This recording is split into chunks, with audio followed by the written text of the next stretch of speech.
పరమేశ్వర గోవింద గోవింద గోవింద గోవింద గోవింద గోవింద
विघ्नध्वंस निवारणी कतरणे विघ्नाटवी हव्यवाय विघ्नौ व्याळकुलाभिमान गरुडो विघ्नेभं पंचानन विघ्नो दुर्गगिरि प्रभेदन भविहिं विघ्नाधि कुंभोधवा विघ्नौघ प्रकुल प्रचंड पवनो विघ्नेश्वर पाहि मां विघ्नेश्वर पाहि मां विघ्नेश्वर पाहि मां गजमुख दबगी गणपग बाजी जग पंडित गारती यत्तीरे गजमुख दबगी गणपग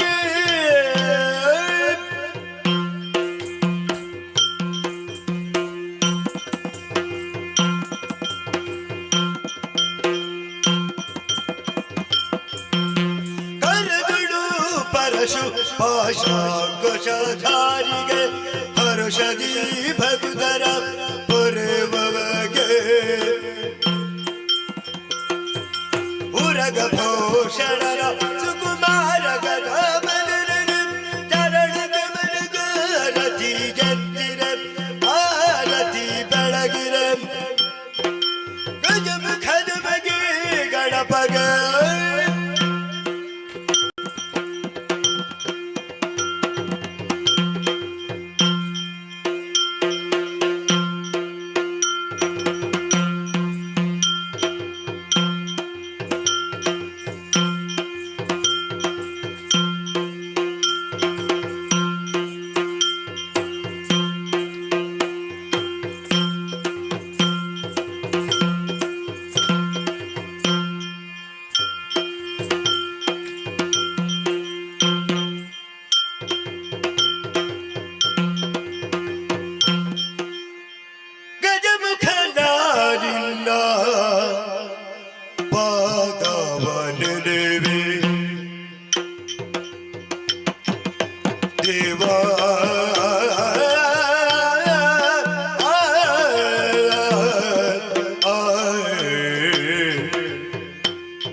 गजब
ಚಿಕ್ಕ ಪ್ರಾಯದ ಬಾಲಿ ಚದುರಿ ನಿಲ್ಲಂಗವ ಹೊರೆಯಲೇ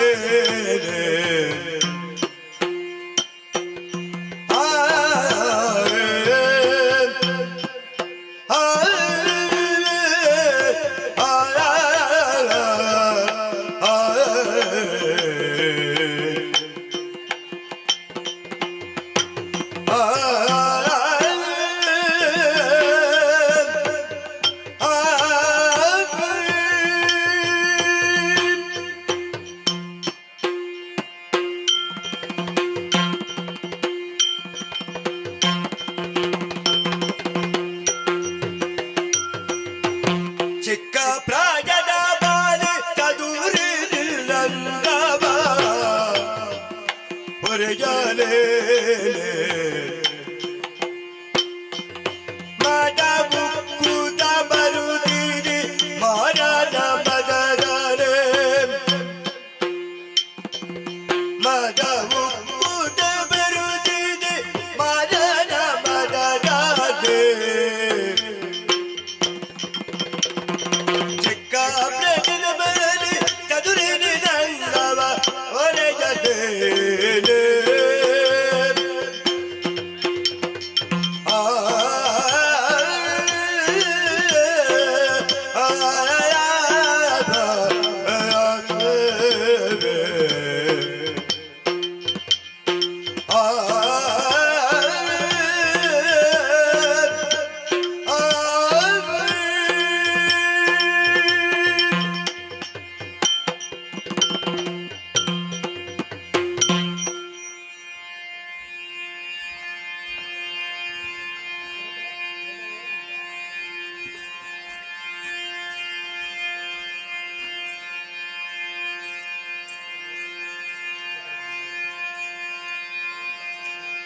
ಕಾಮಿನಿ ಕರೆದುತ್ತಾರೆ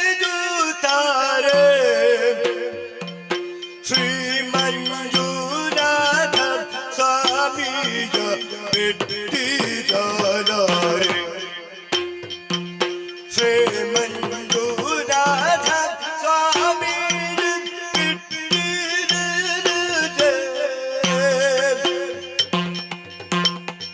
ದಾನನಾಥ ದಿರನ ಹರೇ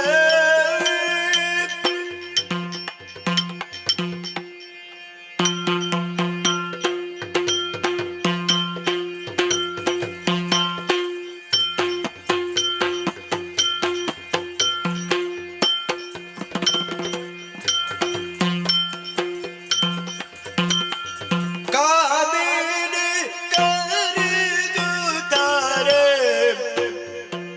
ಶ್ರೀ ಮಂಜುನಾಥ ಸ್ವಾಮಿಯ ಬಿಟ್ಟಿದ್ದಾರೆ ಶ್ರೀ ಮಂಜುನಾಥ ಸ್ವಾಮಿಯ ಬಿಟ್ಟಿದ್ದಾರೆ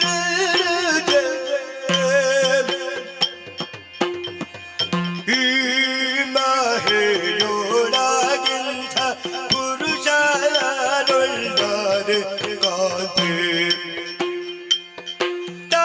ತಾನನದಿರಿನ ಹರೇ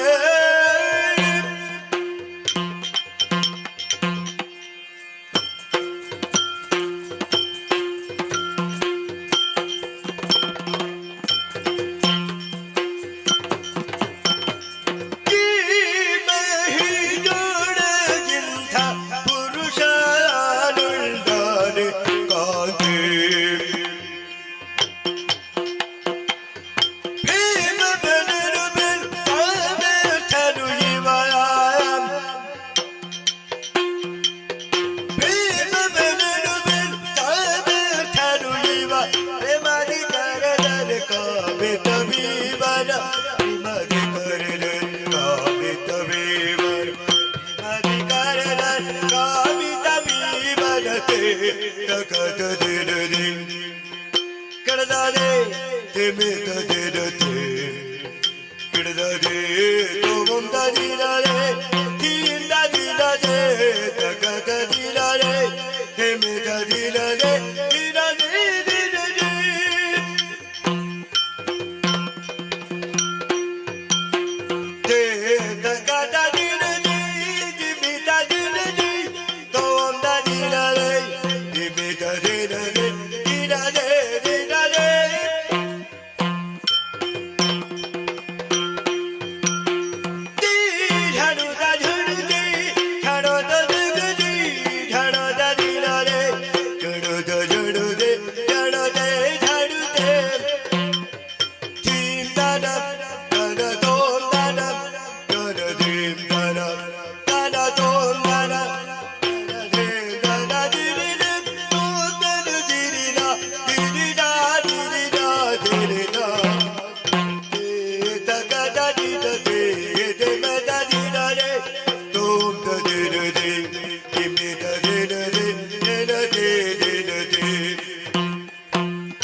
तेरे नाम हरे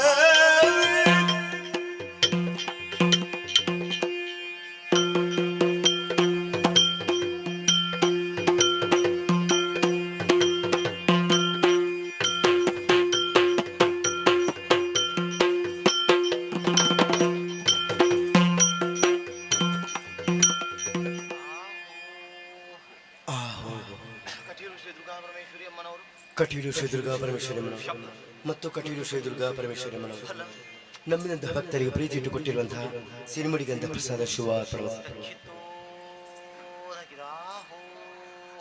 ಆಹೋ ಮೇಳದಲ್ಲಿ ವಾಸವಾಗಿರುವಂತಹ ಶ್ರೀ ಮಹಾಗಣಪತಿ ದೇವರು ಮೇಳದಲ್ಲಿ ವಾಸಂತ ಶ್ರೀ ಮಹಾಗಣಪತಿ ಮತ್ತು ಮೇಳದಲ್ಲಿ ವಾಸಂತ ಶ್ರೀ ಮಹಾಗಣಪತಿಯವರು ನಮ್ಮಿನಂಥ ಭಕ್ತರಿಗೆ ಪ್ರೀತಿ ಇಟ್ಟುಕೊಟ್ಟಿರುವಂತಹ ಸಿರಿಮುಡಿಗಂಧ ಪ್ರಸಾದ ಶಿವ ಪರ್ವತ ಆಹೋ ಸುರಗಿರಿ ಶ್ರೀ ಸುರಗಿರಿ ಶ್ರೀ ಮಹಾಲಿಂಗೇಶ್ವರ ಮಹಾಗಣಪತಿ ದೇವರು ಮಹಾಲಿಂಗೇಶ್ವರ ಮಹಾಗಣಪತಿಯವರು ಮತ್ತು ಶ್ರೀ ಮಹಾಲಿಂಗೇಶ್ವರ ಮಹಾಗಣಪತಿಯವರು ನಮ್ಮಿನಿಂದ ಭಕ್ತರಿಗೆ ಪ್ರೀತಿ ಇಟ್ಟುಕೊಟ್ಟಿರುವಂತಹ ಸಿರಿಮುಡಿಗಂಧ ಪ್ರಸಾದ ಶಿವ ಪರ್ವತ ಆಹೋ ಮತ್ತು ಸ್ಥಳದಲ್ಲಿ ವಾಸವಾಗಿರುವಂತಹ ಶ್ರೀ ದೈವ ದೇವರುಗಳು ಸ್ಥಳದಲ್ಲಿ ವಾಸಂತ ಶ್ರೀ ದೇವದೇವರುಗಳು ಮತ್ತು ಶ್ರೀ ದೇವದೇವರುಗಳು ನಮ್ಮಿನಿಂದ ಭಕ್ತರಿಗೆ ಪ್ರೀತಿ ಇಟ್ಟುಕೊಟ್ಟಿರುವಂತಹ ಸಿರಿಮುಡಿಗಂಧ ಪ್ರಸಾದ ಶಿವ ಪರಮಸ್ತು ಆಹೋ ಮಹಾರಾಜರುಗಳಾದ ಕೊಡೆತಿರುಗುತ್ತು ಸನತ್ ಕುಮಾರ್ ಶೆಟ್ಟರವರಿಗೆ ಮಹಾರಾಜ ಶ್ರೀಗಳಾದ ಕೊಡೆತಿರುಗುತ್ತು ಸಂಕಟ ಶೆಟ್ಟುಗಳಯ್ಯ ಮತ್ತು ಮಹಾರಾಜ ಶ್ರೀಗಳಾದ ಕೊಡೆತಿರುಗುತ್ತು ಸಂಕಟ ಶೆಟ್ಟುಗಳಯ್ಯ ಆರ್ತಿಗಾರರು ಕುಶಾಲಗರು ಮೋಜುಗಾರರು ತನ್ನ ಕೀರ್ತಿ ನಾಲ್ಕರಲ್ಲಿ ಹಬ್ಬಲೆಂದು ಕೊಟ್ಟಂತಹ 60 ಮೊಳ ಪಟ್ಟೆ ಶಾಲು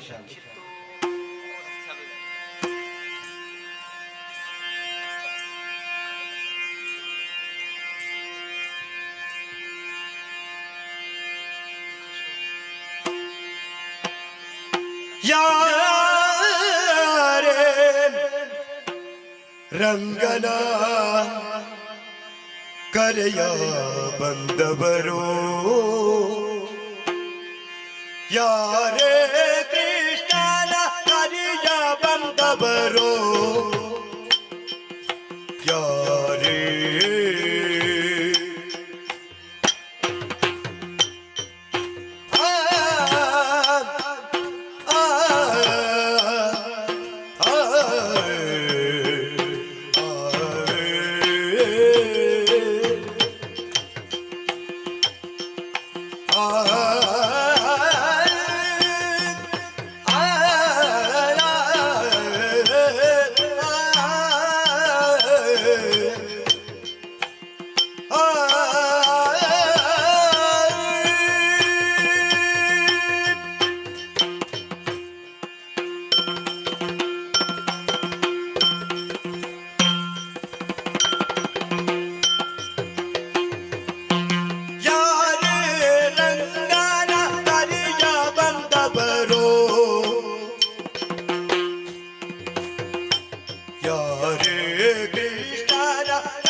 ರಂಗನ ಯಾರೇ ಕೃಷ್ಣನ ಕರೆಯಬಲ್ಲವರು ಯಾರೇ ತೊಂದರದಿಲ್ಲದೆ ತಿಂದರದಿಲ್ಲದೆ ತದೇ ದಿಲ್ಲದೆ ತಿಂದರದಿಲ್ಲದೆ ತದೇ ದಿಲ್ಲದೆ ತದೇ ದಿಲ್ಲದೆ ತದೇ ದಿಲ್ಲದೆ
ಅಂಬರು ಹದಳ ನೇತ್ರ ಶ್ರೀ ದುರ್ಗಾಂಬಿಕೆಯ ಬಲಗೊಂಡು ಭಕ್ತಿಯುಳ್ ಭಕ್ತಿಯೊಳಂಬಿಕಾ ಸುದ ವಿಘ್ನರಾಜರ ಪಿರಿದು ಜಂಜುರು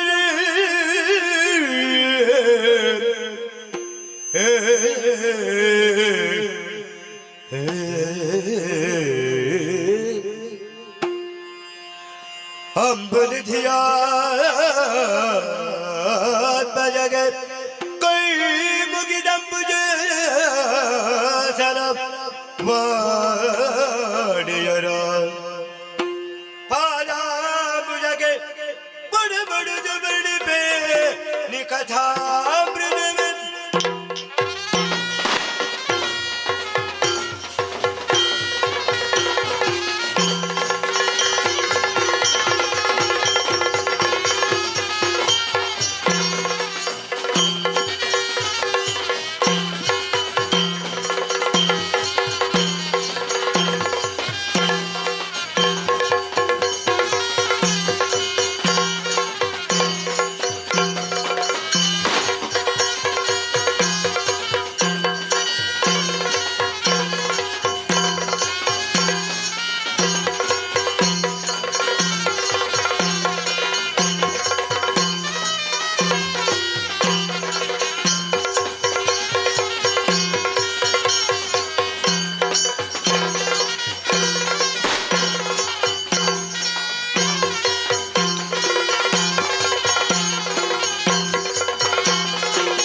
ಇರುವಂತಹ ಸ್ಥಳ ಕೋಸಲ ದೇಶಕ್ಕೆ ಯಾರೆಂದು ಕೇಳಿದ್ದೀರಿ? ಧ್ರುವ ಸಂಧಿ ಮಹಾರಾಜನ ಕಡೆ ನಾವೇ ಸರಿ. ಹೊರಟು ಬಂದ ಕಾರ್ಯಕಾರಣ ಅನೇಕವಿದೆ, ಆಲಿಸಬೇಕು ಆಲಿಸಬೇಕು.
ಆದಿಪುರುಷನು ಕರ್ಮಸಾಕ್ಷಿಯೂ ಆಗಿರುವಂತಹ ಭಾನುಭಾಸ್ಕರನಿಗೆ ವಂದನೆಗಳನ್ನು ಸಲ್ಲಿಸಿ ನಮ್ಮದಾದಂತಹ ಕೈಂಕರ್ಯದಲ್ಲಿ ತೊಡಗಿಕೊಳ್ಳುವುದು ಪಾರಂಪರಿಕವಾಗಿ ನಾವು ಅನುಸರಿಸಿಕೊಂಡು ಬರುತ್ತಿರುವಂತಹ ಪದ್ಧತಿಯಾಗಿದೆ.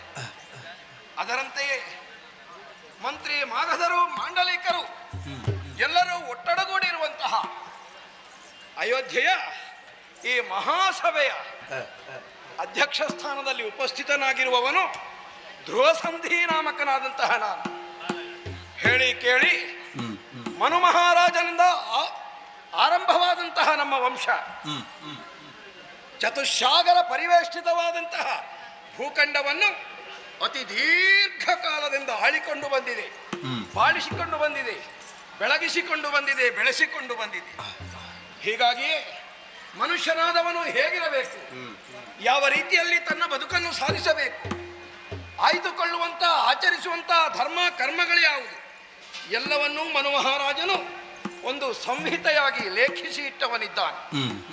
ಅದೇ ಜಗತ್ ಪ್ರಸಿದ್ಧವಾದಂತಹ ಮನುಸ್ಮೃತಿ ಎಂಬುದಾಗಿ ಲೋಕದಲ್ಲಿ ಖ್ಯಾತಿಯನ್ನು ಪಡೆದಿದೆ.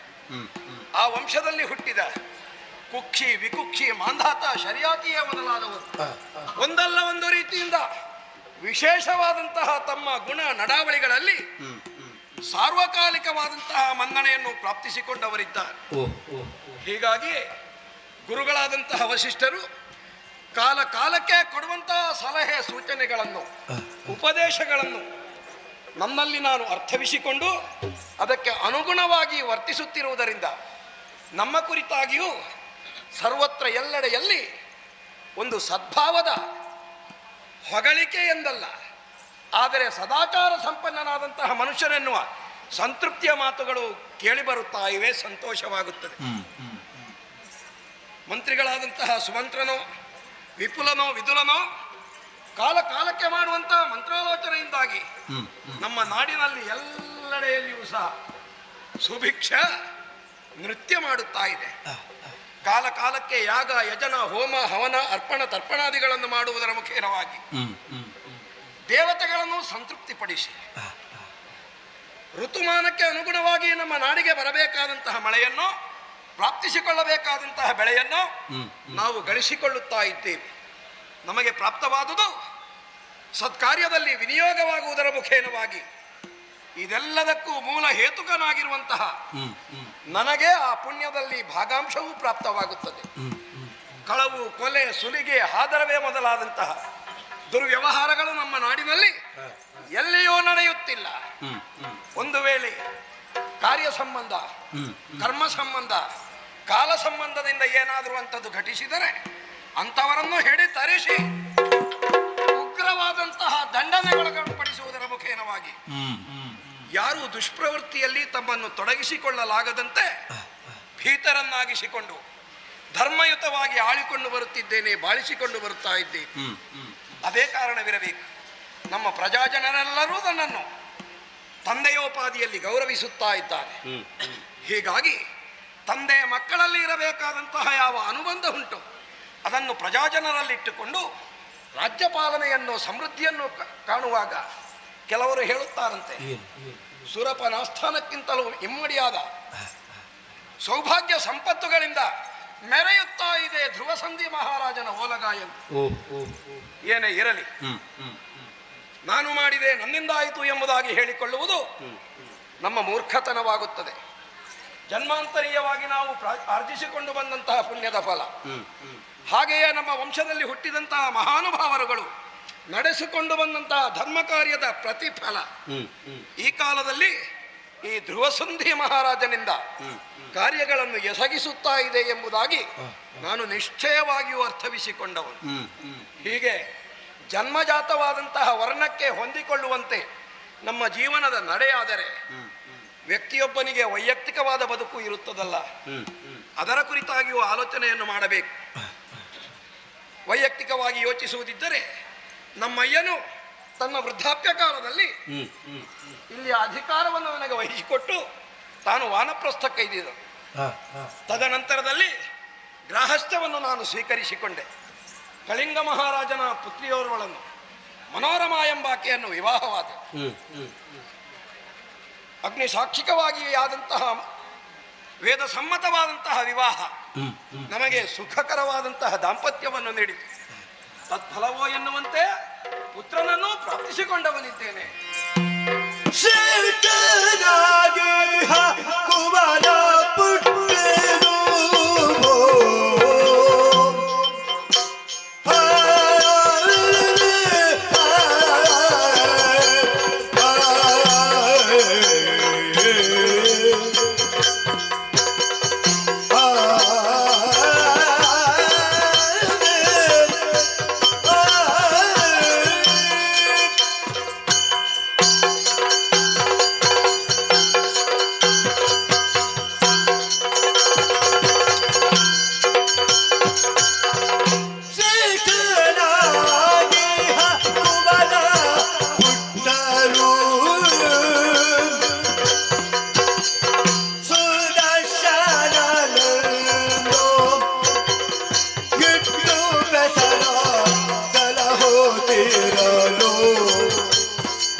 ಬಣ್ಣಿಸಬೇಡ, ಇದರ ಹಳಿಯಲು ಬೇಡ, ಇದೇ ಅಂತರಂಗ ಶುದ್ಧಿ, ಇದೇ ಬಹಿರಂಗ ಶುದ್ಧಿ ಎಂಬುದಾಗಿ ಜ್ಞಾನಿಗಳು ಉಪದೇಶವನ್ನು ಮಾಡಿದ್ದಾರೆ.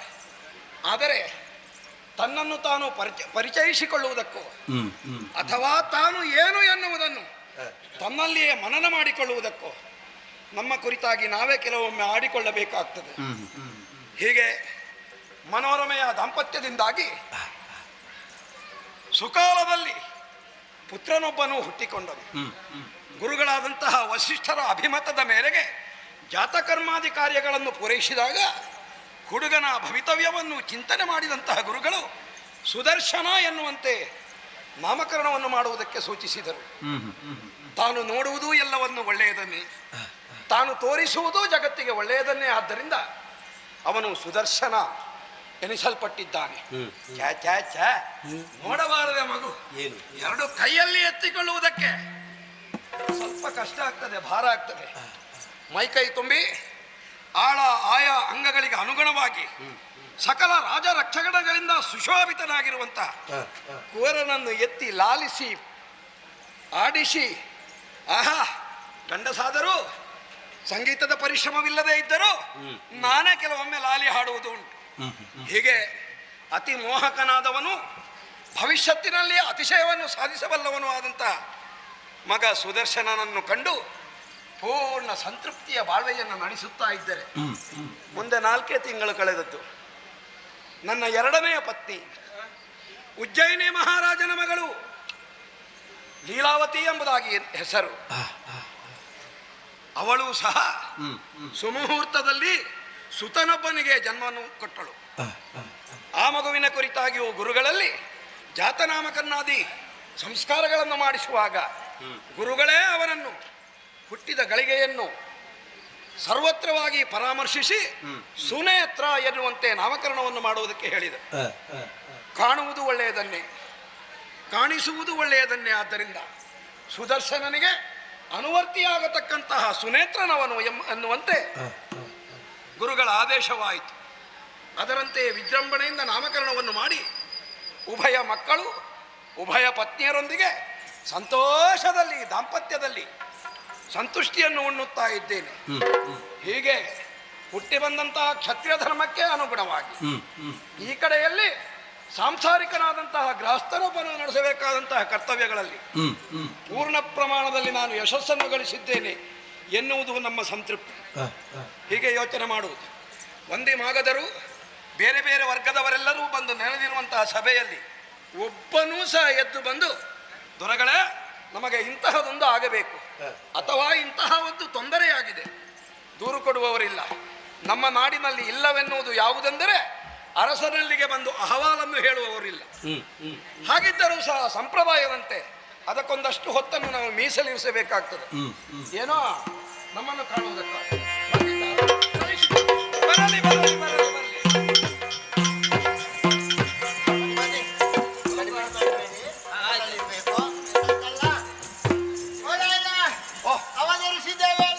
ಒಳ್ಳೆದಾಗಲಿ ಒಳ್ಳೆದಾಗಲಿ ಒಳ್ಳೆದಾಗಲಿ. ಕೇಳಮ್ಮ ನುಡಿಯ ಜಿಯ ಧ್ರುವ ಸಂದಿರಾಯ ಬಾಳಲಿ ನರಿದೆ ಭಯ್ಯ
ನೀವು ಬರುವುದೇ ಒಂದು ಜಾತ್ರೆ ಆಗಿತ್ತು. ತಲೆಯ ಮೇಲೆ ಹೊಲೆ ಹೊಲೆ, ದೇವರ ಕುರಿತಾಗಿ ಜಯಕಾರ, ಬಂಡಿಗಳಲ್ಲಿ ಬರುವಂತಹ ಚಂದ, ವಾದ್ಯವ ನಿಮ್ಮದಂತಹ ವಾದ್ಯಗಳನ್ನು ಬಾರಿಸಿಕೊಂಡೆಲ್ಲ ಬರುವುದು. ಇವತ್ತೆಲ್ಲ ನೋಡಿದ್ರೆ ಕಣ್ಣೀರು ಸುರಿಸಿಕೊಂಡು ಬರ್ತಾ ಇದ್ದೆ. ಅದೇನು ಸಂಗತಿ ಅಂತ ಯಾಕಂದ್ರೆ ಸಂಭ್ರಮ ಇದ್ರೆ ಅಲ್ವಾ ಬರುವುದು. ಈಗ ಸಂಭ್ರಮ ಇಲ್ವಾ? ಯಾಕೆ ಮಳೆ ಬರಲಿಲ್ವಾ? ಮಳೆ ಬಂದ್ರೆ ಅಕಾಲಿಕ ಮಳೆ. ಹೌದು, ಹೋದ್ರೆ ಮಳೆ ಹೋದ್ರೆ ಇಲ್ವೇ ಇಲ್ವೇ ಇಲ್ಲ, ಬಂದ್ರೆ ಬಿಸಿಲೇ, ಹೀಗೆಲ್ಲ ಉಂಟು. ಕಾಲಕ್ಕೆ ಮಳೆ ಸುದ್ದಿ ಎಂತದೆಲ್ಲ ಹಾಗೆ ನೀವು ಬರಿಗೈಯಲ್ಲಿ ಬಂದ. ಮತ್ತೆ ಏನು ವಿಚಾರ? ನಾವು ಮನೆಯಲ್ಲಿರುವುದು ಹೌದು, ಅಂದ್ರೆ ಗುಡ್ಡಗಾಡು ಪ್ರದೇಶದಲ್ಲಿ, ಅಲ್ಲೇ ವಾಸ ಅಲ್ಲ. ನಿಮ್ಮದೊಂದು ಉಪವನ ಉಂಟಲ್ಲ, ಅದನ್ನು ಚೆನ್ನಾಗಿ ಕಾಪಿಟ್ಟು ಕೊಡಬೇಕು ಅಂತ ಹೇಳಿದವರು ತಾವೇ. ನಾನೇ ಯಾಕಂದ್ರೆ ನೀವು ವಿಹಾರಕ್ಕೆ ಬರ್ತೀರಿ, ನೀವು ಬರ್ತೀರಿ, ರಾಣಿವಾಸದವರು ಬರ್ತಾರೆ, ಬಂಧು ಬಳಗದವರು ಬರ್ತಾರೆ, ಅಲ್ಲಿ ವಿಹಾರ ಮಾಡ್ತಾರೆ, ಹಾಗೆ ಸರೋವರ ಬಿಡುತ್ತಾರೆ, ಈಜಾಡ್ತಾರೆ. ಅದಕ್ಕೆ ನಿಮಗೆಂದೇ ನಿರ್ಮಿತವಾದ ಒಂದು ಸ್ವಲ್ಪ ವಿಶೇಷ ಸ್ಥಳ. ಹಾಗಂತ ಅಲ್ಲಿ ಫಲವಸ್ತುಗಳು ಉಂಟಲ್ಲ, ಉಂಟುಂಟು, ನಿಮಗಾಗೆ ಸೀಮಿತವಾದ. ನೀವೇ ನೆಟ್ಟದ್ದಲ್ಲ? ಹೌದು, ನಾವು ನೆಟ್ಟದ್ದು ನಿಮ್ಮ ಆಜ್ಞೆ ಮೇಲೆ. ಅಲ್ಲಿಂದ ಏನಾದ್ರು ಇದ್ರೆ ಕಡೆ ಬಂದು ಕೊಡುವಂತದ್ದು, ಅಥವಾ ನಿಮ್ಮವರು ಬಂದು ಕೊಯ್ದುಕೊಂಡು ಬರುವಂತದ್ದು. ನಾವು ನಮ್ಮ ಜಾಗದಲ್ಲಿ, ನಿಮ್ಮ ಜಾಗದಲ್ಲಿ, ಒಟ್ಟಿನಲ್ಲಿ ನಾವು ಸೇವೆ ಮಾಡ್ತಾ ಇದ್ದೇವೆ, ಕಾವಲು ಕಾಯ್ತಾ ಇದ್ದೇವೆ. ಹಾಗಂತ ಈ ಸಲ ತರ್ಲಿಲ್ಲ ಅಂತ ಹೇಳುವುದಕ್ಕೆ ನೀವು ನಮಗೆ ಉಪಕಾರ ಆಯ್ತು. ಯಾಕೆ ಮೊದಲೇ ಕೇಳಿದ್ದೀರಲ್ಲ, ಯಾಕೆ ನಾವು ಸ್ವಲ್ಪ ಭಯದಿಂದ ಇದ್ದೆವು. ಏನು ಭಯ? ಹೇಳುವುದೋ ಬೇಡುವುದೋ, ಹೇಗಪ್ಪ ಹೇಳುವುದು ಅಂತ ಇತ್ತು. ಅರಸರಲ್ಲಿ ಹೇಗೆ ಹೇಳಿಕೊಳ್ಳುವುದು? ನನಗೆ ನಿಮ್ಮನ್ನು ನೋಡುವಾಗಲೇ ಏನೋ ಒಂದು ಸ್ವಲ್ಪ ಅಂಜಿಕೆಯಲ್ಲಿದ್ದೀರಿ. ಈಗ ನಮ್ಮ ಅಂಜಿಕೆ ಹೋಯ್ತು. ಯಾಕೆ? ಹಾಗಾಗಿ ಒಂದು ವಿಷಯಕ್ಕೆ ಬರ್ತೇನೆ. ಬೇರೆ ಯಾವುದು ಅಲ್ಲ, ಎಲ್ಲವನ್ನು ಬೆಳೆಸಿದ್ದೇವೆ. ಕಣ್ಣಿಗೆ ಮಾತ್ರ ಸಿಗ್ತದೆ, ಕೈಗೆ ಸಿಗ್ಲಿಕ್ಕಿಲ್ಲ. ಏನಾದ್ರೂ ಮಾಯಾ ಮಾಟ ಮಂತ್ರಗಿಂತ್ರ? ಖಂಡಿತ ಅಲ್ಲ. ಮತ್ತೆ ಮೃಗಗಳ ಕಾಟ, ಮೃಗಗಳ ಬಾಧೆ. ಒಂದು ಎರಡು ಎಂತೆಂತ ಮೃಗಗಳು ಬರ್ತದೆ ಗೊತ್ತುಂಟ? ಎಂತೆಂತ ಮೃಗಗಳು? ಹೌದೌದು. ಮೊದಲಾಗಿ ಆನೆ ಬರ್ತದೆ, ಆನೆ ದೊಡ್ಡದು. ಅದು ಕಬ್ಬಿನ ಹಿತ್ತಲಿಗೆ ನುಗ್ಗೋದು, ಆಮೇಲೆ ಬಾಳೆ ತೋಟಕ್ಕೆ ನುಗ್ಗೋದು. ಆ ಸೊಂಡಿಲು ಉಂಟಲ್ಲ, ಅದನ್ನು ಹಾಕಿ ಸಣ್ಣ ಪುಡಿ ಪುಡಿ ಪುಡಿ ಪುಡಿ ಮಾಡು. ಆನೆಗೆ ಎದುರುಂಟೇನ? ಅದಿಲ್ಲ. ಆ ನಂತರ ಅದು ಹಂದಿ ಬರ್ತದೆ. ಓ ಸೂಕರ. ದಾಡೆಯ ಹಂದಿ. ನಾವೆಲ್ಲ ಗೆಣಸು ನೆಟ್ಟಿರ್ತೇವೆ. ಅದರ ಮೂತಿಯನ್ನು ಹಾಕುದು ದಾಡೆಯಲ್ಲಿ ಎಲ್ಲ ಅಡಿ ಮೇಲೆ ಬಗುಚಿ ಪೂರಾ ತಿನ್ನುವುದು. ಗೆಡ್ಡೆಗಳಿಲ್ಲ. ಹೌದು. ಆಮೇಲೆ ಒಂದು ಹೊಸ ಬೆಳೆ ಮಾಡಬೇಕು ಅಂತ ಹೇಳಿದ್ವಿ. ಕಾಡಲ್ಲಿ ಸಿಕ್ಕದ ಜೇನು ಅದಲ್ಲ, ಯಥೇಚ್ಛವಾಗಿ ಬೇಕು ಅಂತ ಆದ್ರೆ ಪೆಟ್ಟಿಗೆಯಲ್ಲಿ ಇಟ್ಟು ಸಾಕಿ ಅಂತ ನಾವೇ ಸಂಗೋಪನೆ ಮಾಡಬೇಕು. ಹೌದು, ಮಾಡಿದ್ದು ಹೌದು. ನಾವೆಲ್ಲ ಪೆಟ್ಟಿಗೆಯಲ್ಲಿ ಸಾಕಿದ್ದೇವೆ. ಆದ್ರೆ ಕರಡಿ ಉಂಟಲ್ಲ, ಮಾರಿ ಹಿಡ್ತದ್ದು. ನಿನ್ನ ಕರಡಿಯ ದೋಷ ಅಲ್ಲ. ಅಲ್ಲ, ಕರಡಿಗೆ ಜೇನು ಅಂದ್ರೆ ಬಹಳ ಪ್ರೀತಿ ಅಲ್ವಾ? ಹೌದು ಹೌದು. ಹಾಗೆ ಪೂರ ಬಂದು ನಾಶ ಮಾಡುವುದೇ. ಹೌದು. ಆಮೇಲೆ ಹಸುಗಳು ಸಾಕಲಿಕ್ಕೆ ಗೊತ್ತಿಲ್ಲ. ಏನಾಗ್ತದೆ? ಎಲ್ಲ ಕೊಟ್ಟಿಗೆಗೆ ನುಗ್ಗುದು, ದನಕಾರು ಹೊತ್ತುಕೊಂಡು ತಿನ್ನುವುದೋ ಹೊತ್ತುಕೊಂಡು ಹೋಗುವುದೇ. ನೀನು ಹೇಳುವುದಕ್ಕೆ ತೊಡಗುವಾಗ ಅವನಿಗೆ ಕಣ್ಣೀರು ಹರಿತು. ವಿಷಯ ಚಿರತೆಗಳು ಕೂಡ ಹಾಗೆ ಅಧಿಕವಾಗಿದೆ, ಎಲ್ಲೆಲ್ಲೇ ಉಂಟು. ಈ ಪ್ರಾಣಿಗಳ ನೀರಿದು ಉಪದ್ರ ಆಯ್ತು ಅಂತಾದ್ರೆ ಇನ್ನು ಮೃಗ ಪಕ್ಷಿಗಳದ್ದು ಉಪದ್ರ. ವ್ಯವಸಾಯ ಮಾಡ್ಲಿಕ್ಕೆ ಗೊತ್ತಿಲ್ಲ, ದವಸ ಧಾನ್ಯ ಬಿಟ್ಟುವುದಕ್ಕೆ ಗೊತ್ತಿಲ್ಲ. ಮೊಳಕೆ ಬರುವಾಗಲೇ ಎಲ್ಲ ಹಿಂಡು ಹಿಂಡು ಹಿಂಡು ಹಕ್ಕಿಗಳು ಬರುವುದು. ಒಟ್ಟಿನಲ್ಲಿ ಬದುಕುವುದಕ್ಕೆ ಕಷ್ಟ ಆಗಿದೆ. ತಮ್ಮಲ್ಲಿ ಹೇಳಿ ಊರು ಬಿಡುತ್ತಾ ಇದ್ದೇವೆ.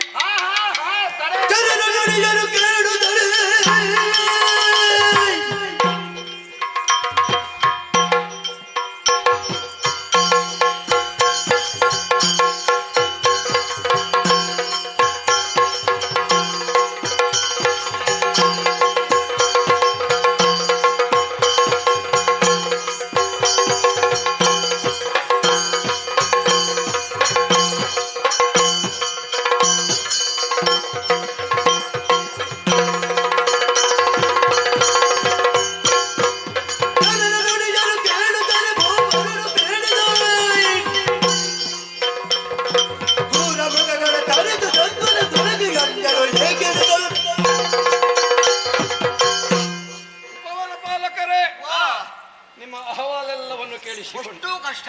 ಹೌದು, ಅರ್ಥವಾಯಿತು. ಕಾಡ ಮೃಗಗಳು ಸೊಕ್ಕೆ ನಾಡನ್ನು ಹೊಕ್ಕು ನಮ್ಮವರೆಲ್ಲರ ಮನೋಸ್ವಾಸ್ಥ್ಯವನ್ನು ಕೆಡಿಸಿದ್ದಾವೆ. ಕಾಡಲ್ಲೇ ಇದ್ರೆ ಚಂದ, ನಾಡಿಗೆಲ್ಲ ಬಂತು ಉಪದ್ರ. ನಮ್ಮ ಪರಿಶ್ರಮವನ್ನು ನಾಶ ಮಾಡುತ್ತಿದ್ದಾವೆ.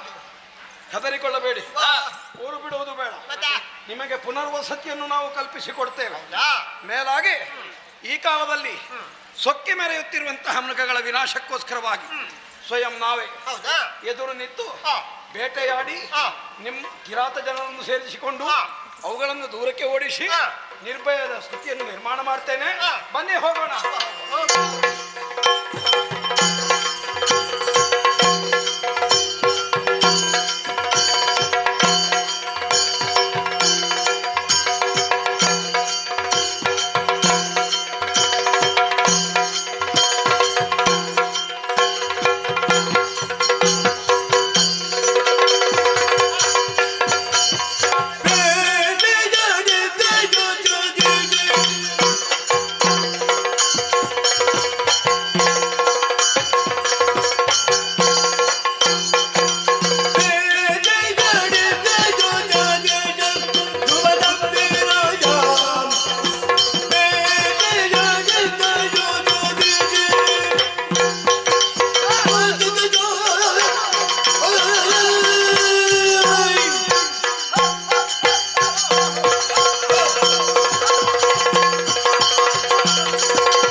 ಈ ಕಾಡೊಳಗೆ ಮಾನವರ ಪ್ರವೇಶವಾಗಿದೆ.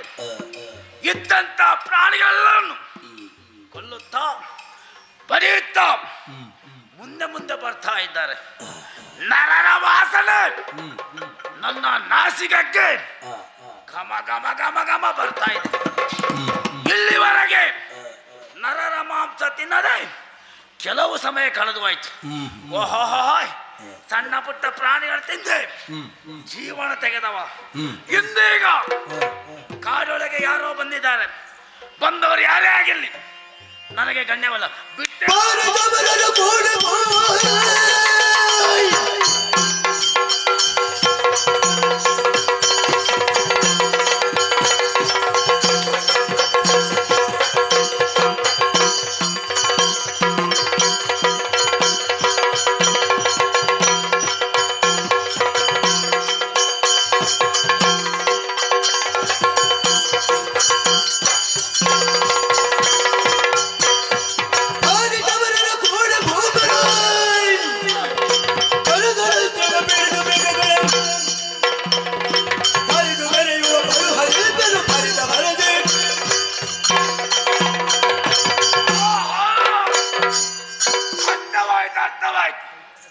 ಕೆಲವೆಲ್ಲ ಮೃಗಗಳೆಲ್ಲ ಬೆದರಿ ಓಡುತ್ತಾ ಇದೆ. ಕೆಲವೆಲ್ಲ ಬಿಳದೊಳಗೆ ಸೇರ್ತಾ ಇದೆ. ಇದೆಲ್ಲ ಯಾಕೆ ಅಂತ ಆಲೋಚನೆ ಮಾಡಿದಾಗ ನಾಡ ಮಾನವನೊಬ್ಬ ಮೃಗ ಬೇಟೆ ಆಡ್ತಾ ಇದ್ದಾನೆ. ಕೆಲವೆಲ್ಲ ಪ್ರಾಣಿಗಳೆಲ್ಲ ಕೊಂದಾಕಿದ್ದಾನೆ. ಕೆಲವೆಲ್ಲ ಅವನ ಬಾಣದ ಹತ್ತಳಿಗೆ ಸೋತು ಓಡಿ ಹೋಗಿದ್ದಾರೆ. ಓಹೋಯ್, ನಾನಾಗಲ್ಲ, ಈ ಕಾಡಿಗೆ ರಾಜನಾಗಿದ್ದೇನೆ. ಒಳಗೆ ರಾಜ ನಾನು ಬಿಟ್ಟೇನ ಬಂದಂತ ಯಾರೇ ಆಗಿರ್ಲಿ ಅವನನ್ನು ಎದುರಿಸ್ತೇನೆ.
ರಾಜನಾಗಿದ್ದೀನಿ. ಹೌದು. ಕೈಯಲ್ಲಿ ವರಸು ಅಷ್ಟೇ ಅಲ್ಲದೆ ಏನೋ ಧನಸನ್ನು ಹಿಡ್ಕೊಂಡು ಎಲ್ಲ ಪ್ರಾಣಿಗಳೆಲ್ಲ ಸೋಲಿಸುತ್ತಾ ಕೊಲ್ಲುತ್ತಾ ತಾನು ತಾನಾಗಿ ನೀನು ಮುಂದುವರಿತಿಯಲ್ಲ ಏನು ಅದನ್ನು ತಿಳಿದೆ ಈ ಕಾಡಿಗೆ ರಾಜನಾದಂತ ಮೃಗರಾಜ ಸಿಂಹ ಪಂಚಾಸ್ಯ ನಾನು ಬಂದಿದ್ದೇನೆ. ಅಯ್ಯ, ಒಂದು ಮಾತು ನಿನ್ನಲ್ಲಿ. ಏನು? ಕೆಲವರೆಲ್ಲ ಹೋಗುವಾಗ ದಾರಿ ತಪ್ಪುವುದುಂಟು. ನೀನು ಎಲ್ಲೇ ಹೋಗುವ ಎಲ್ಲೋ ಬಂದಿದ್ದಿ, ಇಂದೀಗ ದಾರಿ ತಪ್ಪಿ ಇಲ್ಲಿ ಬಂದದ್ದ ಅಲ್ಲ, ಉದ್ದೇಶ ಪೂರ್ವಕವಾಗಿ ಈ ಕಾಡಿಗೆ ಬಂದದ್ದ. ಎರಡು ಪ್ರಶ್ನೆಗೆ ಉತ್ತರ ಉದ್ದೇಶ ಇದೆ.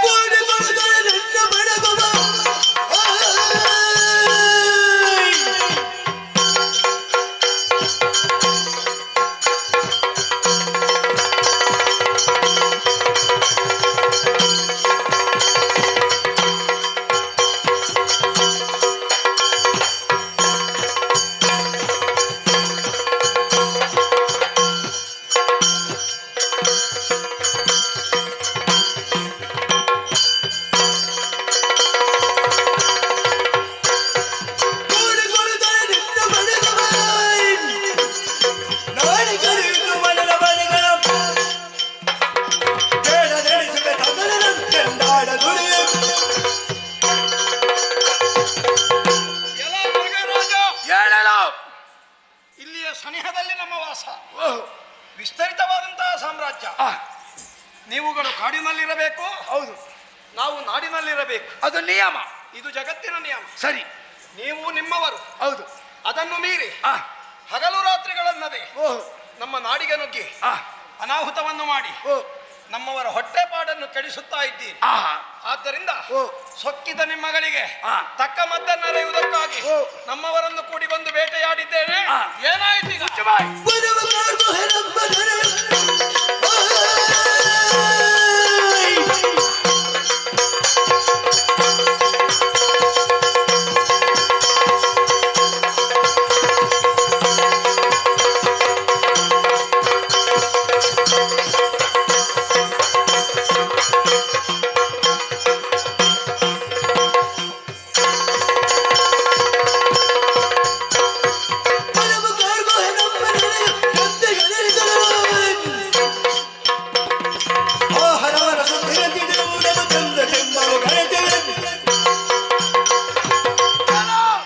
ಏನಲ್ಲ? ನಿನ್ನವರ ಮಾತಿನಂತೆ ಓ, ವನಪಾಲಕರ ದೂರಿನಂತೆ ಹೌದು. ನೇರವಾಗಿ ಕಾಡು ಪ್ರವೇಶ ಮಾಡಿದೆ. ಹಾ, ನಾಡಲ್ಲಿದ್ದ ನೀವೇ ಓ, ಕಾಡನ್ನು ಪ್ರವೇಶ ಮಾಡಿ ಹಾ, ಸಣ್ಣ ಪುಟ್ಟ ಪ್ರಾಣಿಗಳನ್ನು ಕೊಲ್ಲುತ್ತಾ ಆ, ಮುಂದುವರಿತಾ ಇದ್ದೀರಿ. ಎಲ್ಲ ದೊಡ್ಡ ದೊಡ್ಡದೆಲ್ಲ ಕೆಲವು ಬಿದ್ದಿದೆ. ಅಯ್ಯೋ, ಹಾ, ದೊಡ್ಡ ಪ್ರಾಣಿನಿಗೆ ಸಿಗಲಿಕ್ಕಿಲ್ಲ. ಯಾಕೆ? ಯಾಕೆ? ನಾನು ಎದುರು ಬಂದ ಮೇಲೆ ಹಾ. ಯಾವೊಂದು ಪ್ರಾಣಿ ಕೂಡ ನಿನ್ನ ಕಣ್ಣಿಗೆ ಬೀಳ್ಲಿಕ್ಕಿಲ್ಲ. ಹೌದಾ? ಯಾಕೆ ಗೊತ್ತಾ? ಯಾಕ? ಈ ಪ್ರಾಣಿಗಳೆಲ್ಲ ಆ. ರಾಜನಾಗಿದ್ದೇನೆ, ಓ, ಮೃಗರಾಜ. ಮೃಗರಾಜ. ಹಾಗಂತೇಳಿ ಆ. ನೀನು ಮಾಡಿದ್ದೆಲ್ಲ ಆ. ಎಲ್ಲವೂ ಸರಿಯಾಗಲಿಲ್ಲ. ಹೌದಾ? ಕೆಲವೆಲ್ಲ ತಪ್ಪಾಗಿದೆ. ಕೆಲವು ಸರಿ ಉಂಟಲ್ಲ. ಕೆಲವು ಸರಿ ಯಾವ್ದು ಗೊತ್ತುಂಟಾ? ಆ. ನಿನಗೆ ಯಾವ್ದು ಅನ್ಯಾಯ ಮಾಡ್ತಾರೆ ಆ, ಅವುಗಳನ್ನು ಕೊಲ್ಲಬೇಕಿತ್ತು. ಹಾ, ಈ ಮಲಗಿದ್ದಂತ ಪ್ರಾಣಿಗಳನ್ನು ಕೊಂದಿದ್ಯಲ್ಲ, ಹೌದು. ಯಾರ ಸುದ್ದಿಗೆ ಹೋದಂತ ಆ. ಕೆಲವೆಲ್ಲ ಪ್ರಾಣಿಗಳುಂಟು. ಹಾ, ಹಾ. ಅವರಷ್ಟಕ್ಕೆ ಇರುವುದವರು. ಆ. ಅವರನ್ನು ಎಬ್ಬಿಸುತ್ತಾ. ಈ ಎಚ್ಚರಿಕೆ ಇರುವವರನ್ನು ನಂಬಬಹುದು ಪ್ರಾಣಿಗಳಲ್ಲಿ. ಆ. ಮಲಗಿದ್ದನ್ನು ಯಾವತ್ತು ನಂಬಬಾರದು. ಯಾಕೆ ಗೊತ್ತಾ? ಅನುಭವ ಉಂಟು ನನಗೆ. ಅವರು ಯಾಕೆ ಹಾಗೆ ಮಲಗಿದ್ದು, ಹಾ. ಮುಂದೆ ಏನು ಮಾಡುವ, ಹ್ಮ್. ಮುಂದೆ ಏನು ಆಗ್ತದೆ ಎಂಬ ಆಲೋಚನೆ ಅವರಿಗೆ ಅಕ್ಕ, ಆ. ನೋಡಿದ ಹಾಗೆಲ್ಲ ಒಳಗಿಂದ ಒಳಗೆ ಬೇರೆ ಉಂಟು. ಬೇರೆ ಉಂಟು. ಆ. ಯಾಕೆ? ನಿಮ್ಮಂತವ್ರು ಬರುವಾಗ ಆ. ನಮ್ಮಂತ ಪ್ರಾಣಿಗಳು ಓ. ಎಚ್ಚೆತ್ತು ನಿಂತ್ರೆ ಆ. ನಿಮಗೆ ಸರಿಯಾದ ಉತ್ತರ ಕೊಡ್ಲಿಕ್ಕೆ ಆಗ್ತದೆ. ಓಹೋ. ಅದಕ್ಕಾಗಿ ಆ. ಇದೆಲ್ಲ ನಮ್ಮದು. ಆ. ಒಂದು ಸಂಚು. ಆ? ಅದೇನು? ಏನ? ನೀನು ಒಬ್ಬ ರಾಜ. ರಾಜ? ಏಯ್, ಏಯ್, ಏಯ್, ಏಯ್, ಏಯ್. ಏನು ಮಹಾರಾಜ? ನೀನುಂಟಲ್ಲ, ಆ? ನಾಡಿನ ಜನರಿಗೆ ಬೋಧನೆ ಎಳೆದು ಬಿಟ್ಟು ಆ. ನಾವು ಕಾಡಿಗೆ ಬಂದು ಆ. ನಮ್ಮಲ್ಲಿ ಕಾಳಗ ಮಾಡ್ತಿಯಲ್ಲ, ನಿನ್ನನ್ನು ಕೊಂದೇನು.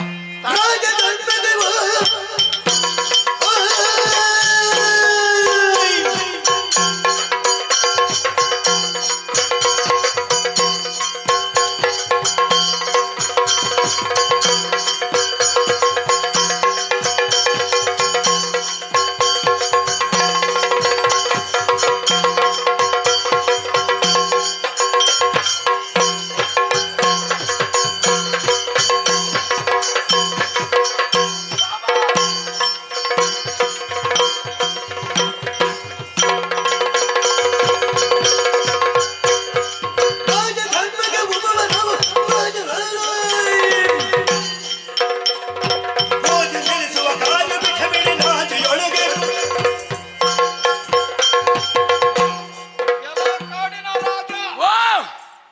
ನಿನ್ನನ್ನು ಇಷ್ಟರವರೆಗೆ ರಾಜನಾಗಿ ಬಿಟ್ಟದ್ದೇ ನಾನು. ಯಾಕೆ? ಮನಸ್ಸು ಮಾಡ್ತಿದ್ರೆ ಆ, ಇಷ್ಟರ ಒಳಗೆ ನಿನ್ನ ಎಲುಬು ಆ, ಗೆದ್ದಲು ತಿಂದು ಹೋಗ್ತಿತ್ತು. ಹೌದಾ? ಆದರೂ ಆ, ಸ್ವಲ್ಪ ಬೆಳೆದಾಗುವಾಗ ಬುದ್ಧಿ ಬರ್ತದೆ. ಆ. ಎಣಿಸಿದ್ರೆ ನಿನಗೆ ಬುದ್ಧಿ ಬರುವ ಹಾಗಿಲ್ಲ. ನಿಲ್ಲು ನಿಲ್ಲು. ಏನು? ನನ್ನ ಎಲುಬೆಲ್ಲ ಗೆದ್ದಲು ತಿಂತಿತ್ತು. ಹೌದು. ನಿನ್ನನ್ನು ಸರಿಯಾಗಿ ನಾನು ನೋಡಿದೆ. ಹಾ. ನಿನಗೆ ಎದ್ದು ನಿಲ್ಲಕ್ಕೆ ಆಗುದಿಲ್ಲ ಪುಣ್ಯಾತ್ಮ. ಹಾ. ನಿನಗೆ ಊರುಗಳ ಅಗತ್ಯ ಉಂಟು. ಹಾ. ನಿನ್ನಲ್ಲಿ ಯಾರು ದೂಡು ಬಿಟ್ಟದ್ದು ಅದು ನನಗೆ ಬೇಕು. ಈಗ ನಾವು ಹೀಗೆ ಮಾಡೋಣ. ಹೇಗೆ? ಬಹಳ ಸೊಕ್ಕಿರುವ ನೀನು ಆ, ಇನ್ನು ಮೇಲೆ ನನ್ನ ಸುದ್ದಿ ತೆಗಿಬಾರದು. ಆ. ಅದಕ್ಕೋಸ್ಕರವಾಗಿ ಓ. ಮೊದಲು ನಿನ್ನ ಕೈಕಾಲು ಕಡಿಯುವುದು, ಆ. ಆಮೇಲೆ ಕೊನೆಗೆ ತಲೆಯನ್ನು ಕಡಿಯುವುದು. ಯಾರು? ಪಂಚಾಸ್ಯ ಪಂಚಮುಖ ರಹಿತನನ್ನಾಗಿಸ್ತೇನೆ. ಬಾಯಿ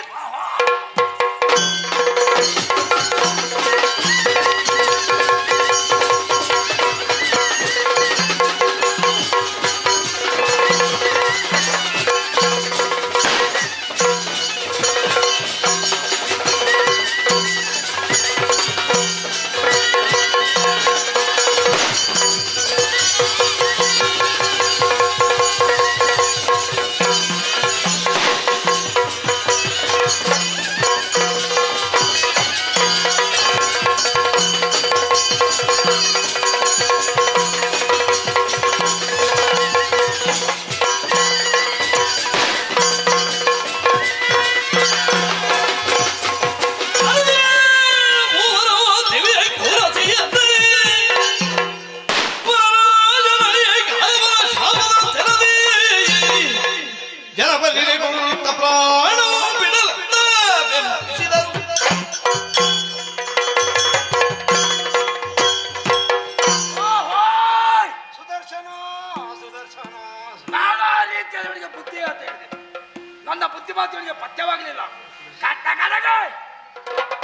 ಕೈಗೆ ಸಿಕ್ಕಿದ್ದಾನೆ. ಇವನನ್ನು ಕೊಂದೇ ಹಾಕಿದ್ದಾನೆ. ನೋಡ ಈಗ ಯಾರ ಗೆದ್ದಳು ತಿನ್ನೋದು. ಅಪ್ಪೋ, ಇವ ಮಾತಾಡಿಗೆ ಬಿಟ್ಟು ಎಷ್ಟು ಮಾತಾಡ್ತಾನೆ. ಇವನು ಮಾತಾಡಿ ನಿಂತಿರಲ್ವಾ? ಸಮಯದ ಮೇಲೆ ಪ್ರಜ್ಞೆ ಇಲ್ಲ. ಅವನು ಕೊಂದಾಕಿದ್ದೇನೆ. ಮುಂದೆ ಏನಾಗ್ತದೆ ನಿರೀಕ್ಷೆಯಲ್ಲಿದ್ದೆ.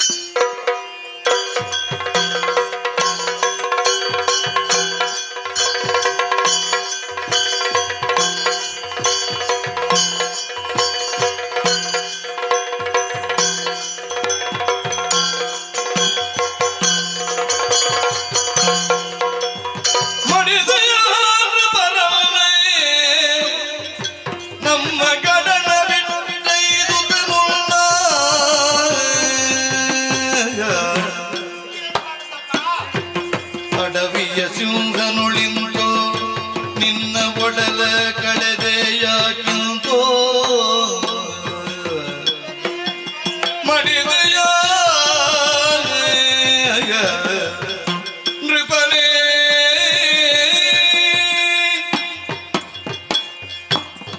ಅಯ್ಯ, ನಮ್ಮ ಕಣ್ಣು ತಪ್ಪಿಸಿ ನಮ್ಮ ರಾಯರು ಮೃಗರಾಜನು ಓಡಿಸಿಕೊಂಡು ಹೋದದ್ದು ತಾನೆ.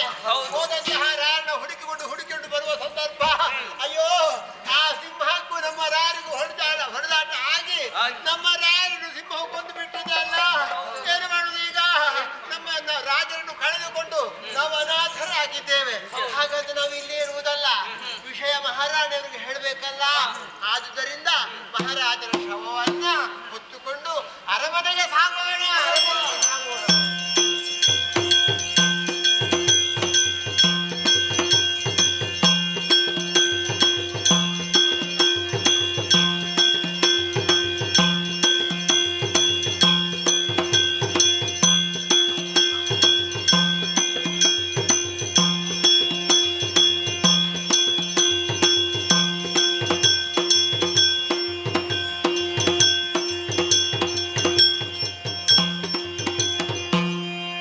ಮರುಕದಿ ಪೆಣವನೋ ಹೊರತಲಿ ಪುರದ ಹೊರಗೆ ಇರಿಸುತ್ತಾಗ ಬರಲ ಚರರ ಓ ಅಕ್ಕ, ನಮ್ಮ ಪತಿಯವರ ಜೊತೆಯಲ್ಲಿ ಹೋದಂತ ವನಪಾಲಕ ಹೌದು ಒಬ್ಬನೇ ಬಂದಿದ್ದಾನೆ. ಹೌದು. ಮಾತನಾಡಿಸಿದ್ರು. ಅಯ್ಯ, ಪ್ರಾಣೇಶ್ವರನೇ ಬಿಟ್ಟು ಬಂದು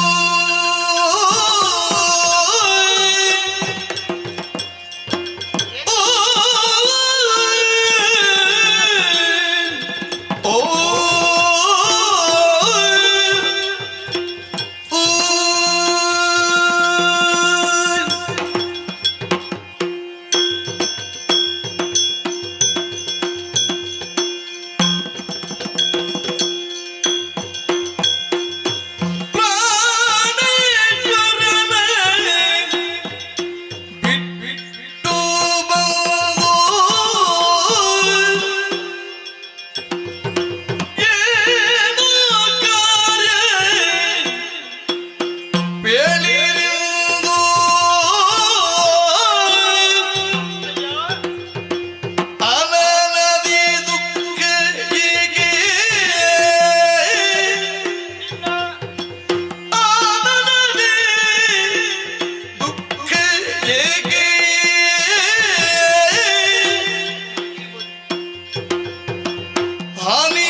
ಪ್ರಾಣೇಶ್ವರನ ಜೊತೆಯಲ್ಲಿ ಬೇಟೆಯಾಡೋದಕ್ಕೆ ಹೋದವರು ನೀವು.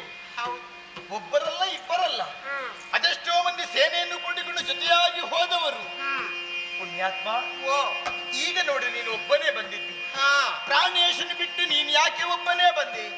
ಅಷ್ಟು ಮಾತ್ರವಲ್ಲ, ನಿನ್ನ ಆನಂದವನ್ನು ಗಮನಿಸಿದಾಗ ಒಂದು ಕಡೆಯಿಂದ ದುಃಖ, ಕಣ್ಣೀರು ಹೆಪ್ಪುಗಟ್ಟಿದೆ. ಅಯ್ಯ, ಯಾರಿಂದ ಹಾನಿ ನಿಮಗೆ ಒದಗಿ ಬಂತು? ಜೊತೆಯಲ್ಲೊಂದು ಮಾತಪ್ಪ, ನಿಜ. ಈ ರೀತಿ ನೀನು ಬರುವುದಕ್ಕೆ ಕಾರಣವಾದರೂ ಏನು ಹೇಳ್ತೀಯಾ ನಮ್ಮಲ್ಲಿ? ಹೇಗೆ ಹೇಳು? ಏನನು ದುರಲಿ ಪಾದಗಿಯೇ ನಿಮ್ಮಯ ಪತಿಗೆ ನಾಯ್ತೋ ಕಾನನಗೆ ನಿಮ್ಮಯ ಪತಿಗೆ ನಾಯ್ತೋ ಕಾನನಗೆ ಸೇನೆಯೊಡನೆ ಮೃಗ ಹಾನಿಯ ಗೈಯುತ್ತ ಸೇನೆಯೊಡನೆ ಮೃಗ ಹಾನಿಯ ಗೈಯುತ್ತ ತಾನೋರ್ವನು ಆನಂದದಿ ತೆರಳಿದ ಏನನು ಸುರಲಿ ಪಾದಕ್ಕೆ ನಿಮ್ಮಯ ಪತಿಗೆ ನಾಯ್ತು ಕಾನನಗೆ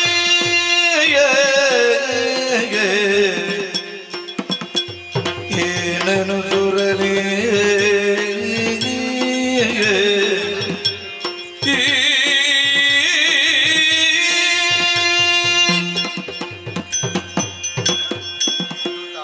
ತಾಯೇ, ಒದಗಿ ಬಂದಂತ ಸಂಕಷ್ಟವನ್ನು ಹೇಗೆ ಹೇಳಬೇಕು ಅಂತ ಅರ್ಥವಾಗೋದಿಲ್ಲ. ನಿಶ್ಚಿಂತನಾಗಿ ಹೇಳು. ನೀತ ನಾನೇ ನಿಮ್ಮಲ್ಲಿ ಕೇಳಿದ್ದಲ್ವಾ? ಒಂದು ರೀತಿಯ ದುಃಖದ ಕಡಲಿನಲ್ಲಿ ಈಜಾಡ್ತಾ ಇದ್ದೇನೆ. ಏನಾಯ್ತು? ಮಾತು ಹೊರಡುವುದಿಲ್ಲ ತಾಯೇ, ನಾಲಿಗೆ ತಡಬರಿಸ್ತಾ ಉಂಟು. ನೀವು ಹೇಳದೇ ಹೋದ್ರೆ ನಮಗೆ ಗೊತ್ತಾಗದಾದ್ರೂ ಹೇಗೆ? ವಿಷಯ ಹೌದಷ್ಟೇ. ಹೌದಲ್ವಾ? ಮಕ್ಕಳ ಹಾಗೆ ಕಾಪಾಡಿಕೊಂಡಿದ್ದವರು ಮಹಾರಾಜರು. ಖಂಡಿತ. ಈ ಸಲವೂ ಹಾಗೆ ಒದಗಿ ಬಂದ ಸಂಕಷ್ಟಕ್ಕಾಗಿ ಅವರ ಬಳಿಗೆ ಬಂದಿದ್ದೇವೆ. ಅವರ ಮನಸ್ಸೆನ್ನದು ಹಾಗೆಯೇ ಅಲ್ವಾ? ಓ, ಪ್ರಜೆಗಳ ಯೋಗಕ್ಷೇಮವನ್ನು ವಿಚಾರಿಸಬೇಕಾದು ಅರಸನಾದವ ಧರ್ಮವೇ ಸರಿ. ಸರಿ.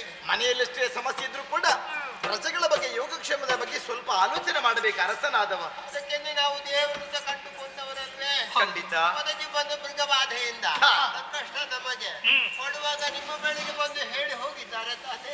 ನಮ್ಮಲ್ಲಿ ವಿಷಯವನ್ನು ತಿಳಿಸಿ ಆಮೇಲೆ ಸಂತೋಷದಿಂದ ಹೋದವರು ಅಲ್ವೇ?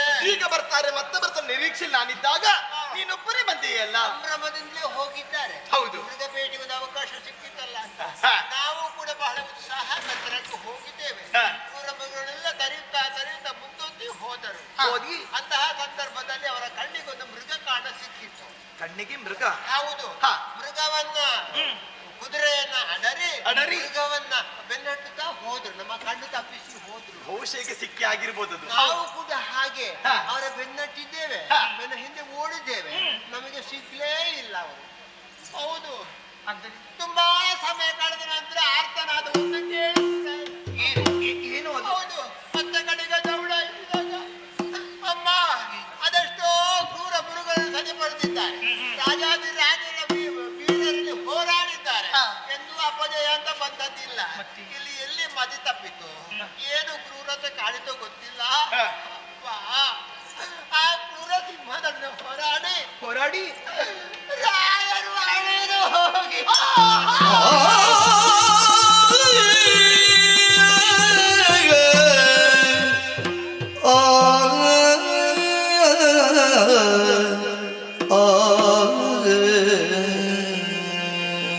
ತಂಗಿ ತಂಗ ಎಂತಹ ದುರ್ವಾರ್ತೆಯನ್ನು ಕೇಳುತ್ತಾ ಇದ್ದೇವೆ. ಹೌದು.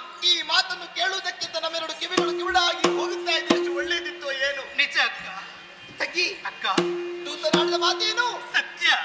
ಕಾಡ ಮೃಗರಾಜನಿಂದ ನಮ್ಮ ಗಂಡನಿಗೆ ಮರಣ. ಹೀಗೆ ಬರಪ್ಪ. ನೀನಾಡಿದಂತಹ ಮಾತು ಸತ್ಯವಲ್ವಾ? ನಿನ್ನ ಮಾತಿನ ಮೇಲೆ ವಿಶ್ವಾಸ ಇಟ್ಟು ಮಾತನ್ನು ಹೇಳುತ್ತಾ ಇದ್ದೇನೆ.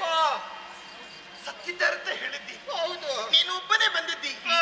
ಹಾಗಿದ್ರೆ ಅವರ ಮೃತದೇಹ ಎಲ್ಲಿ ಉಂಟಂತ ಹೇಳ್ತೀಯಾ ನಮ್ಮಲ್ಲಿ? ಅಮ್ಮ, ಕಾಡಲ್ಲೇ ಬಿಟ್ಟು ಬರೋದಕ್ಕಾಗ್ತದೆ. ಮತ್ತೆ? ನಮ್ಮನ್ನು ಸಾಕಿ ಸಲಹಿದವರ ದೇಹ ಇನ್ನೊಂದು ಮೃಗಗಳ ತಿನ್ನಬಾರದಲ್ಲ. ಹಾಗಾಗಿ ನಮ್ಮವರೆಲ್ಲ ಒಟ್ಟಿಗೆ ಸೇರಿಕೊಂಡು ಆ ಶವವನ್ನು ಹೊತ್ತುಕೊಂಡು ರಥ ಹೊರ ಬಾಗಿಲಲ್ಲಿ ಇರಿಸಿದ್ದೇವೆ. ನಾನು ಒಬ್ಬನೇ ಬಂದಿದ್ದೆ. ಉಡನೆ ಬಂದ ಕ್ಷಣದಿಯ ಮಡದಿಯ ಕಡಿ ಕಡಿಗೆ ಬಿಸು ಕಾಂತನ ಜಡತನುವಿನೊಳರಳುತ್ತಾಗ ಚಿಂತಿಸುತ್ತೆಂದರ ಕ್ಷಣದಿ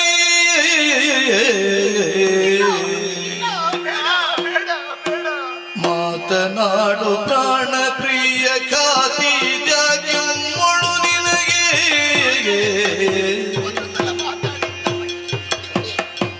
ಏತರ ದೊಡನಾಯ್ತು ವಿಖ್ಯಾತನೆ ವಿಪಿನದಲ್ಲಿ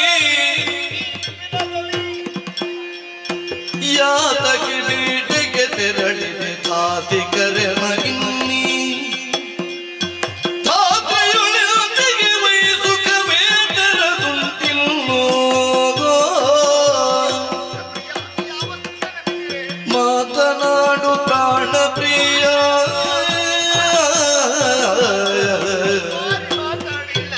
ಪ್ರಿಯ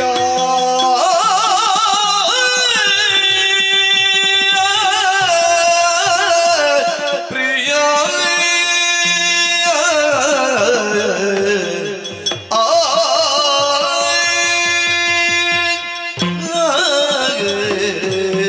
ಶಿವನೇ ಶಿವನೇ ವಲ್ಲಭ ವಲ್ಲಭ ನಿಮ್ಮ ಪ್ರೀತಿಯ ಮಡದಿಯರಂತ ನಾವಿರರು ಓಡಿಕೊಂಡು ಬಂದಿದ್ದೇವೆ ನಿಮ್ಮನ್ನು ಕಾಣುವುದಕ್ಕಾಗಿ. ಒಂದು ಸಲ ಮಾತಾಡಿ, ಒಂದು ಸಲ ಬಾಯಿ ತುಂಬಾ ಮಾತಾಡಿ ಮಾತಾಡಿ ವಲ್ಲಭ ವಲ್ಲಭ. ವೀರನಾಗಿ ಮೆರೆದವರು ತಾವು, ಶೂರ ಧೀರನಾಗಿದ್ದವರು ತಾವು, ಲೋಕದ ಸಮಸ್ತ ನಾಡಿನ ಜನತೆಗೆ ಸುಖವನ್ನು ಬಯಸುವವರು ತಾವು. ಹೋಗಿ ಹೋಗಿ ನಿಮಗೆ ಇಂತಹ ಸ್ಥಿತಿ ಒದಗಿ ಬಂತಲ್ಲ ಪ್ರಭು. ಈ ಕಾರಣದಲ್ಲಿಯೇ ಕಾಡ ಮೃಗರಾಜನಿಂದ ನಿಮ್ಮ ಪಾಲಿಗೆ ಸಾವು ಬಂತೆ ಸ್ವಾಮಿ, ಸಾವು ಬಂತೆ ಪ್ರಭು. ಅರೆಗಳಿಗೆ ನಿಮ್ಮನ್ನು ಬಿಟ್ಟು ಬದುಕಿದವರು ನಾವಲ್ಲ, ನೀವಿದ್ದರೆ ಮಾತ್ರ ನಮಗೆ ಭಾಗ್ಯ. ಸಂತೋಷವನ್ನು ಕಣ್ತುಂಬ ಕಾಣುತ್ತಾ ಇದ್ದವರು. ಈ ಪ್ರಪಂಚ ಎಲ್ಲ ಹೆಣ್ಮಕ್ಕಳು ಆಸೆ ಪಡುವುದು ಏನು ಗೊತ್ತೇ? ಪತಿಯ ಸೇವೆಯನ್ನು ಮಾಡುವುದರ ಮೂಲಕ ಜಗದ ಪತಿಯನ್ನು ಕಾಣುವುದಕ್ಕೆ ಬಯಸ್ತಾ ಇರುತ್ತೆ ಸ್ವಾಮಿ. ಇನ್ನೆಲ್ಲಿಯ ಜಗದ ಪತಿಯನ್ನು ಕಾಣುವುದಕ್ಕೆ ಸಾಧ್ಯ? ಪತಿಯ ಸೇವೆಯನ್ನು ಮಾಡುವಂತಹ ಭಾಗ್ಯವನ್ನೇ ನಾವಿಬ್ಬರು ಕಳೆದುಕೊಂಡಿದ್ದೇವೆ. ನೀನಿಲ್ಲದ ಅರಮನೆ ನಮಗೆ ಶೂನ್ಯ ಸ್ವಾಮಿ, ಶೂನ್ಯ. ಬೇಡ, ಈ ಪ್ರಪಂಚವೇ ಬೇಡ. ನಮ್ಮನ್ನು ಬಿಟ್ಟು ದೂರ ಹೋದಿರಲ್ಲ ಪ್ರಭು. ನೀವಿಲ್ಲದಿದ್ರೆ ನಮಗೆ ಯಾರು ಗತಿ, ಯಾರು ನಮಗೆ ಗತಿ? ಹಿರಿಯರ ಕೀರ್ತಿಯನುಳಿಸಿದಾಗ ಚರಿತನು ಧರಣಿ ಪನೀನಗೆ ಹೇಳಿ ಸ್ವಾಮಿ, ಹೇಳಿ. ಹಿರಿಯರ ಕೀರ್ತಿಯನುಳಿಸಿದ ಚರಿತನು ಧರಣಿ ಪನೀನಗೆ ಹೃದಯರು ಪ್ರಜೆಗಳಿಗೆ ಮೇನುವುದು ಅರಿಗಳು ಬಂದಿ ರಾಜ್ಯವ ತೊರೆಯದಿ ವಶಗೈವರು ಹಾ ತರಳರ ಏಳಿಗೆ ಮುಂದಕ್ಕೆ ಅರಿಯನ ತಗುದೋ ಹಿರಿಯರ ಕೀರ್ತಿಯನುಳಿಸಿದಾಗ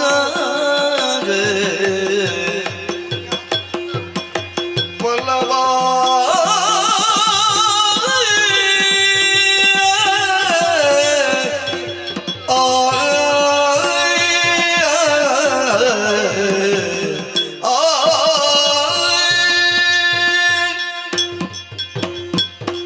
ದೇವಾ ದೇವಾ, ಈ ಹೊತ್ತಿಗಿಂತಹ ಕರ್ಣ ಕಠೋರಂತಹ ಮಾತನ್ನು ಕೇಳುತ್ತಿದ್ದೇವೆ ನಾವು.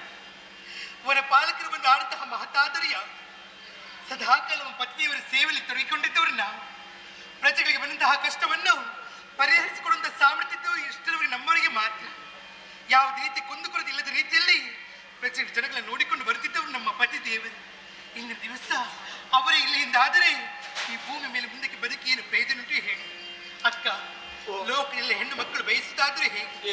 ಕೊರಳಲ್ಲಿರುವಂತಹ ಮಾಂಗಲ್ಯ, ಹಣೆಯಲ್ಲಿರುವಂತಹ ಕುಂಕುಮದ ತಿಲಕ, ಮದುವೆ ಆದ ಬಳಿಕ ಶಾಶ್ವತವಾಗಿರಬೇಕೆಂಬುದಾಗಿ ಬಯಸುತ್ತಾರೆ. ಕೊನೆಯ ತನಕಿದ್ರೆ ಮಾತ್ರ ಚಂದವಮ್ಮ. ಸತ್ಯ. ಆದ್ರೆ ಈ ಹೊತ್ತಿನಂತಹ ಯೋಗ ಭಾಗ್ಯವನ್ನು ಕಳೆದುಕೊಂಡವರು ನಾವು. ಅಷ್ಟು ಮಾತ್ರವಲ್ಲದೆ ಈ ಹೊತ್ತಿಗೆ ನಮ್ಮ ಪತಿದೇವರನ್ನು ಕಳೆದುಕೊಂಡ ನಂತರ ನಮ್ಮ ಮಕ್ಕಳನ್ನು ಬೆಳೆಸಿ ಸಾಕುವವರು ಯಾರಿದ್ದಾರೆ ಹೇಳಿ, ಯಾರಿದ್ದಾರೆ ಹೇಳಿ? ಯಾರು ಕೂಡ ಇಲ್ಲದಾಗಿ ಹೋಯ್ತಲ್ಲ. ಒಂದು ವೇಳೆ ಅರಸನಿಲ್ಲದಂತಹ ವೇಳೆಯಲ್ಲಿ ವೈರಿಗಳು ಮುತ್ತಿಗೆ ಹಾಕಿದರೆ ನಮ್ಮ ಪುರಕ್ಕೆ ನಮ್ಮ ಪುರವನ್ನು ಕಾಪಾಡುವವರು ಯಾರಿದ್ದಾರೆ? ಯಾರು ಕೂಡ ಕೇಳುವರು ಕೂಡ ಇಲ್ಲದಾಗಿ ಹೋಗಿದೆ.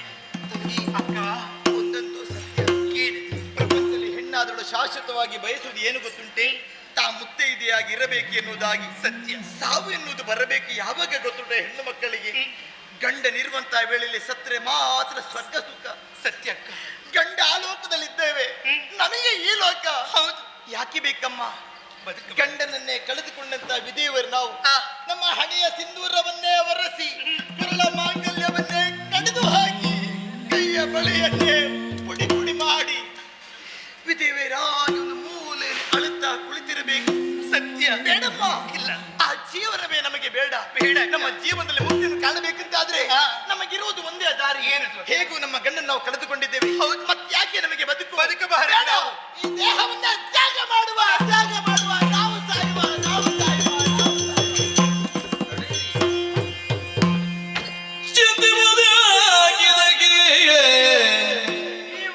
ನಾರಿಯರೇ ಭೂಕಾಂತನ ಜಡ ಚಮಗಿಯೇ ಚಿಂತಿಪುದ್ಯಾಕಿದಕ್ಕೆ ನಾರಿಯರೇ ಭೂಕಾಂತನ ಜಡ ಶವಗೆ ಕ್ರಾಂತಿಗೊಳ್ಳುತ್ತಲಿ ಮರುಗಿದರೆ ದಯವಾಂಗು ಅಂತಗ ಜೀವ ಮೀವನಿಗೆ ಚಿಂತಿಪುದ್ಯಾಕಿದಕ್ಕೆ ನಾರಿಯರೇ ಭೂಕಾಂತನ ಜಡ ಶವಗೆ ಚಿಂತಿಪುದ್ಯಾಕೆ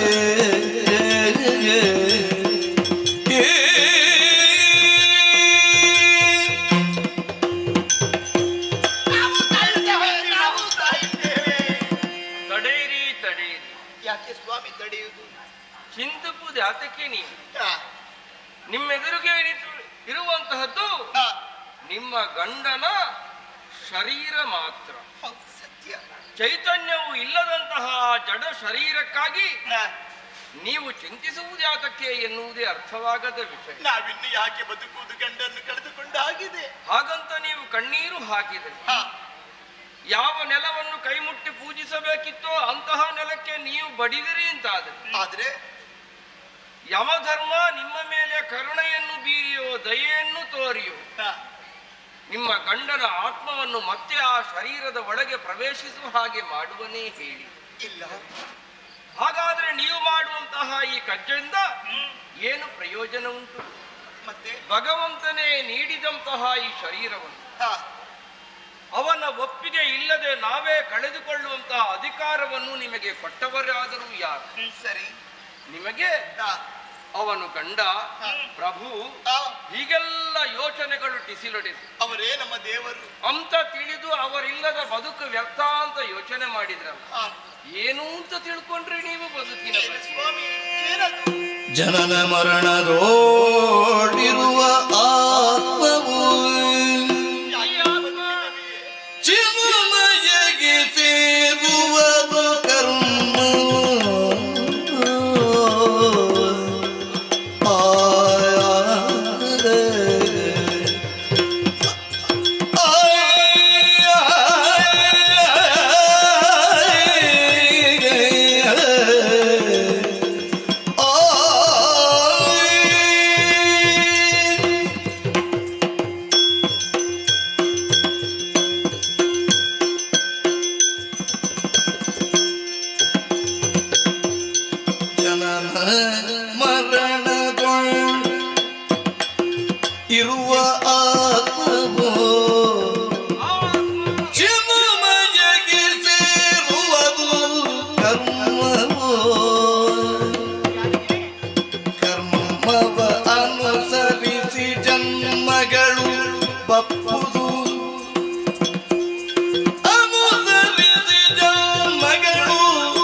ದಯವಿಟ್ಟು ಕೇಳಬೇಕಾದಂತಹ ವಿಷಯವಿದೆ. ಏನು ತಂದೆ? ನಾವು ಅರಸನನ್ನು ಕಳೆದುಕೊಂಡೆವು, ಇನ್ನು ನಮಗೆ ನಾಥರಿಲ್ಲ ನಿಜ ಎನ್ನುವಂತಹ ಭಾವದಿಂದಲೇ ಕಣ್ಣೀರಿಡುತ್ತಾ ಇದ್ದೀವಿ. ಹಾ, ಯಾರಿಗೆ ಯಾರು ಒಡೆಯರು, ಯಾರಿಗೆ ಯಾರು ಪ್ರಭು, ಯಾರಿಗೆ ಯಾವ ಸಂಬಂಧ ಯೋಚನೆ ಮಾಡಿ. ಏನು? ಗಬಗಬನೆ ತಿನ್ನುವಾಗ ನಮ್ಮ ನಾಲಿಗೆಯನ್ನು ನಮ್ಮ ಹಲ್ಲುಗಳೇ ಕಚ್ಚುತ್ತವೆ. ಸತ್ಯ. ನಾಲಿಗೆಯೂ ನಮ್ಮದ್ದೇ, ಹಾ. ಹಲ್ಲುಗಳೂ ನಮ್ಮದ್ದೇ. ನಮ್ಮದ್ದೇ. ಅದನ್ನು ತಪ್ಪಿಸುವುದಕ್ಕೆ ಆದೀತೆ ಹೇಳಿ. ಇಲ್ಲ. ಅಂದರೆ ಅರ್ಥ ಏನು? ಏನು? ಕಾಲ ಕಾಲಕ್ಕೆ ಆಗಬೇಕಾದ್ದೆಲ್ಲ ಆಗಿಯೇ ಆಗುತ್ತದೆ. ಭವಿತವ್ಯಂ ಭವತ್ಯೇವ. ಅದನ್ನು ಯಾವ ಕಾಲಕ್ಕೂ ಕೂಡ ಮೀರಿ ನಡೆಯುವ ಹಾಗೆ ನಮಗೆ ಅಧಿಕಾರವನ್ನು ಯಾರೂ ಕೊಟ್ಟವರಿಲ್ಲ. ಓಹೋ. ನೀವು ಯೋಚನೆ ಮಾಡಿ. ಏನು ತಂದೆ? ಲೋಕವನ್ನೆಲ್ಲ ಸೃಷ್ಟಿಸಬಲ್ಲಂತಹ ಎತ್ತರದ ಸ್ಥಾನದಲ್ಲಿರುವಂತಹ, ಲೋಕ ನಡೆಗೆ ವಿಧೇಯಕವನ್ನು ಬರೆಯಬಲ್ಲಂತಹ ಬ್ರಹ್ಮ ಬ್ರಹ್ಮ ಶಾರದೆಯನ್ನು ವರಿಸಿದ ಎನ್ನುವ ಕಾರಣಕ್ಕಾಗಿ 5 ತಲೆಗಳನ್ನು ಒಂದನ್ನು ಕಳೆದುಕೊಂಡ. ಸತ್ಯ ಸ್ವಾಮಿ. ಅಕುಂಠಿತವಾದಂತಹ ವೈಕುಂಠದ ಸ್ವರ್ಣ ಮಂಟಪದಲ್ಲಿದ್ದೇ ತನ್ನ ಕಣ್ಣ ಕೊನೆಯ ಮೊನೆಯ ಚಲನೆಯಿಂದ ಪ್ರಪಂಚ ವ್ಯಾಪಾರವನ್ನೆಲ್ಲ ನೋಡಬಲ್ಲಂತಹ ಪ್ರಭು ಶ್ರೀಮನ್ನಾರಾಯಣ ಭೃಗುಋಷಿಯ ಶಾಪದ ನೆವದಿಂದ ಧರೆಯಲ್ಲವತರಿಸಿದ. ಹಾ, ಲೋಕ ಮೂರನ್ನೇ ಸುಟ್ಟು ಕಣ್ಣಿಗೆ ಬೊಟ್ಟಿಟ್ಟುಕೊಳ್ಳುವಂತಹ ಪರಮ ಪ್ರಭುವಾದಂತಹ ಪರಮೇಶ್ವರ ಬ್ರಹ್ಮಕಪಾಲ ಕೈಯನ್ನು ಕಚ್ಚಿ ಹಿಡಿದಾಗ ಉಡುವುದಕ್ಕೆ ಬಟ್ಟೆ ಇಲ್ಲದೆ, ಉಣುವುದಕ್ಕೆ ಊಟ ಇಲ್ಲದೆ, ಭಿಕ್ಷಾಪಾತ್ರೆ ಹಿಡಿದು ಬೀದಿ ಬೀದಿ ತಿರುಗುವ ಹಾಗಾಯಿತು. ಹಾ, ನಾವು ನಂಬಿದಂತಹ ಅತಿಮಾನುಷ ಶಕ್ತಿಗಳೇ, ದೈವೀ ಶಕ್ತಿಗಳೇ ಈ ಮಾಯೆಯ ವರ್ತುಲದಲ್ಲಿರುವಾಗ ನಿನ್ನೆ ಹುಟ್ಟಿ ಇಂದು ಬದುಕಿ ನಾಳೆ ಸಾಯಲೇಬೇಕಾದಂತಹ ನಾವು ನೀವುಗಳೆಲ್ಲ ಹಾ, ನಾನು ಕಳೆದುಕೊಂಡೆ, ನನ್ನಿಂದ ಆಯಿತು, ನನಗಿನ್ನಾರಿಲ್ಲ ಎನ್ನುವಂತಹ ಭಾವದಲ್ಲಿ ತೊಡಗಿಸಿಕೊಂಡಿರಿ ಅಂತಾದರೆ ಹಾ. ಅದು ಹುಂಬತನ ಅಲ್ಲದೆ ಮತ್ತೇನು ಹೇಳಿ. ಓಹೋ. ಹುಟ್ಟು ಸಾವುಗಳೆಂಬ 2 ದಡಗಳ ನಡುವಿನ ಬಾಳಿನ ಕೊಳಕು ನೀರು ಪವಿತ್ರ ತೀರ್ಥಸ್ತೋತ್ರವಾಗುವುದು ಭಗವದ್ಧ್ಯಾನದ ಮೂಲಕವಾಗಿ, ಭಗವತ್ ಚಿಂತನೆಯ ಮೂಲಕವಾಗಿ. ಹಾ, ಭಗವತ್ ಚಿಂತನೆಗೆ ಬೇಕಾದುದು ಧರ್ಮ ನಡೆಯೇ, ಧರ್ಮ ಚಿಂತನೆಯೇ ಹೊರತು ಅದನ್ನು ಮೀರಿದಂತಹ ಯೋಚನೆ ಅಲ್ಲ. ಹಾ, ನಾನು ಹೋದೆ, ನಾನು ಬಂದೆ ಎಂದು ಹೇಳುವಾಗಲೆಲ್ಲ ನಮ್ಮ ಕೈ ನಮ್ಮ ಎದೆಯನ್ನು ಮುಟ್ಟಿಕೊಳ್ಳುತ್ತದೆ. ಸತ್ಯ ಸ್ವಾಮಿ. ಕಿವಿ ಹಿಡ್ಕೊಂಡು ಯಾರು ನಾನು ಹೋದೆ, ಮೂಗಿ ಹಿಡ್ಕೊಂಡು ಯಾರಾದ್ರೂ ನಾನು ತಿಂದೆ ಅಂತ ಹೇಳುವುದಿಲ್ಲ. ಇಲ್ಲ. ನಮಗರಿವಿಲ್ಲದ ಹಾಗೆ ನಮ್ಮ ಕೈ ನಮ್ಮ ಎದೆಯನ್ನು ಮುಟ್ಟಿ ನಾನು ಹೋದೆ ಅಂತ ಹೇಳ್ತದೆ ಅಂತಾದ್ರೆ ಅದರ ಅರ್ಥ ಏನು? ಏನು ತಂದೆ? ಒಳಗಡೆ ಒಬ್ಬ ಪರಮಾತ್ಮನಿದ್ದಾನೆ ಅಂತ ಅರ್ಥ. ಹಾ, ಆ ಆತ್ಮ ನಮ್ಮನ್ನು ಬಿಟ್ಟು ಹೋದ ಬಳಿಕ ಆ ಆತ್ಮನನ್ನು ಹರಿ ಅಂತ ಹೇಳಿ, ಹರ ಅಂತ ಹೇಳಿ, ಶಿವ ಹೊರಟು ಹೋದ್ರೆ ಮತ್ತದು ಶವವಲ್ಲವೇ? ಶವವಲ್ಲ. ಆ ಜಡವಾದಂತಹ ದೇಹ ನನ್ನದು ಎನ್ನುವಂತಹ ಭಾವದಿಂದ ನೀವು ಕಣ್ಣೀರಿಟ್ಟಿರಿ ಅಂತಾದ್ರೆ ನಿಮ್ಮ ಪ್ರಲಾಪವೆಲ್ಲವೂ ಕೂಡ ಆ ದೇಹಕ್ಕೆ ಹೇಗೆ ಅರ್ಥವಾಗುತ್ತದೆ ಹೇಳಿ? ಸತ್ಯ. ಈ ಜನ್ಮ ಅಂತ ಆಗುವುದೇ ನಾವು ಇಲ್ಲಿ ಹುಟ್ಟಿದ ಬಳಿಕ ನಾವು ನಡೆಸಲ್ಪಡುವಂತಹ ಕರ್ಮವನ್ನು ಅವಲಂಬಿಸಿಕೊಂಡಿರುತ್ತದೆ. ಸತ್ಕರ್ಮಗಳನ್ನು ಮಾಡಿದರೆ, ಸಚ್ಚಿಂತನೆಯನ್ನು ಮಾಡಿದರೆ, ಸತ್ಯೋಚನೆಯನ್ನು ಮಾಡಿದರೆ, ಹಾಗಾದ್ರೆ ಏನಪ್ಪ ಈ ಸತ್ಕರ್ಮ ಅಂತ ಹೇಳಿದ್ರೆ, ಕಣ್ಣುಗಳು ಒಳ್ಳೆಯದನ್ನು ನೋಡು, ಕಿವಿಗಳು ಒಳ್ಳೆಯದನ್ನು ಕೇಳು, ಮನಸ್ಸು ಒಳ್ಳೆಯದನ್ನು ಆಲೋಚನೆ ಮಾಡು, ನಾಲಗೆ ಒಳ್ಳೆಯದನ್ನು ಮಾತಾಡು, ಕಂಠ ಒಳ್ಳೆಯ ಸ್ವರವನ್ನೇ ಹೊರಹೊಮ್ಮಿಸು. ಇವೆಲ್ಲವೂ ಕೂಡ ಭಗವಂತ ನಮಗೆ ಅನುಗ್ರಹಿಸಲ್ಪಟ್ಟಂತಹ ಪಂಚೇಂದ್ರಿಯಗಳಿಂದ ಮಾಡಬಹುದಾದಂತಹ ಕೆಲಸಗಳು. ಸರಿ. ನೀವು ಮಾಡುವಂತ ಈ ಕೆಲಸ ಏನುಂಟು ನೋಡು, ಏನು? ಒಳಗಿರುವಂತಹ ಆತ್ಮನನ್ನೇ ಕೊಲ್ಲುವುದಕ್ಕೆ ನೋಡುದು, ಆತ್ಮಹತ್ಯೆಯನ್ನು ಮಾಡುವುದು. ಹೌದೇ? ಭಗವಂತನನ್ನೇ ನೀವು ಸಾಯಿಸಲು ಹೊರಟ ಹಾಗಾಗಲಿಲ್ಲ. ಶಿವನೇ. ಭಗವಂತನೇ ನಿಮಗೆ ಕೊಟ್ಟಂತಹ ಯೋಗ್ಯತೆಯನ್ನು ನೀವೇ ಬೇಡ ಅಂತ ತಿರಸ್ಕರಿಸಿದ ಹಾಗಾಗುವುದಿಲ್ವೇ? ಅಂದ್ರೆ ಅರ್ಥ ಏನು? ಭಗವಂತನನ್ನೇ ನೀವು ನಿರ್ಲಕ್ಷಿಸಿದ ಹಾಗಾಗುತ್ತದೆ. ಭಗವಂತನಿಂದ ಅನುಗ್ರಹಿಸಲ್ಪಟ್ಟಂತಹ ಜನ್ಮವಿದು. ನಾನು ಜನ್ಮ ಅಂತ ಯಾಕೆ ಪದಪ್ರಯೋಗವನ್ನು ಮಾಡಿದೆ? ಯಾಕೆ? ಉಳಿದ ಪ್ರಾಣಿಗಳ ಯಾವುದೋ ಒಂದು ಉದಾಹರಣೆಯನ್ನು ತಗೊಳ್ಳಿ. ಯಾವುದೋ ಒಂದು ಶುನಕ ತಂದು ಮಗುವಿನ ಹುಟ್ಟಿಗೆ ಕಾರಣವಾಯಿತು ಅಂತಾದ್ರೆ, ಯಾವುದೋ ಒಂದು ಕೋಳಿ ಮೊಟ್ಟೆ ಹಾಕಿತು ಅಂತ ಆಗುವಾಗ ಬರುವ ವಾಕ್ಯ ಹೇಗೆ? ಕೋಳಿ ಮೊಟ್ಟೆಗೆ ಜನ್ಮ ಕೊಟ್ಟಿತು ಅಂತ ಹೇಳ್ತಾರ? ಇಲ್ಲ. ಇಲ್ಲ ತಾನೆ? ಇಲ್ಲ. ಹಾಗಂತ ಒಂದು ಹೆಣ್ಣು ಮಗು ಒಂದು ಮಗುವಿನ ಜನ್ಮಕ್ಕೆ ಕಾರಣವಾಗುವಾಗ ಮಗುವಿನಿಗೆ ಜನ್ಮ ಕೊಟ್ಟಿತು ಅಂತ. ಸತ್ಯ. ನಮ್ಮದು ಮನುಷ್ಯರದ್ದು ಜನ್ಮ ಅಂತ ಕರೆಯಲ್ಪಡುತ್ತದೆ.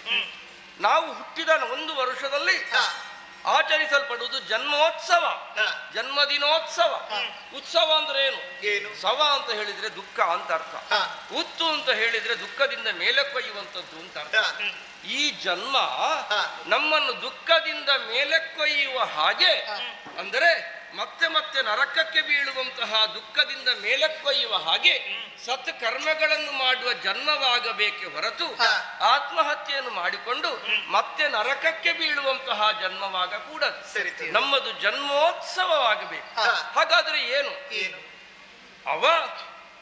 ನೀವು ಮಾಡಿದ ಕರ್ಮಕ್ಕೆ ಸರಿಯಾಗಿ ಋಣಾನುಬಂಧವನ್ನು ಒಪ್ಪಿಕೊಂಡು ಯಾವ ಜನ್ಮದಲ್ಲಿ ಯಾರು ಯಾರಿಗೆ ಏನಾಗಬೇಕು ಎನ್ನುವುದೆಲ್ಲವೂ ಕೂಡ ಭಗವತ್ ಸಂಕಲ್ಪವೇ ಆಗಿರುವಾಗ ಆ ಸಂಕಲ್ಪದಂತೆ ಇಷ್ಟು ದಿವಸಗಳ ಕಾಲ ಅವ ನಿಮ್ಮ ಗಂಡನಾಗಿದ್ದ.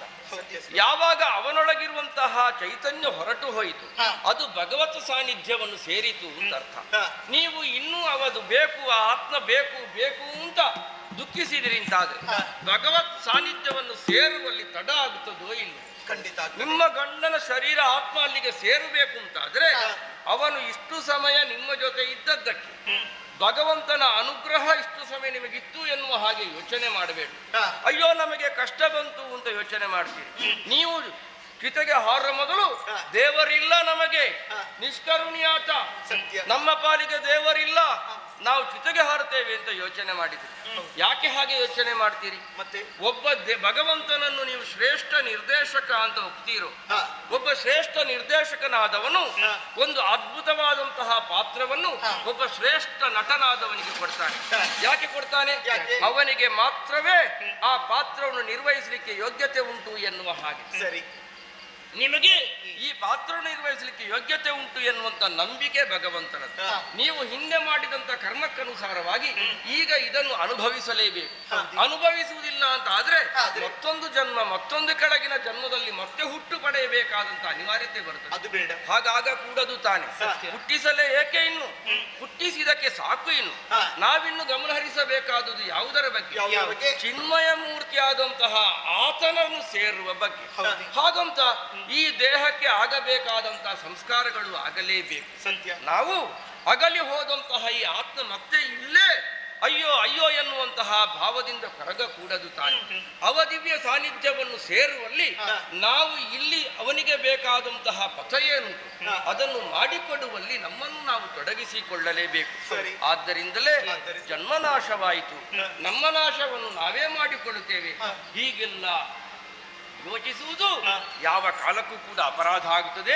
ಹಾಗೆ ಮಾಡದೆ ನೀವು ಬೆಳಗಿರಿ. ಆ ಶರೀರಕ್ಕೆ ಬೇಕಾದಂತಹ ಸಂಸ್ಕಾರವನ್ನು ಮಾಡುವಲ್ಲಿ ನಾವು ತೊಡಗಿಸಿಕೊಳ್ಳಲೇಬೇಕು. ಕಣ್ಣೀರನ್ನು ಒರೆಸಿಕೊಳ್ಳಿ. ಆ ಶರೀರ ಚಿನ್ಮಯನನ್ನು ಸೇರುವ ಹಾಗೆ ನಾವು ಪ್ರಾರ್ಥಿಸಬೇಕು. ಭಗವನ್ ನಾಮ ಸ್ಮರಣೆಯನ್ನು ಮಾಡುತ್ತಾ ಹೀಗೆ ಬನ್ನಿ.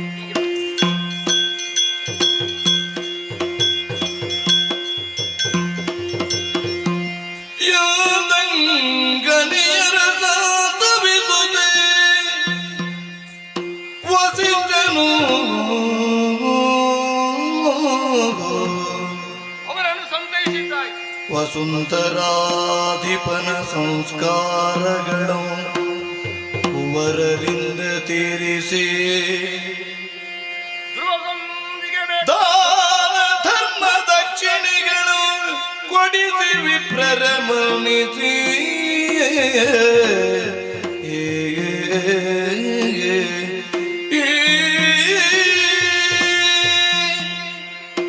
ಅದರಲ್ಲಿ ಹೋದಂತಹ ಚೇತನವಾದಂತಹ ಅರಸು ಧ್ರುವಸಂಧಿ ಬೇಕು ಬೇಕಾದಂತಹ ಸಂಸ್ಕಾರಗಳನ್ನೆಲ್ಲವನ್ನೂ ಕೂಡ ಪೂರೈಸಿ ಬ್ರಾಹ್ಮಣರಿಗೆ ದಾನ ದಕ್ಷಿಣೆಗಳನ್ನಿತ್ತು ಸಂತೈಸಿ ಯಾವುದು ಅವನಿಗೆ ಅತಿ ಪ್ರಿಯವಾಗಿದೆಯೋ ಅದನ್ನೆಲ್ಲವನ್ನೂ ಕೂಡ ದಾನ ಮಾಡಿ ಆ ಸಂಸ್ಕಾರ ವಿಧಿ ಕ್ರಿಯೆಗಳನ್ನೆಲ್ಲ ಮುಗಿಸಿ ಬಂದದ್ದಾಯಿತು. ಅರಸಿಯರನ್ನು ಒಳಗೆ ಕೂತ್ಕೊಳ್ಳಿ ಎನ್ನುವ ಹಾಗೆ ಪಥ ನಿರ್ದೇಶನವನ್ನು ಮಾಡಿದ್ದಾಯಿತು. ಹಾಗಂತ ಇನ್ನು ನಾ ಸುಮ್ಮನೆ ಇರುವ ಹಾಗಿಲ್ಲವಲ್ಲ. ರಾಜಗುರುವಾಗಿ ನಾ ಮಾಡಬೇಕಾದಂತಹ ಕರ್ತವ್ಯಗಳಿವೆ. ಈ ಚಂದ್ರಮುಖಿಯರ ತಂದೆ ಎಂದಿದ್ದಾರಲ್ಲ, ಅವರಿಗೆ ಅರಸು ಧ್ರುವದಂದಿಯ ವರ್ಣವಾರ್ಥೆಯನ್ನು ತಲುಪಿಸಲೇಬೇಕು. ಅದಕ್ಕಾಗಿಯೇ ಓಲೆಯೊಂದನ್ನು ಬರೆದು ಅದಕ್ಕೆ ರಾಜಗುರುವಿನ ಮುದ್ರೆಯನ್ನು ಒತ್ತಿದ್ದೇನೆ. ರಾಜಗುರುವಿನ ಮುದ್ರೆ ಒತ್ತಿದು ಅಂತಾದ್ರೆ ಅದರ ಸೂಚನೆ ಆದಷ್ಟು ಬೇಗ ಹೊರಟು ಬರಬೇಕು. ಆದ್ದರಿಂದಲೇ ಚಂದ್ರಮುಖಿಯರ ತಂದೆ ಎಂದಿರಿಗೆ ಈ ಸಂದೇಶವನ್ನು ಕೊಡಲು ಚರರಿಗೆ ಆಜ್ಞೆಯನ್ನು ಕೊಟ್ಟಿದ್ದೇನೆ. ಅವರು ಬರುವ ನಿರೀಕ್ಷೆ ಇರ್ತೇನೆ.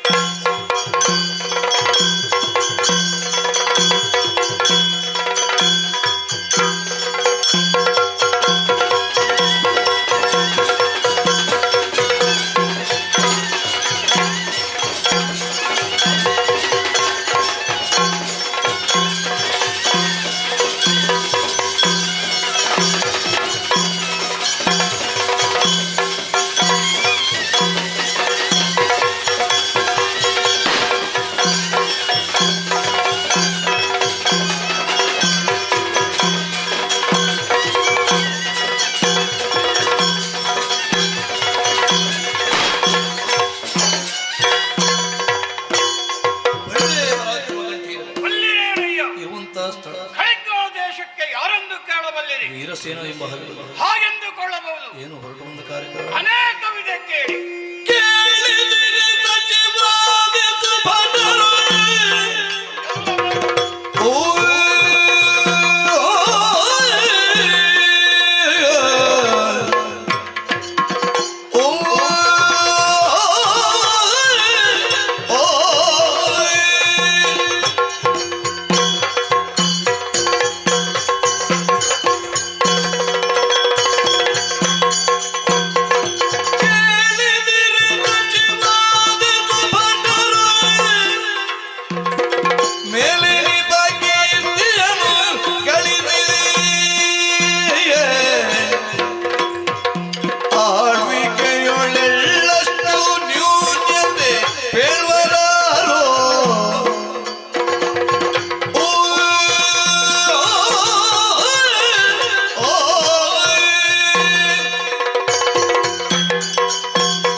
ಯಾವುದೇ ಒಂದು ರೀತಿಯ ನ್ಯೂನ್ಯತೆ ಇಲ್ಲದ ರೀತಿಯಲ್ಲಿ ಆಳುತ್ತಾ ಬಂದವನೇ ವೀರಸೇನ.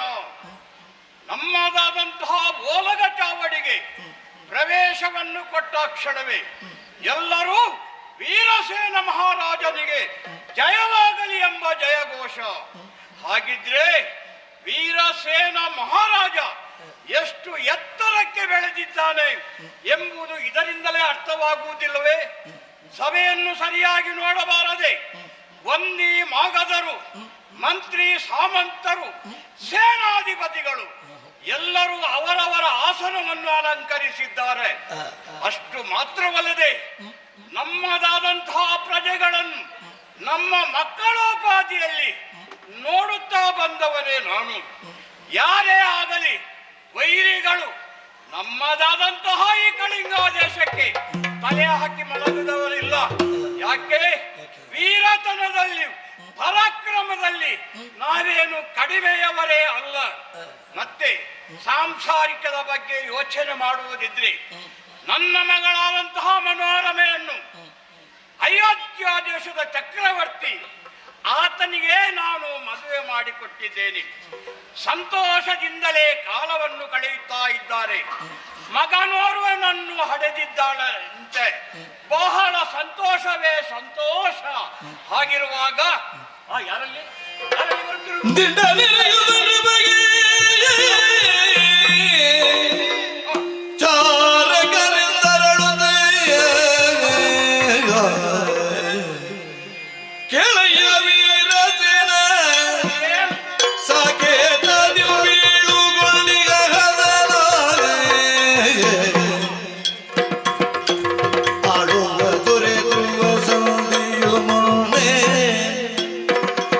ಮೃಗಾಲಿಯ ಕುಲಲಿಂದ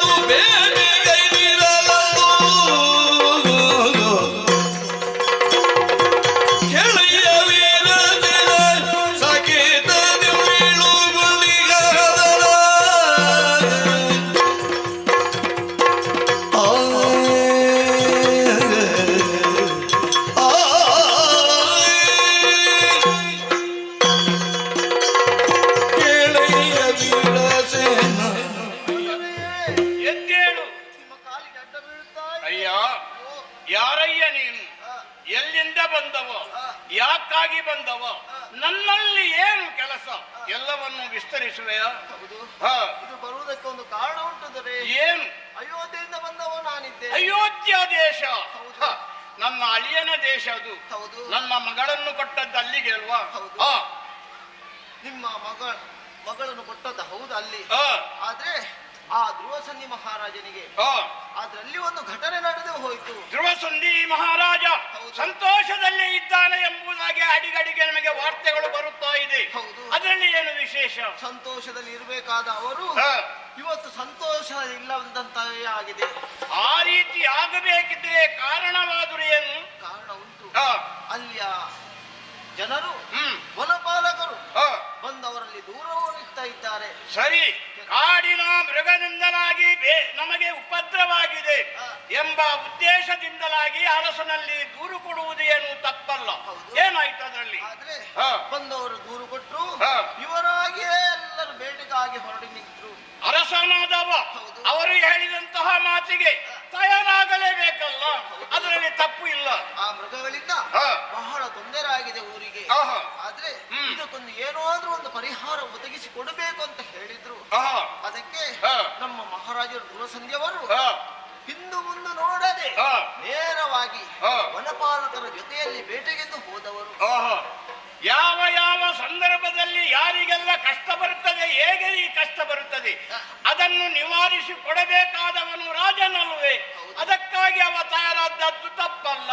ಹೌದು. ಹಾ. ಆದ್ರೆ ಎಲ್ಲರನ್ನು ಒಟ್ಟುಗೂಡಿಸಿ ಹಾ. ಬೇಟೆಗೆ ಹೋದದ್ದೇ ತಡ. ಹಾ. ಕೆಲವು ಈ ಕಡೆಯಲ್ಲಿ ಬೇಟೆ ಆಡ್ತಾ ಹೋದ್ರು, ಹಾ. ಕೆಲವು ಆ ಕಡೆಯಲ್ಲಿ ಬೇಟೆ ಆಡ್ತಾ ಹೋದ್ರು. ಆಹಾ. ಹೋದಂತಹ ಮಹಾರಾಜರು ಹಾ. ಇವರಿಗೆ ಹೋದಂತಹ ಕುಲುತ ಮೃಗಗಳನ್ನೆಲ್ಲ ಸಾರಲು ಸಿಂಹ ಅಳವಿಯುಳ್ ಮಡಿದನಲ್ಲ. ಬಳಿಕ ಚಿಂತಿಪ ಮಗಳನ್ನು ಗುರು ಸಂತೈಸಿ, ಬಳಿಕ ಚಿಂತಿಪ ಮಗಳನ್ನು ಗುರು ಸಂತೈಸಿ, ತಿಳುಗಲು ನಿಮಗೆ ವಾರ್ತೆಯ ಕಳುಹಿದ. ಗೆಳೆಯ ವೀರಜನ ಸಾಕೇತದಿ ಬೀಳುಗುಂಡಿಗ ಹನನ.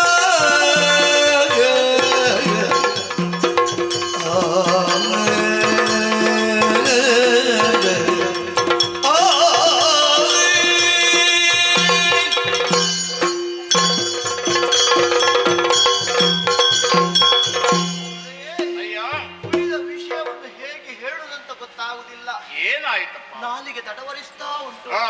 ಆದ್ರೆ ಹಾ. ಇವರು ಬೇಟೆಯಾಡ್ತಾ ಹೋದಂತಹ ವೇಳೆಯಲ್ಲಿ ಹ್ಮ್. ಎಲ್ಲೋ ಗುಹೆಯಲ್ಲಿ ಅವಿತುಕೊಂಡಂತಹ ಒಂದು ಸಿಂಹ. ಬೇಟೆಯಾಡುವುದಕ್ಕೆ ಹೋದಂತಹ ಸಂದರ್ಭದಲ್ಲಿ ಹೌದು. ಆ ಅಡವಿಯಲ್ಲಿ ಒಂದು ಸಿಂಹ. ಸಿಂಹ ಇತ್ತು. ಹಾ. ನೇರವಾಗಿ ಇವರ ಮೇಲೆ ದಾಳಿಯನ್ನು ಮಾಡಿತ್ತು. ಹೌದೇ? ಇದು ಮಾತ್ರವಲ್ಲದೆ ಹಾ. ಧ್ರುವಸಂಧಿ ಮಹಾರಾಜರನ್ನು ಕೊಂದು. ಏನು ನೀನು ಆಡಿದ ಮಾತೇನು ಸತ್ಯವೇ? ಆಹಾ.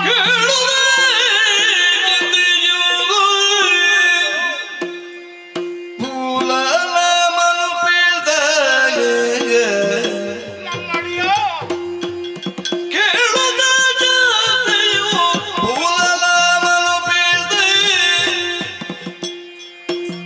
ಕಾಲಗತಿಯು ವಿಪರೀತ, ಬಾಲೆಯ ಗತಿ ನೀತಾಯ್ತೆ ಹಾ ಎಂದೋ.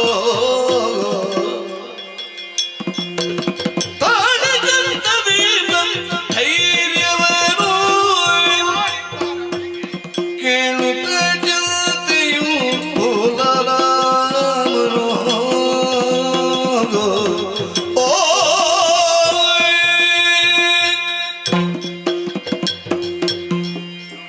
ದೊರೆಯೇ, ನೀನಾಡಿದಂತಹ ಮಾತು ಇದು ಸತ್ಯವೇ? ಸತ್ಯ.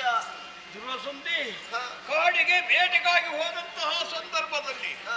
ಕಾಡಾಕಾಡಿಯಾಗಿ ಬೇಟೆಯನ್ನು ಆಡಿದ. ಹಾ. ಛೇ, ಎಂತ ಸಾಮರ್ಥ್ಯವಂತ, ಹಾ. ಎಂತ ಶಕ್ತಿವಂತ ಅಂತವನಿಗೆ ಹಾ.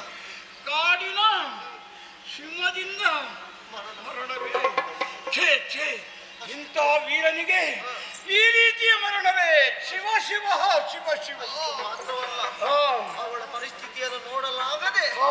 ಈ ವಿಷಯವನ್ನು ನಿಮ್ಮಲ್ಲಿ ಆಗುವುದಕ್ಕಾಗಿ ನಾನು ಬಂದಿದ್ದೆ. ಅಯ್ಯೋ, ನೀವು ಅಲ್ಲಿ ಅಲ್ಲಿಗೆ ಆದಷ್ಟು ಬೇಗ ಹೋಗಿ ಮಗಳಿಗೆ ಈ ರೀತಿಯ ದುಸ್ಥಿತಿ. ಸರಿ, ಹಾಗಿದ್ರೆ ನಿಮ್ಮದಾದಂತಹ ಅಯೋಧ್ಯೆಗೆ ನಿನ್ನ ಜೊತೆಯಲ್ಲಿಯೇ ನಾನು ಬರುತ್ತೇನೆ. ಮಗಳಿಗೆ ಸಮಾಧಾನವನ್ನು ಮಾಡಬೇಕಾಗಿದೆ. ಅಲ್ಲಿಯ ತನಕ ಹೋಗೋಣ.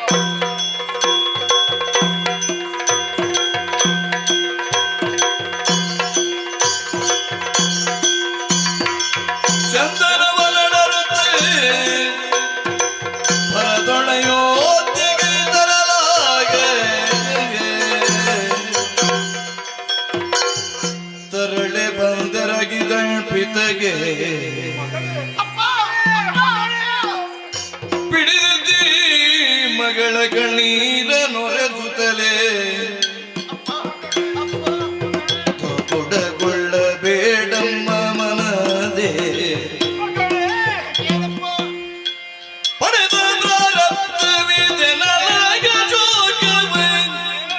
ತಡೆಯದೆ ಬೇಳಿದಳ ಬಲೆಗೆ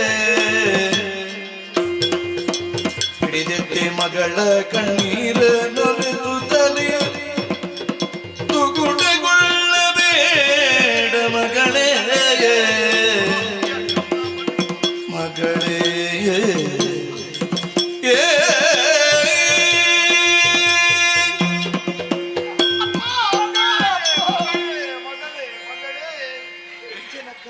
ಮಗಳೇ, ಯಾವ ಕಣ್ಣಿನಲ್ಲಿ ನಿನ್ನನ್ನು ಹಿಂದೆ ನೋಡಿದ್ದೇನೋ ಅದೇ ಕಣ್ಣಿನಿಂದ ಈ ಸ್ಥಿತಿಯನ್ನು ನಾನು ನೋಡಬೇಕಾಗಿ ಬಂತೆ ಮಗಳೇ. ಅಯ್ಯೋ ನಿನ್ನ ಸ್ಥಿತಿ. ಎಲ್ಲ ವಿಷಯವನ್ನು ದೂತ ನಮಗೆ ಹೇಳಿದ. ಅಯ್ಯೋ ಅಪ್ಪ, ನಿನ್ನ ಗಂಡನೇನು ಪರಾಕ್ರಮಿ, ಶಕ್ತಿವಂತ ಎಂಬುದಾಗಿ ನಾನು ಮದುವೆಯನ್ನು ಮಾಡಿಕೊಟ್ಟೆ ಆತನಿಗೆ. ಸರಿಯಪ್ಪ. ಆದರೆ ಬಾಳಿ ಬೆಳಕಾಗಿ ಬೇಕಾದಂತಹ ಆತ ಇನ್ನು ಮರಣ ಹೊಂದಿದನೆ. ನಿನ್ನನ್ನು ನಡು ನೀರಿನಲ್ಲಿ ಕೈ ಬಿಟ್ಟು ಹೋದನೆ. ಶಿವ ಶಿವ, ನನ್ನ ಮಗಳ ಗತಿಯೇ, ನನ್ನ ಮಗಳ ಗತಿ. ಅಪ್ಪ, ಮಗಳೇ, ಅಳದಿರು ಅಳದಿರು ಅಳದಿರು ಮಗಳೇ. ಅಯ್ಯೋ ಚಂದವೇ ನಿನಗೆ ನೋಡಲು ಕಂದ ಸಣ್ಣವನಳುತ್ತಿರುವ ಒಂದರಿಯ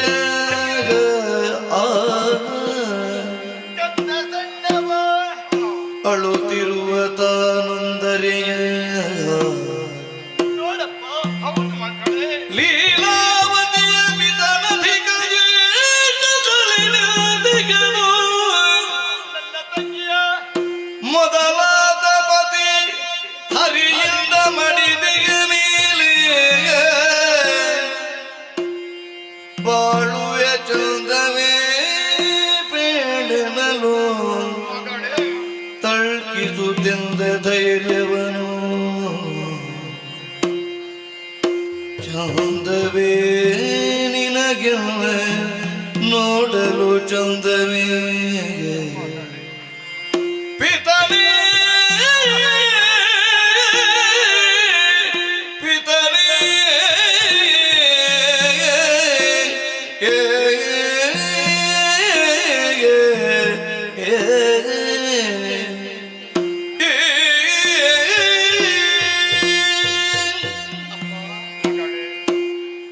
ಮನೋರಮೆಯ ಜೀವನದಲ್ಲಿ ಯಾವತ್ತಿದ್ರೂ ಸಂತೋಷವನ್ನು ಕಾಣುವ ಉದ್ದೇಶದಿಂದ ನಮ್ಮನ್ನು ಪ್ರೀತಿಯಿಂದ ಅಯೋಧ್ಯೆ ಅರಸನಿಗೆ ಮದುವೆಯನ್ನು ಮಾಡಿಕೊಟ್ಟವರು ತಾವು. ಸತ್ಯದ ವಿಷಯ. ಅಂದು ಎಂತಹ ಸಂಭ್ರಮ, ಎಂತಹ ವೈಭವ ನೀ ಕಂಡೆಯಪ್ಪ. ಮನಸ್ಸಿಗೆ ತುಂಬಾ ನನಗೆ ಸಂತೋಷವಾಯಿತು. ಮಗಳು ಯಾವಾಗ ಬರ್ತಾಳೆ ಎನ್ನುವುದಾಗಿ ಕಾತರದಿಂದ ಕಾಯುತ್ತಾ ಇದ್ದ ಕಣ್ಣುಗಳು ನಿನ್ನದು. ಅಪ್ಪ, ಈ ಮಗಳ ದುಸ್ಥಿತಿಯನ್ನು ಕಂಡು ಅಯ್ಯೋ ನಿನ್ನ ಕಣ್ಣುಗಳಿಗೆ ಸಂತೋಷವಾಯಿತೆ, ಮಗಳೇ. ನಿನ್ನ ಮನಸ್ಸಿಗೆ ಸಂತೋಷವಾಯಿತೆ, ಆನಂದ ತುಂಬಿ ಬಂತೆ ಅಪ್ಪಯ್ಯ. ಮಗಳೇ, ನೋಡಪ್ಪ, ಅಂದು ಮದುವೆಯ ಸಂದರ್ಭದಲ್ಲಿ ಅಕ್ಷತೆ ಕಾಳುಗಳು ಇದೇ ಕೈಗಳಿಂದ ಹಾಕಿದವ ನೀನು. ಇಂದು ನಿನ್ನ ಮಗಳ ಜೀವನದಲ್ಲಿ ಆದಂತಹ ಪರಿಸ್ಥಿತಿಯನ್ನು ಕಂಡು ಅದೇ ಕೈಗಳಿಂದ ಬಿಗಿದಪ್ಪಿಕೊಂಡೇ ಅಲ್ಲ ನೀನು. ಜನಕ ಮಗಳೇ, ಪಿತಿಗೆ ಮತ್ಸರವಾಯಿತು, ನಾನರಿಯೇ ಅಪ್ಪ. ಇಷ್ಟು ಪಕ್ಕ ನಾ ವಿಧವೆಯಾಗಿ ಹೋದೆ. ಹಡೆಯುವುದಕ್ಕೆ ಒಂದು ಮಗನನ್ನು ಹಡೆದೆ ನಾನು. ತಾಯಿಯಾದೆ. ಸೌಭಾಗ್ಯವನ್ನು ಕಾಣುವಂತ ಕಾತುರದಲ್ಲಿ ನಾನಿದ್ರೆ ಕಾಡಿನ ಮೃಗರಾಜನಂತೆ ನನ್ನ ಗಂಡರ ಪ್ರಾಣವನ್ನೇ ತೆಗೆದ ಜನಕ. ಮಗನ ಸುದರ್ಶನನ್ನು ನೋಡಿದ್ದೀರಾ? ಅಮ್ಮ ಅಪ್ಪನಲ್ಲಿ ಅಂತ ಕೇಳುತ್ತಾ ಇದ್ದಾರೆ. ಯಾವ ನಾಲಿಗೆಯಲ್ಲಿ ನಾವು ಉತ್ತರ ಕೊಡಗಪ್ಪ? ನನ್ನಿಂದ ಸಾಧ್ಯವಿಲ್ಲ ಅಪ್ಪ, ನನ್ನಿಂದ ಸಾಧ್ಯವಿಲ್ಲ. ಆದುದರಿಂದಲೇ ಕೇಳುತ್ತಾ ಇದ್ದೇನೆ. ನನ್ನ ಈ ದೃಶ್ಯವನ್ನು ಕಂಡು ನಿನಗೆ ಸಂತೋಷವಾಯಿತೆ? ಮಗು ಅಳುತ್ತಿರುವಂತಹ ಸಂದರ್ಭದಲ್ಲಿ ನಾನು ಯಾವ ರೀತಿ ಸಮಾಧಾನ ಪಡಿಸಬೇಕು ಅಪ್ಪ? ಅಷ್ಟು ಮಾತ್ರವಲ್ಲ, ಲೀಲಾವತಿ ನನ್ನನ್ನು ಕಂಡ್ರೆ ಪ್ರೀತಿಯಿಂದ ಅಕ್ಕ ಅಕ್ಕ ಅಂತ ಮಾತನಾಡಿಸ್ತಾ ಇದ್ದಳು. ಯಾವಾಗ ನಮ್ಮ ಪತಿದೇವರಾಯರು ನಮ್ಮನ್ನು ಬಿಟ್ಟು ಹೋದ ಸ್ವಲ್ಪ ಸಮಯದಲ್ಲಿ ಯಾಕೋ ಮನಸ್ಸಲ್ಲಿ ಒಂದು ತರಹ ಮಾತಾಡುತ್ತಾ ಇದ್ದಾಳೆ. ನನ್ನ ಮುಖವನ್ನು ಸರಿಯಾಗಿ ನೋಡುತ್ತಾ ಇಲ್ಲ. ಅವಳ ಅಪ್ಪನೂ ಕೂಡ ಅಷ್ಟೇ, ನನ್ನನ್ನು ಕಂಡ್ರೆ ವೈರತ್ವವನ್ನು ಕಟ್ಟಿಕೊಂಡ ಹಾಗೆ ಕಾಣುತ್ತಾ ಉಂಟು. ಅಪ್ಪ, ಇನ್ನು ನಾವು ಬದುಕುದಾದ್ರೂ ಹೇಗೆ? ನಾನೇನು ಮಾಡ್ಲಿ ಮಗನನ್ನು? ನಾನು ಏನು ಮಾಡ್ಲಿ?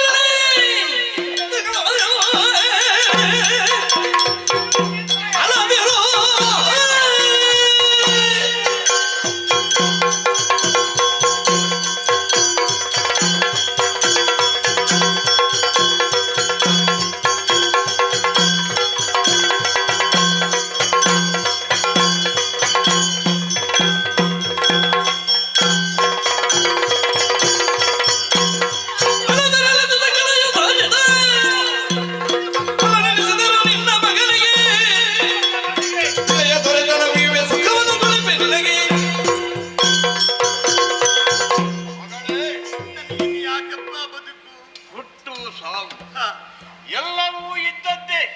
ಜಾತಸ್ಯ ಮರಣಂ ಧ್ರುವಂ. ಹುಟ್ಟಿದಂತ ಯಾವನಿಗೆ ಆಗಲಿ ಮರಣವೆಂಬುದು ಇದ್ದದ್ದೇ. ಆದ್ರೆ ಇಷ್ಟು ಪಕ್ಕ ನನ್ನವರಿಗೆ ಬರಬಾರದಿತ್ತು. ಅದೇ ನಾನು ಯೋಚನೆ ಮಾಡುದು. ಆತನಿಗೆ ಇಷ್ಟು ಬೇಗ ಮರಣ ಬಂತಲ್ಲ. ಮತ್ತೊಂದು ವಾಕ್ಯ ಏನು ಹೇಳಿದೆ? ಏನಪ್ಪ? ಯಾರು ಸಣ್ಣವಳು? ಲೀಲಾವತಿ. ಅವಳ ತಂದೆ ನನ್ನ ತಂಗಿ. ಅವರು ಒಟ್ಟಾಗಿ ಏನಾದ್ರೂ ಮಾಡಿ ನಿಮಗೆ ಕುಹಕವನ್ನು ಬಯಸುವುದು ಖಂಡಿತ ಎಂಬುದಾಗಿ ಹೇಳ್ತಾರೆ. ಅರಸ ಆತ ಸ್ವಲ್ಪ ಕೆಟ್ಟವ, ಒಳ್ಳೆ ಬುದ್ಧಿಯವನಲ್ಲ. ಏನೇ ಆಗಲಿ ನಿನಗೆ ನಾನು ಭಾಷೆಯನ್ನು ಕೊಡುತ್ತೇನೆ. ನಿಮಗೆ ಯಾವ ರೀತಿಯನ್ನು ಕಷ್ಟವೂ ಬಾರದ ರೀತಿಯಲ್ಲಿ ನಿನ್ನ ಮಗನಿಗೆ ಪಟ್ಟವನ್ನು ಕಟ್ಟಿಸುವಂತ ಜವಾಬ್ದಾರಿ ನನ್ನದು. ಸುದರ್ಶನಿಗೆ ಪಟ್ಟ ನೀವು ಖಂಡಿತ ಕಟ್ಟಿಸುತ್ತೇನೆ. ಹೆದರಬೇಡ, ನಿಶ್ಚಿಂತೆಯಿಂದಿರು. ನೀವಿರುವಾಗ ನನಗೆ ಯಾಕೆ? ಮತ್ತೆ ಏನಪ್ಪ? ಹಾಗಿರುವಾಗ ನೋಡು, ಯಾವ ಭೀತಿಯೂ ನಿನಗೆ ಬೇಡ. ನಿನ್ನೊಂದಿಗೆ ಸ್ವಲ್ಪ ಸಮಯ ನಾನಿದ್ದೇನೆ. ಬಾ ಬಾ.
ಏನು ಹೊರಟು ಕಾರ್ಯಕ್ರಮ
ಆದ್ರೆ ನಮ್ಮವರೆಲ್ಲ ಹೇಳುವುದಾದ್ರೆ ಹೇಗೆ ಇತ್ತ ಉಜ್ಜಯಿನಿಯಳು ನೃಪಧರಣ ಅಂತ ಅರಸ ಈ ವರ್ತಮಾನ ಕಾಲದಲ್ಲಿ ಬೆರೀತಾ ಇದ್ದಾನೆ ಎನ್ನುವುದಂತ ಮಾತುಗಳನ್ನು ಕೇಳಿಸಿಕೊಂಡಾಗ ಮನಸ್ಸಿಗೆ ಬಹಳಷ್ಟು ಸಂತೋಷವಾಗ್ತಾ ಇದೆ. ನಾನು ಅರಸನಾದದ್ದೆ ತಡ ಅದು ಈ ಧರೆಯಲ್ಲಿ ಸಂಚಾರವನ್ನು ಮಾಡಿ ಧರಣಿ ಪಾಲಕರ ಗರ್ಭವನ್ನು ಮೂಡಿದೆ. ನನ್ನದಂತ ಸತ್ತ ಪರಾಕ್ರಮಕ್ಕೆ ಮೆಚ್ಚಿದಂತ ಅವರೆಲ್ಲ ಕಾಲಕ್ಕೆ ಕಪ್ಪ ಕಾಣಿಕೆಯನ್ನು ತಂದೊಪ್ಪಿಸಿದ್ದಾರೆ. ಇಷ್ಟು ಮಾತ್ರವಲ್ಲ, ನನ್ನನ್ನು ಅರಸ ಎನ್ನುವುದಾಗಿ ಒಪ್ಪಿಕೊಂಡವರಿದ್ದಾರೆ. ಮನಸ್ಸಿಗೆ ಸಂತೋಷ. ರಾಜಕೀಯವಾಗಿ ಆಲೋಚನೆ ಮಾಡಿದರೆ ಸದ್ಯದ ಮಟ್ಟಿಗೆ ಈ ಉಜ್ಜಯಿನಿ ನಗರದಲ್ಲಿ ಯಾವುದೇ ರೀತಿಯ ಕುಂದುಕೊರತೆಗಳಿಲ್ಲ. ಹಾಗೆಂದು ಸಂಸಾರದ ಬಗ್ಗೆ ಆಲೋಚನೆ ಮಾಡಿದಾಗ ನಮಗೆ ಬಹಳಷ್ಟು ಸಂತೋಷವಾಗ್ತದೆ. ಪ್ರಾಯ ಪ್ರಬುದ್ಧರಾಗಿ ಬೆಳೆಯುತ್ತಿರುವಂತಹ ವೇಳೆಯಲ್ಲಿ ಕನ್ಯೆಯೊಬ್ಬಳನ್ನು ಮದುವೆಯಾದೆ. ನಮ್ಮ ದಾಂಪತ್ಯ ಜೀವನದ ಪ್ರತಿಕೋವ ಎಂಬಂತೆ ಹುಟ್ಟಿಕೊಂಡಲೆಲ್ಲ ಒಬ್ಬಳ ಹೆಣ್ಣು ಮಗಳು ಬಹಳ ಲೀಲೆಯಿಂದ ಸಾಕಿದೆ. ಅವಳಿಗೆ ಲೀಲಾವತಿ ಇರುವಂತಹ ನಾಮಕರಣವನ್ನು ಮಾಡಿದೆ. ಆಮೇಲೆ ನಮಗೆ ತಲೆಬಿಸಿ ಆರಂಭ ಆಯಿತು. ವಯಸ್ಸಾದಾಗ ವಿದ್ಯೆಯನ್ನು ಅಭ್ಯಾಸ ಮಾಡಬೇಕು. ಬೆಳೆಯುತ್ತಿರುವಂತಹ ವೇಳೆಯಲ್ಲಿ ಅವಳಿಗೆ ಮದುವೆ ಎನ್ನುವಂತ ಸಂಸ್ಕಾರ ಆಗಬೇಕಲ್ಲ. ಹಾಗೆ ನಾನು ಆಲೋಚನೆ ಮಾಡಿದವ. ಸುಮ್ಮನೆ ಎಲ್ಲ ತಿಳಿದವರು ಹೇಳಿತು, ಹೆಣ್ಣು ಹುಟ್ಟಿತು ಮೈಯೆಲ್ಲ ಹುಣ್ಣು ಹುಟ್ಟಿತು ಎನ್ನುವುದಾಗಿ. ಯಾಕೆ? ಹೆಣ್ಣು ಮಕ್ಕಳು ಹುಟ್ಟಿದಾಗಲೇ ಸಮಸ್ಯೆಗಳು ಆರಂಭವಾಗ್ತದೆ. ನಿಮಗೆ ಗೊತ್ತಿರುವ ಇದೇ ವಿಷಯ. ಅದು ಗೊತ್ತಿಲ್ಲದಿಲ್ಲ ಬೇಡ. ನಿಮಗೊಂದು 4 ಹೆಣ್ಣು ಮಕ್ಕಳಾಗಲಿ, ಆವಾಗ ನಿಮಗೆ ಅರ್ಥ ಆಗ್ತದೆ. ಆ ವಿಷಯ ಬಿಡುವ. ಹಾಗೆ ಮದುವೆ ಮಾಡಬೇಕು ಈಗ ತೀರ್ಮಾನ ಮಾಡಿದಾಗ ರೋಗಿ ಬಯಸಿದ್ದು ವೈದ್ಯ ಹೇಳಿತ್ತು. ಒಂದೇ ಆಯ್ಕೆ ಎನ್ನುವ ಹಾಗೆ ಒಂದು ಘಟನೆ ನಡೆದು ಹೋಯಿತು. ಹೇಳಿದ್ದಾರಲ್ಲ ತಿಳಿದವರು, ಎತ್ತಣದ ಮಾಮರ ಎತ್ತಣದ ಕೋಗಿಲೆ, ಎತ್ತಳಿಂದ ಎತ್ತರಕ್ಕೆ ಸಂಬಂಧವಯ್ಯ. ಸುಮ್ಮನೆ ಎಲ್ಲ ಹೇಳಿತ್ತು. ನಾವು ಕೋಗಿಲೆ ಮಾಮರದ ಕಥೆಯನ್ನು ನಾವು ನೆನಪು ಮಾಡಿಕೊಳ್ತೇವೆ. ಹಾಗೆಂದು ಆಲೋಚನೆ ಮಾಡಿದ್ರೆ ಇದು ಉಜ್ಜಯಿನಿ ನಗರ ಇರಬಹುದು. ಆದ್ರೆ ಅಯೋಧ್ಯ ನಗರದ ಬಗ್ಗೆ ಆಲೋಚನೆ ಮಾಡಿದಾಗ ಅಲ್ಲಿ ಅರಸ ಧ್ರುವ ಸಂಧಿ ಒಂದು ಮದುವೆ ಆಗಿದ್ದ ಸ್ವಾಮಿ. ಏನು ಮಾಡೋಣ, ಮಕ್ಕಳಾಗಲಿಲ್ಲ ಎನ್ನುವಂತ ಬೇಸರವನ್ನು ಹೊಂದಿದಾಗ ಮತ್ತೊಂದು ಮರುಮದುವೆಯನ್ನು ಮಾಡಬೇಕು ಈಗ ತೀರ್ಮಾನ ಮಾಡಿದ. ಆ ಸಂದರ್ಭವನ್ನೇ ಆಯ್ಕೆ ಮಾಡಿಕೊಂಡು ನನ್ನ ಮಗಳಾದಂತ ಲೀಲಾವತಿಯನ್ನು ಆ ಧ್ರುವ ಸಂಧಿಗೆ ಮದುವೆ ಮಾಡಿಕೊಟ್ಟೆ. ನಾನು ಮದುವೆ ಮಾಡಿಕೊಟ್ಟಂತ ಪರಿಣಾಮವೋ ಅಲ್ಲ, ನನ್ನ ಮಗಳು ಆ ಮನೆಯನ್ನು ಸೇರಿದ ಪರಿಣಾಮವೋ ಏನು ಅಂತ ಗೊತ್ತಿಲ್ಲ. ಯೋಗ ಭಾಗ್ಯಗಳೆಲ್ಲ ಆತನ ಪಾಲಿಗೆ ಒದಗಿ ಬಂದವಲ್ಲ. ಇಬ್ಬರು ಮಡದಿಯರು ಗರ್ಭವನ್ನು ತಾಳಿದರಲ್ಲ, ಅದರ ಪರಿಣಾಮದಲ್ಲಿ 2 ಗಂಡು ಮಕ್ಕಳನ್ನು ಪಡೆದಿದ್ದಾರೆ. ಹಿರಿಯ ಮನೋರಮೆ, ಅವಳಿಗೆ ಹುಟ್ಟಿದಂತ ಮಗ ಸುದರ್ಶನ, ನನ್ನ ಮಗಳಾದಂತ ಲೀಲಾವತಿಗೆ ಸುರಾತ್ರನೆನ್ನುವಂತ ಒಬ್ಬ ಮಗ ಹುಟ್ಟಿಕೊಂಡ. ಬಹಳ ಸಂತೋಷದಿಂದ ಕಾಲವನ್ನು ಕಳೀತಾ ಇದ್ದಾರೆ. ಅವರಿಗೆ ನೆಮ್ಮದಿ ಉಂಟು ಎನ್ನುವಲ್ಲಿಗೆ ನಾವು ಕೂಡ ಬಹಳ ಸಂತೋಷಿಗರೇ. ಸರಿ, ಒಟ್ಟುಗುಲವನ್ನು ಕೊಟ್ಟೆ. ಅದ್ಯಾರು ಅದ್ಯಾರು ಅದ್ಯಾರು ಅದ್ಯಾರು ಅದ್ಯಾರು ಸಂದೇಶ ಮಣಿದು ಭೂಪನುಳು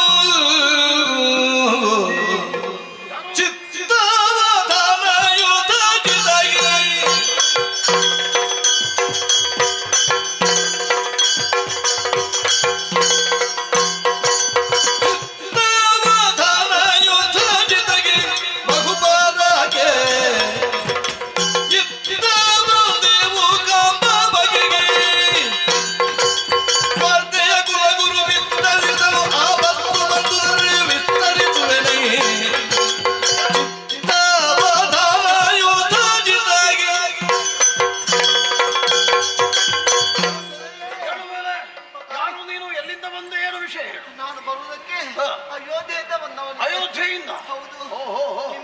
ಅಂದ್ರೆ ನನ್ನ ಮಗಳ ಊರಿಂದ ಅಂತ ಅರ್ಥ ಆಯ್ತು. ಏನು ಬಂದೆ? ಬರುವುದಕ್ಕೆ ಕಾರಣ ಉಂಟು. ಏನು ಕಾರಣ? ದೊಡ್ಡ ಒಂದು ಆಪತ್ತು ಬಂದು ಒದಗಿದೆ ಅಲ್ಲಿ. ಆಪತ್ತೆ? ಹೌದು. ಅಯೋಧ್ಯೆ ನಗರದಲ್ಲಿ ಆಪತ್ತು ಬರೋದಕ್ಕೆ ಸಾಧ್ಯ ಉಂಟೇನೋ? ಹೌದು. ಹಾ. ಏನೋ ಗೊತ್ತಿಲ್ಲ. ಏನು? ಒಂದು ಒದಗಿ ಆಗಿದೆ. ಆಗಿದೆ? ಹೌದು. ಏನು ವಿಷಯ? ಅದಕ್ಕೆ ಕಾರಣ ಉಂಟು. ಹಾ. ಅಲ್ಲಿಯ ವನಪಾಲಕರೆಲ್ಲರೂ ಹಾ. ಒಟ್ಟು ಸೇರಿ ಹಾ. ನಮ್ಮ ಮಹಾರಾಜರ ಧ್ರುವಸಂಧಿಯಲ್ಲಿ ದೂರವಂತವರಿದ್ದಾರೆ. ಸರಿ. ಇತ್ತದು ಮಾತ್ರವಲ್ಲದೆ ಅವರ ಮಾತನ್ನು ಕೇಳಿ ನೇರವಾಗಿ ಬೇಟೆಗೆ ಹೋದವರಿದ್ದಾರೆ. ಬೇಟೆಗೆ ಹೋದ? ಹೌದು. ಮನಸ್ಸಿಗೆ ಮುದ ಬಂದ ಹಾಗೆ ಬೇಟೆಯನ್ನು ಆಡಿದ್ರು. ಹಾ. ಆದಂತಹ ವೇಳೆಯಲ್ಲಿ ಹಾ. ಎತ್ತರೋ ಇದ್ದಂತಹ ಒಂದು ಸಿಂಹವನ್ನು ಆ ಧ್ರುವಸಂಧಿ ಮಹಾರಾಜರನ್ನು ಕೊಂದು ಬಿಟ್ಟು. ಹೀಗೂ ಘಟನೆ ಆಯ್ತು. ಮುಂದಿನ ಪರಿಣಾಮದಲ್ಲಿ ಏನಾಯಿತು? ಮುಂದಿನ ಪರಿಣಾಮದಲ್ಲಿ ಹಾ. ನೇರವಾಗಿ ನಿಮ್ಮ ಅವರ ಮನೆಗೆ ಹೋದೆ. ಹಾ. ಮಗಳ ಮುಖವನ್ನು ನೋಡ್ಲಿಕ್ಕೆ ಆಗುವುದಿಲ್ಲ. ಹಾ. ಬಹಳ ಅಳುತ್ತಾ ಬಹಳ ಬೇಸರದಲ್ಲಿ ಇದ್ದಾಳೆ. ಆದಷ್ಟು ಬೇಗ ನೀವು ಅಲ್ಲಿಗೆ ಹೋಗಿ ಹಾ. ಅವಳನ್ನು ಸಮಾಧಾನ ಪಡಿಸಬೇಕು. ಹೋಗಿದ್ದು ಆಲೋಚನೆ ಮಾಡ್ತೀನಿ. ಸರಿ ಸರಿ ಸರಿ, ಮಗಳಿಗಿಂತ ಪರಿಸ್ಥಿತಿ ಬಂದೊದಗಿದ್ದಲ್ಲ. ಮಂತ್ರಿ ಧ್ರುವ ಸಂಧಿ ಕಾಲವಾಗಿರ್ಪ ವಿವರೇ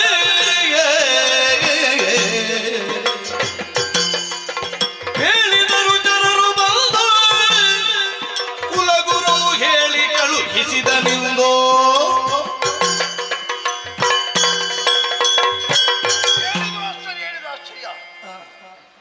ನಾಡಿನ ಅರಸರೊಬ್ಬ ಕಾಡಿನ ರಾಜನಾದಂತಹ ಸಿಂಹದ ಬಾಯಿಗೆ ಸಿಕ್ಕಿ ಪ್ರಾಣವನ್ನು ಕಳೆಕಳುವುದು ಅಂತ ಹೇಳಿದ್ರೆ ಇದಕ್ಕಿಂತ ದೊಡ್ಡ ಆಶ್ಚರ್ಯ ಮತ್ತೊಂದಿಲ್ಲ. ಹೀಗೂ ಆಯಿತು ಘಟನೆ. ನನ್ನ ಮಗಳಿಗೆ ಇಂಥ ಒಂದು ಶಿಕ್ಷೆ ಯಾಕಪ್ಪ ದೇವರು ಕೊಟ್ಟರು ಎನ್ನುವುದಾಗಿ ನಾನು ಈಗ ಆಲೋಚನೆ ಮಾಡಬೇಕಾಗ್ತದೆ. ವಿಷಯವೇನು ಸರಿ, ದುಃಖದಲ್ಲಿರುವಂತಹ ಮಗಳಿಗೆ ಸಾಂತ್ವನದ ನುಡಿಯನ್ನು ಹೇಳಬೇಕಾದ ನನ್ನ ಧರ್ಮ. ಹಾಗೆಂದು ಸಕಲ ವಿಚಾರವನ್ನು ತಿಳಿಯಬೇಕು. ಅಯೋಧ್ಯೆಗೆ ತೆರಳುತ್ತೇನೆ.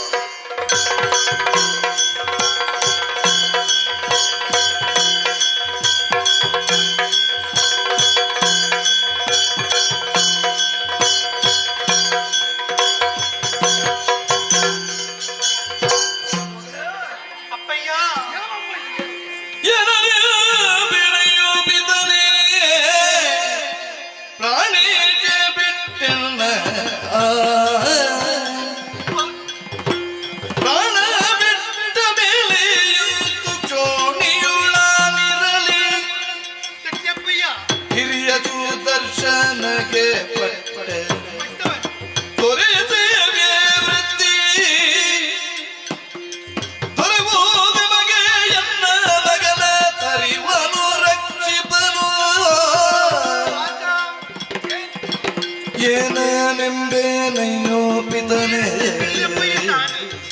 ಪಿತನೇ.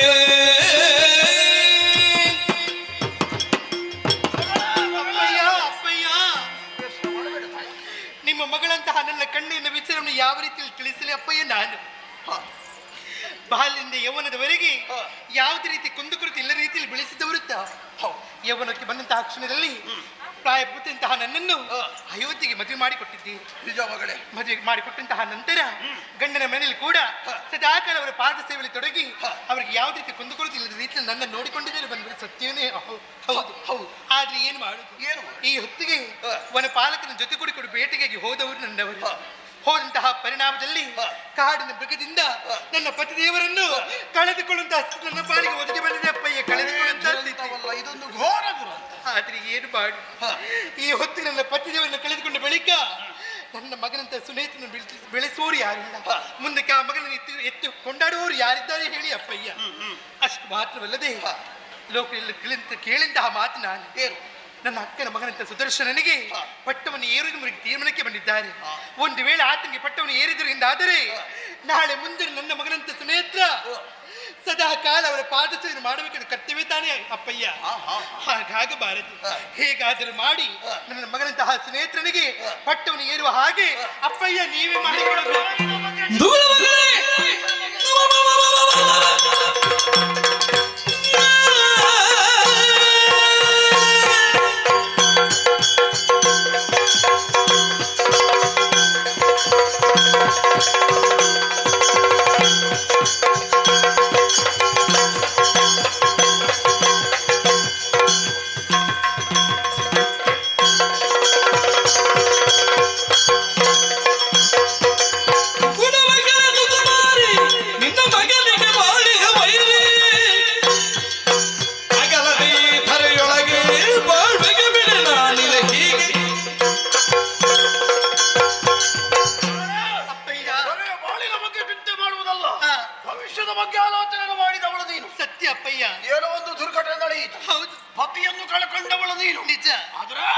ಜೀವನದ ಬಗ್ಗೆ ಆಲೋಚನೆ ಮಾಡಿದಾಗ ಜೀವನ ಎನ್ನುವುದು ಪೂರ್ತಿ ಆಗಬೇಕು ಅಂತಿದ್ರೆ ನಮಗೆ ಆರಂಭದಲ್ಲಿ ಭದ್ರತೆ ಇರುವುದು ಬೇಕಾಗ್ತದೆ. ಹೌದಪ್ಪಯ್ಯ. ಆಲೋಚನೆ ಮಾಡಿದಾಗ ನಿನಗಿರುವಂತ ಆಧಾರ ಒಬ್ಬನೇ ಒಬ್ಬ. ನಿಜ. ನಿನ್ನ ಮಗ ಸುನೇತ್ರ. ಸತ್ಯ. ಏನು ಮಾಡೋಣ ಹೇಳು? ಏನು? ನನಗೊಂದು ಆಶೆ ಇತ್ತು. ಹೇಗೆ? ಕಾಲಾಂತರದಲ್ಲಿ ತಂದೆಯಿಂದ ಮಗನಿಗೆ ಬರ್ತದೆ. ಆದ್ರೆ ಯಾವ ಮಗನಿಗೆ? ನಿನ್ನ ಮಗನಾದಂತ ಸುರೇತ್ರನಿಗೆ. ಸತ್ಯ. ಇಲ್ಲಿ ಅಧಿಕಾರವನ್ನು ನಾನು ದೊರಕಿಸಿಕೊಡ್ತೇನೆ ಇರುವಂತಹ ಒಂದು ನಿರ್ಣಯಕ್ಕೆ ನಾನು ಬದ್ಧರಾಗಿದ್ದೆ. ಆದ್ರೆ ಇದರ ಮಧ್ಯದಲ್ಲಿ ಈ ಘಟನೆ ನಡೆದು ತೀರ್ಮಾನ ಬದಲಾಗ್ತಾ ಉಂಟು. ಖಂಡಿತ ಅಪ್ಪಯ್ಯ.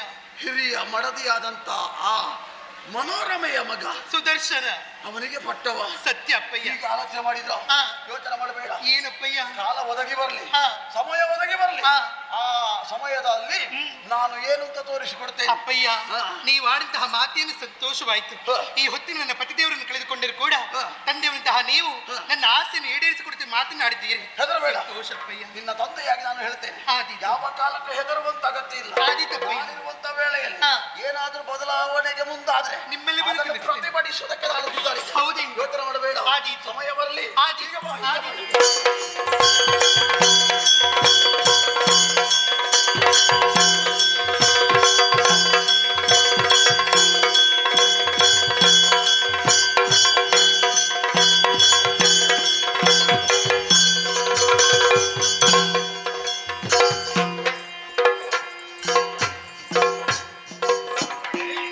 ಲೇಖನವನ್ನು ಬರೆದು ಗುರುವರಿಯವರು ಭುವನನುಳಿದಂದಾನಿ ಪುರದಲ್ಲಿ ವಾಲಾದಿರಿ. ಅರಿತೀರಿ ನಿಮಗೆ ಬಾಲಿಯರೆ ಮುಂದಿನ ಕಾರ್ಯ ಹೊರೆಯು ನಿಮ್ಮೊಳಗಿರುವುದೋ.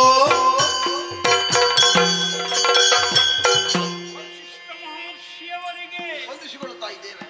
ಈರ್ವರೂ ಕೂಡ ನಾ ಬರೆದಂತಹ ಲೇಖನವನ್ನು ಓದಿ ತ್ವರೆಯಿಂದಲೇ ಇಲ್ಲಿಗೆ ಆಗಮಿಸಿದ್ದನ್ನು ಕಂಡು ಸಂತೋಷವಾಯಿತು. ಓಹೋ. ಪ್ರಯಾಣದಲ್ಲಿ ಏನೂ ತೊಡಕಾಗಲಿಲ್ಲ ತಾನೆ. ಇಲ್ಲಪ್ಪ, ನಾವು ಸುಧಾರಿಸಿಕೊಳ್ಳುತ್ತೇವೆ. ಚರರು ಆದಷ್ಟು ಶೀಘ್ರವಾಗಿ ನಿಮಗೆ ವರ್ತಮಾನವನ್ನು ತಿಳಿಸಿದರು ತಾನೆ. ನಿಜ. ನಿಮ್ಮ ಮುಖದಲ್ಲಿ ಖೇದವನ್ನು ಕಾಣುತ್ತಾ ಇದ್ದೇನೆ. ಬೇಸರ ಉಂಟು ನಮಗೆ.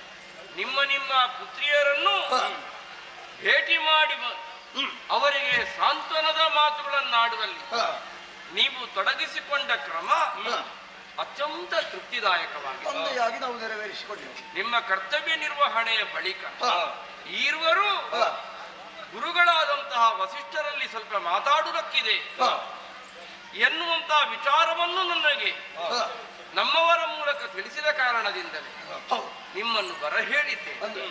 ಏನು ವಿಷಯ? ನೀವು ಬಾರದೆ ತೀರ್ಮಾನಿಸುವ ಹಾಗಿಲ್ಲ. ಹಾಗಾದ್ರೆ ಏನೋ ಒಂದು ತೀರ್ಮಾನ ವಿಷಯ ಉಂಟು. ಏನದು? ಮಿತ್ರ ಕುಲದೇ ಗುರುವದಿದ್ದನೇ ನಾಲಿದೆಯ ಚಿತ್ತದೊಳವನೊರೆವೆ ಪುರವಣೆ ಉತ್ತರಾಧಿಕಾರಿಯಾಗಿ ಅರ್ತಿಯಿಂದ ಪೊರೆವರಾಗೆ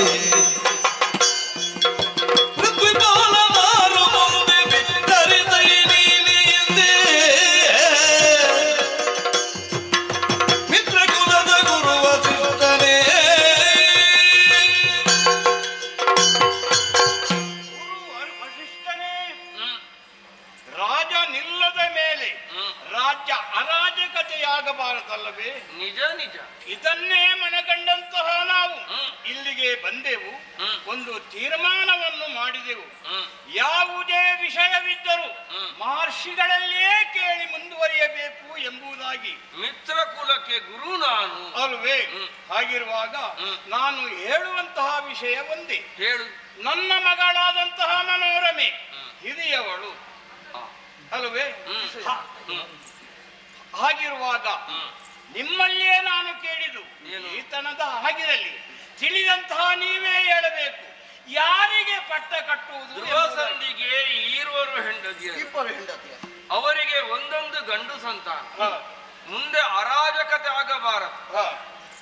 ಈ ವಿಷಯದಲ್ಲಿ ಈರುವರಿಗೂ ಸಹಮತವಿದೆ. ಯಾರಿಗಾದರೂ ಪಟ್ಟ ಕೊಡಬೇಕು.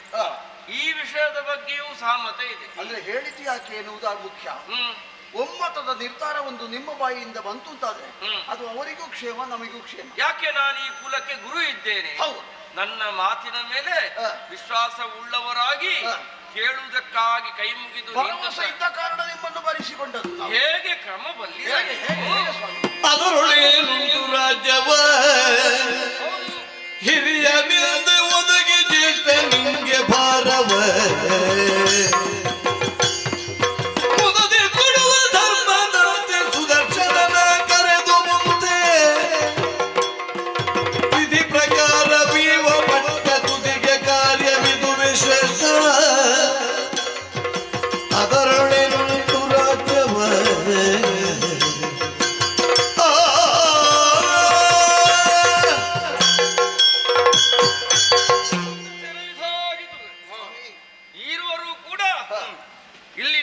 ಕುಲಗುರು ಆದಂತಹ ನನ್ನ ಮೇಲೆ ವಿಶ್ವಾಸ ಬಿಟ್ಟು ನೀವೊಂದು ಮಾತಾಡಿದರೆ ಆ ಮೂಲಕ ನಡೆದುಕೊಳ್ಳುವುದಕ್ಕೆ ಸಿದ್ಧರಿದ್ದೇವೆ ನಾವು ಭಕ್ತರಿದ್ದೇವೆ ಎನ್ನುವುದಕ್ಕಾಗಿ ನನ್ನ ಮುಂದೆ ನಿಂತಿದ್ದೀವಿ. ಇದರಲ್ಲಿ ತುಂಬಾ ಯೋಚಿಸುವುದಕ್ಕೆ ಏನಿದೆ ಹೇಳಿ. ಈಗಾದ್ರೆ ದೊಡ್ಡ ವಿಷಯ ಅಲ್ಲ, ನಾವು ಆದ್ರೆ ಯೋಚನೆ ಮಾಡಬೇಕು. ಸೇರಿದಂತಹ ಸಮಸ್ತರ ಎದುರೇ ನೀ ಪ್ರಶ್ನೆಯನ್ನು ಕೇಳುತ್ತಾ ಇದ್ದೀವಿ.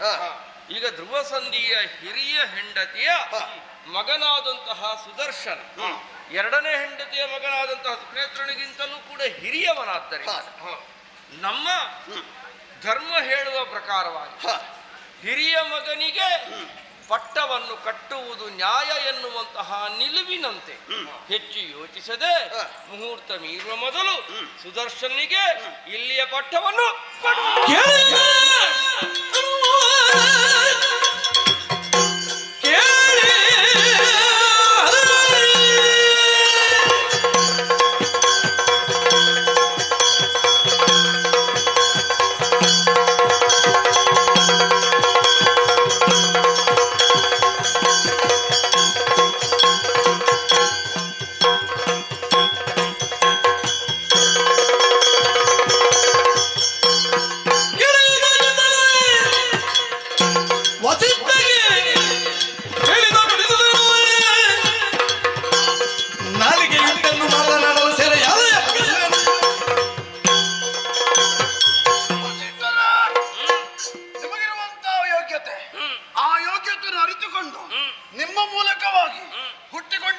ಸಮಸ್ಯೆಗೆ ಸರಿಯಾದಂತ ಪರಿಹಾರವನ್ನು ಹುಡುಕುವಂತ ಆಲೋಚನೆ ಮಾಡಿದ್ದು. ಕೊಟ್ಟಿನಲ್ಲ ನಾನು. ಎಂತದ್ದು ಕೊಟ್ಟದ್ದು? ಹಿರಿಯ ಮಗನಿಗೆ. ಏನು ಬಾಯಿಗೆ ಬಂದ ಹಾಗೆ ಮಗಳಿದ್ರೆ ಹಾಗಾಯ್ತಾ?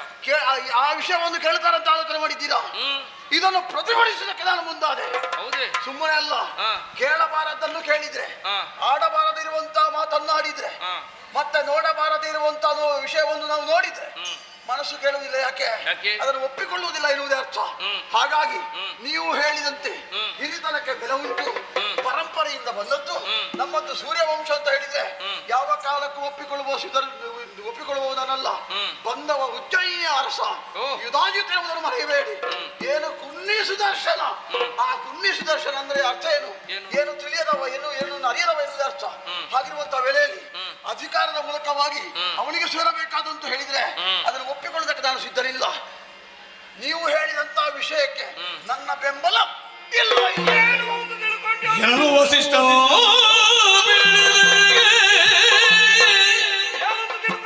ಇನ ಕುಲದಲ್ಲಿ ರಾಜ್ಯವರ್ಧಗೈದವರೀವರೆಗೆ ನೂದನರೀರುತ್ತೋ ವಿನಯದೊಳೆನಲಾಂದ್ರ ಆಗ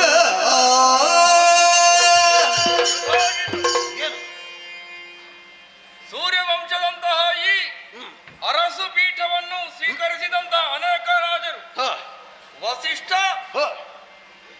ಅರಮನೆ ಪ್ರವೇಶ ಮಾಡಿದಂತಾದರೆ ಸಿಂಹಾಸನದಿಂದ ಚಂಗನೆದ್ದು ಕಾಯ ಕುಗ್ಗಿಸಿ ಬೆನ್ನು ಬಗ್ಗಿಸಿ ಶಿರಸ್ಸು ತಗ್ಗಿಸಿ ಕೈಯಲ್ಲಿರುವಂತಹ ಆಯುಧವನ್ನು ನೆಲಕ್ಕಿಟ್ಟು ಮುಡಿಬಾಗಿಸಿ ನನ್ನ ಪಾದವನ್ನೇ ನೋಡುತ್ತಾ ಇರು. ನಾನು ತಲೆ ಮೇಲೆ ಮಾಡು ಅಂತ ಹೇಳಿದ ನಂತರ ತಲೆ ಮೇಲೆ ಮಾಡುತ್ತಾ ಇದ್ದವ. ನಾ ಹಾಡಿದಂತ ಒಂದು ಮಾತು, ಒಂದು ವಚನ ಏನುಂಟು ಅದನ್ನು ಯಾವ ಕಾಲಕ್ಕೂ ಮೀರದಂತಹ ನೆಲವಿದು. ಆ ಅರಸು ಪರಂಪರೆಯನ್ನು ಒಪ್ಪಿಕೊಂಡು ಬಂದವರೆಲ್ಲರೂ ಕೂಡ ಗುರುಗಳ ಮಾತು ಬೇರೆಲ್ಲ, ದೇವರ ಮಾತು ಬೇರೆ ಅಲ್ಲ ಎನ್ನುವಂತಹ ನಿಲುವಿನಿಂದ ನಾನೇನಾಡಿದ್ರು ಆ ಮಾತು ಈ ನೆಲದಲ್ಲಿ ಚೈತನ್ಯವನ್ನು ಅಂತರ್ಯಾಮಿ ಆಗಿಸ್ತದೆ ಎನ್ನುವಂತಹ ನಿಲುವಿನಿಂದ ಯಾರು ಬಂದರೂ ನಮ್ಮನ್ನು ಗುರು ಕಾಯುತ್ತಾನೆ ಎನ್ನುವಂತಹ ಭಾವದಿಂದಲೇ ಇದು ತನಕ ಒಪ್ಪಿಕೊಂಡು ಬಂದಂತಹ ಈ ಸೂರ್ಯವಂಶದ ಪುಣ್ಯ ನೆಲದಲ್ಲಿ ನಾ ಹೇಳಿದಂತಹ ಮಾತಿಗೆ ಖಡ್ಗವನ್ನು ಮೇಲೆ ಕೆತ್ತಿಕೊಂಡು ನಿಮ್ಮ ಮಾತಿಗೆ ವಿರೋಧ ಉಂಟು ಅಂತ ಹೇಳ್ತಿಂತಾದ್ರೆ ಅರ್ಥ ಎಣಿಸುವುದಕ್ಕೆ ಆರಂಭಿಸಿದೆ. ಕೇವಲ ಮಾತಿನಲ್ಲಿ ವಿರೋಧ ಅಲ್ಲ, ಖಡ್ಗ ಎತ್ತಿ ತಿಂತಾದ್ರೆ ನನ್ನ ನಿರ್ಣಯವನ್ನು ಬದಲಿಸದಿದ್ರೆ ನಾನು ಮಾತಾಡುದಿಲ್ಲ, ಖಡ್ಗ ಮಾತಾಡ್ತದೆ ಅಂತ ಹೇಳುವುದಲ್ವ ನೀವು? ಅದೇ ಉತ್ತರ. ಅದಕ್ಕೆ ಬಾಯಲ್ಲಿ ಹೇಳಿದ್ರೆ ನನಗೆ ಅರ್ಥ ಆಗುದಿಲ್ಲ ಅಂತ ಭಾವಿಸಿದೆ. ಏನು ಅರ್ಥವಾದ್ರೆ ನೀವು ಅದನ್ನು ನಿರ್ಣಯಿಸಿಕೊಡ್ಬೋದಲ್ಲ. ನನ್ನ ಸಿದ್ಧಾಂತ ಹೇಗೆ ಬಲ್ಲೆಯ? ಹೇಗೆ? ಎಲ್ಲಿ ನಾನಾಡುವಂತಹ ಸತ್ಯ ಮಾತುಗಳನ್ನು ಪುರಸ್ಕರಿಸುವ ಮನೋಭಾವ ಇಲ್ಲದಂತವರು ತುಂಬಿರುತ್ತಾರೆ, ಅಲ್ಲಿ ಮಾತಾಡಿ ಹೊಲಸು ಮಾಡಿಕೊಳ್ಳುವುದಕ್ಕಿಂತ ಮಾತಾಡದೇ ಇರುವುದೇ ಉತ್ತಮ. ಎಲ್ಲಿ ವಸಿಷ್ಠನ ಮಾತಿಗೆ ಅಯೋಧ್ಯೆಯ ಪುಣ್ಯ ಮಣ್ಣ ಕಣದಲ್ಲಿ ಬೆಲೆ ಇಲ್ಲ, ಎಲ್ಲಿ ಅಯೋಧ್ಯೆಯಲ್ಲಿ ವಸಿಷ್ಠ ವಸಿಷ್ಠರ ನಿರ್ಧಾರಕ್ಕೆ ಅರಸು ಪೀಠದಲ್ಲಿ ಕುಳಿತಿರುವಂತಹ ಭಾವಕ್ಕೆ ಬೆಲೆ ಇಲ್ಲವು. ಆ ಜಲದಲ್ಲಿ, ಆ ನೆಲದಲ್ಲಿ, ಆ ಜಾಗದಲ್ಲಿ ವಸಿಷ್ಠ ಕ್ಷಣಕಾಲವು ನಿಲ್ಲಲಾರ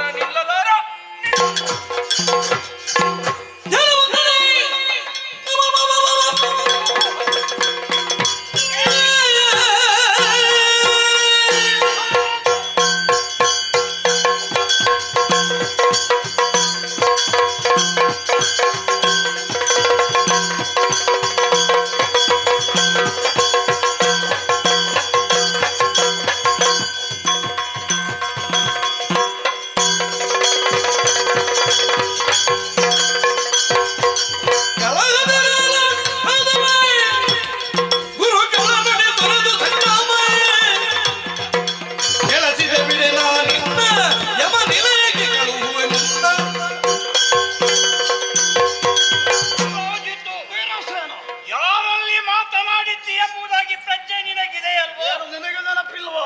ಅಯೋಧ್ಯೆಯ ರಾಜಗುರುಗಳು ವಸಿಷ್ಠರು ಅವರು ಹೇಳಿದ್ದೇನು? ಏನು? ಸುದರ್ಶನನಿಗೆ ಪಟ್ಟ ಕಟ್ಟಬೇಕು. ಹಿರಿಯ ಸುತನಿಗೆ ಇದರಲ್ಲಿ ತಪ್ಪಿಲ್ಲ. ಗುರುಗಳ ಮಾತಿನಂತೆ ನಡೆಯತಕ್ಕದ್ದು. ಇದಕ್ಕೆ ನೀನು ಒಪ್ಪಲೇಬೇಕು. ನಾನು ಹೇಳುವುದಕ್ಕೆ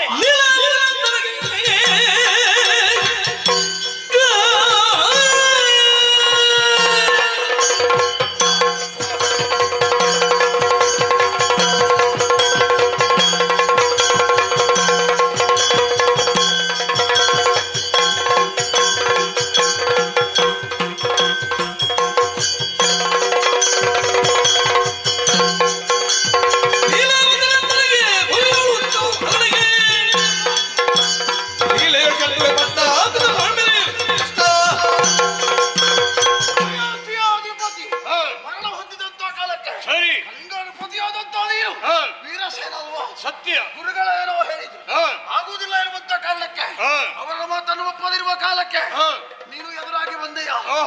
ಲೀಲೆಯಿಂದ ಸಾಕಿ ಬೆಳೆಸಿದ ಲೀಲಾವತಿಯನ್ನು ಅವಳ ಮಗಳಾದಂತ ಸುರೇತ್ರನಿಗೆ ಇಲ್ಲಿ ಅಧಿಕಾರ ಸಿಕ್ಕಿದ್ರೆ ಒಳಿತು. ಒಂದು ವೇಳೆ ಅದು ಆಗುವುದಿಲ್ಲ ಅಂತಾದ್ರೆ ಪರಿಣಾಮದಲ್ಲಿ ನಾನು ಏನಂತ ತೋರಿಸಿಕೊಟ್ಟೆ. ಹಾಗಿದ್ರೆ ಈ ವೀರಸೇನ ಈತನು ಏನೆಂಬುದಾಗಿ ತೋರಿಸಿಕೊಡುತ್ತೇನೆ.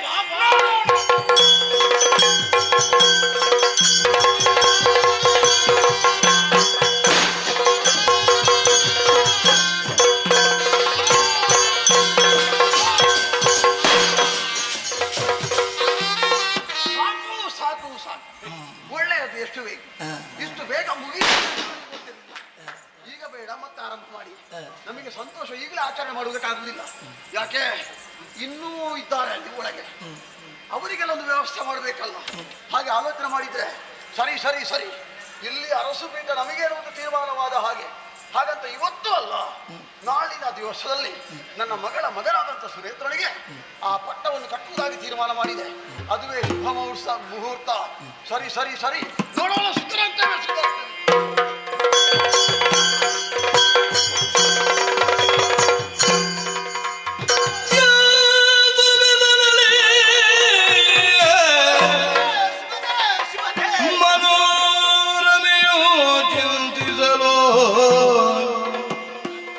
ಮನೋರಮೆಯು ಚಿಂತಿಸಲು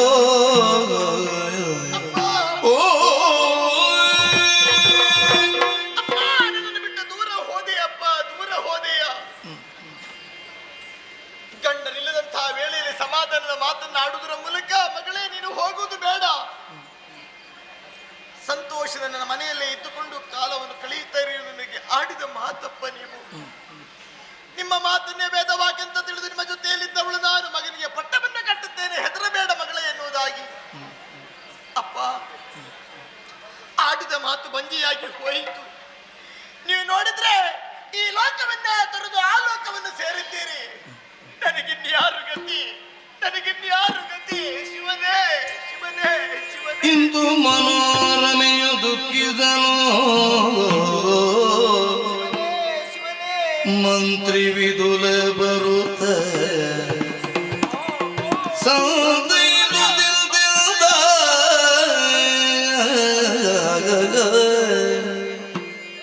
ಚಿಂತಿಸಿ ಫಲವಿಲ್ಲ ತಾಯೇ,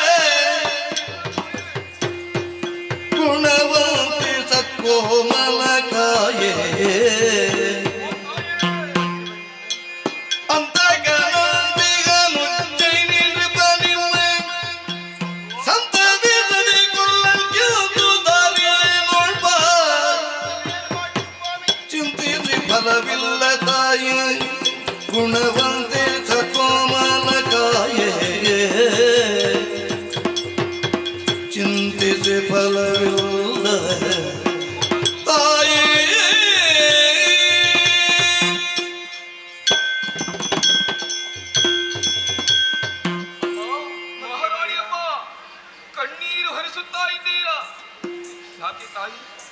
ಎಲ್ಲರನ್ನು ಕಳೆದಂತಹ ನೀವು ಈ ಹೊತ್ತಿನಲ್ಲಿ ಕಣ್ಣೀರು ಹರಿಸುತ್ತಾ ಇದ್ದೀರಾ. ಅಯೋಧ್ಯೆಯಲ್ಲಿ ನನ್ನನ್ನು ಕಾಪಾಡೋರು ಯಾರು ಇಲ್ಲ ಸ್ವಾಮಿ.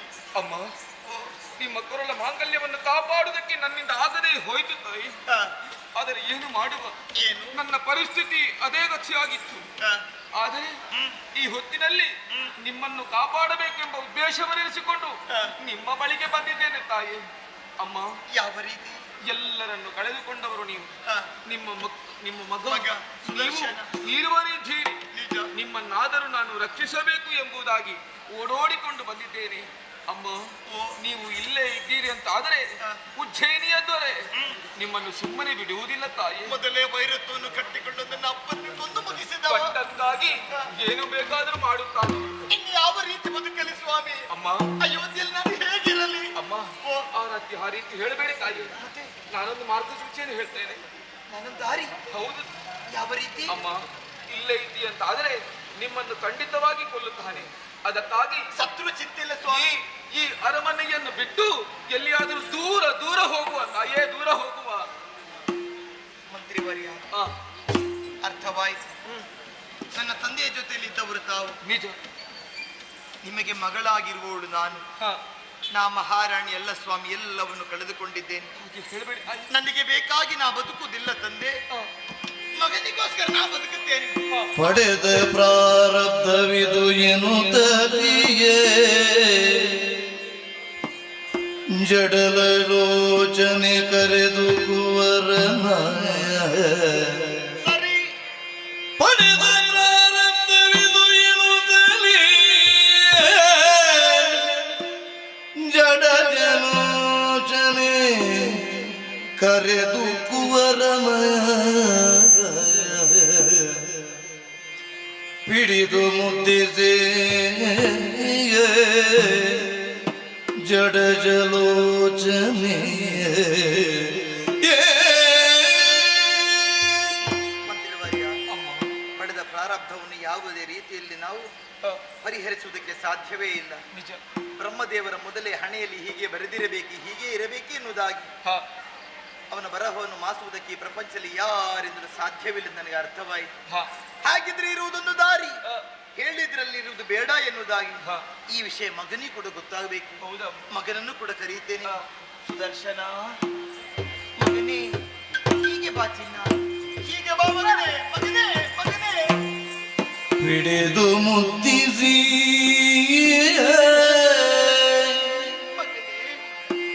ಪಿತ ಮಡಿದರಿಂತಾಯ್ತು ನಮಗೆಂದು. ಪಿತ ಮಡಿದರಿಂತಾಯ್ತು ನಮಗೆಂದು. ಮೃಡ ಸಮಾನ ಯುಧಾಜಿತೆಗೆ ನಾವೆಡೆಗೊಡದೆ ನಡುರಾತ್ರಿಯೊಳು ಈ ಪೊಡವಿಯನ್ನುಳಿದೀಗ ಹೋಗುವುದೆನುತ ಬಗಿಲದಲ್ಲಿಯೇ ನಡುರಾತ್ರಿಯೊಳು ಈ ಪೊಡವಿಯನ್ನುಳಿದೀಗ ಹೋಗುವುದೆನುತ ಬಗಿಲದಲ್ಲಿ ಪಿಡಿದು ಮುದ್ದಿಸಿ ಕುವರನ.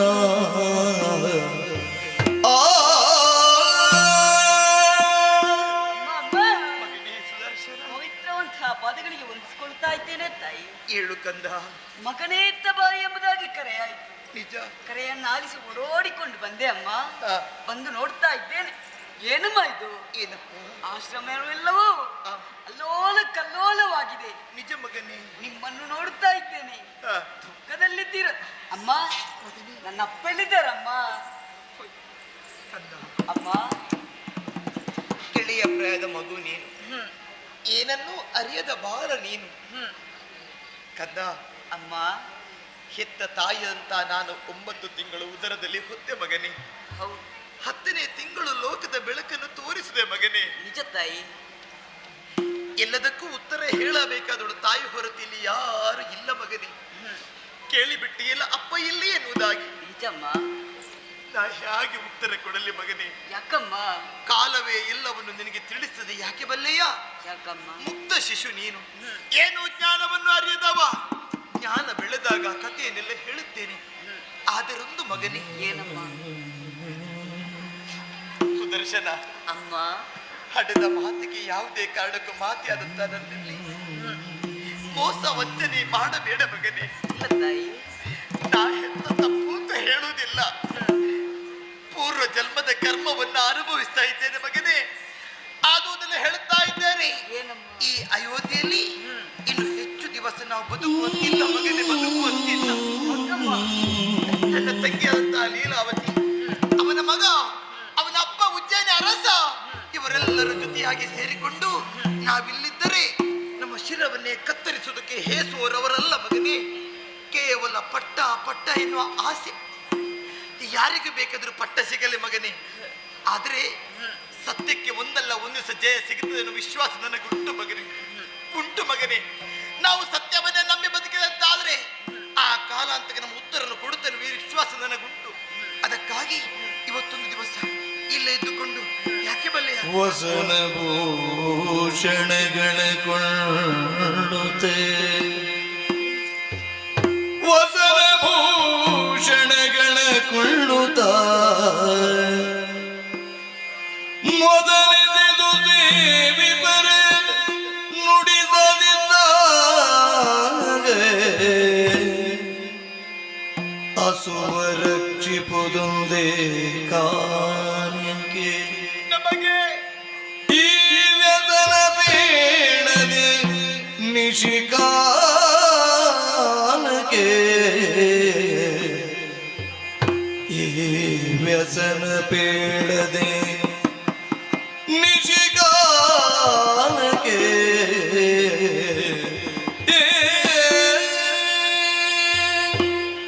ಮಂತ್ರಿವರ್ಯ ಆಡಿದ ಮಾತಿನ ಪ್ರಕಾರದಂತೆ ಅಯೋಧ್ಯೆಯನ್ನು ಬಿಟ್ಟು ನಾವು ದೂರ ಹೋಗಬೇಕು ಮಗನೇ.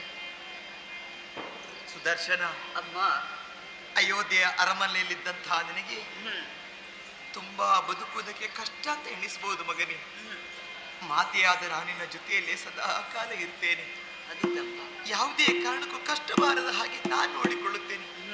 ಆದರೊಂದು ಮಗನೇ, ಏನಮ್ಮ? ಹೋಗುವಂತ ಊರು ಹೇಗಿರ್ತದೆ ಹೇಳುವುದಕ್ಕೆ ಸಾಧ್ಯವಿಲ್ಲ. ಹೊಸ ಮುಖ, ಹೊಸ ಪರಿಚಯ, ಯಾರಿಗೊತ್ತು ಮಗನೇ ಬದುಕುವುದಕ್ಕೆ ಕಷ್ಟ ಎನ್ನುವುದು. ಆದುದರಿಂದಲೇ ನಮಗೆ ಬೇಕಾದಂತಹ ವಸನವನ್ನೆಲ್ಲವನ್ನು ಜೋಪಾನವಾಗಿ ಕಟ್ಟಿಕೊಂಡು ಕಂದ,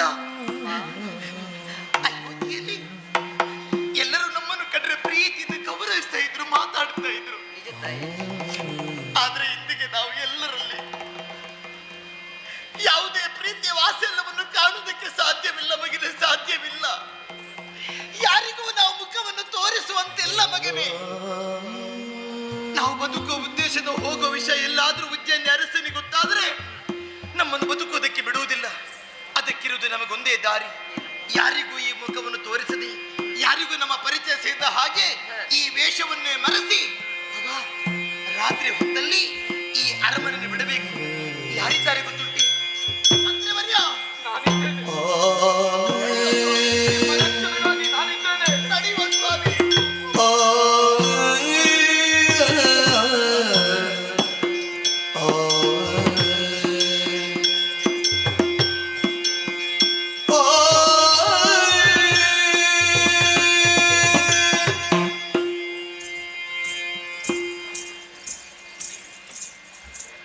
ಕಲಾಭಿಮಾನಿಗಳ ವಿಜ್ಞಾಪನೆ. ಇವತ್ತಿನ ಕಲಾಸೇವೆ ನಡೆಸಿಕೊಟ್ಟಂತಹ ಮಹನೀಯರಿಗೆ ನಮ್ಮ ಆರಾಧ್ಯ ಮೂರ್ತಿಯಾದ ಕಡೀರು ಶ್ರೀ ದುರ್ಗಾ ಪರಮೇಶ್ವರಿ ಅಮ್ಮನವರು ಸಕಲ ಸುಖ ಸಂಪತ್ತು ನೀಡಲಿ ಎಂಬುದಾಗಿ ಬೇಡಿಕೊಳ್ಳುತ್ತಾ ಇದ್ದೇವೆ. ಹಾಗೆ ಬರುವುದರ ಮಧ್ಯಾಹ್ನದಲ್ಲಿ ಶ್ರೀದೇವಿ ಮಹಾತ್ಮ ಕಥಾನಕವನ್ನು ಆಡಿ ತೋರಿಸಿದ್ದೇವೆ. 25/4/25 ಅಂದರೆ ನಾಳೆ ಸುರಗಿರಿ ದೇವಸ್ಥಾನದ ವಠಾರದಲ್ಲಿ ಶ್ರೀಮತಿ ಮತ್ತು ಶ್ರೀ ಸದಾನಂದ ಶೆಟ್ಟಿ ದೇವಿ ಕೃಪಾ ಮುಗಪ್ಪಾಡಿ ಇವರ ಬಾಪ್ತು ಕಡೀರು ಕ್ಷೇತ್ರ ಮಹಾತ್ಮ ಕಥಾನಕ ನಡೆಯಲಿದೆ. ಅಲ್ಲದೆ 4/5/20 ಆದಿತ್ಯವಾರದ ಸುರತ್ಕಲ ಸುಭಾಷಿತ ನಗರದಲ್ಲಿ ತಿರುಮಲ ವಠಾರದಲ್ಲಿ ಹಾಕಲ್ಪಡುವ ರಂಗಸ್ಥಳದಲ್ಲಿ ಶ್ರೀಮತಿ ಮತ್ತು ಶ್ರೀ ಧರಂತಿಯ ಶೆಟ್ಟಿ ಕುಳಾಯಿಗುತ್ತಿಯವರ ಬಾಪು ಶ್ರೀದೇವಿ ಮಹಾತ್ಮ ಕಥಾನಕ ನಡೆಯಲಿದೆ. ಈ ಕಾರ್ಯಕ್ರಮಕ್ಕೂ ತಾವೆಲ್ಲರೂ ಚಂದಕಾಣಿಕೆ ಅಪೇಕ್ಷಿಸುತ್ತಾ ಕಥೆಯ ಮಧ್ಯೆ ಮುಂದೆ ರಥಭಂಗ ಮಾಡಿದಕ್ಕಾಗಿ ಸ್ಮರಿಸುತ್ತಾ ಕಥೆಯನ್ನು ಮುಂದುವರಿಸಿ ರಫಿಕರನ್ನು ಅಪ್ಪಣೆ ಹತ್ತಿದ್ದೇವೆ ಯಕ್ಷಗಾನಂ ಗೆಳಿಗೆ ಇತ್ತಲಯುಧಾಜಿತಾಕ್ಯನು ಸಾಕೇತದಲ್ಲಿ ಇತ್ತಲಯುಧಾಜಿತಾಕ್ಯನು ಮತ್ತ ವಾರಣನ ನೆರದಿ ಪಟ್ಟಣದವ ಗಂಜಿಸುತ್ತ ಸುತ್ತಲೂ ಸಿಂಗರಿಸುತ್ತ ಸುನೇತ್ರಗಿತ್ತ ದೊರೆತನವನು ಇತ್ತಲಯುಧಾಜಿತಾಕ್ಯನು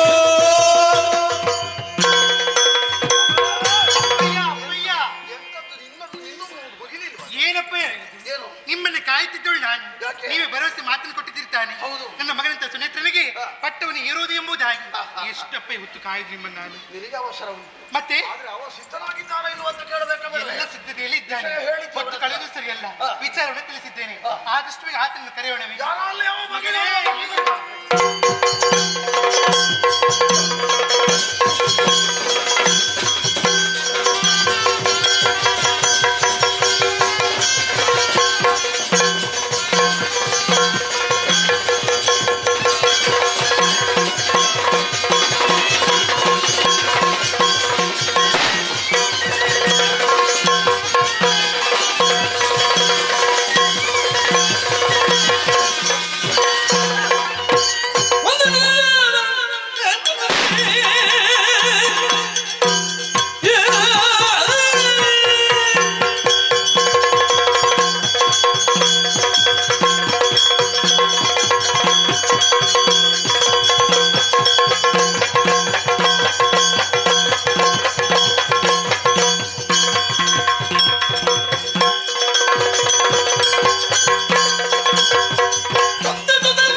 ಅಮ್ಮ ಏನು ಅವಸರದ ಕರೆ ಯಾಕೆ ಕರೆಸಿದ್ದೆ ಯಾಕೆ ಅಪ್ಪಯ್ಯ ತಿಳಿಸಿ ಆತನಲ್ಲಿ ವಿಚಾರ ಮಗನೇ ನಿನ್ನಲ್ಲಿ ನಾನು ಹೇಳಿದ್ದಲ್ಲ ನಿನಗೆ ಪಟ್ಟಿ ಇರುವುದಕ್ಕೆ ಇದೆ ಎಂಬುದಾಗಿ ನನಗೆ ಮತ್ತೆ ಹೌದೇ ಬರುವ ಸಂದರ್ಭದಲ್ಲೇ ಹೇಳಿದ್ದೇನೆ ಇದು ಕೇಳಿಲ್ಲವೇ ಕಣ್ಣಲ್ಲಿ ನೋಡಿ ನಾನು ಹೇಳಿದ್ರೆ ಹೇಳಿ ನಿನ್ನ ಮುಸುಳಿಗೆ ನಾನು ಹೇಳ್ತೀನಪ್ಪಯ್ಯ ನಾನು ಎಷ್ಟು ಅಂತ ಹೇಳಿಕೊಡುವುದು ನಾನು ಅವಳಿಗೆ ಕೇಳಿ ನಾನೇನ್ ಮಾಡುದು ಈಗ ನಾನು ಕೇಳಿದ್ದಕ್ಕೆ ಆಯ್ತು ಆಯ್ತು ಎಂತದಾಯ್ತು ನಾನು ಕೂಡ ಹೇಳಿ ಬಂದವ ಸಿದ್ಧತೆ ಉಂಟು ಸಿದ್ಧತೆ ಆಗಿದೆ ಇಬ್ಬರು ಸೇರ್ಕೊಂಡು ಪುರೋಹಿತರೆಲ್ಲ ಬೇಡ ನಾವೇ ನಾವೇ ನಮ್ಮ ಕೈಯ ಹಿಡಿದು ಪಟ್ಟದ ಮೇಲೆ ಆಗಿದೆ. ವಿರೋಧಿಗಳು ಏರಿಸಿದೆ ಆಯ್ತಾ ಇನ್ನು ಉಳಿದದ್ದೆಲ್ಲ ಉಂಟಾ ಎಲ್ಲೇ ಸಿದ್ಧತೆ ಆಗಿದೆ ಅದೆಂತ ತೀರ್ಥ ಕಿರೀಟ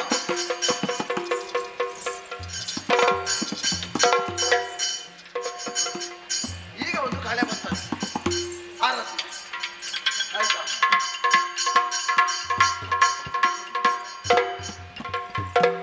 ಆಯ್ತಾ ಒಂದು ಹಂತಕ್ಕೆ ಮುಗಿಯಿತು ಅಂತ ಕಾಣ್ತದೆ ಇನ್ನು ಒಂದು ಉಳಿದುಕೊಂಡಿದೆ ಏನು ಇನ್ನ ಗಂಡನದ್ದು ಅಯ್ಯೋ ಅದು ನಾನು ಕೊಡುತ್ತೇನೆ ಯಾವುದು ಯಾವುದು ಹೇಳಿ ಕೈಯಾಯಿಸ ಕೈ ಆಯ್ದು ಬೇಕು ಅದನ್ನು ಬಂತಲ್ಲ ಇದು ಮಗ ಆಯ್ತಲ್ಲ ಇದು ಎಂತದಕ್ಕೆ ಯಾವುದಕ್ಕೆ ಸೊಪ್ಪು ಕಡಿಲಿಕ್ಕೆ ಅಲ್ಲ ಮತ್ತೆ ಯಾಕೆ ನಿನಗೆ ಹೊಣೆಗಾರಿಕೆ ಉಂಟು ಹಾಗೆ ಆಗಿನ ದಿವಸದಿಂದ ನಾನು ಪಾಠ ಮಾಡ್ತೇನೆ ಅವರು ಹೇಳಿದಾಗೆ ಕೇಳುವೆ ಆಯ್ತು ಏನಪ್ಪ ನಿನ್ನ ಮನಸ್ಸಿನ ಆಶೆ ಏನುಂಟ ಹಾ. ಅದನ್ನೆಲ್ಲ ಈಡೇರಿಸಿದ ಹಾಗೆ ಸಂತೋಷ ಆಯ್ತಪ್ಪ ಒಂದು ನಮಗೆ ಹಂತಕ್ಕೆ ಮುಗಿದು ನಿಜ?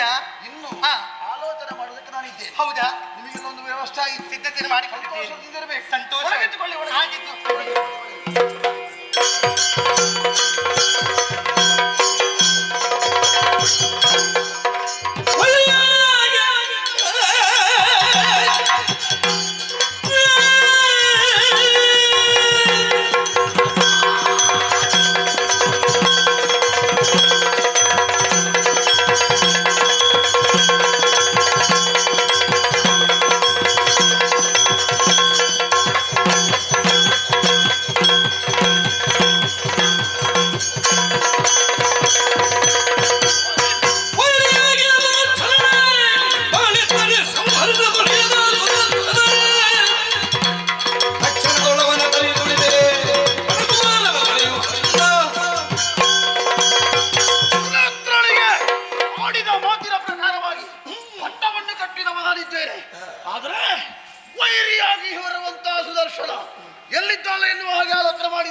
ಸೇರಿದೆ ಒಳಗೆ ಕಾಣಿಸುವುದಿಲ್ಲ ಅಂತಲ್ಲ ವರ್ತಮಾನ ಮನೋರಮೆ ಸಹಿತ ಮಂತ್ರಿ ಆದಿಯಾಗಿ ಆ ಸುದರ್ಶನ ಅರಮನೆಯಿಂದ ಓಡಿದ್ರಂತೆ. ಈ ವಿಷಯವನ್ನು ಕೇಳಿದಾಗ ನನಗೆ ಈಗ ಆಲೋಚನೆ ಮಾಡುವಂತ ಪ್ರಸಂಗ ಬಂದಿದೆ. ಸರಿ ಸರಿ ಸರಿ ಇಷ್ಟರಲ್ಲೇ ಮುಗೀತದೆ ಅಂತ ಆಲೋಚನೆ ಇತ್ತು. ಆದ್ರೆ ಇದು ಮುಗಿಯುವ ಲಕ್ಷಣ ಕಾಣಿಸುವುದಿಲ್ಲ. ಇದು ಆರಂಭ. ಈ ಆರಂಭದಲ್ಲಿ ಯಾವ ಕೊಲೆ ಮಾಡುವುದಕ್ಕೆ ನಾನು ಹೆಸರಲ್ಲ. ಹಾಗಾಗಿಯೇ ನಮ್ಮವರಾದಂತ ಜನರನ್ನು ಕಳಿಸಿಕೊಟ್ಟೆ. ಯಾಕೆ ಬಲ್ಲಿಗ ಅವರ ಇರವನ್ನು ತಿಳಿಬೇಕು, ಎಲ್ಲಿದ್ದಾರೆ ಹೇಗಿದ್ದಾರೆ ಎನ್ನುವುದನ್ನು ಅರಿಯಬೇಕು. ಸರಿ ಸರಿ ಸರಿ ನೋಡೋಣ, ಚರರನ್ನು ಕಳುಹಿಕೊಡ್ತೇನೆ, ಆಮೇಲೆ ಯೋಚನೆ ಮಾಡ್ತೇನೆ.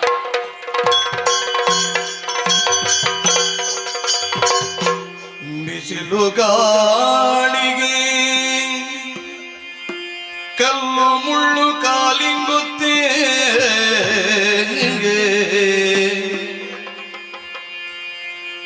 ಬಸಿ ಬರದ ಕುಳಿಯಲಿ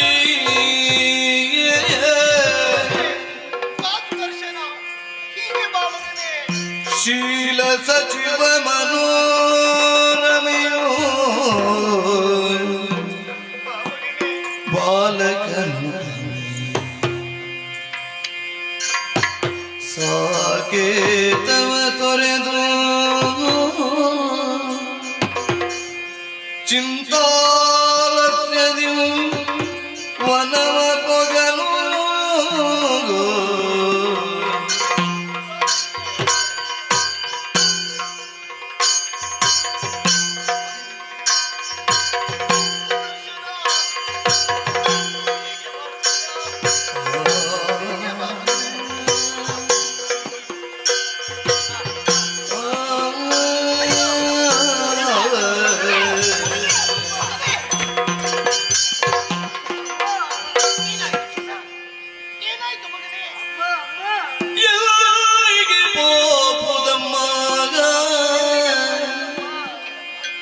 ನಡೆಯಲಾರಿ ಕಲ್ಲು ತಗಲಿತಮ್ಮ,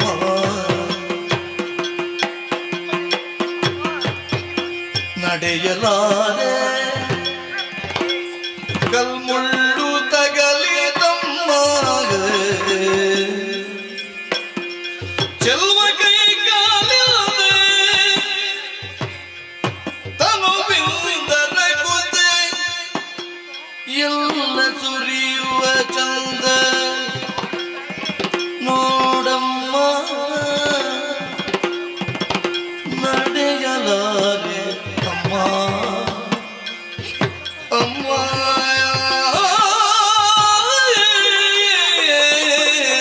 ಅಮ್ಮ ಅಮ್ಮ.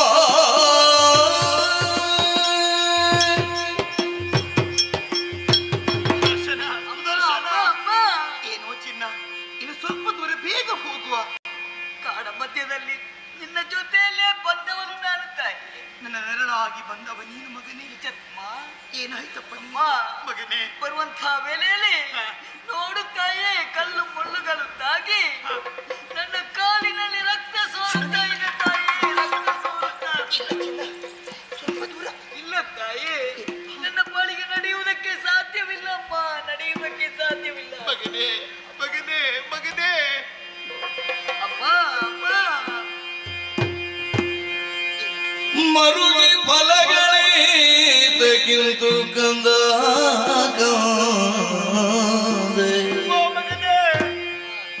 ಬರೆದಿರ್ಪ ವಿಧಿಯ ಬರಗವನ್ನು ಮೀರ್ವರಾರು ಕಂದ ಕಂದ.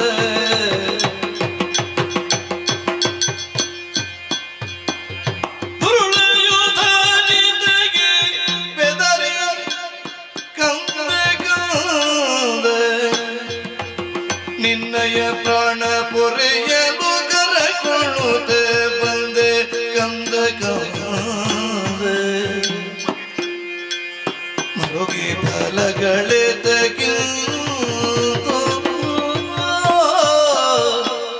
ಕಂದಾಗ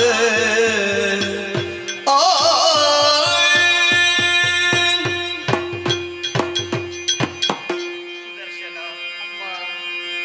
ಅರಮನೆಯ ಹೊಸ್ತಿಲನ್ನು ತುಳಿಯುತ್ತಾ ದಾಟುತ್ತಾ ಬಂದವ ನೀನು. ಹೌದಮ್ಮ. ಮಗನೇ, ಅಮ್ಮ ಅಲ್ಲೆಲ್ಲ ಹಾಸಿಗೆ, ಅದರಲ್ಲಿ ನಡೆದು ನಿನಗೆ ಅಭ್ಯಾಸ ಮಗನೇ. ನಿಜ ತಾಯಿ. ಈ ಕಾಡ ದಾರಿಯಲ್ಲಿ ಬರುವಂತಹ ವೇಳೆಯಲ್ಲಿ ಕಲ್ಲು ಮುಳ್ಳುಗಳಲ್ಲಿ ಚುಚ್ಚುವುದಕ್ಕೆ ಪ್ರಾರಂಭಿಸಿತು ಮಗನೇ. ನಿಜ ಅಮ್ಮ. ನಾನು ನಿನ್ನ ಕಾಲು ನಿನ್ನ ಮನಸ್ಸನ್ನು ನೋಯಿಸಬೇಕೆನ್ನುವ ಕಾರಣಕ್ಕಾಗಿ ಈ ರೀತಿ ನಡೆಸಿಕೊಂಡು ಬಂದವಳು ನಾನಲ್ಲ ಮಗನೇ. ಉಜ್ಜಯಿನಿ ಅರಸ್ಯ ಭೀತಿ ನಮ್ಮನ್ನು ಕಂಡ್ರೆ ಖಂಡಿತವಾಗಿ ಬದುಕುವುದಕ್ಕೆ ಬಿಡುವುದಿಲ್ಲ ಎನ್ನುವ ಕಾರಣಕ್ಕಾಗಿ ನೀ ಬದುಕಬೇಕೆನ್ನುವ ಕಾರಣಕ್ಕೆ ನಿನ್ನನ್ನು ಈ ದಾರಿಯಲ್ಲಿ ನಡೆಸಿಕೊಂಡು ಬಂದವಳು ನಾನು ಮಗನೇ. ಹಣೆಯಲ್ಲಿ ಬ್ರಹ್ಮದೇವ ಯಾವ ರೀತಿ ಬರೆಯುತ್ತಾನೋ ಅದನ್ನು ಮೀರುವುದಕ್ಕೆ ಈ ಪ್ರಪಂಚದಲ್ಲಿ ಯಾರಿಂದಲೂ ಸಾಧ್ಯವಿಲ್ಲ ಮಗನೇ, ಯಾರಿಂದಲೂ ಸಾಧ್ಯವಿಲ್ಲ. ಕಂದ, ನಾನು ಕ್ರೂರಿ ಅಂತ ಭಾವಿಸಬೇಡ. ನಮ್ಮನ ಮನಸ್ಸನ್ನು ನೋಯಿಸುವುದು ಬೇಡ ಮಗನೇ. ಇನ್ನು ಸ್ವಲ್ಪ ದೂರ ಹೋಗುವ ಮಗನೇ. ನನ್ನನ್ನೇ ಸರಿಯಾಗಿ ನೋಡಿದ್ಯಾ ತಾಯಿ? ನೋಡಿ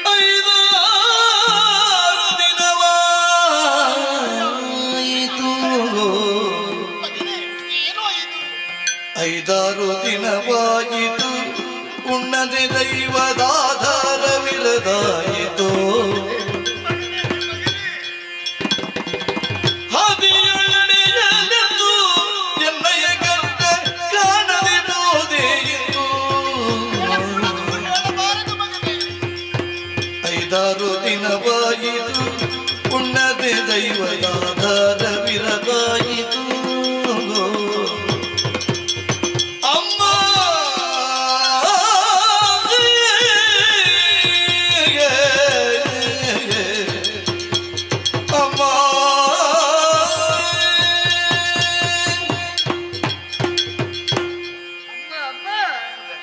ಯಾಕಪ್ಪ ಇದು ಹಠ ಮಾಡ್ತಾ ಇದ್ದ? ನನ್ನನ್ನೇ ಒಮ್ಮೆ ಸರಿಯಾಗಿ ನೋಡಿದ್ಯಾ ತಾಯಿ? ನಾನಿನ್ನ ಜೊತೆಯಲ್ಲಿ ಇಲ್ವೋ ಮಗನೇ? ಅಮ್ಮ ಕಂದ, ಹೊಟ್ಟೆಗಿಲ್ಲದೆ ನಿನ್ನೆ ಇರ್ಲಿಲ್ಲ ತಾಯಿ, ಮೊನ್ನೆ ಇರ್ಲಿಲ್ಲ, 5-6 ದಿವಸವಾಯ್ತು ತಾಯಿ ಹೊಟ್ಟೆಗಿಲ್ಲದೆ. ಶಿವನೇ ಶಿವನೇ. ಅಮ್ಮ ಮಗನೇ, ಕೇಳಿಕೊಳ್ಳುವುದಿಷ್ಟೇ ತಾಯಿ. ಏನಪ್ಪ? ಏನನ್ನಾದ್ರೂ ತಿನ್ನುವುದಕ್ಕೆ ಕೊಡು ತಾಯಿ, ಹಸಿವಾಗುತ್ತಾ ಇದೆ, ನಡೆಯುವುದಕ್ಕೆ ಸಾಧ್ಯವಿಲ್ಲಪ್ಪ. ಅಯ್ಯೋ ಅಯ್ಯೋ. ಕೊಡಲಿ ನನಗೆ ಹಸಿವೆಗೇನು ಕಂದ ಕಂದ, ಮಗನೇ, ಕೊಡಲಿ ನಿನಗೆ ಹಸಿವೆಗೇನು ಕಂದ ಕಂದ, ಇಂದಿಗೆ ನಮ್ಮ ಕೊಡವಿ ವಸತಿ ಕಳೆದ ಮೇಲೆ ಕಂದ ಕಂದ, ಮಡಿದ ನಂದೆಡೆಗೆ ನಿನ್ನಯ್ಯ ಕಂದ ಕಂದ, ನಡೆದಂದು ಎನ್ನ ಪಡೆದ ಪಿತನು ದುರದೊಳಳಿದ ಕಂದ ಕಂದ, ಕೊಡಲಿ ನಿನಗೆ ಹಸಿವೆಗೆ ಕಂದ ಕಂದ. ಮಗನೇ, ನೀನಾಡುವ ಒಂದೊಂದು ಮಾತುಗಳು ನನ್ನ ಎದೆಗೆ ಶೂಲಪ್ರಾಯವಾಗಿ ಚುಚ್ಚುತ್ತಾ ಉಂಟು ಮಗನೇ, ಚುಚ್ಚುತ್ತಾ ಉಂಟು. ತಾಯಿ ಕಾಡು ದಾರಿಯಲ್ಲಿ ಬರುವಂತಹ ವೇಳೆಯಲ್ಲಿ ತಿನ್ನುವುದಕ್ಕೆ ಕೊಡಮ್ಮ ಅಂತ ಕೇಳುತ್ತಾ ಇದ್ದಿ. ಹೌದಮ್ಮ. ಮಗನ ಹಸಿವನ್ನು ಇಂಗಿಸಬೇಕಾದು ಹೆತ್ತ ತಾಯಿಯಾಗಿ ನನ್ನ ಕರ್ತವ್ಯ ಮಗನೇ. ಅಯೋಧ್ಯ ಅರಮನೆಯಲ್ಲಿರುವಂತಹ ಸಂದರ್ಭದಲ್ಲಿ ಬಂಗಾರದ ಬಟ್ಟಲಲ್ಲಿ ಊಟವನ್ನು ಉಣ್ಣಿಸಿದವಳು ನಿನಗೆ ನಾನು. ಎಂತ ಕಡು ದರಿದ್ರ ಅವಸ್ಥೆ ನಮ್ಮ ಪಾಲಿಗೆ ಒದಗಿ ಬಂತು ಮಗನೇ. ಒಂದಂತೂ ಸತ್ಯ, ಏನಮ್ಮ? ಬಡವರಾಗಿದ್ದವರು ಶ್ರೀಮಂತರಾದ್ರೆ ತೊಂದರೆ ಇಲ್ಲ ಮಗನೇ. ಶ್ರೀಮಂತಿಕೆಯಲ್ಲಿದ್ದವರು ಬಡವರಾದ್ರೆ ತುಂಬಾ ಬದುಕುವುದಕ್ಕೆ ಕಷ್ಟ ಅಂತ ನನಗೀಗ ಅರ್ಥವಾಯಿತು ಮಗನೇ, ನನಗೀಗ ಅರ್ಥವಾಯಿತು. ಕುಡಿಯುವುದಕ್ಕೆ ಹಾಲನ್ನು ಕೊಡುತ್ತಾ ಇದ್ದೆ. ಕಾಡ ದಾರಿಯಲ್ಲಿ ನಿನ್ನ ಹೊಟ್ಟೆ ಹಸಿವು, ನಿನ್ನ ತೃಷಿಯನ್ನು ಇಂಗಿಸುವುದಕ್ಕೆ ನನ್ನಿಂದ ಸಾಧ್ಯವಿಲ್ಲ ಮಗನೇ, ನನ್ನಿಂದ ಸಾಧ್ಯವಿಲ್ಲ. ಕಂದ, ನಿನ್ನನ್ನು ಹುಟ್ಟಿಸಿ ನಿನ್ನ ಅಪ್ಪ ಇರ್ತಾ ಇದ್ರೆ ಈ ಕಷ್ಟ ನಮಗೆ ಇರ್ತಾ ಇರಲಿಲ್ಲ.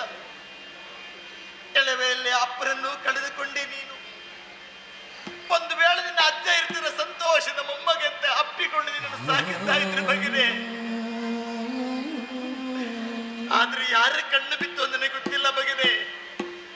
ಅಜ್ಜನನ್ನು ನೀ ಕಳೆದುಕೊಂಡೆ. ಹೆತ್ತ ತಾಯಿ ನಾ ಮಾತ್ರ ಬದುಕಿರುವುದು ಮಗನೇ, ನಾ ಮಾತ್ರ ಬದುಕಿರುವುದು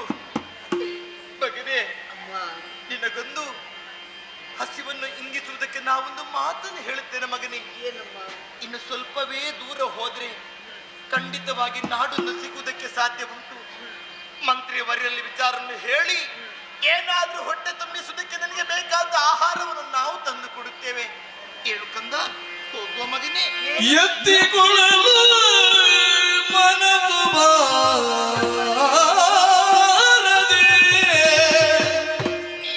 ಹೇಳು ಬಾ. ಎತ್ತಿಕೊಳ್ಳಲು ಮನಸ್ಸು ಬಾರದೆ, ಯಾಕೆ ಮಗನೇ ಈ ಮಾತು? ಅನ್ಯ ಪುತ್ರರಿಗರೇ ಪ್ರೀತಿಸುಗೋ, ಏನು ಮಗನೇ? ಪೆತ್ತಯ್ಯ ನಳಿದು ಎನ್ನ ಪ್ರಾರಬ್ಧ ಬೆನ್ನ ಹತ್ತಿ ಬಂದಿಗುದು ಮುನ್ನ,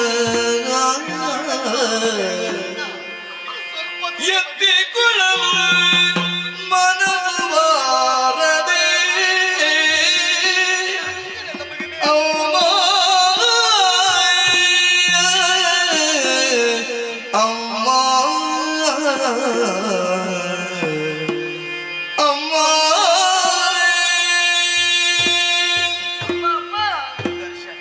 ಬಾ ನಡೆಯೋಣ, ಹೋಗೋಣ ಎಂಬುದಾಗಿ ಹೇಳ್ತಾ ಇದ್ದೀಯಲ್ವ ತಾಯಿ? ಇದು ಸ್ವಲ್ಪ ದೂರ ಮಗನೇ, ಆದಷ್ಟು ಬೇಗ ನಮಗೆ ನಾಡು ಸಿಗುತ್ತದೆ ಕಂದ. ಯಾಕೆ ತಾಯಿ? ಯಾಕೆ ಮಗನೇ? ಇಂಥ ಕಷ್ಟಕ್ಕೆ ಒಳಗಾದವ ನಿನ್ನ ಮಗ ಒಮ್ಮೆ ಆದ್ರೂ ಎತ್ತಿಕೊಳ್ಳಬಾರದಿತ್ತೇ ಮಗನೇ, ತಾಯಿ, ಮಗನೇ. ಎತ್ತಿಕೊಳ್ಳಬಾರದಿತ್ತೇ?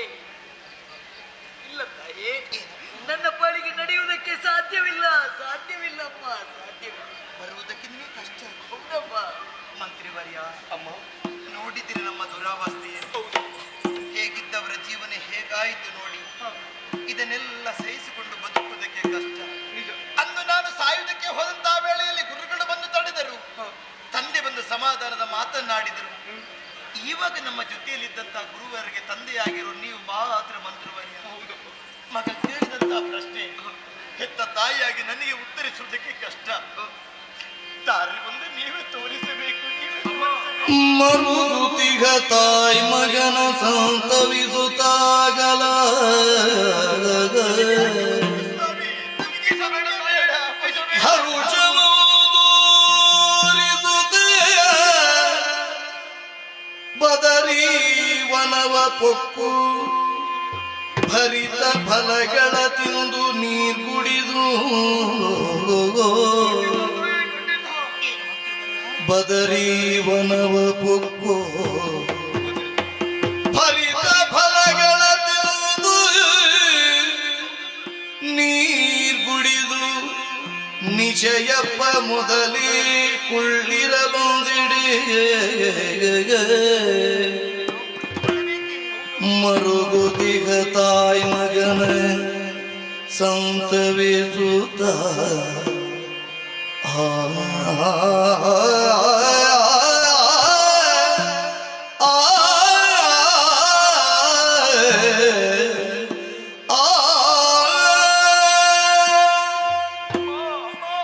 ಇನ್ಯಾಕೆ ಬದುಕು ಸ್ವಾಮಿ? ಎಲ್ಲ ಆದ್ರೂ ಹೋಗಿ ಸಾಹಿತ್ಯವೇ, ಎಲ್ಲ ಆದ್ರೂ ಹೋಗಿ ಹಾಗೆ ಹೇಳಬೇಡಿ ತಾಯಿ, ಹಾಗೆ ಹೇಳಬೇಡಿ. ಎಲ್ಲರನ್ನು ಕಳೆದಂತ ನೀವು ಈ ಕಾಲಕ್ಕೆ ದುಃಖಿಸುತ್ತಾ ಇದ್ದೀರಾ. ನಿಮ್ಮ ರಕ್ಷಣೆಯನ್ನು ನಾನು ಮಾಡಬೇಕಾದವನ್ನು ನಾನು ಮಾಡುತ್ತೇನೆ. ಇನ್ನು ಯಾವ ರೀತಿ ಕಾಪಾಡಿಕೊಳ್ಳುವುದಕ್ಕೆ ಸಾಧ್ಯ ಉಂಟು ಸ್ವಾಮಿ? ಅಮ್ಮ, ಈ ದಾರಿ ಮಧ್ಯದಲ್ಲಿ ಬದರಿಕಾಶ್ರಮವನ್ನು, ಆ ಆಶ್ರಮಕ್ಕೆ ನಾವು ಹೋದೆವು ಅಂತಾದ್ರೆ ಫಲ ಪುಸ್ತಕಗಳನ್ನು ತಿಂದು ನೀಗಿಸಬಹುದು ಹಸಿವೆಯನ್ನು. ಫಲವಸ್ತುವನ್ನು ತಿಂದು ನೀಗಿಸಬಹುದು ಹಸಿವೆಯನ್ನು. ಹೌದಮ್ಮ, ಕುಡಿಯೋದಕ್ಕೆ ನೀರು ನೀರು ಸಿಗುತ್ತದೆ. ಸಿಗ್ತದಮ್ಮ. ಅಷ್ಟೊತ್ತು ನಾವೆಲ್ಲಾದರೂ ಹೇಗಾದರೂ ಮಾಡಿ ಮುಂದೆ ನಡೆಯಬೇಕು ತಾಯಿಯೇ, ಮುಂದೆ ನಡೆಯಬೇಕು. ಬಾ ಕಂದ.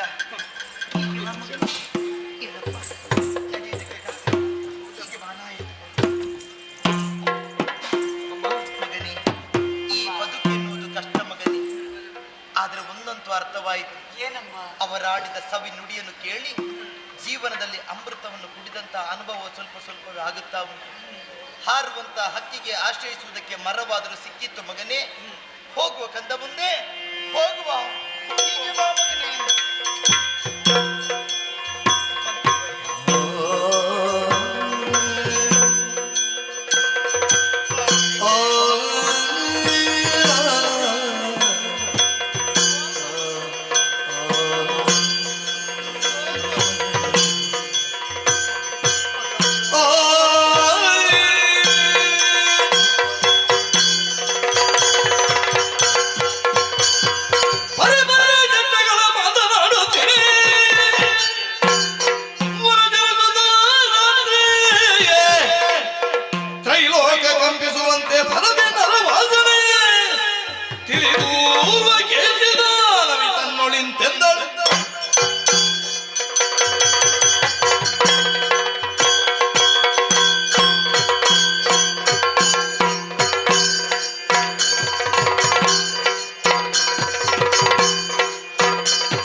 ಊರ್ಧ್ವಕೇಶಿ ಎಂದು ಕೇಳಿದ್ದೇವೆ. ನಾನೇ ಸರಿ ನಾನೇ ಸರಿ. ಬಂದಂತ ಕಾರ್ಯ ಅನೇಕ ವಿದೆ ಅದೆಷ್ಟೋ ಕಾಲದಿಂದ ಈ ಬದರಿ ವನದಲ್ಲಿ ಕಾಲವನ್ನು ಕಳೆಯುತ್ತಾ ಇದ್ದವಳು ನಾನು ಮಾತ್ರವಲ್ಲ, ನಮ್ಮಂತ ಹಸುವರೆಲ್ಲ ಒಟ್ಟು ಸೇರಿಸಿ ಎಲ್ಲರೂ ಸಂತೋಷದಿಂದ ಕಾಲವನ್ನು ಕಳೆಯುತ್ತಾ ಇದ್ದೇನೆ.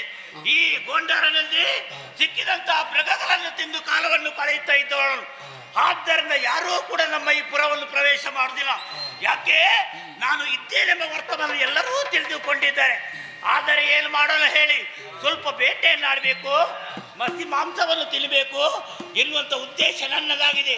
ಅದಕ್ಕಾಗಿ ತಡ ಮಾಡು ಸರಿಯಲ್ಲ, ಬೇಟೆಯಾಡುವುದಕ್ಕೆ ನಡೆಯುತ್ತೇನೆ.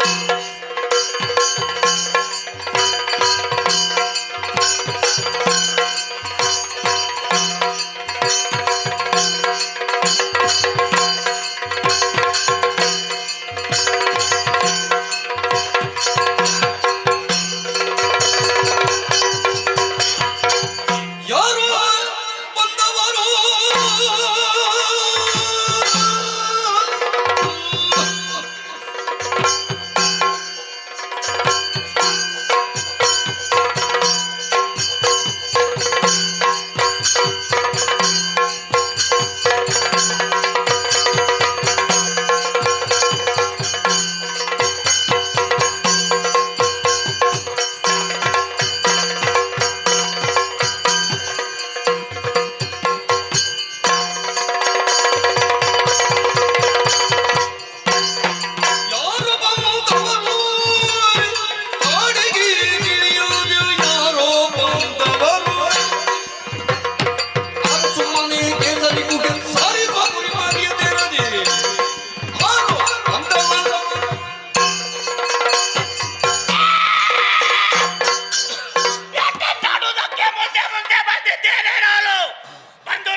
ನನ್ನ ನಾಸಿಕಕ್ಕೆ ಬಡಿಯುತ್ತಾ ಉಂಟಲ್ಲ. ಹಾಗಾದ್ರೆ ಯಾರೋ ಮಾನವರು ಬದರಿ ವನವನ್ನು ಪ್ರವೇಶ ಮಾಡಿದರೆ ಎಂಬುದರಲ್ಲಿ ಸಂದೇಹವಿಲ್ಲ. ಬರಲಿ ಬಹಳ ಒಳ್ಳೆದಾಯ್ತು. ಮನುಷ್ಯರ ಮಾಂಸವೇ ಮೇಲುವುದೇ ದಿವಸವೂ ಕಳೆದು ಹೋಯ್ತು. ಹಾಗಾದ್ರೆ ಈ ಮಾನವರು ಬಂದಿದ್ದಾರಲ್ಲ, ಬಹಳ ಒಳ್ಳೆದಾಯ್ತು. ಇವರನ್ನು ಏನು ಮಾಡ್ತೇನೆ ಗೊತ್ತುಂಟ?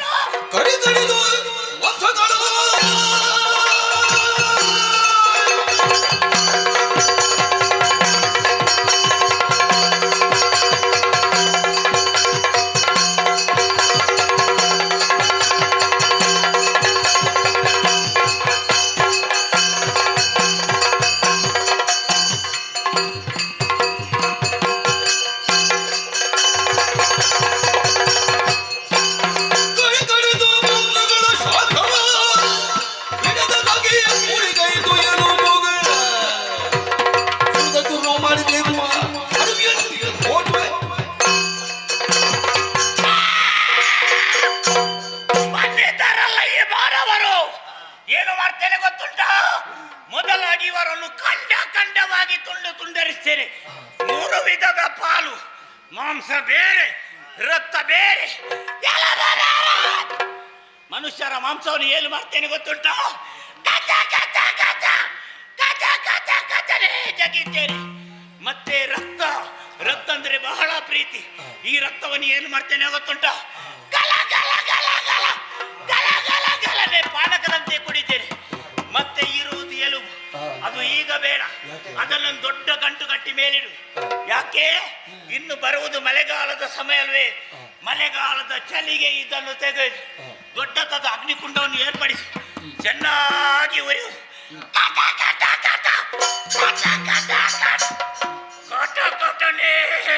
ಜಗಿದ್ದೇನೆ. ಹಾಗಾದ್ರೆ ಈ ಮಾನವರು ಬಂದಿದ್ದಾರೆ. ಎಲ್ಲಿ ಹುಡುಕುತ್ತಾ ನಡೀತಾರೆ.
ಯಾರು ಕೂಡ ಇಲ್ಲಿ ಪ್ರವೇಶ ಮಾಡುವುದಿಲ್ಲ.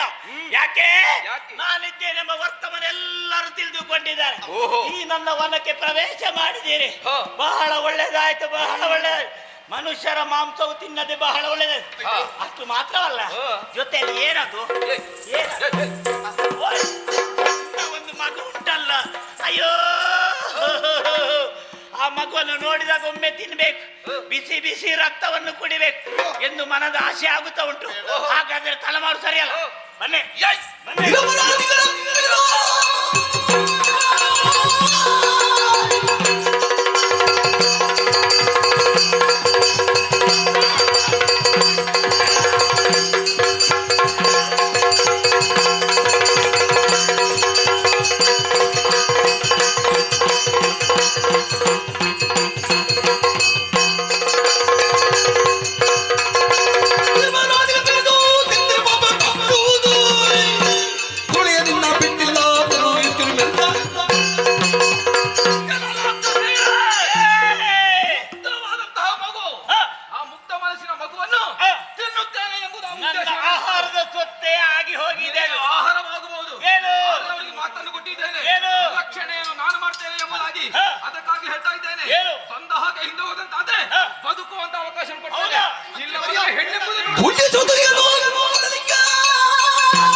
ಮಾತು ಕೇಳುವಷ್ಟು ನನಗೆ ತಾಳ್ಮೆ ಇಲ್ಲ. ನನಗೆ ತಿನ್ನೋದು ಒಂದೇ ಒಂದು, ಸಿಕ್ಕಿದಂತ ಮನುಷ್ಯನಾಗಿ ತಿನ್ನುವಂತ ಉದ್ದೇಶವಾಗಿದೆ. ಹಾಗಾದ್ರೆ ನೀನು ನನ್ನನ್ನು ನೀತಿ ಪಾಠ ಹೇಳ್ತಾ ಇದ್ದೇನೆ, ಸುಮ್ಮನೆ ಬಿಡುವಲ್ಲ. ನಿಮ್ಮನ್ನು ಹೇಗೆ ಬಿಡುವುದಿಲ್ಲ. ಹಲ್ಲು ಹಲ್ಲು ತಾಗದಾಗೆ ನಿಲ್ಲುವಾಗ ಯಾರು ತಡೆಯುತ್ತಾರೆ?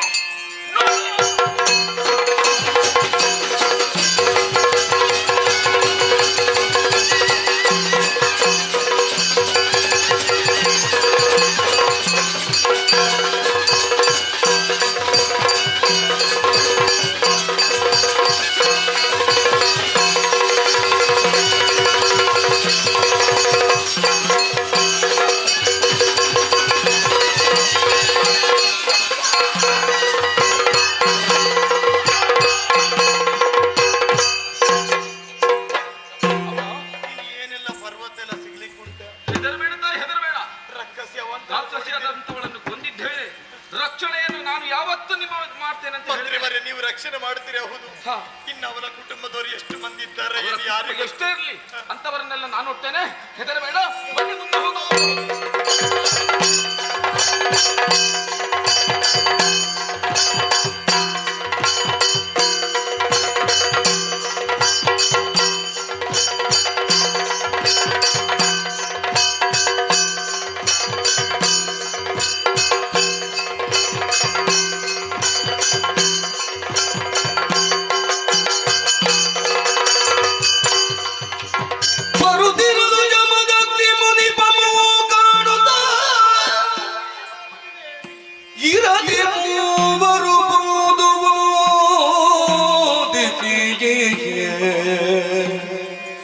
ಮುನಿವರೆಣೆದೆ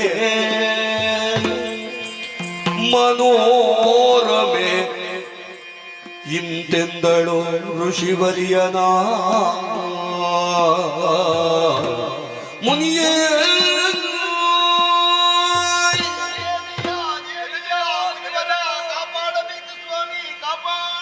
ಎಲ್ಲರೂ ಎದ್ದೇಳಿ. ಏನಿದು? ವಂದಿಸಿಯೇ ಯಾರಮ್ಮ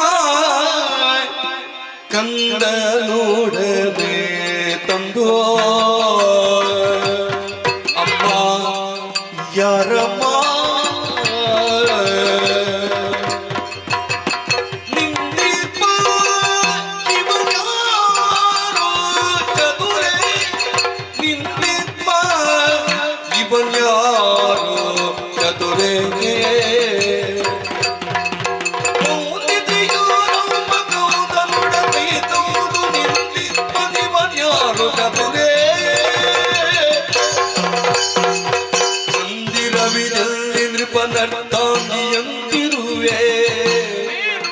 ಮಂದಿರವಿದಲ್ಲಿ ನೃಪನರ್ತಾಗಿಯಂತಿರುವೆ ಬಂದ ಕಾರಣವೇನಮ್ಮ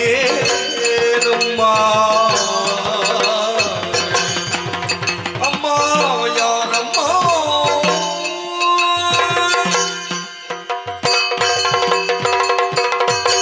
ಹೇಳಿ ಎದ್ದೇಳಿ ಪರಮಾಶ್ಚರ್ಯವನ್ನು ಕಾಣ್ತಾ ಇದ್ದೇನೆ. ಈ ದಟ್ಟವಂತ ಅರಣ್ಯ ಪ್ರದೇಶವನ್ನ ಹೊಕ್ಕು ಸದಾಕಾಲ ತಪಸ್ಸಿನಲ್ಲಿಯೇ ಜ್ಞಾನದಲ್ಲಿ ನಿರತರಾಗಿರಬೇಕಾದಂತಹ ನಾವು ಬಿಟ್ರೆ ಬೇರೆ ಯಾರೂ ಬರುವುದಕ್ಕೆ ಸಾಧ್ಯ ಇಲ್ಲ. ಅಂಥದ್ರಲ್ಲಿ ನೀವು ಮೂವರು ಬಂದಿದ್ದೀರಿ ಎಂದಾಕ್ಷಣ ಒಬ್ಬರ ಮುಖವನ್ನು ಹೀಗೆ ನೋಡ್ತಾ ಇದ್ದೇನೆ. ಎಲ್ಲರೂ ಪದಕ್ಕಾಣದರಾಗುವುದರ ಮೂಲಕವಾಗಿ ಏನೋ ಒಂದು ತೊಂದರೆಯಲ್ಲಿರುವ ಹಾಗೆ ಕಾಣ್ತದೆ. ಆದರೆ ಆಶ್ಚರ್ಯ ಯಾಕೆಂತ ಕೇಳಿದ್ದೆ. ಒಂದು ರಾಜ್ಯದ ಅರಸನ ಮಡದಿಯಾಗಿ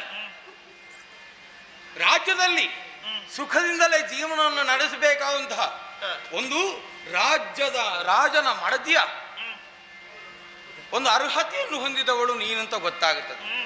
ಆದ್ರೆ ಈ ಕಾಲಕ್ಕೆ ದುಃಖ ತಪ್ತಳಾಗಿ ನನ್ನ ಬಳಿಗೆ ಬಂದು ಪದಕ್ಕಾಣತರಾಗುವುದರ ಮೂಲಕವಾಗಿ ನನಗೊಂದಂತೂ ಸ್ಪಷ್ಟವಾಯಿತು. ಯಾವುದು ತಂದೆ? ಜೀವನದಲ್ಲಿ ಅತಿಯಾಗಿ ನೊಂದು ಬೆಂದವರು ಮಾತ್ರ ಕಾಡನ್ನು ಸೇರುವುದಕ್ಕೆ ಸಾಧ್ಯ ಉಂಟು. ಸತ್ಯ.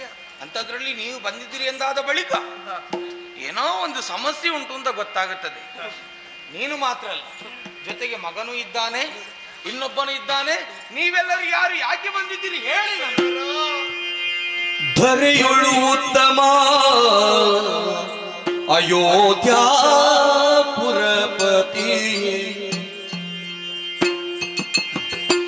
ಧ್ರುವ ಸಂಧಿಯರ ಜೋಗಿ ಹಿರಿಸತಿಯೋ ಧ್ರುವ ಸಂಧಿಯರ ಜೋಗಿ ಹಿರಿಸತಿಯೋ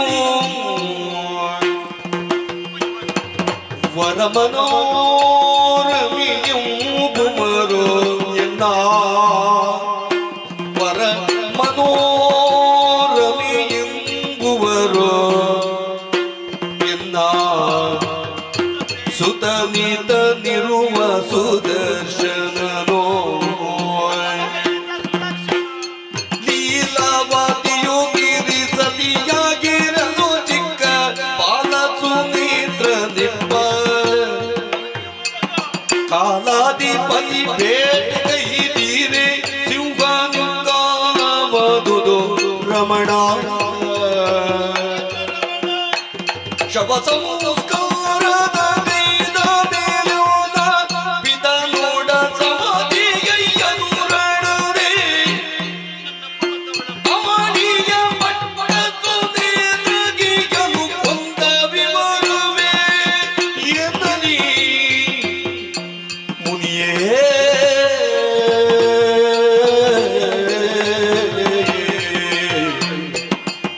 ಸುದರ್ಶನನು ಮುನಿವರ, ಎದ್ದೇಳು ಮಗಳೇ. ಮತ್ತೊಮ್ಮೆ ನಿಮ್ಮ ಪವಿತ್ರ ಪಾದಗಳಿಗೆ ವಂದನೆ ಸಲ್ಲಿಸುತ್ತಾ ಇದ್ದೇನೆ. ಯಾಕೆ ದುಃಖಿಸುತ್ತಾ ಇದ್ದೀಯ? ನನ್ನ ಕಣ್ಣೀರ ಬತೆಯ ಕಥೆಯನ್ನು ಕೇಳುವುದಕ್ಕೆ ಬಯಸುವೀರಾ? ಹೌದು. ನನ್ನ ಕಣ್ಣೀರ ವಿಚಾರವನ್ನು ಯಾವ ರೀತಿ ಬಿತ್ತರಿಸಲಿ ತಂದೆ ನಿಮ್ಮಲ್ಲಿ ನಾನು? ಇದ್ದ ವಿಚಾರವನ್ನು ಸ್ಪಷ್ಟವಾಗಿ ಹೇಳಬಹುದು ಮಗಳೇ, ಸ್ವಾತಂತ್ರ್ಯ ಉಂಟು ಇಲ್ಲಿ. ಅಯೋಧ್ಯೆಯ ಅರಸ ಧ್ರುವಸಂಧಿ, ಅವರಿಗೆ ಇಬ್ಬರು ಪತ್ನಿಯರು, ಓಹೋ, ಮನೋರಮೆ ಮತ್ತು ಲೀಲಾವತಿ ಎನ್ನುವುದಾಗಿ. ಸರಿ. ಹಿರಿಯಾಕೆಯಾದ ಮನೋರಮೆ ಅಂದ್ರೆ ನಾನೇ ಸ್ವಾಮಿ. ಓಹೋ, ನನ್ನ ಪ್ರೀತಿಯ ಮಗ ಸುದರ್ಶನ ಅಂತ ಇವರ ಹೆಸರು. ಆ ಸಣ್ಣ ಬಾಲಕ ಸುದರ್ಶನ ಅಲ್ವ? ನಿಜ. ಹ್ಮ್ ನನ್ನ ಸ್ವಾಮಿ ಹ್ಮ್ ಪ್ರಜೆಗಳ ಯೋಗಕ್ಷೇಮನ ವಿಚಾರಿಸಿ ಹ್ಮ್ ಕಾಡಿಗೆ ಭೇಟಿಯನ್ನು ಆಡುವುದಕ್ಕೆ ಹೋದ್ರು ಸ್ವಾಮಿ. ಸರಿ. ಕಾಡಿನ ಒಡೆಯರಾದಂತಹ ಮೃಗರಾಜ ಕೇಸರಿತ ಕಾಳಗವನ್ನು ಮಾಡುವುದರ ಮೂಲಕ ನನ್ನವರ ಹಸು ನೀಗಿದರು. ಅಯ್ಯಯ್ಯೋ. ವಿಚಾರವನ್ನು ಮನಪಾಲಕರು ಬಂದು ಆಡಿದಾಗ ನಾವಿಬ್ಬರು ಕಣ್ಣೀರಿನಲ್ಲಿ ಕೈ ತೊಳೆಯುವಂತಹ ಪರಿಸ್ಥಿತಿ ಒದಗಿ ಬಂತು. ಓಹೋ, ಈ ವಿಚಾರ ನನ್ನ ಅಪ್ಪನಿಗೆ ಗೊತ್ತಾಯಿತು. ಕಾಶಿ ದೇಶ ಅರಸ. ಓಹೋ, ನನ್ನಪ್ಪ ಸಮಾಧಾನದ ಮಾತನಾಡಿದ್ರು, ಮಗನಿಗೆ ಪಟ್ಟವನ್ನು ನಾ ಕಟ್ಟಿಸುತ್ತೇನೆ ಅನ್ನುವುದಾಗಿ. ಸರಿ. ಆದ್ರೆ ಏನು ಮಾಡೋಣ ತಂದೆ? ಏನಾಯ್ತು? ಲೀಲಾವತಿಯ ಮಗ ಸುನೇತ್ರನೆನ್ನುವ ಅವನಪ್ಪ ಅವನಪ್ಪ ಉಜ್ಜಯಿನಿ ಅರಸ. ಈ ವಿಷಯ ತಿಳಿದು ಹೋಯಿತು. ನನ್ನಪ್ಪ ಮತ್ತು ಅವಳಪ್ಪನಿಗೆ ಯುದ್ಧವು ಕಾಡಾಕಾಡಿಗೆ ನಡೆದು ಹೋಯಿತು. ನನ್ನಪ್ಪನ್ನು ಕೊಂದೇ ಬಿಟ್ಟ ಸ್ವಾಮಿ. ಅಯ್ಯಯ್ಯೋ. ಗಂಡನನ್ನು ಕಳೆದುಕೊಂಡೆ, ಅಪ್ಪನನ್ನು ಕಳೆದುಕೊಂಡೆ, ಅನಾಥೆಯಾದಂತಹ ನನಗೆ ದಾರಿ ತೋದಂತಹ ಸಂದರ್ಭ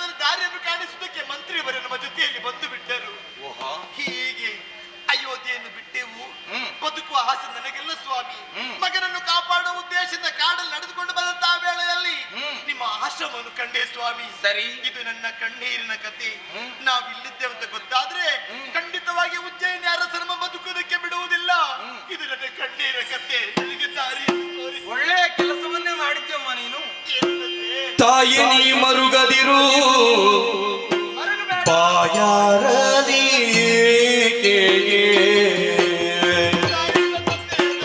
ನಿಮ್ಮ ಯೋನಿಗೆ ಹಾನಿ ತಗರಾಯ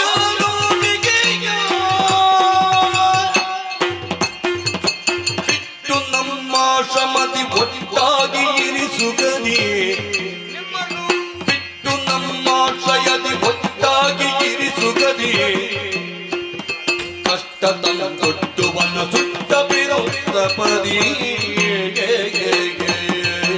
ತಾಯಿ ಮರುಗದಿರೋ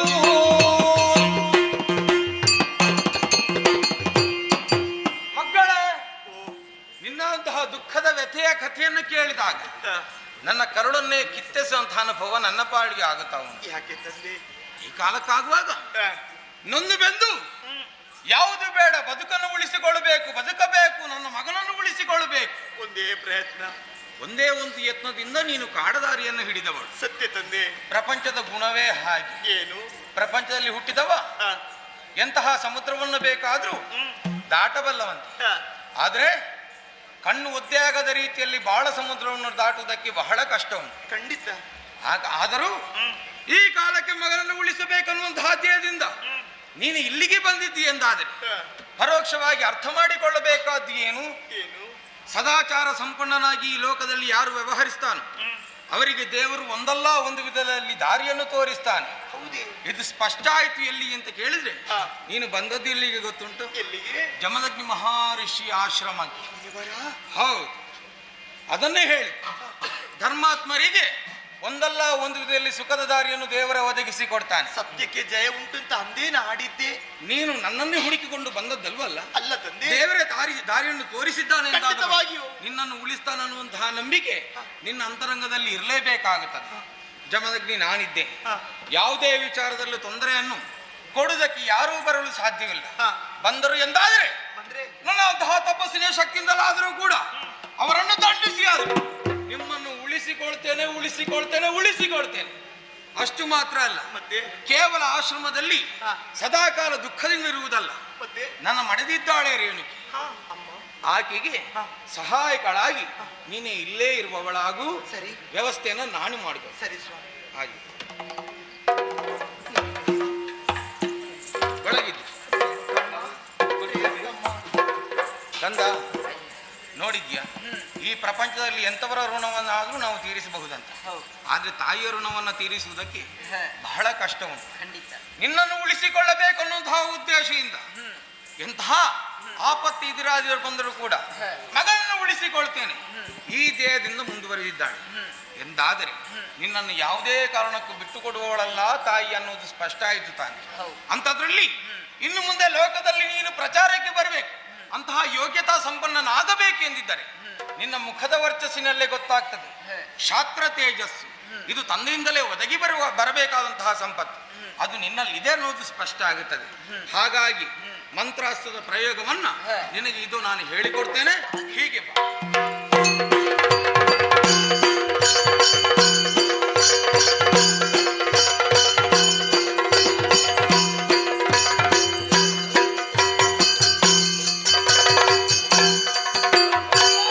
ಮಹಾರಾಜ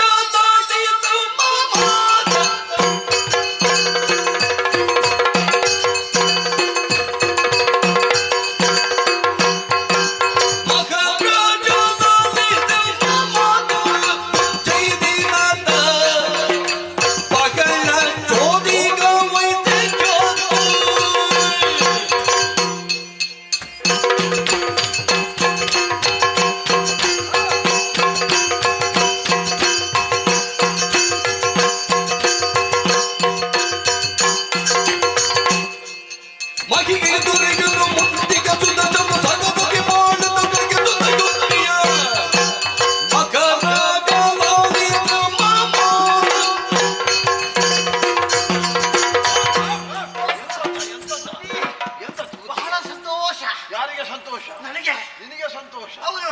ನನಗೆ ನಿಮಗೆ ಸಹ ಬಹಳ ಈಗ ಸಂತೋಷ ಆಗ್ತದೆ. ಎಂತದ ಸಂತೋಷ? ಹೌದು. ಯಾರಿಗೆ? ನೀವು ಹೇಳಿದ್ರಲ್ಲ ಏನು ಸಂತೋಷ ಆಗುವಂತ ವಿಷಯ ಅಂತ? ಸಂತೋಷ ಆಗುವುದು ನಿಮಗೊಂದು ಓಡ್ತಾ ಇದ್ದೇನೆ. ವರ್ತಮಾನ ವರ್ತಮಾನ ಗೂಢಾಚಾರ ನೀನು. ಹೌದು. ನೀವು ಕಳಿಸಿಕೊಟ್ಟಿದ್ದೆ. ಹೌದೌದು. ಹೋದೆಯ? ಕೆಲವು ಸಮಯ ಆಯ್ತು. ಹೌದಾ? ನೀವು ಅವತ್ತು ಹೇಳಿದ್ರಲ್ವ ಹೇಗೆ? ನೀನು ಇವತ್ತಿಂದ ಊರು ಬಿಡಬೇಕು ಇಲ್ಲಿಂದ. ಯಾಕೆ? ಅದೇ ವಿಷಯವನ್ನು ಸಂಗ್ರಹಿಸಿದ ಸಾಲ ಮಾಡಿ ಊರು ಬಿಡು ಅಂತ ಹೇಳಿದ್ದಲ್ಲ. ಅಲ್ಲಲ್ಲ ವಿಷಯ ಸಂಗ್ರಹಣೆ ಮಾಡಬೇಕು. ವಿಷಯ ಸಂಗ್ರಹ. ನಮ್ಮ ವಿರೋಧಿಗಳು ಯಾರಿದ್ದಾರೆ? ಎಲ್ಲಿದ್ದಾರೆ? ಎಲ್ಲಿದ್ದಾರೆ? ಯಾವ ಇದರಲ್ಲಿದ್ದಾರೆ? ಉಳಿದವರು ಸಿಕ್ಕಿದ್ರು ಸಿಕ್ಕದಿದ್ರು ನನಗೆ ಬೇಸರ ಇಲ್ಲ. ಇಲ್ಲ. ಅವಪ್ಪ ಸಿಗಬೇಕು. ಯಾರು? ಯಾರವ? ಅವನೇ ಸುದರ್ಶನ. ಸುದರ್ಶನ. ಸುದರ್ಶನನ್ನೇ ಹುಡುಕಿದ್ದು. ಸಿಕ್ಕಿದನ? ಕಮ್ಮ ನಾನು ಈ ಸಲ ಹೋದ ಊರು ಎಷ್ಟು ಊಟಿದ್ರೆ ಯಾವ ಊರು? ನನಗೇ ಗೊತ್ತಿಲ್ಲ. ಯಾವ ಊರಿಗೆಲ್ಲ ಹೋದೆ? ಕೆಲವೆಲ್ಲ ಊರಿದೆ. ಅಂಗ ಮಂಗ ಮಂಗ ನಿನ್ನ ಅಪ್ಪ. ಅದು ಒಂದು ಊರಿನ ಹೆಸರು. ವಂಗ. ವಂಗ ಕಾಳಿಂಗ ಕಾಮಾಜ ಪರ್ಪರ. ನೀನು ಹೇಳಿದ್ದು ಅದೆಲ್ಲ ಬರ್ಬರ ದೇಶ.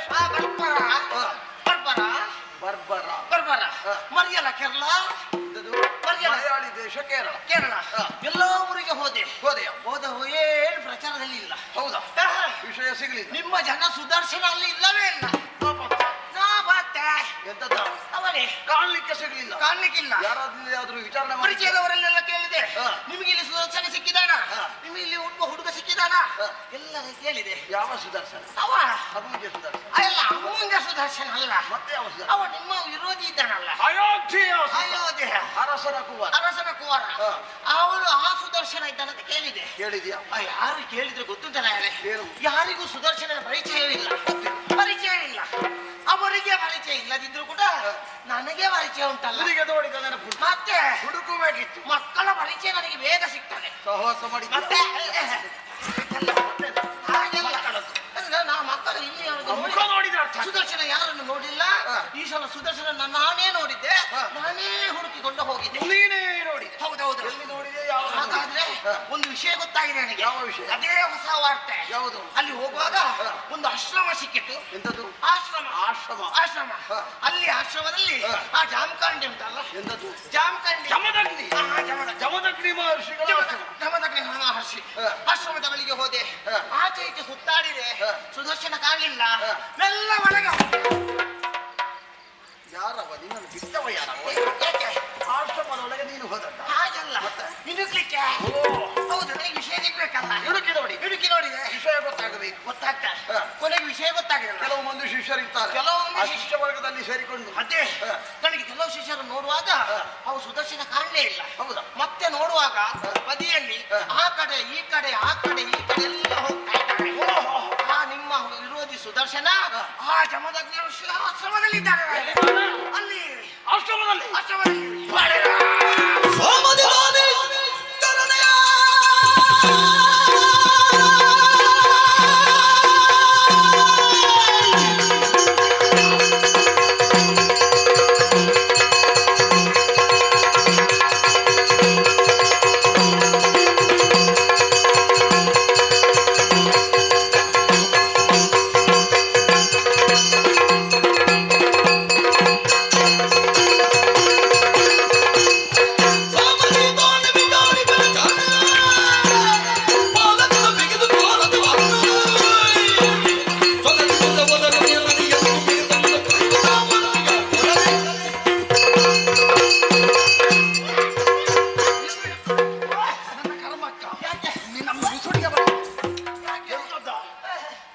ನನ್ನ ಮನೆಯಲ್ಲೆಲ್ಲ ಇರುದವ. ಮತ್ತೆ ಅಲ್ಲಿ ಆಶ್ರಮದಲ್ಲಿ. ಆಶ್ರಮದಲ್ಲೇ ಇರೋದು.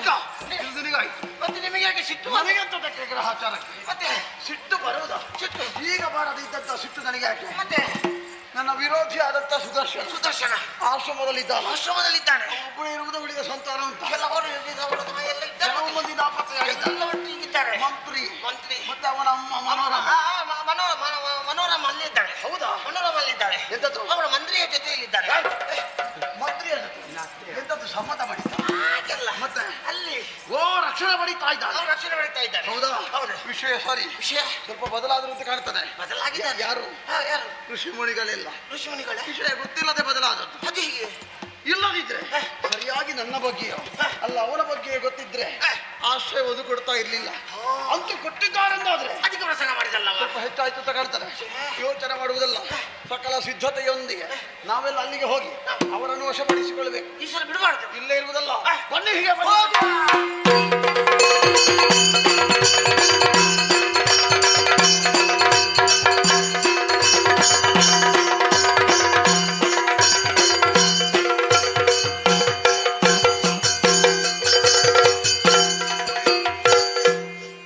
ವಂದಿಸುವೆ ಮುನಿವರಿಯಲ್ಲಿ ನೋಡಬಹುದು ತಾಮದಿ ಕೇಳ್ಬೇಕೆಂದಯೋ.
ಮುನಿವರಿಯಲ್ಲಿ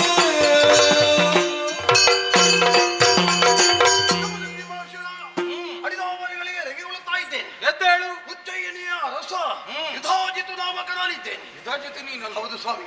ಬರುವುದಕ್ಕೆ ಕಾರಣ ಉಂಟು. ಕೆಲವು ದಿವಸಗಳ ಹಿಂದೆ ಒಂದು 3 ಮಂದಿ ಆಶ್ರಮವನ್ನು ಪ್ರವೇಶ ಮಾಡಿದ್ರು ಅಂತ ವರ್ತಮಾನ ಕೇಳಿಸಿಕೊಂಡೆ.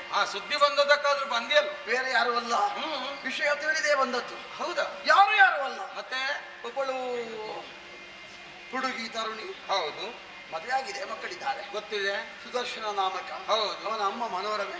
ಜೊತೆಯಲ್ಲಿ ಒಬ್ಬ ಮಂತ್ರಿ ಇದ್ದಾನೆ. ಅವರ ವಿಷಯ ಬಿಡುವ. ನಮಗೆ ಅಗತ್ಯವಾದದ್ದು ಯಾವುದು? ಅದರ ಬಗ್ಗೆ ನಾವು ಮಾತಾಡಬೇಕು. ಸರಿ. ಸುದರ್ಶನ ಆ ಹೆಸರು ಕೇಳಿದ್ರೆ ನನಗೆ ಆಗುದಿಲ್ಲ. ಯಾಕೆ ಬಲ್ಲಿಲ್ಲ? ನನ್ನ ಮಗಳಾದಂತ ಲೀಲಾವತಿಯ ಸುತ ಸುನೇತ್ರನಿದ್ದಾನೆ. ಸುನೇತ್ರನಿಗೆ ವೈರಿಯಾಗಿ ಕಾಣಿಸಿಕೊಂಡವ ಆ ಸುದರ್ಶನ ಆ ವಿಷಯವನ್ನು ತಿಳಿದು ಅವರನ್ನು ವಶಪಡಿಸಿಕೊಳ್ಳಬೇಕು ಎನ್ನುವಂತ ಉದ್ದೇಶಕ್ಕಾಗಿ ಇಲ್ಲಿಯವರೆಗೆ ಬಂದೆ. ಒಂದು ಮನಸ್ಸು ಮಾಡಬೇಕು, ಏನು ಕೃಪೆ ತೋರಬೇಕು. ಆ 3 ಮಂದಿಯನ್ನು ಬಿಟ್ಟು ಅರಿತು ಧರ್ಮ ವಿಷಯವ ಅರಿತು ಧರ್ಮ ವಿಷಯವ ತರಳನನು ರಕ್ಷಿಸುವೆ. ಆ ತರಳನನು ರಕ್ಷಿಸುವೆ. ಇನ್ನುಳು ಬರಿದಿಗಳಗದೆ ತೊಲಗು. ಇನ್ನುಳು ಬರಿದಗಳಗದೆ ತೊಲಗು ಸಕಲವನಿ ನಿನ್ನ ಸಜೀವನೊಡುಮೋ. ಅರುಗಿ ಕಳುಗಿರುವೆನು ಮೊದಲಿಗೆ ತೆರಳದಿದ್ದರೆ ನಿನ್ನ ಕುಲ ಸಂಹಾರಬಹುದು. ಎಚ್ಚರಿಕೆ ಎನ್ನಲೆಂದು ಕಾಣಲು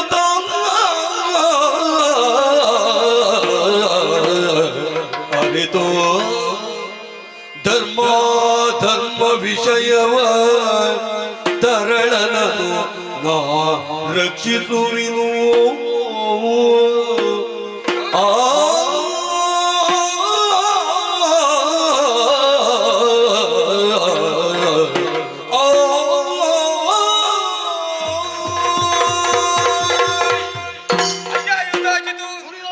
ನೀನು ಬಂದ ತಕ್ಷಣದಲ್ಲಿ ನಮಸ್ಕರಿಸಿದ್ದಿ ಎಂದಾದ ಬಳಿಕ ಯಾವ ಕ್ಷೇತ್ರದಲ್ಲಿ ಯಾವ ವಿಧದಾದಂತಹ ವರ್ತನೆಯನ್ನು ಮಾಡಬೇಕನ್ನುವುದು ನಿನಗೆ ಸ್ಪಷ್ಟವಾಗಿ ಅರಿವಿದೆ. ಹೌದಲ್ಲ? ಹಾಗಿದ್ರೆ ಸಂಸ್ಕಾರವನ್ನು ಒಳಗೊಂಡವ ಅಂತ ಗೊತ್ತಾಗುತ್ತೆ. ಅದೇ ಸಂಸ್ಕಾರವನ್ನ ಉಳಿಸಿಕೊಂಡು ವ್ಯವಹರಿಸಬೇಕಾದ್ದು ನಿನ್ನ ಧರ್ಮ. ಇದನ್ನು ಒಪ್ಪುತ್ತೀಯ? ಏನು ವ್ಯವಹಾರದಲ್ಲಿ ನನ್ನಲ್ಲಿ ದೋಷವನ್ನು ಕಂಡಿರಿ ನೀವು? ಇಲ್ಲಂತಾದ್ರೆ ಆಡಿದಂತಹ ಮಾತುಗಳನ್ನು ಸ್ವಲ್ಪ ನೀನೇ ಅರ್ಥವಿಸಿಕು ಅಂತ. ಹೇಗೆ? ಇಲ್ಲಿಗೆ ಬಂದಂತಹ ಆ ಮಗನನ್ನ ಆ ಹೆಣ್ಣನ್ನ ರಕ್ಷಣಾ ಕವಚದಲ್ಲಿ ಬಂಧನಕ್ಕಿರಿಸಿದವ ನಾನು ಜಮದಗ್ನಿ. ಅಂತದ್ರಲ್ಲಿ ಅವನನ್ನು ಬಿಟ್ಟುಕೊಡಬೇಕು. ಅದಲ್ಲದೆ ಸಣ್ಣ ಬಾಲಕನನ್ನು ಬಿಟ್ಟುಕೊಟ್ಟಿರಿ ಎಂದಾದ್ರೆ ಇದು ಸುಲಭದಲ್ಲಿ ಮುಕ್ತಾಯವಾಗುತ್ತದೆ ಅನ್ನುವ ಹಾಗೆ ನೀನು ಆಲೋಚನೆ ಮಾಡಿರಬಹುದು. ಅಯ್ಯ, ನಿನ್ನಲ್ಲೇ ಕೇಳ್ತಾನೆ, ನಿನಗೆ ವೈರಿಗಳಾದರೂ ಯಾರು? ಅವರಲ್ಲಿ ಹೋರಾಡಬೇಕೇ ಹೊರತು ನಿನ್ನ ಯೋಗ್ಯತೆಗೆ ತಕ್ಕುವಂತಹವರಲ್ಲಿ ಹೋರಾಡಬೇಕು. ಆ ಸಣ್ಣ ಬಾಲಕನನ್ನ ನನಗೆ ಬಿಟ್ಟುಕೊಡಿ ಅನ್ನುವ ಹಾಗೆ ಕೇಳಿದಿ ಎಂದಾದ್ರೆ ಅಷ್ಟು ಸುಲಭದಲ್ಲಿ ಬಿಟ್ಟುಕೊಡುವುದಕ್ಕಾಗುವುದಿಲ್ಲ. ಜಮದಗ್ನಿ ಆಶ್ರಮಕ್ಕೆ ಬಂದವರಿಗೆ ಯಾವತ್ತು ಶಾಶ್ವತವಂತಹ ನೆರಳನ್ನು ಒದಗಿಸಿಕೊಡುವವ ಈ ಜಮದಗ್ನಿ. ಇದು ಪ್ರಪಂಚವೇ ತಿಳಿದಂತಹ ಮಾತು. ಅಂತದ್ರಲ್ಲಿ ಈ ಕಾಲಕ್ಕೆ ನೀನು ಬಂದ ತಕ್ಷಣದಲ್ಲಿ ಬಿಟ್ಟುಕೊಡು ಅನ್ನುವ ಹಾಗೆ ಹೇಳಿದ್ರೆ ಅದು ಅಪರಾಧ ಎಂದೆನಿಸಿಕೊಳ್ತದೆ. ಬಂದವ ಈ ಕಾಲಕ್ಕೆ ಯುಧಾಜಿತವಾಗಿರಬಹುದು, ಇರುವವ ಯಾರು ಅನ್ನುವ ಬಗ್ಗೆ ಸ್ವಲ್ಪ ಆಲೋಚಿಸಿಕೊಂಡು ವ್ಯವಹರಿಸಬೇಕಾಗುತ್ತದೆ. ಜಮದಗ್ನಿ ಮೂಲಾಧಾರವಂತಹ ಕುಂಡಲಿನಿ ಶಕ್ತಿಯನ್ನು ಕೇಂದ್ರೀಕರಿಸಿ ಸ್ವಾದಿಷ್ಠಾನದ ಕಡೆಗೆ ಗಮನವನ್ನು ಹರಿಸಿ ಪರತ್ವದೆಡೆಗೆ ಚಿಂತನೆಯನ್ನು ಹರಿಸಿ ಲೋಕ ಕಲ್ಯಾಣದಲ್ಲಿ ನನ್ನನ್ನು ನಾನು ತೊಡಗಿಸಿಕೊಂಡವ. ಅಂತದ್ರಲ್ಲಿ ನನ್ನನ್ನು ನಂಬಿಕೊಂಡು ಬಂದವರನ್ನ ನಾನು ಯಾವುದೇ ವಿಧದಲ್ಲಿ ಬಿಟ್ಟುಕೊಡುವುದಿಲ್ಲ. ಅಂತದ್ರಲ್ಲಿ ಒಂದು ವೇಳೆ ಇದೇ ವಿಧದ ಅದಟನ್ನು ನನ್ನಲ್ಲಿ ತೋರಿಸಿದ್ದೇ ಹೌದು ಅಂತಾದ್ರೆ ನಿನ್ನ ಕುಲನಾಶವಾದೀತು, ಯಾವುದಕ್ಕೂ ನಾನು ಅವಕಾಶ ಮಾಡಿಕೊಡುವುದಿಲ್ಲ. ಶಾಂತ ಚಿತ್ತನಾಗಿ ಹೇಳ್ತೇನೆ, ಬಂದ ಹಾಗೆ ಹಿಂತಿರುಗಿ ಹೋಗಿ.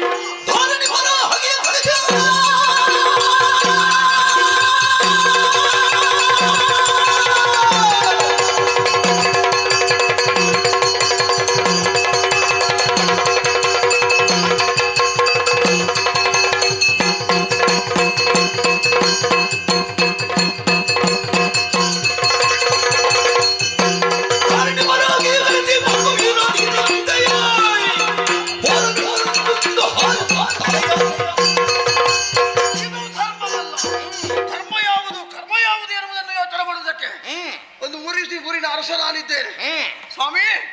ಸಾರಿ, ಸರ್ಪವನ್ನಾದ್ರೂ ಕೊಲ್ಲಬಹುದು. ಸಾಲ, ರೋಗ, ಶತ್ರು ಈ ಮೂರನ್ನು ಆರಂಭದಲ್ಲೇ ನಾಶ ಮಾಡಿದ್ರೆ ಅದು ನಮಗೂ ಒಳ್ಳೆಯದು, ನಿಮಗೂ ಒಳ್ಳೆಯದು. ಅವು ಒಬ್ಬ ಶತ್ರು ಇರುವಂತ ನೆಲೆಯಲ್ಲಿ ಅವರನ್ನು ಬಿಟ್ಟುಕೊಡಿ ಇರುವುದಾಗಿ ಕೇಳಿದ್ರೆ ಏನು ನಮ್ಮ ಒಳಿತನ ನಿಮಗೆ ಕಾಣುವುದಕ್ಕಾಗುವುದಿಲ್ಲ? ಆಗುವುದೇ ಇಲ್ಲ. ಹಾಗಿದ್ರೆ ನನ್ನ ನಿರ್ಧಾರವನ್ನು ನಾನು ಬದಲಿಸುವುದಿಲ್ಲ. ಅಂದ್ರೆ ಈ ಕ್ಷಣದಲ್ಲಿ ಅವನನ್ನು ವಶಪಡಿಸಿಕೊಳ್ಳುವುದಕ್ಕೆ ಯಾವ ಪ್ರಯತ್ನಕ್ಕೆ ಮುಂದಾದೇನು ನಿಮ್ಮನ್ನು ಖಂಡಿಸಿ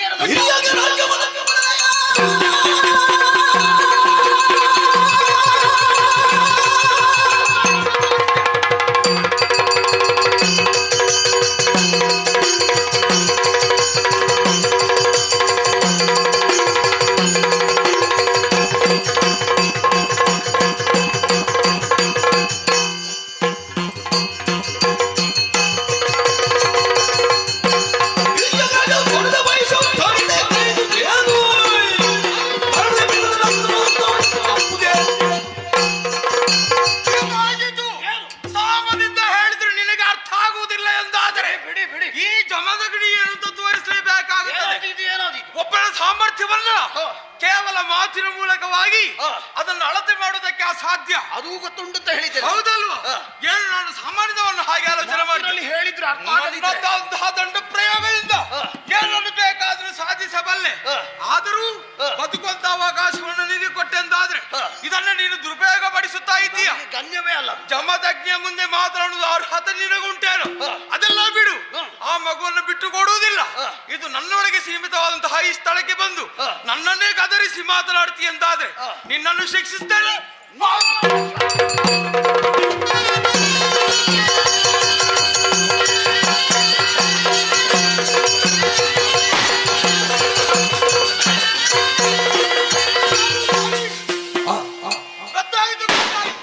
ಈತನ ಆದಟ್ಟನ್ನು ಇಳಿಸಬೇಕು ಅಂತಾದ್ರೆ ನನ್ನಂತಹ ದೊಡ್ಡ ಪ್ರಯೋಗವನ್ನು ಮಾಡುವುದರ ಮೂಲಕ ನಾನೇನು ತೋರಿಸಬೇಕು.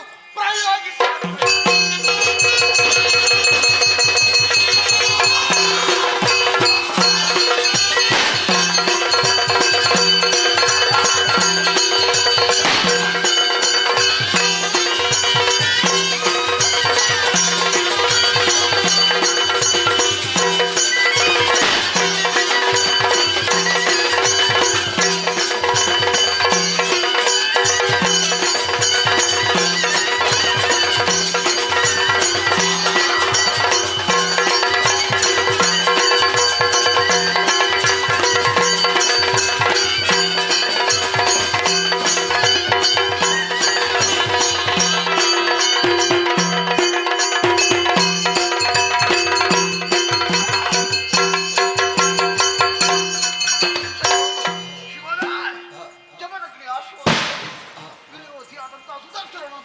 ಆರಂಭಿಸಿದೆ. ಏನು ಮಾಡೋಣ? ಪರಿಣಾಮದಲ್ಲಿ ಆ ಜಮದಗ್ನಿ ಮುನಿವರ ಅಸ್ತ್ರವೊಂದನ್ನು ಪ್ರಯೋಗ ಮಾಡಿದ. ಅದುವೇ ಅಗ್ನಿಶರ. ಆ ಅಗ್ನಿಶರವನ್ನು ನೋಡಿ ಅಲ್ಲಿಂದ ಹೆದರಿ ಓಡಾಡಿ ಬಂದೆ. ಸರಿ ಸರಿ ಸರಿ, ಈ ಅಗ್ನಿಶರದಿಂದ ನಾನು ಬದುಕಬೇಕು ಅಂತಿದ್ರೆ, ಅಲ್ಲ ನಾನು ಜೀವನವನ್ನು ನಡೆಸಬೇಕು ಅಂತಿದ್ರೆ, ಉಳಿದದ್ದು ಒಂದೇ ಒಂದು ದಾರಿ. ಕಾಣುತ್ತಾ ಇದೆ ಸರೋವರ. ಆ ಸರೋವರಕ್ಕೆ ಹಾರಿ ಬಿಡ್ತಾ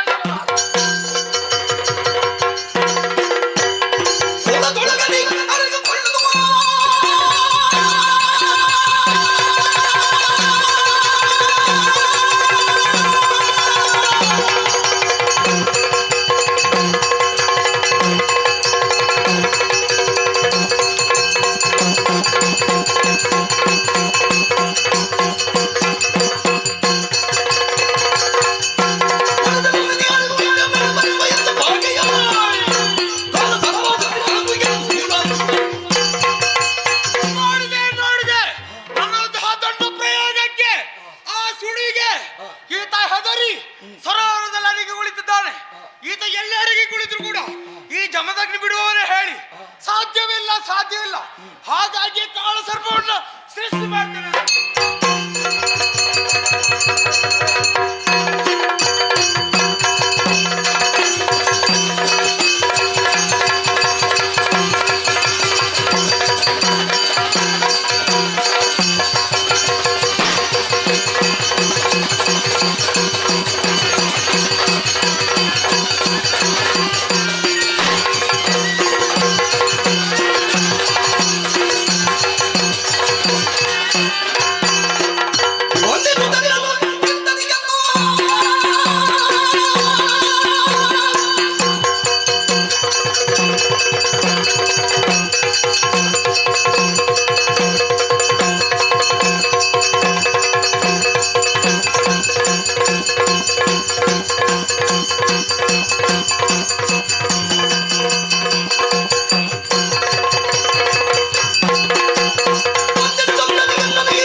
ಸುದರ್ಶನ ಕೇಳುವುದಕ್ಕೆ ಯುದ್ಧಾಜಿತು ನಾಮಕನಾದಂತಹ ರಾಜ ಬಂದಿದ್ದಾನೆ.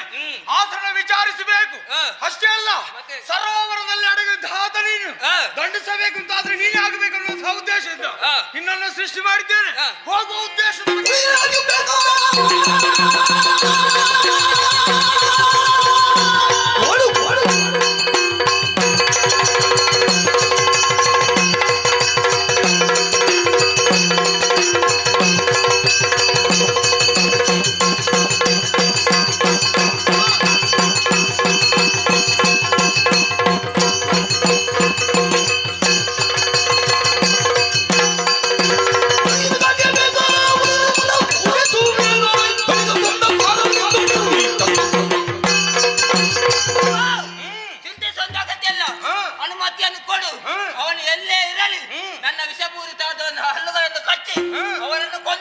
ನೀರಿಗೆ ಆಕಾರ ಇಲ್ಲ, ಬಣ್ಣ ಇಲ್ಲ ಅಂತ ಹೇಳ್ತಾರೆ.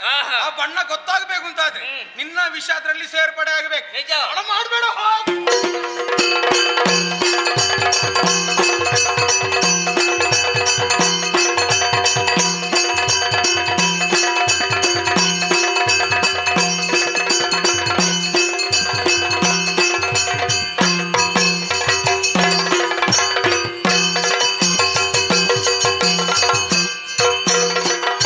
Oh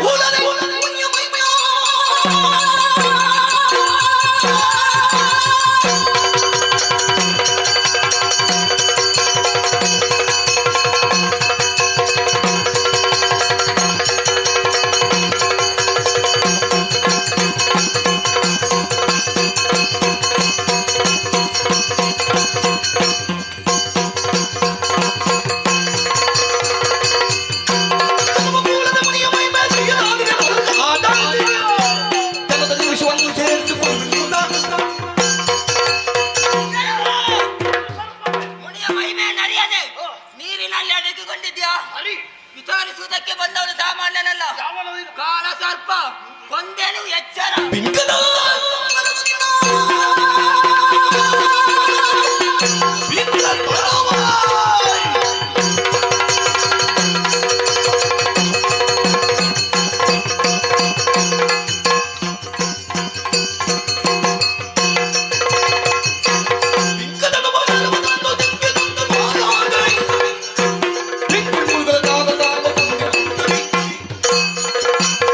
ಮಹಾಕಾಳ ಸರ್ಪವೇ, ಏನು? ನೀರೊಳಗೆ ಅಡಗಿ ಆಶ್ರಯವನ್ನು ಪಡೆಯುತ್ತಾ ಇದ್ದವ ನಾನು. ಆ, ಎಪ್ಪಿಸಿದ್ದವ ನೀನಿದ್ದೀಯ. ನಾನೇ. ಲೇಸಾಯಿತು. ಯಾಕೆ?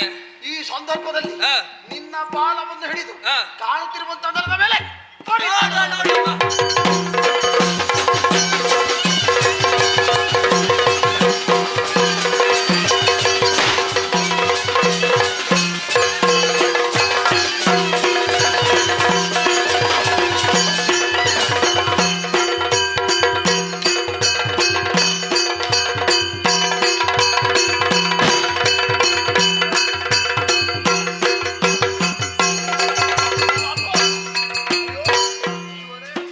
ಏನು ಮಾಡೋಣ. ಕಾಲ ಸರ್ಪವನ್ನು ನನ್ನನ್ನು ಬೆನ್ನಟ್ಟುವುದಕ್ಕೆ ಆರಂಭಿಸಿದಲ್ಲ. ಇನ್ನು ರಕ್ಷಣೆಗಾದರೂ ಯಾರ ಬಳಿ ನಾನು ಆಶ್ರಯವನ್ನು ಪಡೆದು. ಸರಿ ಯೋಚನೆ ಮಾಡಿದ್ರೆ ಬಂದು ಸೇರಿದ್ರೆ ವನ ಪ್ರದೇಶ, ಹಿಡಿದೋದಂತ ಬೆಟ್ಟ ಪ್ರದೇಶ, ಗುಹೆ ಎಂದು ಕಾಣಿಸ್ತಾ ಇದೆ. ನನಗೆ ರಕ್ಷಣೆಯನ್ನು ಪಡೆಯುವುದಕ್ಕೆ ಅದುವೇ ಸೂಕ್ತವಾದಂತಹ ಸ್ಥಳ. ಈ ಕ್ಷಣದಲ್ಲಿ ಗುಹೆಯನ್ನು ಸೇರಿಕೊಳ್ತೇನೆ.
ಕಳುಹಿಸಿದೆ ಅಂದಾದ್ರೆ ಸರೋವರದಿಂದ ಹೇಗಾದ್ರೂ ಬದುಕಲಿ ಒಬ್ಬಾತನಿಗೆ ನೋವು ಯಾವಾಗಂತ ಹೇಳಿದ್ರೆ ಈ ಪ್ರಪಂಚದಲ್ಲಿ ಬದುಕೇ ಸಾಕುಂತಾಗಬೇಕು.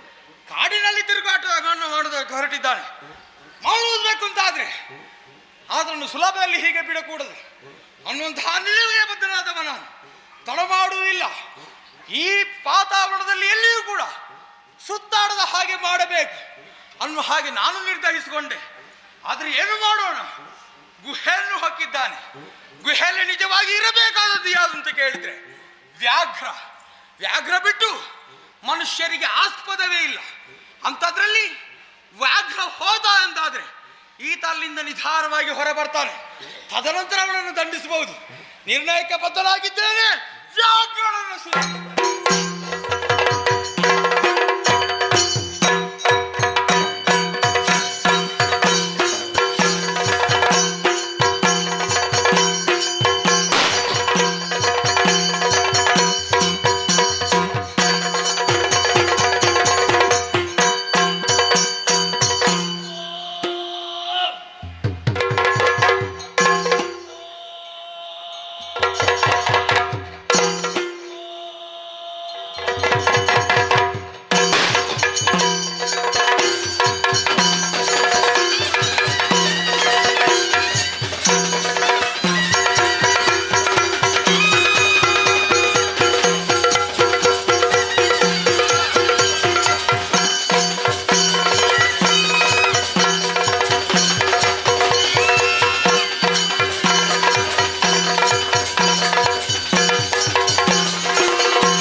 ಆಯ್ತು. ಅಯ್ಯೋ ಕಾಲಿನಲ್ಲಿ ಬುದ್ಧಿದ್ರು ಕೂಡ ನನ್ನ ಹುಟ್ಟಿಗೆ ಕಾರಣ ನೀವೇ ಆಗಿದ್ದೀರಿ. ಸರಿ. ಆದ್ದರಿಂದ ಹೆಪ್ಪುಳಿಯಾದಂತದನ್ನು ಸೃಷ್ಟಿ ಮಾಡಬೇಕಾದ್ರೆ ಏನಾದ್ರೂ ಒಂದು ಘನವಾದಂತಹ ಕಾರ್ಯ ಇರಬೇಕು. ನನ್ನಲ್ಲಿ ಹೇಳಿದಂತಾದ್ರೆ ಜನ ಮಾತ್ರದಲ್ಲಿ ನಾನು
ನಿನ್ನನ್ನು ಸೃಷ್ಟಿ ಮಾಡಬೇಕು ಅಂತಾದ್ರೆ ಬಲವಾದಂತಹ ಕಾರಣ ಉಂಟು. ಏನು? ಮುಖವನ್ನು ನೋಡಂತೆ. ಹೇಗಾಗಿದೆ ನನ್ನ ಮುಖ? ವ್ಯಾಘ್ರಣ ಹಾಗಾಗಿದೆ. ಈ ರೀತಿಯಾಗಿ ಆಗಬೇಕು ಅಂತಾದ್ರೆ ಕಾರಣ ಯುಧಾಜಿತು ನಾಮಕ ಈ ಕಾಲಕ್ಕೆ ಬದುಕಬೇಕು ಅನ್ನುವಂತಹ ಉದ್ದೇಶದಿಂದ ಗುಹೆ ಒಳಗೆ ಹೋಗಿದ್ದಾನೆ. ಆ ಗುಹೆದ ಎಬ್ಬಿಸಿಯಾದರೂ ಕೂಡ ನನ್ನ ಪದ ತಳಗೆ ಬರುವ ಹಾಗೆ ಮಾಡಬೇಕು. ಹಾಗೆ ಮಾಡುವರೆ ನಿನ್ನ ಅಭಿಪ್ರಾಯ ಏನು?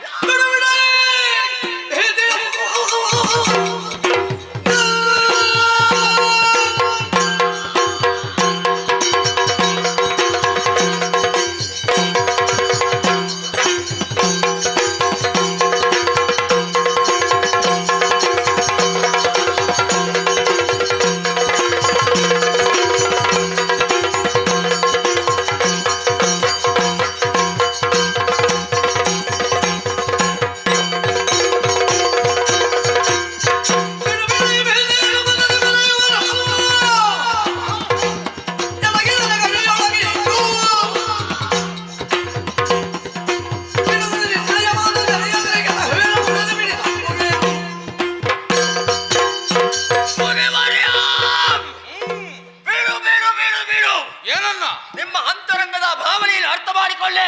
ಆಯ್ತಾ?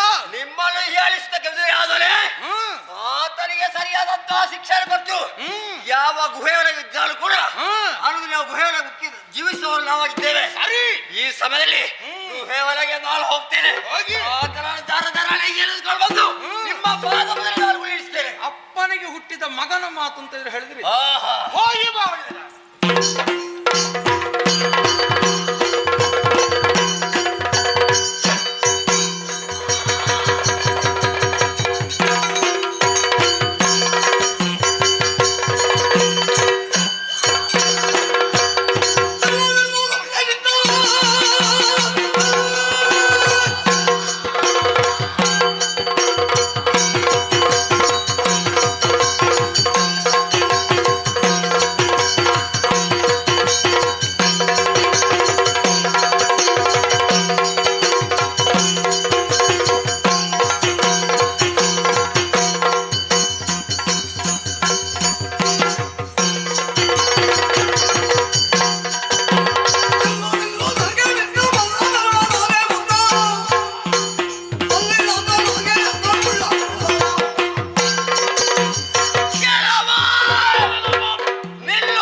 ನಿನ್ನ ಅಹಂಕಾರವೇ ಏನಾಯ್ತು ನಿನಗೆ? ನಮ್ಮವ ಗುರುಗಳಾಗಿ ಅಷ್ಟು ಮಾತ್ರವಲ್ಲೇ ನಮಗೆ ದೇವರಾಗಿಯೋ ತಂದೆಯಾಗಿಯೋ ನಾವು ಪೂಜೆ ನಿರ್ವಹಿಸ್ತಾ ಇದ್ದೇವೆ. ಜಮದಗ್ನಿ ಮಹರ್ಷಿಗಳು ಅವರಿಗೆ ನಿನ್ನಿಂದಾಗಿ ಅನ್ಯಾಯವಾಗಿದೆ. ಅಷ್ಟು ಮಾತ್ರವಲ್ಲ, ಅವರಿಂದಲೇ ಸೃಷ್ಟಿಯಾದಂತ ಹೆಪ್ಪುಳಿ ನಾನಾಗಿದ್ದೇನೆ. ಆದರೆ ಹೇಳ್ತಾ ಇದ್ದೇನೆ, ಗುಹೆಯೊಳಗೆ ಅಡಗಿ ಬಿದ್ದಂತ ನಿಲ್ಲಲು ದರದಲ್ಲಿ ಇಳಿಯೋಕೆ ಬೇಕಾಗಿ ಎಡದ ಕಲ್ಲು ಬಳಿ ಹಾಕ್ತೇವೆ.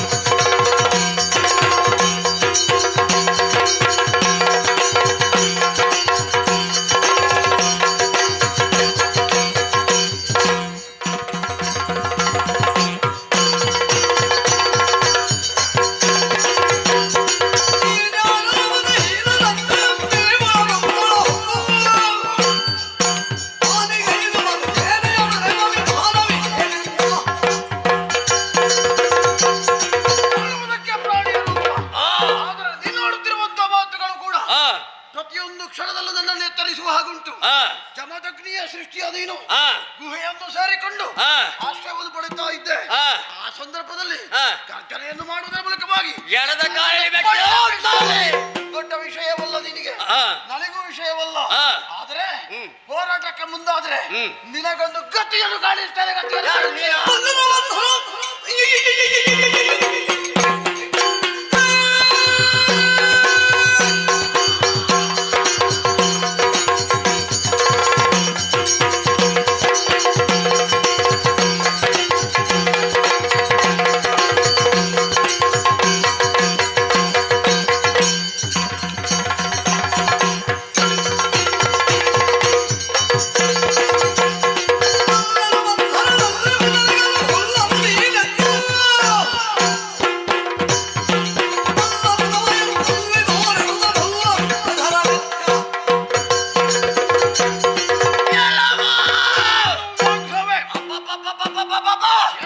ನಿನ್ನ ಅಹಂಕಾರವೇ ನನ್ನಲ್ಲಿ ಮಾತನಾಡೋದಕ್ಕೆ ತೊಡಗ್ತಾ ಇದ್ದೀಯಾ? ನಿನಗೆ ಬದುಕಬೇಕೆಂಬ ಆಸೆ ಇದ್ದರೆ ನನ್ನ ಜೊತೆಯಲ್ಲಿ ಬಾ. ಒಂದು ವೇಳೆ ಬರದಿದ್ದರೆ ನಿನ್ನ ಉದರವಲ್ಲೇ ಸೀರಿ ರಕ್ತವನ್ನು ಹೀರುವಂತಹ ಸಮಯದಲ್ಲಿ ನಿನ್ನನ್ನು ಕಾಪಾಡುವವರು ಯಾರಿದ್ದಾರೆ? ಬಿಡು, ನಿನ್ನನ್ನೇ ಹೋಲುವಂತ ಪ್ರಾಣಿಗಳನ್ನು ಕೊಂದು ಮುಗಿಸಿದವನಾಳಿದ್ದೆ. ನೋಡುವ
ಹೋದ್ರೂ ಕೂಡ ಬಿಡುವುದಕ್ಕೆ ನಾನು ಬಿಡುವುದಿಲ್ಲ.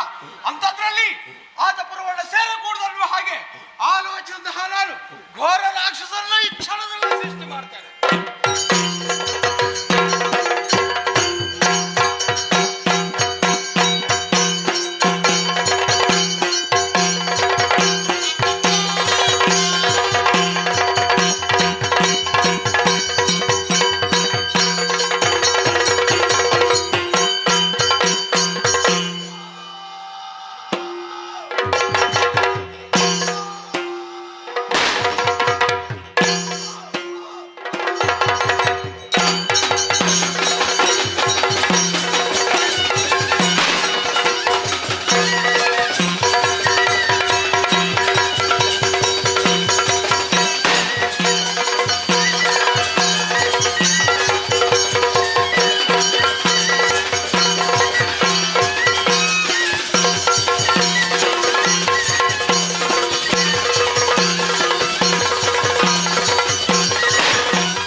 ಏನನ್ನು ಬೇಕಾದ್ರೂ ಸಾಧಿಸಬಲ್ಲೆ. ಈ ವಿಚಾರ ನನಗೆ ಮಾತ್ರ ಅಲ್ಲ, ಈ ಪ್ರಪಂಚಕ್ಕೆ ಗೊತ್ತಾಗಬೇಕು ಎಂದಿದ್ದರೆ ಮಾಯಾ ಸ್ವರೂಪಿ ಅಲ್ವಾ, ಎಲ್ಲಿ ಹೇಗೆ ಬೇಕಾದ್ರೂ ಕಾಣಿಸಬಹುದು. ನಿಜ. ಆದ್ರೆ ಯಥಾರ್ಥ ಸ್ಥಿತಿ ಏನು ಅಂತ ಹೇಳ್ತೇನೆ. ನಿನ್ನನ್ನು ಸೃಷ್ಟಿ ಮಾಡುವುದಕ್ಕೆ ಕಾರಣ ಯುಧಾಜಿತು ನಾಮಕ ಇಲ್ಲೇ ಕಾಡಿನಲ್ಲಿ ಅಲೆದಾಡ್ತಾ ಇದ್ದಾನೆ. ಎಲ್ಲಿಗೂ ಹೋಗಕೂಡದು, ಇಲ್ಲಿಗೆ ಬರಬೇಕು. ಮಾಡಿದ್ದು ಅಪರಾಧ ಆಯ್ತು ಅನ್ನುವ ಹಾಗೆ ನನ್ನ ಪದದಳದಲ್ಲಿ ಬಿದ್ದು ಕ್ಷಮೆಯನ್ನು ಕೇಳುವ ಹಾಗೆ ಮಾಡಬೇಕು. ಆಗ ನಿನ್ನನ್ನು ಮಗಂತ ಸುಲಭದಲ್ಲಿ ಒಪ್ಪಿಕೊಳ್ತೇನೆ. ಏನು ನಿನ್ನ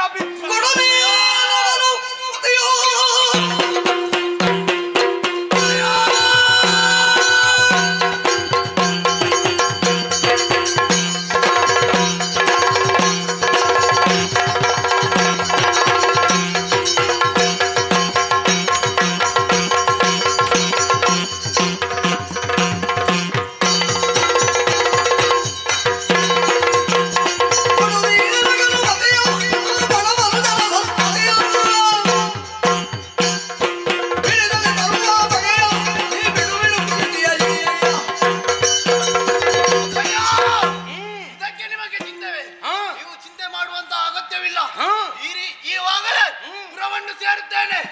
ಆತ ಎಲ್ಲೇ ಮೂಲೆಯಲ್ಲಿದ್ದರು ಆತನನ್ನು ದರನೆ ಎಳೆದು ನಿಮ್ಮ ಪಾದಗಳಿಗೆ ಒಪ್ಪಿಸುತ್ತೇನೆ. ಕೊಡಿ ಒಪ್ಪಣೆ. ಇಲ್ಲಿಯೇ ಕೆಲಸ ಇಷ್ಟು ಸಾಕು, ಇನ್ನೇನು ಅಲ್ಲಿ ಮಾಡು.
ನಿನ್ನನ್ನು ಕೊಂದು ನಿನ್ನನ್ನು ದಸೆಗಣಿಸುತ್ತೇನೆ.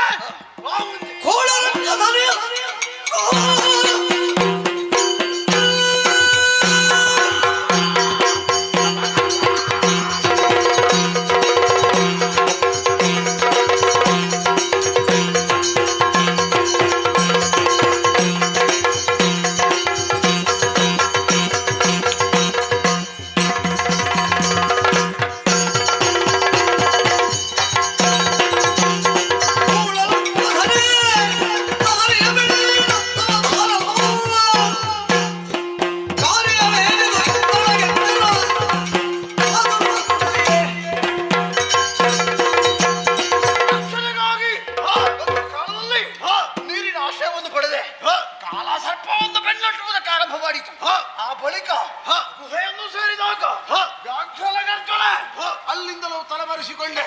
ಈ ಗೊಂಡಾರವಣ್ಣವನ್ನು ಸೇರಿದಾಗ ನಿನ್ನ ಆಗಮನವಾಯಿತಲ್ಲ, ಕಾಣುವುದಕ್ಕಪ್ಪ ನೀನು ರಾಕ್ಷಸ. ನೀನು ಯಾವಳೇ ಆಗಿರು ನನ್ನ ಪಾಲಿಗೆ ರಕ್ಷವಲ್ಲ. ನಮಗೆ ಬೇಕಾದಂತ ಸುದರ್ಶನನ್ನು ಪಡೆಯುವಂತ ಉದ್ದೇಶದಿಂದ ಜಮದಗ್ನಿ ಅಷ್ಟಮವನ್ನು ಸೇರಿದೆ. ಅದರ ಪರಿಣಾಮ ಎಂಬಂತೆ ನೀವೆಲ್ಲರೂ ಅವನ ಸೃಷ್ಟಿಗೆ ಕಾರಣೀಕರ್ತರಾಗಿದ್ದೀರಿ. ಹಾಗಾಗಿ ಇದು ಒಳ್ಳೆಯ ಮಾತಿನಿಂದ ಹೇಳ್ತಾ ಇದ್ದೇನೆ. ಬಂದ ಹಾಗೆ ನೀನು ಹಿಂದೆ ನಡೆದರೆ ನಿನಗೆ ಒಳಿತುಂಟು. ಅದು ಅಲ್ಲೇ ಅಂತಾದ್ರೆ ಪರಿಣಾಮದಲ್ಲಿ ನಾನು ಏನಂತ ಬಾರಿಸಿಕೊಟ್ಟನೆ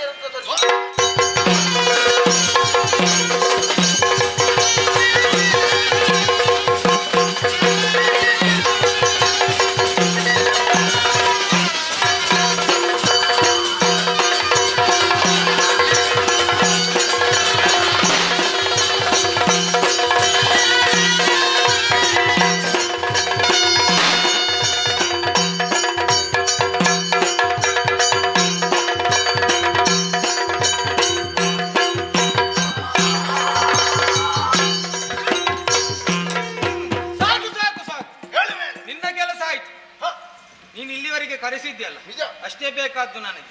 ನೀನು ಹೋಗು.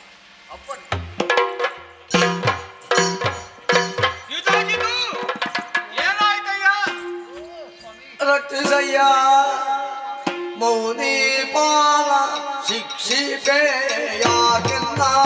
ಶೀಲ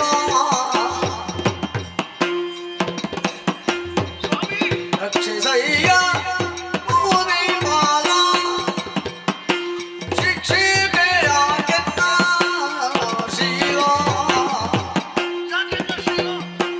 ಪಕ್ಷಿಗೆ ಬ್ರಹ್ಮಾಸ್ತ್ರವೇಕೆ ಈಕ್ಷಿಸಿದೆ ತೇಜವ ಪರಾಗೆ ರಕ್ಷಿಸಯ್ಯ ಮೌನಿಪಾಲ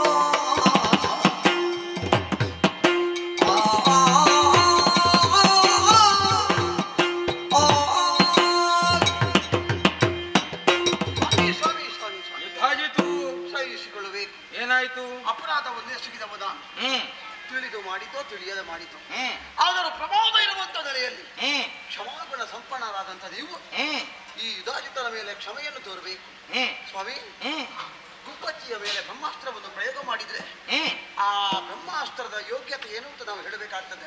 ಅದು ನಿಷ್ಪ್ರಯೋಜ ಅಂತ. ಖಂಡಿತ ಸರಿಯಲ್ಲ. ಹಾಗೆಂದು ಅಂತಹ ರೀತಿಯ ಒಂದು ಮನಸ್ಸಿಗೆ ನೀವು ಮುಂದುವರಿಬಾರದು ಎನ್ನುವಂತ ಒಂದೇ ಒಂದು ಕೇಳಿಕೆ ನನ್ನನ್ನು ಮಾಡಿದಂತ ಅಪರಾಧವನ್ನು ಒಪ್ಪಿಕೊಂಡಿದ್ದೇನೆ. ನನ್ನನ್ನು ಉದ್ಧರಿಸಬೇಕು ಸ್ವಾಮಿ, ನನಗೆ ರಕ್ಷಣೆ ಕೊಡಬೇಕು. ಅಯ್ಯ ಯುದ್ಧಾಜಿತು ಎದ್ದಾಳೆ. ಕಡುಗಲಿರುವರಿಗೆ ಬಿಡಿದ ಛಲವ ಬಿಕ್ಕಡ ಖ್ಯಾತಿಯ ತನ ಉಳಿಯುವುದೇ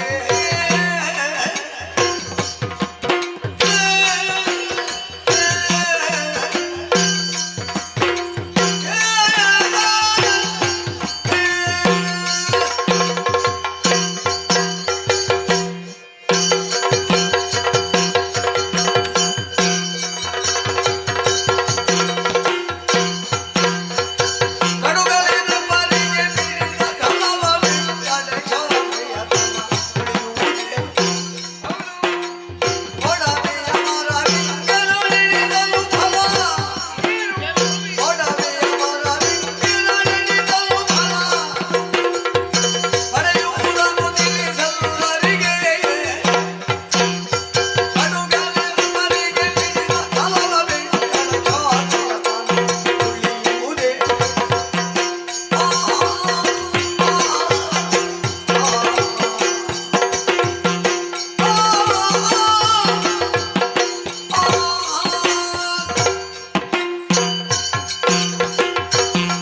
ಅಯ್ಯ ಯುದ್ಧಾಜಿತು, ನೀನು ಮಾಡಿದ ಅಪರಾಧ ಅನ್ನುವಾಗೆ ನಿನಗೇ ತಿಳಿಯಿತು. ನನಗೆ ಬೇಕಾದದ್ದು ಇಷ್ಟೇ, ನಿನ್ನನ್ನು ದಂಡಿಸಬೇಕೇ ಹೊರತು ನಿನ್ನನ್ನು ಕೊಲ್ಲುವಂತಹ ಯತ್ನವನ್ನು ನಾನು ಮಾಡಲಿಲ್ಲ. ಒಂದು ವೇಳೆ ನಾನು ಮಾಡಿದ್ರೆ ಏನಾಗುತ್ತದೆ? ಮುನಿ ಕುಲಕ್ಕೆ ನಾನು ಅಪಪ್ರಚಾರವೇ ಎಸಗಿದ ಹಾಗೆ ಆಗುತ್ತದೆ. ಅಪರಾಧ ಈ ಪ್ರಪಂಚದಲ್ಲಿ ಪ್ರತಿಯೊಬ್ಬರು ಮಾಡ್ತಾರೆ. ಮಾಡಿದ ಅಪರಾಧ ಏನುಂಟು ಅದನ್ನು ತಿಳಿದುಕೊಂಡವನು ನಿಜವಾದ ಮನುಜ ಎಂದೆನಿಸಿಕೊಳ್ತಾನೆ.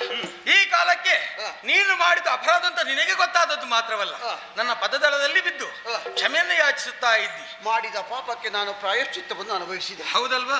ನೀನುಂತಲ್ಲ, ಕಡುಗಾಲಿತನದಲ್ಲಿ ಈ ಪ್ರಪಂಚದಲ್ಲಿ ಕ್ಷತ್ರಿಯನಾದವ ಯಾವ ಕೆಲಸವನ್ನು ಮಾಡಬೇಕು ಅಂತಾದ್ರೂ ಸ್ವಲ್ಪ ಆಲೋಚನೆ ಮಾಡಬೇಕಾಗುತ್ತೆ. ಯಾರನ್ನು ವಿರೋಧಿಸಬೇಕು, ಯಾರನ್ನು ದಂಡಿಸಬೇಕು, ಯಾರನ್ನ ಮನ್ನಿಸಬೇಕು, ಯಾರನ್ನು ಸಮ್ಮಾನಿಸಬೇಕು, ಈ ವಿಚಾರವನ್ನು ಸರಿಯಾಗಿ ಅರ್ಥವಿಸಿಕೊಂಡರು ಎಂದಾದ್ರೆ ಮುಂದಿನ ದಾರಿ ಸುಗಮವಾಗಿ ಸಾಗುತ್ತದೆ ಅವರ ಬದುಕಿನ. ಹಾಗಂತ ಕಡುಗಡಿಯಾದಂತ ಕ್ಷತ್ರಿಯನೊಬ್ಬ ಹೋರಾಟ ಮಾಡದೆ ಹಿಂದೆ ಉಳಿದನೆಂದಾದ್ರೆ ಅದಕ್ಕೆ ಅದು ಶೋಭೆ ಹೇಳಿ? ಖಂಡಿತವಾಗಿ ಶೋಭೆ ಅಲ್ಲ. ಅದನ್ನೇ ಹೇಳಿದ್ದು, ಎಲ್ಲಿ ಹೋರಾಡಬೇಕು ಅಲ್ಲಿ ಹೋರಾಡಬೇಕು, ಎಲ್ಲಿ ತಲೆ ಎತ್ತಬೇಕು ಅಲ್ಲಿ ತಲೆ ಎತ್ತಬೇಕು, ಎಲ್ಲಿ ತಲೆಯನ್ನು ತಗ್ಗಿಸಬೇಕು ಅಲ್ಲಿ ತಗ್ಗಿಸಲೇಬೇಕಾಗುತ್ತದೆ. ಇಲ್ಲಂತಾದ್ರೆ ಕಾಲವೇ ತಲೆ ತಗ್ಗಿಸುವಂತಹ ರೀತಿಯಲ್ಲಿ ಮಾಡಿ ತೋರಿಸದನ್ನುವ ಹಾಗೆ ನಿನ್ನಿಂದ ಪ್ರಪಂಚ ಮುಖಕ್ಕೆ ತಿಳಿದ ಹಾಗಾಯಿತು. ಕೇವಲ ಒಬ್ಬ ಹುಡುಗನನ್ನು ಕೊಂದು ನೀನು ಸಾಧಿಸುವುದಕ್ಕಾದ್ರೂ ಏನುಂಟು ಹೇಳು? ಶಿಶು ಹತ್ಯಾ ಪಾತಕ ನಿನ್ನ ಪಾಲಿಗೆ ಒದಗಿ ಬರ್ತದೆ ಬಿಟ್ರೆ ಮತ್ತೇನೂ ಅಲ್ಲ. ಕೇವಲ ನೀನು ಮಾಡಿದ ಅಪರಾಧವಾಗಿರಬಹುದು, ಆದ್ರೆ ಇದೇ ನಿಮ್ಮ ವಂಶದಲ್ಲಿ ಒದಗಿ ಬಂತು ಎಂದಾದ್ರೆ ಅದೊಂದು ಶಾಪರೂಪವಾಗಿ ತಿರುವನ್ನು ಪಡೆಯುವುದಕ್ಕೆ ಸಾಧ್ಯ ಉಂಟು. ಹಾಗಾಗ ಕೂಡದು. ನಿನ್ನಿಂದ ಪ್ರಪಂಚ ತಿಳಿಯಬೇಕು ಹೇಗೆ ಯಾವುದು ಅಪರಾಧ ಅದನ್ನು ನಾವು ಖಂಡಿತವಾಗಿ ಮಾಡಲೇ ಕೂಡದು. ಯಾರು ಸತ್ಯಸನ್ನತೆಯಿಂದ ಧರ್ಮಾತ್ಮರಾಗಿ ಕಾಲ ಮೆರೆಯುತ್ತಾರೋ ಅಂತವರಿಗೆ ಇಹದಲ್ಲಿಯೂ ಪರದಲ್ಲಿಯೂ ಸದ್ಗತಿ ದೊರಕುತ್ತದೆ ಅನ್ನುವ ಹಾಗೆ ನಿನ್ನಿಂದಲೇ ಪಾಠವಾಗಬೇಕು. ಆ ಮಕ್ಕಳ ವಿಚಾರವನ್ನು ಈ ಕ್ಷಣದಲ್ಲಿ ನನಗೂ ಒಂದು ಆಶೆ ಉಂಟು. ಆ ವಿಷಯವನ್ನು ನಾನು ಇಲ್ಲಿಗೆ ಬಿಟ್ಟೆ ಕಳಂಕರ ರಹಿತವಾದಂತಹ ಅಯೋಧ್ಯೆಯಲ್ಲಿ ಕಳಂಕ ಉಂಟು ಮಾಡಬೇಕು ಅಲ್ಲ ಇನ್ನೇನಾದ್ರೂ ಮಾಡಬೇಕೆನ್ನುವಂತ ಒಂದು ಉದ್ದೇಶ ನನಗಿಲ್ಲ. ಆ ಉದ್ದೇಶವನ್ನು ಬಿಟ್ಟ ಒಂದು ಕಾಲದಲ್ಲಿ ನಾನು ಅದನ್ನು ಯೋಚನೆ ಮಾಡಿದೆ. ಯಾರಿಗೆ ಬೇಕಾಗಿ ನನ್ನ ಮಗಳಾದಂತ ಆ ಲೀಲಾವತಿಯ ಮಗ ಸುನೇತ್ರ. ಸ್ವಾರ್ಥ ಅಂತ ಆಯ್ತು ಅಲ್ಲಿ. ಆಯಿತು ಸ್ವಾಮಿ, ಸ್ವಾರ್ಥ ಭಾವನೆಯನ್ನು ತೊರೆದೆ. ಹಾಗಂತ ಅಯೋಧ್ಯೆಯ ಬಗ್ಗೆ ಇನ್ನು ಯಾವ ಕಾಲಕ್ಕೂ ನಾನು ಯೋಚನೆ ಮಾಡುವುದಿಲ್ಲ. ಇನ್ನು ಯೋಚನೆ ಮಾಡುವುದಿದ್ರೆ ಏನು? ಉಜ್ಜಯಿನಿ. ಹೌದಲ್ಲ, ಅಲ್ಲಿ ಅರಸ ನಾನು. ಹಾಗಾಗಿ ನಾನು ಇನ್ನು ಏನಾದ್ರೂ ಮಾಡುವುದು ಅಂತ ಇದ್ರೆ ಯೋಚನೆ ಮಾಡುವುದಂತ ಇದ್ರೆ ಅದು ಉಜ್ಜಯಿನಿಯ ಬಗ್ಗೆ ಮಾತ್ರ. ಸರಿ, ನಿನ್ನ ಬಾಳು ಇಲ್ಲಿಗೆ ಮುಗಿದಂತ ಆಲೋಚನೆ ಮಾಡಬೇಡ. ಉಜ್ವಲವಾದಂತಹ ಭವಿಷ್ಯ ಉಂಟು. ಇಲ್ಲಿ ನಡೆದಂತಹ ಯಾವುದೇ ಘಟನಾವಳಿಗಳು ನಿನ್ನ ಪುರದಲ್ಲಿ ಗೊತ್ತಾಗುವುದಿಲ್ಲ. ಆಗ ಕೂಡದು ಒಳ್ಳೆದಾಗ್ಲಿ, ಶುಭವಾಗಲಿ.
ಇಲ್ಲ, ನಮ್ಮನ್ನು ಬದುಕಿಸುವವರು ಇದ್ದಾರೆ ಎನ್ನುವಂತಹ ಸ್ಪಷ್ಟ ನಿಲುವು ನಮಗೆ ಆಗಿ ಹೋಯಿತು. ಎಲ್ಲದಕ್ಕೂ ಕಾಲವೇ ಕಾರಣ ಎನ್ನುವುದು ಗೊತ್ತಾಯಿತು.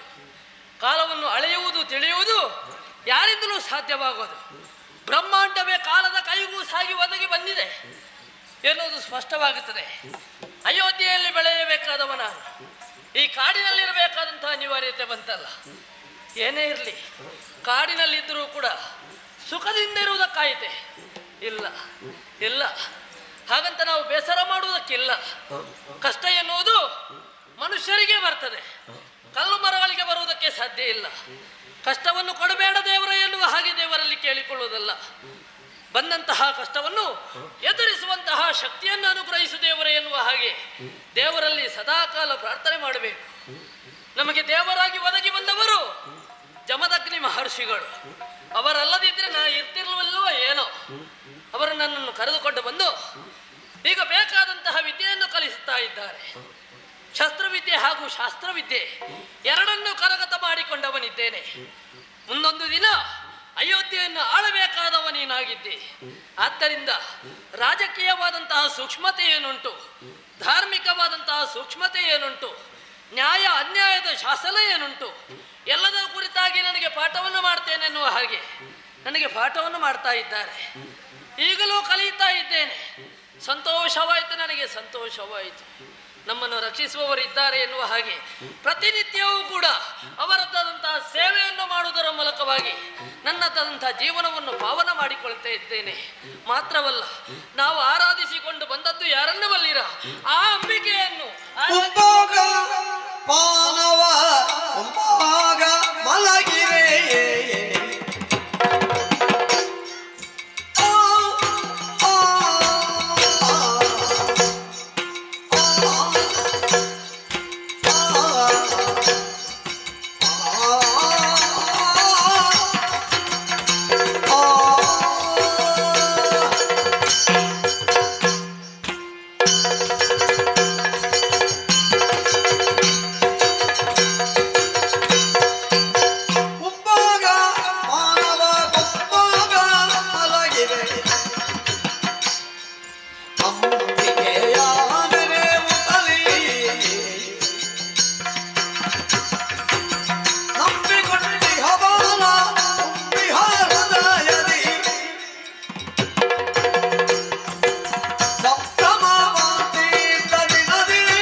ಮುಖ್ಯವಾಗಿ ಬೇಕಾಗುತ್ತದೆ.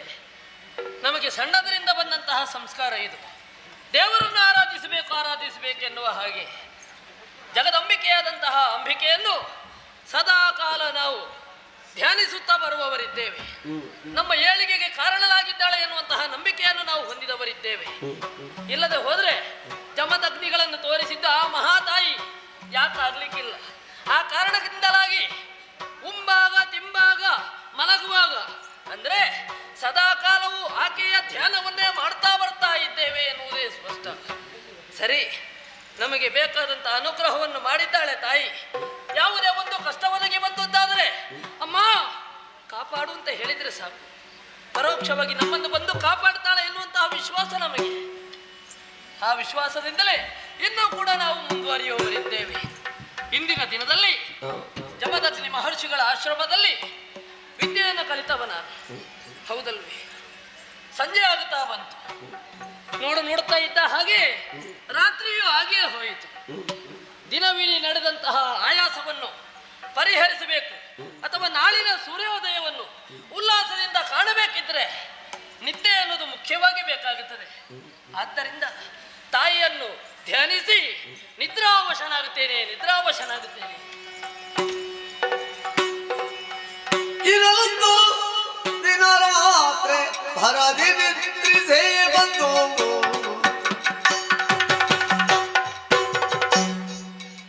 ದುರುಳ ಮರ್ದಿನಿಯು ಸ್ವಪ್ನದಲ್ಲಿ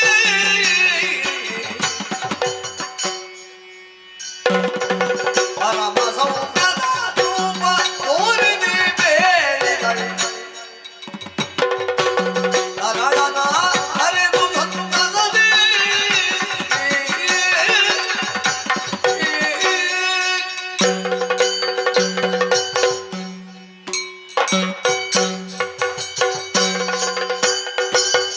ಮಗನೇ ಸುದರ್ಶನ, ನಿನ್ನಂತಹ ವಿಭಿನ್ನಂತಹ ಭಕ್ತಿಗೆ ಮೆಚ್ಚಿ ಅಂಬಿಕೆಯಂತಹ ನಾನು ಪ್ರತ್ಯಕ್ಷಳಾಗಿದ್ದೇನೆ. ನಿನ್ನಂತಹ ಜೀವನದಲ್ಲಿ ಏಳಿಗೆ ಆಗುವ ಹಾಗೆ ವರವನ್ನು ಕೂಡ ಅನುಗ್ರಹಿಸುತ್ತಾ ಇದ್ದೇನೆ. ಅಷ್ಟು ಮಾತ್ರವಲ್ಲದೆ ಈ ಹೊತ್ತಿಗೆ ನಿನ್ನ ಜೀವನದಲ್ಲಿ ಮದುವೆ ಆಗಬೇಕೆಂದಿದ್ದರೆ ಕಾಶಿಷ್ಯನ ಮಗಳಂತ ಚಂದ್ರಕಲೆಯನ್ನು ಮದುವೆ ಆಗೋದಕ್ಕಿದ್ದೀಯ. ಅದಕ್ಕಾಗಿ ಈ ಹೊತ್ತಿಗೆ ಆ ಚಂದ್ರಕಲೆಯ ಭಾವಚಿತ್ರವನ್ನು ಕಣ್ಣಾರಿ ತೋರಿಸುತ್ತಾ ಇದ್ದೇನೆ. ಸರಿಯಾಗಿ ನೋಡು ಮಗನೇ. ಅಷ್ಟು ಮಾತ್ರವಲ್ಲದೆ ನಿಮ್ಮ ದಾಂಪತ್ಯ ಪ್ರತೀಕವಾಗಿ ನಿಮ್ಮಂತಹ ಜೀವನ ಏಳಿಗೆ ಆಗುವಾಗಿ ವರವನ್ನು ಅನುಗ್ರಹಿಸುತ್ತಿದ್ದೇನೆ. ಶುಭವಾಗಲಿ ಕಂಡ ನಿನಗೆ.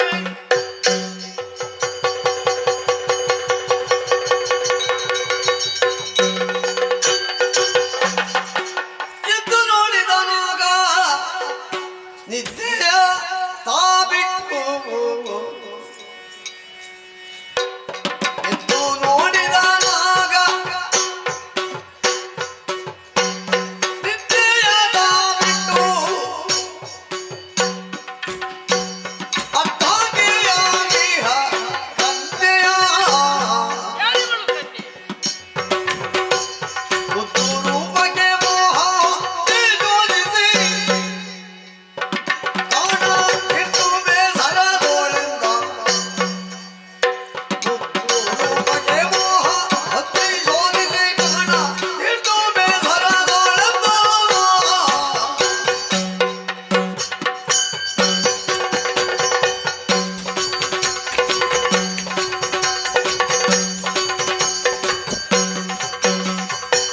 ಎದ್ದು ನೋಡಿದನಾಗ ನಿದ್ದೆಯ ಬಿಟ್ಟು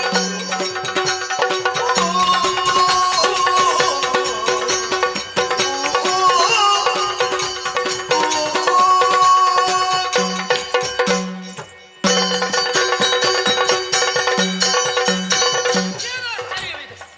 ಎಲ್ಲಿದ್ದಾಳೆ? ಅಯ್ಯೋ, ಓ, ನಿದ್ರಿಸಬೇಕೆನ್ನುವ ಹಾಗೆ ಮಲಗಿದವನ ಗಾಢವಾದಂತಹ ನಿದ್ದೆ ಬಂದು ಹೋಯಿತು. ಆ ಮಧ್ಯೆಯಲ್ಲಿ ಅಂಬಿಕೆಯನ್ನು ಕಾಣುವಂತಹ ಸೌಭಾಗ್ಯ ಒದಗಿ ಬಂತಲ್ಲ. ಮಾತ್ರವಲ್ಲ, ಒಬ್ಬಳಾಕೆ ಚೆಲುವೆಯ ಭಾವಚಿತ್ರ ನನ್ನ ಕಣ್ಣ ಮುಂದೆ ತೋರಿಸಿದಳಲ್ಲ. ಅಯ್ಯೋ, ಇದು ಸ್ವಪ್ನವಲ್ವೇ? ಇದು ಕನಸು. ಇದಕ್ಕೆಲ್ಲ ತಲೆ ಕೆಡಿಸುವುದಕ್ಕಿಲ್ಲ. ನಾ ಎಲ್ಲಿದ್ದಾಳೆ ಎನ್ನುವ ಹಾಗೆ ನೋಡುವುದು ನಾನು. ಇದಕ್ಕೆಲ್ಲ ಬೇಸರಿಸುವುದಕ್ಕಿಲ್ಲ. ಇದು ಸುಳ್ಳಲ್ವೇ? ಮನಸ್ಸಿನಲ್ಲಿ ಯಾವುದನ್ನು ನಾವು ನೆನೆಯುತ್ತೇವೋ ಅದುವೇ ಕನಸಾಗಿ ಒದಗಿ ಬರ್ತದೆ ಎನ್ನುವುದನ್ನು ನಾವು ಕೇಳಿದ್ದೇವೆ. ಅಂಬಿಕೆಯನ್ನು ನಾನು ಮನಸ್ಸಿನಲ್ಲಿ ಧ್ಯಾನಿಸಿದವ. ಅಂಬಿಕೆ ಕಂಡಿದ್ದಾಳೆ ಸರಿ, ಆದರೆ ನನ್ನ ಮದುವೆಯ ಕುರಿತಾಗಿ ಅಥವಾ ಇನ್ನೊಬ್ಬಳು ಹೆಣ್ಣಿನ ಕುರಿತಾಗಿ ನಾ ಯೋಚಿಸಿದವನಲ್ಲ. ಹಾಗಿದ್ರೆ ಹೆಣ್ಣಿನ ಭಾವಚಿತ್ರವನ್ನು ತಾಯಿಯೇ ತೋರಿಸ್ತಾಳೆ ಅಂತ ಆದ್ರೆ ಏನೋ ಒಂದು ಇದರಲ್ಲಿ ಇರಬೇಕು ಎನ್ನುವುದು ಸ್ಪಷ್ಟ. ಅದರಲ್ಲಿ ನೋಡಿದ್ದೀರಾ, ಆಕೆಯ ಸೌಂದರ್ಯವನ್ನು ನೋಡಿದ್ದೇನೆ. ಆಹಾ ಆಹಾ, 3 ಲೋಕದಲ್ಲಿ ಇಲ್ಲದಂತಹ ಸೌಂದರ್ಯವತಿಯಾಗಿದ್ದಾಳೆ. ಎಂತಹ ಸುಂದರಿ, ಎಂತಹ ಸುಂದರಿ! ಹಾಗಿದ್ರೆ ಯಾರಿವಳು? ಸ್ವಪ್ನ ಸುಂದರಿ. ಸ್ವಪ್ನ ಸುಂದರಿ ಯಾರು ಎನ್ನುವ ಹಾಗೆ ನನಗೆ ನೋಡಬೇಕೆನ್ನುವ ಹಾಗಾಗುತ್ತಾ ಉಂಟು. ತಾಯಿಯೇ ಹೇಳಿದ್ದಾಳೆ, ಸುಭಜನ ಮಗಳು, ಕಾಶೀಶನ ಮಗಳು ಎನ್ನುವ ಹಾಗೆ, ಚಂದ್ರಕಲಾ ಎನ್ನುವ ಹಾಗೆ ಹೆಸರಂತೆ. ಹಾಗಿದ್ರೆ ತಡ ಮಾಡುವುದಲ್ಲ, ಸ್ವಪ್ನ ಸುಂದರಿಯನ್ನು ಕಾಣಲೇಬೇಕು ಎನ್ನುವಂತಹ ತವಕ ನನಗೆ ಕ್ಷಣದಿಂದ ಕ್ಷಣಕ್ಕೆ ಹೆಚ್ಚಾಗುತ್ತಾ ಉಂಟು. ಸರಿ ಸರಿ, ಅಮ್ಮನಲ್ಲಿ ಕೇಳದೆ ಯಾವುದೇ ಒಂದು ವಿಚಾರಕ್ಕೆ ನಾವು ಮುಂದಾದವನಲ್ಲ. ಆದ್ದರಿಂದ ಅಮ್ಮನ ಆಶೀರ್ವಾದವನ್ನು ಪಡೆದು ಮುಂದಾಗುತ್ತೇನೆ.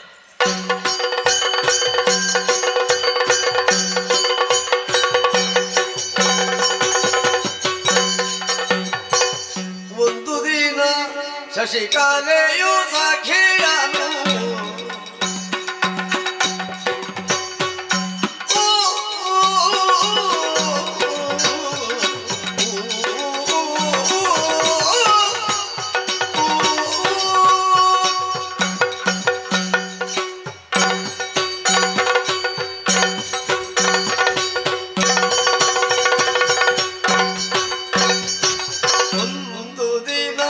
ಶಶಿಕಲೆಯು ಸಖಿಯನು ಹೊಂದೆ ಅನ್ನೋದಯ ಮಂದಿರದಿ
ಇದೆಲ್ಲವೂ ಸಕಾಲದ ಹೆಸರಿಗೆ ಹೋಗಿ ಒದಗಿ ಬಂತಾದ್ರೆ ಗಿಡ ಬೆಳೆದು ಹೆಮ್ಮರವಾಗಿ ಪುಷ್ಪಗಳನ್ನು ಕೊಡುವುದಕ್ಕೆ ಸಾಧ್ಯವಾಗ್ತದೆ.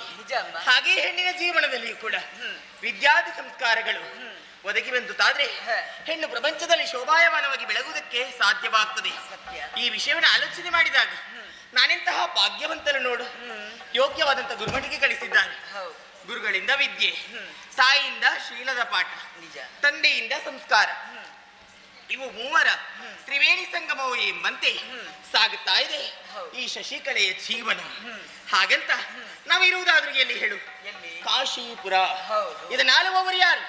ನನ್ನಪ್ಪ ಸುಭುಜ ಮಹಾಪ್ರಭುಗಳು ಅವರ ಮಗಳು ನನ್ನ ಯಾವುದೇ ರೀತಿಯ ಕೊರತೆ ಎನ್ನುವುದನ್ನು ನನಗೆ ಇದುವರೆಗೆ ಕಂಡುಕೊಂಡವಳಲ್ಲ ನಾನು. ಯಾಕೆ ಹೇಳಿ, ರಾಜ ನಮ್ಮ ಪ್ರತ್ಯಕ್ಷ ದೇವತಾ ಎನ್ನುವ ಹಾಗೆ ಕೊಂಡಾಡ್ತಾನೆ. ಅರಸನಾದವನು ಪ್ರಜೆಗಳಿಗೆ ದೇವರ ಸಮಾವಂತೆ, ಪ್ರಜೆಗಳ ನುಡಿಯನ್ನು ನಡೆಯನ್ನು ಯಾವತ್ತು ತಿಳಿದು ವ್ಯವಹರಿಸಬೇಕಂತೆ, ತುಳಿದು ವ್ಯವಹರಿಸಕೂಡದಂತೆ ಇದನ್ನರಿತಂತಹ ನನ್ನಪ್ಪ ಪ್ರಜೆಗಳಿಗೆ ದೇವರ ಉಪಾಧಿಯಲ್ಲಿ ಸಲಹಿಕೊಂಡು ಬರುವವರು ನನ್ನಪ್ಪ. ಇವರ ಮಗಳು ಅಂತ ಹೇಳಿಕೊಳ್ಳುವುದಕ್ಕೆ ಹೆಮ್ಮೆಯ ವಿಷಯವೇ ಸರಿ. ಹೌದೇನೆ, ಇದುವರೆಗೆ ಯಾವ ರೀತಿ ಕೊರತೆಯನ್ನು ಮಾಡದಂತಹ ನನ್ನ ಜೀವನವು ಬೆಳಗುತ್ತಾ ಇದೆ. ಇಷ್ಟಿದ್ರೆ ಸಾಕಾಗ್ತದ? ಹೆಣ್ಣಿನ ಜೀವನದಲ್ಲಿ ಏನಾಗಬೇಕು ಹೇಳು? ಕೌಮಾರಿ ಕರೆದು ಯೌವನದ ಹೊಸ ವಸ್ತಿಗೆ ಕಾಲಿಡುವಾಗ ಕಾಮಿನಿಯಾದಂತಹ ಹೆಣ್ಣಿಗೆ ಮದುವೆ ಎನ್ನುವಂತ ಸಂಸ್ಕಾರ ನಡೆಯಲೇಬೇಕು. ಹಾಗಿದ್ರೆ ನನ್ನ ಜೀವನದಲ್ಲಿಯೂ ಅದು ಆಗ್ಲಿಕ್ಕೆ ಇದೆ. ಯಾವಾಗ ಆಗ್ತದೆ ಎನ್ನುವಂತ ಕನಸುಗಳನ್ನು ಮನಸ್ಸಿನಲ್ಲೇ ಗೋಪುರವಾಗಿ ಕಟ್ಟಿಸಿಕೊಂಡವಳು ನಾನು. ಆದ್ರೆ ಆ ಕನಸು ಯಾವತ್ತು ಈಡೇರ್ತದೋ, ಅದು ಯಾವಾಗ ನನಸಾಗ್ತದೋ ಎನ್ನುವುದನ್ನು ನಾ ತಿಳಿಯೇ. ಹಾಗಂತ ಮದುವೆ ವಿಷಯದಲ್ಲಿ ಆಯ್ಕೆ ಮಾತ್ರ ನನ್ನದಾಗಿರಬಹುದು, ಆದ್ರೆ ಮುಂದುವರಿಯುವವರು ಯಾರು? ನನ್ನ ಅಪ್ಪ ಮತ್ತೆ ಯಾರು ಅಲ್ವೇ? ಹೆಣ್ಣಿನ ಜೀವನದಲ್ಲಿ ಮದುವೆ ಅಂತ ಹೇಳಿದ್ರೆ ಒಂದು ಸಂಸ್ಕಾರವಂತಿ, ಆಯ್ಕೆಯಲ್ಲಿ ಎಡವಕೂಡದು, ಎಡವಬಾರದು. ಒಂದೊಮ್ಮೆಗೆ ಹೆಣ್ಣಾದವಳು ಎಡವಿದ್ಲು ಅಂತಾದ್ರೆ ಜೀವನದ ಉದ್ದಕ್ಕೂ ಅದರ ಪರಿಣಾಮವನ್ನು ಅನುಭವಿಸ್ತಲೇ ಹೋಗ್ತಾಳೆ ಅಂತೆ. ಹಾಗಿದ್ರೆ ನನ್ನ ಜೀವನವು ಸುಭದ್ರವಾಗಿರಬೇಕು ಅಂತಾದ್ರೆ ಒಳ್ಳೆಯ ಪುರುಷನನ್ನೇ ನಾನು ಆಯ್ಕೆಯನ್ನು ಮಾಡಬೇಕು. ಅಂತಹ ಸಮಯ ಯಾವಾಗ ಬರ್ತದೋ ಏನು, ಆ ನಿರೀಕ್ಷೆಯಲ್ಲಿ ಇರುತ್ತಾ ಇದ್ದೇನೆ. ಹೌದೇ, ನಿನ್ನಲ್ಲಿ ಮಾತಾಡ್ತಾ ಇದ್ರೆ ಸಮಯ ಹೋದದ್ದೇ ಗೊತ್ತಾಗೋದಿಲ್ಲ. ಹೊತ್ತು ಎಷ್ಟಾಯ್ತು ನೋಡು. ಆವಾಗಲೇ ನಾವು ದೃಷ್ಟಾನ ಭೋಜನವನ್ನು ಉಂಡವರು ನಾವು. ಹಾಗಂತ ಉಂಡ ಮೇಲೆ ಒಂದೆರಡು ಕಥೆಗಳನ್ನು, ಸಂಗೀತಗಳನ್ನು ಕೇಳಿ ಹರಟೆ ಹೊಡೆಯುತ್ತಾ ಮಲಗುವುದಲ್ವ ನಾವು? ಎಲ್ಲಿದೆ ಅಂತದುಡಿಕ ಸ್ವಲ್ಪ ಎಲ್ಲಿದೆ ನೋಡಿ. ಬಹಳ ಹುಷಾರಿದ್ದಾಳೆ, ಆವಾಗಲೇ ಸಿದ್ಧಪಡಿಸಿದ್ದಾಳೆ. ಮತ್ತೆ ಯಾಕೆ ಅವಕಾಶ? ನಾನು ಮಲಗ್ತೇನೆ, ನೀನೆಲ್ಲಿ ಮಲಗ್ತೀನಿ? ನಾನು ಇಲ್ಲೇ ಮಲಗ್ತೀನಿ. ಯಾವಾಗ್ಲೂ ಅಲ್ಲೇ ಅಲ್ವಾ? ಹೌದೌದು. ಇನ್ನು ಮಾತಾಡಬಾರ್ದು. ಹೆಣ್ಣು ಮಕ್ಕಳು ಹೆಚ್ಚು ನಿದ್ದೆ ಮಾಡ್ಬೇಕು. ಯಾಕೆ ಗೊತ್ತಾ? ಮುಖದ ಕಾಂತಿ ಹೆಚ್ಚಾಗ್ತದೆ ಅಂತ. ಹೌದೌದು. ಇನ್ನು ಹರಟೆ ಹೊಡೆದ್ರೆ ನೋಡು, ಬೆಳಿಗ್ಗೆ ಸೂರ್ಯೋದಯವನ್ನು ಕಾಣಬೇಕು ಅಂತಾದ್ರೆ ಕತ್ತಲೆಯ ಹೊತ್ತು ಬೇಗ ನಿದ್ರಿಸಬೇಕು.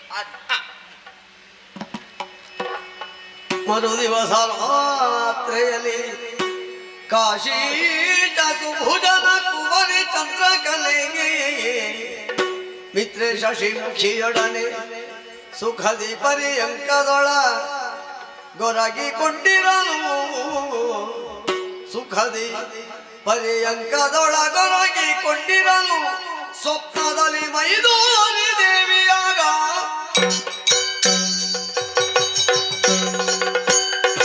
ಅರುಹಿದಳು ನೃಪಸುತಗೆ ಜಮದಕ್ತಿಯಾಲಯದಿ ತರಣಿ ಕುಲಯೌ ಮಾರ ಸುಂದರ ದಿವವು ನೆಲಸಿ ಇರುವ ಸುದರ್ಶನನ ವರಿಸಲೇಸೆಂದು ರೂಪವದೋರಿ ಮಾಯವಾಗಲು ಅರುಹಿದಳು ನೃಪಸುತಗೆ ಜಮದಕ್ತಿಯಾಲಯದಿ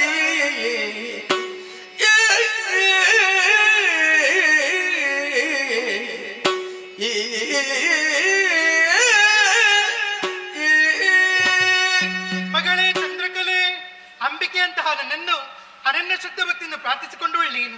ನಿನ್ನಂತಹ ಭಕ್ತಿ ಮೆಚ್ಚಿ ಪ್ರತ್ಯಕ್ಷಳಾದವಳು ನಾನು. ಈ ಹೊತ್ತಿಗೆ ನಿನ್ನ ಜೀವನದಲ್ಲಿ ಮದುವಿನಂತಹ ಸಂಸ್ಕಾರ ಆಗಬೇಕು ತಾನೆ. ಅದಕ್ಕಾಗಿ ಜಮದಗ್ನಿ ಆಶ್ರಮದಲ್ಲಿರುವಂತಹ ಸುದರ್ಶನಂತಹ ವರ ನಿನ್ನ ಜೀವನದಲ್ಲಿ ಮದುವೆಯಾಗುತ್ತಿದ್ದಾನೆ. ಅದಕ್ಕಾಗಿ ಸರಿಯಾಗಿ ನೋಡು, ಆತನ ಭಾವಚಿತ್ರವನ್ನು ಕಣ್ಣಾರಲ್ಲಿ ತೋರಿಸುತ್ತಾ ಇದ್ದೇನೆ. ಅಷ್ಟು ಮಾತ್ರವಲ್ಲದೆ ನಿಮ್ಮ ದಾಂಪತ್ಯ ಜೀವನ ಎತ್ತರಕ್ಕೆ ಏರುವ ಹಾಗೆ ಆಶೀರ್ವಾದ ಮಾಡುತ್ತಿದ್ದೇನೆ. ಶುಭವಾಗಲಿ ಮಗಳೇ.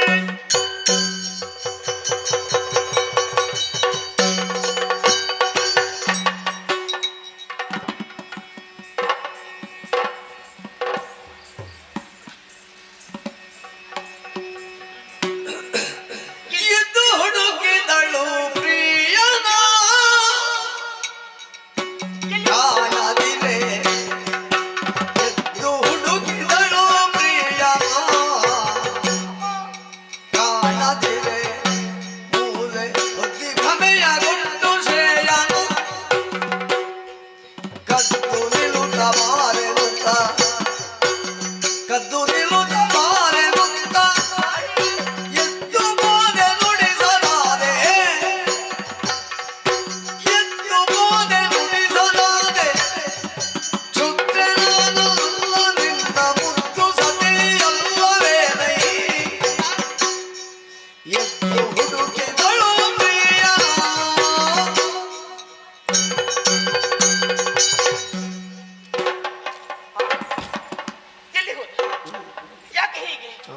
ಯಾಕೆ ನನ್ನ ಕಾಡು? ಯಾರು ನನ್ನ ಕಾಡ್ತಾ ಇರೋದು? ಆಹಾ, ಇದು ಕನಸು. ಛೇ, ಭ್ರಮೆಗೊಳಗಾದವಳು ನಾನು. ಯಾರೋ ಒಬ್ಬ ಪುರುಷ, ಯಾರ್ಯಾರಲ್ಲ, ಮುಂದಕ್ಕೆ ನನ್ನ ಕೈ ಹಿಡಿಯುವವನಂತೆ. ಹಾಗಿದ್ರೆ ಬಲಿಯಲ್ಲೇ ಇಲ್ಲ. ಇದು ಕನಸಲ್ಲ, ಅವಯವಾದದ್ದು. ಯಾರದ್ದು? ದೇವಿಯದ್ದು. ದೇವಿಯ ಅಂಬೋನವಾದರೂ ಆದದ್ದಾದ್ರೆ ಏನು? ಸುದರ್ಶನ ಎನ್ನುವ ಆತನು ನನ್ನ ಬದುಕನ್ನು ಬೆಳಗುವುದಕ್ಕಾಗಿ ನನ್ನ ಕೈ ಹಿಡಿದು ಬರುತ್ತಾ ಇದ್ದಾನೆ. ಹಾಗಿದ್ರೆ ಎಲ್ಲಿ ಹೋದವ? ಯಾಕೆ ಹೀಗೆ ಕಾಡುತ್ತಾ ಇದ್ದಾನೆ? ಹೀಗೆ ಬಾ, ಹತ್ತಿರ ಬಾ, ನನ್ನ ನಮ್ಮ ಮಾತನಾಡು. ನಿನ್ನ ಬಾಲ ಸಂಗಾತಿಯಾಗುವವಳು ನಾನಲ್ಲವೇ? ಯಾಕೆ ಮರೆಯಲ್ಲಿದ್ದೀಯ? ಒಮ್ಮೆ ಮಾತನಾಡು. ಎದ್ದೇಳು, ಎದ್ದೇಳು, ಮಾತನಾಡಿ, ಮಾತನಾಡೊಮ್ಮೆ. ವಿರಹತಾಪದಿನೊಂದು ಹುಡುಕುತ್ತಲಿರಲು ಮಲಗಿ ಹಸಖಿಯ ಕಾಣುತ್ತ ವರನಿವನು ಎಂದೆನುತ ಪಿಡಿದಂಬುದ ಮುದ್ದಿಸಲು ವರನಿವನು ಎಂದೆನುತ ಪಿಡಿದಪ್ಪುದ ಮುದ್ದಿಸಲು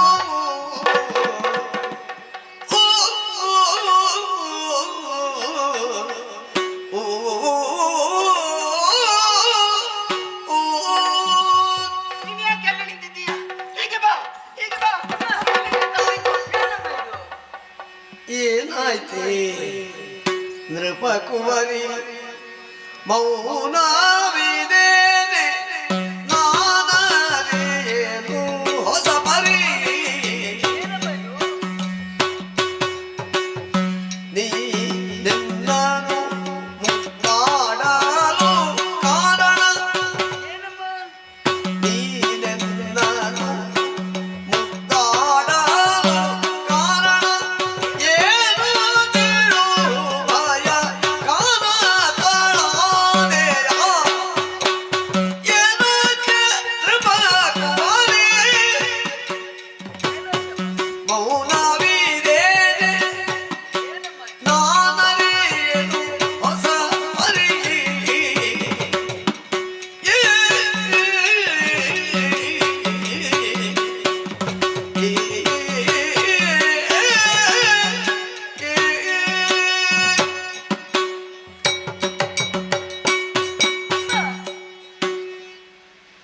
ಏನಮ್ಮ ಇದು? ಇದು ನೀನ? ನಾನೇ? ಏನಾಯ್ತಮ್ಮ ನಿಮಗೆ? ಭ್ರಮೆ ಆಯ್ತು. ಅಮ್ಮ, ಮಲಗಿದಂತ ಸಂದರ್ಭ ಪಕ್ಕನೆ ಎಚ್ಚೆತ್ತು ನೋಡ್ತೇನೆ. ನೀವು ಎಚ್ಚರವಾಯ್ತು ನಿನಗೆ? ಯಾಕೆಮ್ಮ? ಯಾಕೆ ತಾಯಿ ಈ ರೀತಿಯಾಗಿ ಬರ್ತೇನೆ? ಯಾಕೆ ತಾಯಿ? ಯಾಕೆ? ಏನಾಯ್ತಮ್ಮ ನಿಮ್ಮ ಪಾಲಿಗೆ? ಏನನೆಂಬೆನು ನಿನ್ನೊಡನೆ ನಿದ್ರಿಸಲು ಮಹಾನುಭಾವಿಯು ಆದಿಶಕ್ತಿ ಕನಸಿನಲ್ಲಿ ತಾ ಕಾಣಿಸುತ್ತಲಿನ ಕುಲಜ ಜಮದಗ್ನಿಯಾಶ್ರಮದೊಳಿರುವ ಸುಂದರ ಕಾಯನ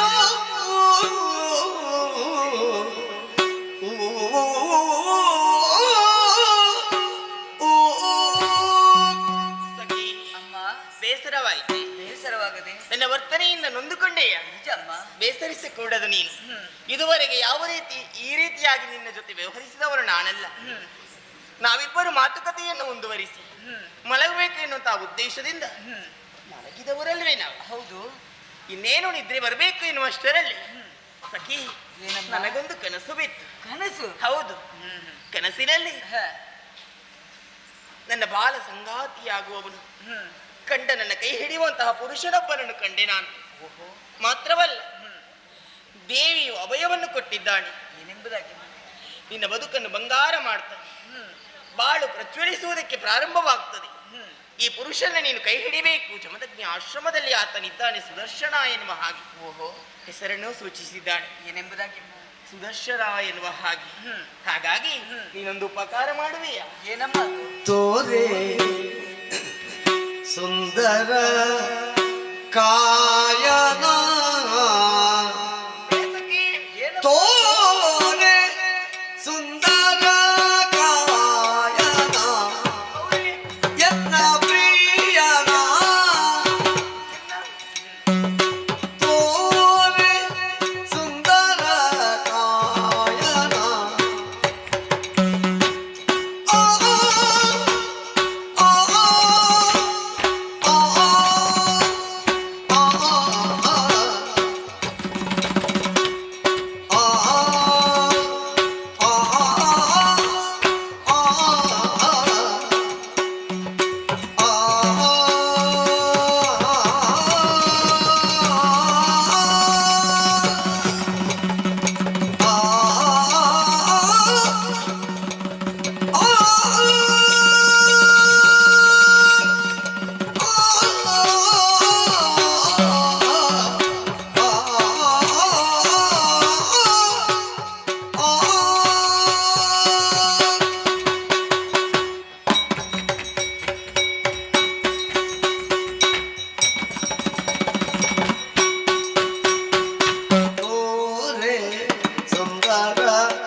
ತೋರೆ ಸುಂದರ ಸುದರ್ಶನ ಮನೋಂಗನ ನೀರನ ವಿರಹಾಗಿ ಇಕ್ಕಿ ಕಾಣಿ ಸದವನ ನೀರನ ವಿರಹಾಗಿ ವಿರಹಾಗಿ ವಿರಹಾಗಿ ಗಿಕ್ಕಿ ಕಾಣಿ ಸದವನ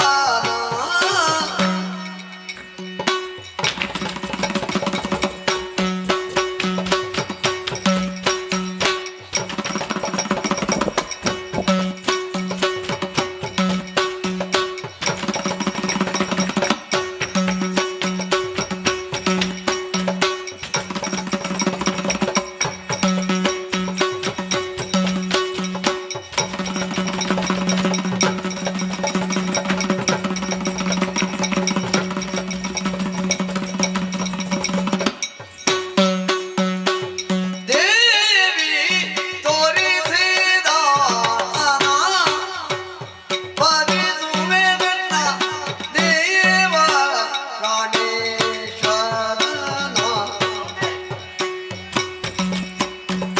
ಭಾವನೆ ಮರೆನಾಗಿ ಸಾವೆರುದಯ ಮುತ್ತ ಕಬರರೆ ನಾಗಿತ್ತು ಜೀವ ಉಳಿಯಲಿತ್ತು ತೋರೆ ಸುಂದರ ಕಾಯನ ಎಲ್ಲ ಪ್ರಿಯನ ತೋರೆ ಸುಂದರ ಕಾಯನ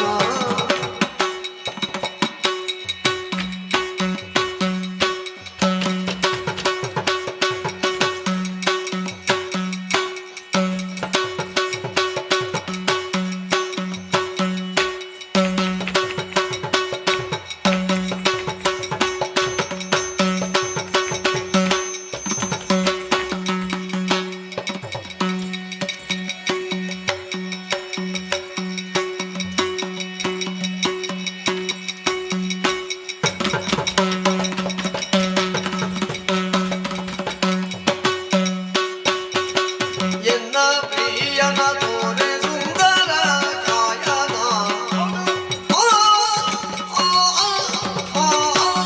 ಆ,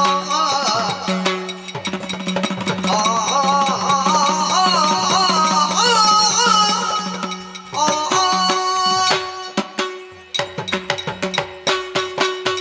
ಹೌದೇ ಏನಮ್ಮ ತೋರಿಸಿ ತೋರಿಸು ಅಂತ ಯಾವುದು ಯಾವುದಲ್ಲ ಯಾರನ್ನು ಅಂತ ಕೇಳು ಯಾರನ್ನಮ್ಮ ನನ್ನ ಕನಸಿನ ಬಂದವರನ್ನು ಮತ್ತೆ ತೋರಿಸು ನೋಡಬೇಕು ಆ ಕಾಯವನ್ನು ನಾನು ಸ್ಪರ್ಶಿಸಬೇಕು ಅವರ ಜೊತೆ ಸಂಸಾರವನ್ನು ಮಾಡಬೇಕು ಎನ್ನುವ ಹಾಗೆ ಮನಸ್ಸಿನಲ್ಲಿ ಹತ್ತಾರು ಕನಸುಗಳು ಮೂಡುತ್ತಾ ಇದೆ ಇದು ನೋಡಬೇಕು ಅಂತಾದ್ರೆ ಅವರು ನನ್ನ ಬಳಿಯಲ್ಲೇ ಇದ್ದಾರೆ ಎನ್ನುವ ಹಾಗೆ ಭಾಸವಾಗುತ್ತಾ ಇದೆ ಆದ್ರೆ ಬಳಿಯಲ್ಲಿ ಇಲ್ಲ ಸಖಿ ಹೌದು ಬಳಿಯಲ್ಲಿ ಬೆರೆಸಿಕೊಳ್ಳಬೇಕು ಅಲ್ಲಿ ಒಂದು ಉಪಾಯ ಉಂಟು ಏನಮ್ಮ ನಾನು ತೀರ್ಮಾನ ಮಾಡಿದ್ರೆ ಆಗುವುದಿಲ್ಲ ಮತ್ತೆ ಇನ್ನೊಂದು ಉಪಕಾರವನ್ನು ಮಾಡುವೆಯಾ ನಾನು ಉಪಕಾರ ಹೌದೇ ಏನಮ್ಮ ಅದು ಇದುವರೆಗೆ ನನ್ನ ಯಾವ ಮಾತುಗಳನ್ನು ಇಲ್ಲಾಸಲ್ಲ ಅಂತ ಹೇಳಿದವರು ನೀವು ಯಾವ ಸಖಿಗಳಲ್ಲ ಖಂಡಿತ ಆದ್ರೆ ಇನ್ನೊಂದು ಉಪಕಾರ ಏನಮ್ಮ ಬೇರೆ ಏನಲ್ಲ ನೋಡು ಮದುವೆ ಅಂತ ಹೇಳಿದ್ರೆ ಮಕ್ಕಳು ಹ. ಯಾವತ್ತವರದೇ ಆಯ್ಕೆಯನ್ನು ಮುನ್ನುಗ್ಗಬಾರದು ಹೌದು ತಂದೆ ತಾಯಿಯರ ಅನುಮತಿಯನ್ನು ಆಶೀರ್ವಾದವನ್ನು ಪಡೆಯಬೇಕು ನಿಜ ಗುರು ಹಿರಿಯರ ಬೇಕು ಪುರೋಹಿತರ ಸಮ್ಮುಖದಲ್ಲಿ ಸಂಬಂಧಿಕರು ಸೇರಿಸಿ ಆಗುವಂತಹ ಮದುವೆಯು ಅದು ಸುಂದರವಂತಿ ಹೌದು. ಅದೇ ರೀತಿ ನನ್ನ ಮದುವೆಯೂ ಆಗಬೇಕು ಎಲ್ಲ ಸಂಸಾರದವರು ಸೇರ್ಬೇಕು ಹಾಗೆ ಅದಕ್ಕೆ ಆಗ್ಬೇಕು ಅಂತಾದ್ರೆ ನೀನೊಂದು ಉಪಕಾರವನ್ನು ಮಾಡ್ಬೇಕು ಏನಮ್ಮ ಅದು? ನೀನು ಅಪ್ಪನ ಬಳಿಗೆ ಹೋಗ್ತೀಯಾ ಅಪ್ಪನ ಬಳಿ ಹೋಗೋದು ಮಾತ್ರವಲ್ಲ ಮತ್ತೆ? ಹೋಗಿ ಈ ವಿಷಯವನ್ನು ಅಪ್ಪನಲ್ಲಿ ಹೇಳಬೇಕು ಅಪ್ಪನ ಒಪ್ಪಿಗೆ ಏನು ಇದೆ ಎನ್ನುವುದನ್ನು ಉತ್ತರವಾಗಿ ನೀನು ತೆಗೆದುಕೊಂಡು ಬರಬೇಕು ಆದೀತು. ಅದಕ್ಕಾಗಿ ನಾನು ಕಾಯುತ್ತೇನೆ ಹೋಗಿ ಬಾ ಹೋಗಿ ಬರ್ತೇನೆ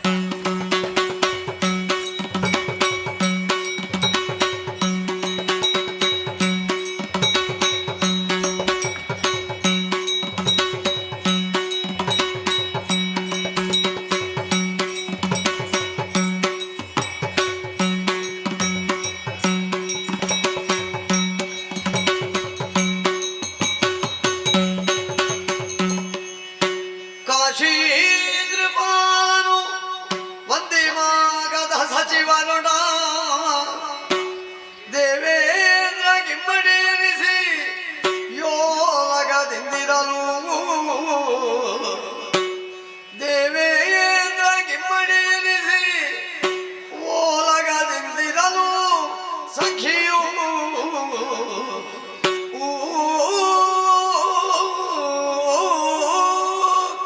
ಸ್ವಾಮಿ ವಿಶ್ವನಾಥದೇವರೇ ಕಾಪಾಡು ತಂದೆ ಕಾಪಾಡು. ಈ ಕಾಶಿ ರಾಜ್ಯದ ಅಧಿಕಾರಿ ನಾನಾಗಿದ್ದೀನಿ. ಸುಭುಜ ಮಹಾರಾಜ ಅಂತ ಎಲ್ಲರೂ ಕೊಂಡಾಡ್ತಾ ಇದ್ದಾರೆ. ಪ್ರಜೆಗಳನ್ನು ಮಕ್ಕಳೋಪಾದಿಯಲ್ಲಿ ಸಾಕಿಕೊಂಡು ಬಂದವನು ನಾನು. ಹಾಗೆ ಪ್ರಜೆಗಳು ಕೂಡ ಹಾಗೆ ನನ್ನನ್ನು ದೇವರು ಅಂತ ಕೊಂಡಾಡುತ್ತಾ ಇದ್ದಾರೆ. ಅದು ಅಲ್ಲ, ಕಾಲಕ್ಕೆ ತಕ್ಕಂತೆ ಮನೆಯಾಗ್ತಾ ಉಂಟು ನಮ್ಮದಂತ ಕಾಶಿ ರಾಜ್ಯಕ್ಕೆ.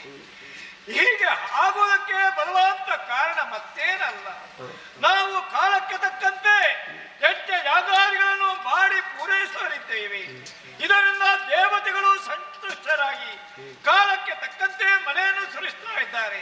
ಇದರಿಂದ ಬೇಕಂತ ಬೆಳೆಯುತ್ತಾ ಉಂಟು ನಮ್ಮದಂತ ಈ ಕಾಶಿ ರಾಜ್ಯದಲ್ಲಿ. ಅದು ಅಲ್ಲ, ಇದನ್ನೆಲ್ಲ ನೋಡುವಾಗ ಸಂತೋಷವಾಗ್ತಾ ಉಂಟು. ಎಲ್ಲರೂ ಕೊಂಡಾಡುವುದು ಹೇಗೆ? ದೇವೇಂದ್ರನ ಸಭೆಗಿಂತಲೂ ಮಿಗಿಲಾದ ಸಭೆ ಅಂತ ಹೇಳ್ತಾ ಇದ್ದಾರೆ. ಬಿಡೋಣ, ಅದಕ್ಕೆಲ್ಲ ನಾವು ತಲೆಬಾಗುವವರು ಅಲ್ಲ. ಆದ್ರೆ ಇಂದಿನ ದಿವಸ ನಿತ್ಯ ವಿಧಿಗಳನ್ನು ಪೂರೈಸಿ ಓಲಗ ಚಾವಡಿಯನ್ನು ಪ್ರವೇಶ ಮಾಡಿದವನು ನಾನಿದ್ದೇನೆ. ಯಾರೋ ನನ್ನನ್ನು ಕಾಣುವುದಕ್ಕೆ ಬಂದಿದ್ದಾರಂತೆ. ಬರ್ಲಿ ಕಡೆ ನೋಡುವ. ಏನೇ ಏನಮ್ಮ? ಕೇಳುವುದು ಬಾಹುಬಾಲನೆ ನಿನ್ನ ಕಾಲೆಗಾಗಿ ಹದ ಮಗಳನ್ನು ಸಂಪನ್ನ ಲೀಲೆಯು ನಿನ್ನೆ ನಿದ್ರಿಸಲು ರಾತ್ರಿಯಲ್ಲಿ ಬೀಳಾಕೆಗೆ ಸ್ವಪ್ನ ಒಂದು ಸತ್ಯದಲ್ಲಿ ಕೇಳು ಸುಬಾಹು ಭೂಪಾಲನೆ ನಿನ್ನ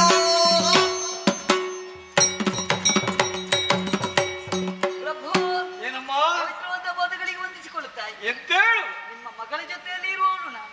ಓ, ನನ್ನ ಮಗಳ ಅಂತ ಶಶಿಕಲೆಯ ಸಖಿಯಾಗಿದ್ದೆ. ಹೌದು. ಏನಮ್ಮ, ಯಾಕೆ ಬಂದೆ? ಎಂದಿನಂತೆ ಹಾ. ನಿದ್ರೆಯಲ್ಲಿರುವಂತಹ ವೇಳೆಯಲ್ಲಿ ಹಾ, ಮಗಳಿಗೊಂದು ಕನಸು ಬಿದ್ದದ್ದು. ಯಾರ ಮಗಳಿಗೆ? ನಿಮ್ಮ ಮಗಳಿಗೆ. ನನ್ನ ಮಗಳಿಗೆ ನಿದ್ದೆಯಲ್ಲಿ ಕನಸು ಬಿತ್ತ. ಹೌದು ಪ್ರಭು. ಏನಂತೆ? ಅಂತಿಂತ ಕನಸಲ್ಲ, ಹಾ. ಆ ಕನಸಿನಲ್ಲಿ ದೇವಿ ಬಂದದ್ದು. ಕನಸಿನಲ್ಲಿ ದೇವಿ ಬಂದದ್ದು. ಹೌದು.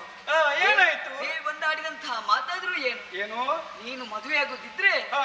ಆ ಸುದರ್ಶನನ್ನೇ ಮದುವೆ ಆಗಬೇಕು ಎಂಬುದಾಗಿ ಆಹಾ. ಜಮದಗ್ನಿ ಮಹರ್ಷಿಗಳ ಆಶ್ರಮದಲ್ಲಿದ್ದಾನಂತೆ ಆತ. ಹ್ಮ್. ಹಾಗಾಗಿ ಹಾ. ಅವನನ್ನೇ ಮದುವೆ ಆಗಬೇಕು ಎಂಬುದಾಗಿ ನಿಮ್ಮ ಮಗಳು ಬಯಸಿದ್ದಾರೆ. ಆಹಾ. ಹಾಗಾಗಿ ಏನು? ಅವನನ್ನೇ ಮದುವೆ ಮಾಡಿಸಿಕೊಡಬೇಕಂತೆ ಮಗಳಿಗೆ. ಇದು ನನ್ನ ಮಗಳಾಡಿದ ಕೇಳಿದೆಯ ಮಂತ್ರಿ ಶಬಾಲಕಿಗೆ ಸ್ವಪ್ನದಲ್ಲಿ ಬೇಕಳ ದೇವಿ ತಿರುಪುಳಿಯ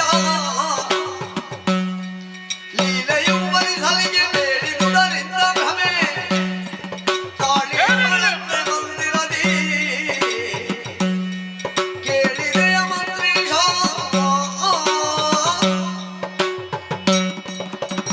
ನಿನ್ನ ಮುಖಕ್ಕೆ ಅದು ಬಾರಿಸ್ಬೇಕಂತ. ಏನು ಹೇಳಿದೆ? ನನ್ನ ಮಗಳಿಗೆ ರಾತ್ರಿ ದೇವಿ ಕನಸಿನಲ್ಲಿ ಬಂದದ್ದು ಮಾತ್ರ ಅಲ್ಲ, ಸುದರ್ಶನ ಎಂಬ ಯುವಕನನ್ನು ನೀನು ಮದುವೆ ಆಗ್ಬೇಕು. ನಿಜ. ಈಗ ವಶಿಷ್ಠರ ಆಶ್ರಮದಲ್ಲಿ ಬೆಳೀತಾ ಇದ್ದಾನೆ ಅಂತ ಇದು ದೇವಿ ಹೇಳಿದ. ಇದೆಲ್ಲ ನೀನು ಪೂರ್ತಿ ನಂಬಿದ್ದ? ಅದನ್ನ ಮತ್ತು ನನ್ನಲ್ಲಿ ಹೇಳ್ತಾ ಇದ್ದಲ್ಲ, ಮಾರಿ ಹಿಡಿದವಳೆ. ಇದೆಲ್ಲ ನಡೆಯುವುದು ಯಾರಿಂದ? ನಾಲ್ಕು ಹೆಣ್ಣು ಮಕ್ಕಳು ಸೇರಿದ್ರ, ಅಲ್ಲಿಗೆ ಕತೆ ಮುಗಿಯಿತು. ಅವನು ಹಾಗೆ, ಇವನು ಹೀಗೆ, ಅವನು ಹಾಗೆ ಚಂದ, ಇವನು ಹೀಗೆ ಚಂದ, ಅವ ತಲೆ ಹೀಗೆ ಬಾಚಿದ್ದಾನೆ. ಇದೆಲ್ಲ ನೀವು ಹೇಳಿಕೊಟ್ಟದ ಪಾಠ ನನ್ನ ಮಗಳಿಗೆ. ಇಲ್ಲದಿದ್ರೆ ನನ್ನ ಮಗಳಿಗೆ ದೇವಿ ರಾತ್ರಿ ಕನಸಿನಲ್ಲಿ ಬರುವುದ? ಹೌದೇನೆ? ದೇವಿ ಕನಸಿನಲ್ಲಿ ಬಂದದ್ದಲ್ಲ ಅದು. ಅದು ಎಂತದ್ದು ಗೊತ್ತಾ? ಅವನಿಗೆ ಪಿತ್ತಾಡಲಿದ್ದು, ಸರಿಯಾಗಿ ನಿದ್ದೆ ಬಿಟ್ಟಿದ್ದಲ್ಲ ಏನು. ಈ ಪಿತ್ತದಿಂದ ಏನೇನೋ ಮನಸ್ಸಿಗೆ ಕಾಣುವುದು, ಹಾಗೆ ಏನೋ ಆಗಿದೆ. ಅದಕ್ಕೆ ನೀನು ಬಂದು ಅದನ್ನು ನನ್ನಲ್ಲಿ ಹೇಳಿದೆ, ನಿಮ್ಮ ಮಗಳಿಗೆ ಮದುವೆ ಮಾಡಬೇಕು ಸುದರ್ಶನ. ಇದು ನೀನು ಹೇಳಿಕೊಟ್ಟದ ಅಂತ ಇಲ್ಲ. ಪಾಠ ಗೊತ್ತಾಗ್ತದೆ. ಕೀರ್ತಿ ಚಿಕ್ಕ ಮೂರ್ತಿ ಚಿಕ್ಕದಾದರೂ ಕೀರ್ತಿ ದೊಡ್ಡದು ನಿನ್ನದು, ಗೊತ್ತಾಯ್ತಲ್ವಾ? ಇನ್ನು ಎಲ್ಲಿಯಾದ್ರೂ ಇಂಥ ಮಾತುಗಳನ್ನು ಆಡಿದ್ರೆ ಮುಸುಡಿಗೆ ಬಾರಿಸೇನು, ಗೊತ್ತಾಯ್ತಲ್ಲ? ನನ್ನ ಮಗನಿಗೆ ಸ್ವಲ್ಪ ಬುದ್ಧಿ ಹೇಳು. ಏನು ಅಂತ ಗೊತ್ತಾ? ಹಾಲು ಕುಡಿಯಲಿ, ಚೆನ್ನಾಗಿ ಊಟ ಮಾಡಲಿ, ಹಾಗೆ ಚೆನ್ನಾಗಿ ನಿದ್ದೆ ಮಾಡಲಿ, ಅಲ್ಲಿಗೆ ಕನಸೆಲ್ಲ ಕಾಣುವುದು ನಿಲ್ತದೆ, ಗೊತ್ತಾಯ್ತಲ್ಲ? ನಡಿ ನಡಿ ನಡಿ ನಡಿ. ಇದು ಕೈ ಮೀರಿತ ಅಂತ ಈ ಸಲ. ಇಲ್ಲದಿದ್ರೆ ಪ್ರಾಯಕ್ಕೆ ಬಂದು ಬೆಳೆದು ದೊಡ್ಡವಳಾಗಿದ್ದಾಳೆ ನನ್ನ ಮಗಳು. ಈಗ ಕನಸಿನಲ್ಲಿ ದೇವಿ ಬಂದದ್ದ? ದೇವಿ ಬಂದದ್ದಲ್ಲ, ಬಹುಶಃ ಹೀಗಿರಬೇಕು. ಅವಳಿಗೂ ಮದುವೆ ಆಗ್ಬೇಕೆಂಬ ಆಸೆ ಹುಟ್ಟಿದ್ದ ಅಂತ. ಇಲ್ಲಿಗೆ ಬಿಡಬಾರ್ದು, ಬಿಟ್ಟ ನನಗೆ ಅಪಕೀರ್ತಿ ಬರ್ತದೆ. ನಾನೇ ಅವಳಿಗೆ ಎದುರು ನಿಂತು ಮದುವೆಯನ್ನು ಮಾಡಬೇಕು. ಅದಕ್ಕಾಗಿ ಎಲ್ಲ ಸಿದ್ಧತೆಯನ್ನು ಈಗಿಂದೀಗಲೇ ಮಾಡೋದು. ಶಶಿಕಲಾ ಸ್ವಯಂವರ ಇಲ್ಲ ಚಂದ್ರಕಲಾ ಸ್ವಯಂವರ, ಹೀಗೆ ಅಂತ. ಅದಕ್ಕೆ ರಾಜರಿಗೆಲ್ಲ ಓಲೆಯನ್ನು ಬರೆದು ಕಳಿಸುವುದು. ನಮ್ಮದಂತ ರಾಜ್ಯವನ್ನು ತಲೆರು ತೋರಣಗಳಿಂದ ಶೃಂಗಾರ ಮಾಡಬೇಕು. ಅದಕ್ಕಾಗಿ ಮಂತ್ರಿಗೆ ಆಜ್ಞಾಪಿಸಿದವನು ನಾನಿದ್ದೇನೆ. ಎಲ್ಲ ಕಡೆಗೆ ಓಲೆಯನ್ನು ಬರೆಯಿಸು, ಹಾಗೆ ಈ ರಾಜ್ಯವನ್ನು ಶೃಂಗರಿಸಬೇಕು ಅಂತ. ಮುಂದೆ ಏನಾಗ್ತದೆ ಅಂತ ನೋಡೋಣ.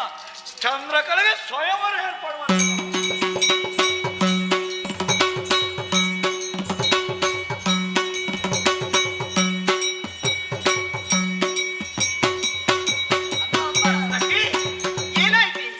ನಿನಗಾದ ಸೊಂದ ಪಂಗಳನ್ನೆಲ್ಲ ಜನ ಪಂಗೆ ಬೇಟೆ ನಾನು ಮನದಿ ಕೆರಳಿ ಸುದರ್ಶನ ದೇವ ಕುಳಿಗೆ ನಿನ್ನನು ಕೊಂಡೆ ನಂದಾತನು. ಅಮ್ಮ ಅಮ್ಮ, ನಿಮ್ಮ ಮಾತಿನಂತೆ ನಿಮ್ಮ ತಂದೆಯವರ ಬಳಿಗೆ ಹೋದವಳು ನಾನು. ಹೋದಿಯಾ? ಹೌದು. ತಂದೆ ಬಳಿಗೆ ಹೋದಿಯಾ? ವಿಚಾರವನ್ನೆಲ್ಲ ತಿಳಿಸಿಕೊಂಡೆ ಅಮ್ಮ. ಹೇಳಿದ್ಯಾ? ವಿಚಾರವನ್ನೆಲ್ಲ ಹೇಳಿದೆ. ಅಪ್ಪ ಒಪ್ಪಿಗೆಯನ್ನು ಕೊಟ್ಟಿರ್ಬೇಕಲ್ಲ? ಅಮ್ಮ ಏನು ನಿಮ್ಮ ಮಾತಿಗೆ ತಿರಸ್ಕಾರವನ್ನೇ ಮಾಡಿಬಿಟ್ರು. ಆಗುದಿಲ್ಲ ಅಂತೆ ಅಮ್ಮ ಈ ಮದುವೆ. ಆಗುದಿಲ್ಲ. ಹೌದು. ಕನಸು ಬಿದ್ದಂತ ವಿಷಯವನ್ನು ಹೇಳಿದ್ರು ನಂಬಲಿಲ್ಲ. ಇಲ್ಲ ಅಂತ ಹೇಳಿದ್ರು. ಬೇಡ ಎಂಬುದಾಗಿ ಹೇಳಿದ್ರು. ಈ ಹೊತ್ತಿಗೆ ಬೈದು ಕಳಿಸಿದೆ ನನ್ನನ್ನು. ಹೌದೇ? ಹೌದಮ್ಮ. ಸಖಿ, ಏನಮ್ಮ? ಹಾಗಿದ್ರೆ ನಾ ಕಂಡಂತಹ ಕನಸು ಕನಸಾಗಿಯೇ ಉಳಿಯಿತಲ್ಲ. ಇದು ಈಡೇರುವುದಿಲ್ಲ. ನನ್ನ ಆಸೆಯು ಆಸೆಯಾಗೇ ಉಳಿಯಿತು. ಬೇಸರವಾಗ್ತಾ ಇದೆ ಸಖಿ. ಮನಸ್ಸು ಯಾಕೋ ಜಾಡಿದ್ದೇನೆ ಆಗ್ತಾ ಇದೆ. ಏನು ಮಾಡಬೇಕು ಅಂತ ಗೊತ್ತಾಗುವುದಿಲ್ಲ. ನಾ ಕಂಡಂತ ಆಸೆ ಈಡೇರುವುದಿಲ್ಲ ಅಂತ ಆದಾಗ ಏನು ಮಾಡುವುದು ಹೇಳು? ಏನು ಮಾಡುದಮ್ಮ? ಕನಸಿನಲ್ಲಿ ಬಂದದ್ದು ಕನಸಾಗಿಯೇ ಉಳಿದು ಹೋಯಿತು ಸಖಿ. ನಿಜ ಅಮ್ಮ. ಹಾಗಂತ ಆದಂತಹ ಕಷ್ಟವನ್ನಾಗಲಿ ನೋವನ್ನಾಗಲಿ ಮರೆಯುವುದು ಯಾವ ರೀತಿ? ಜಲಕೆಯಲ್ಲಿ ನಾಡಿಯೋ ಒಲವೇ ಹರಿಸಿದಾಗ ಇದೆಲ್ಲವೂ ಹೋಗ್ತದೆ ಅಲ್ವಾ? ಹಾಗಿದ್ರೆ ನಾವಿಲ್ಲೇ ಕಾಲವನ್ನು ಕಳೆಯುವುದಲ್ಲ, ಮನಸ್ಸಿಗಾದಂತಹ ನೋವನ್ನು ಮನಸ್ಸಿನಲ್ಲಿ ಇರಿಸಿಕೊಂಡು ಕೂತ್ಕೊಳ್ಳುವುದಲ್ಲ, ಜಲಕೇಲಿಗೆ ಹೋಗಬೇಕು. ಹಾಗಂತ ನಾವಿಬ್ಬರೇ ಹೋಗುವುದಲ್ಲ. ಅವಳನ್ನು ಕರಿ. ಎಲ್ಲಿದ್ದಾಳೆ? ಬಾರೆ. ಏನಮ್ಮ? ಕೇಳೆನ್ನಯ ಸಖಿ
ನಿದ್ರೆ ಮಾಡ್ಲಿಲ್ಲಲ್ಲ? ಇಲ್ಲಪ್ಪ.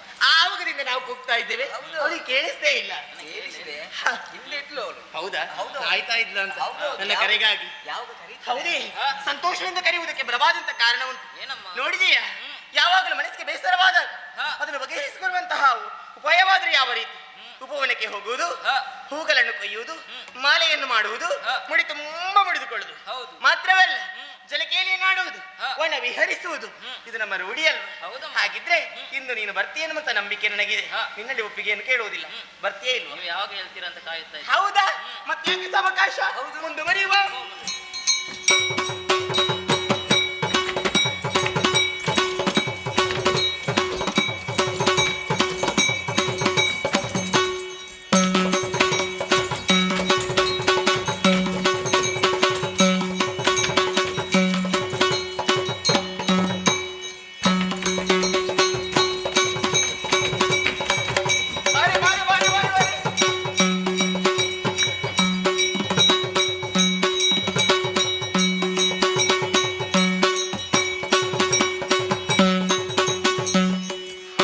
ಆಡಿದರ ಬಲೆಯನು ಜಲದಲ್ಲಿ ಉಡುತ ಗೆಳತಿಯರನ್ನು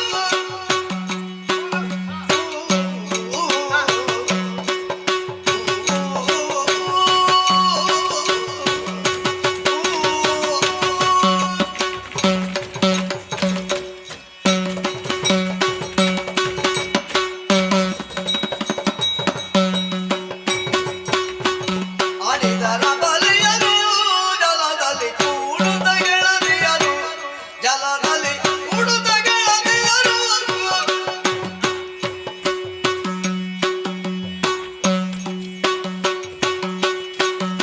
ಕಾಣದೆ ಜಲದಲ್ಲಿ ಮುಳುಗೇಳುತ್ತಲೇ ಕಾಣದೆ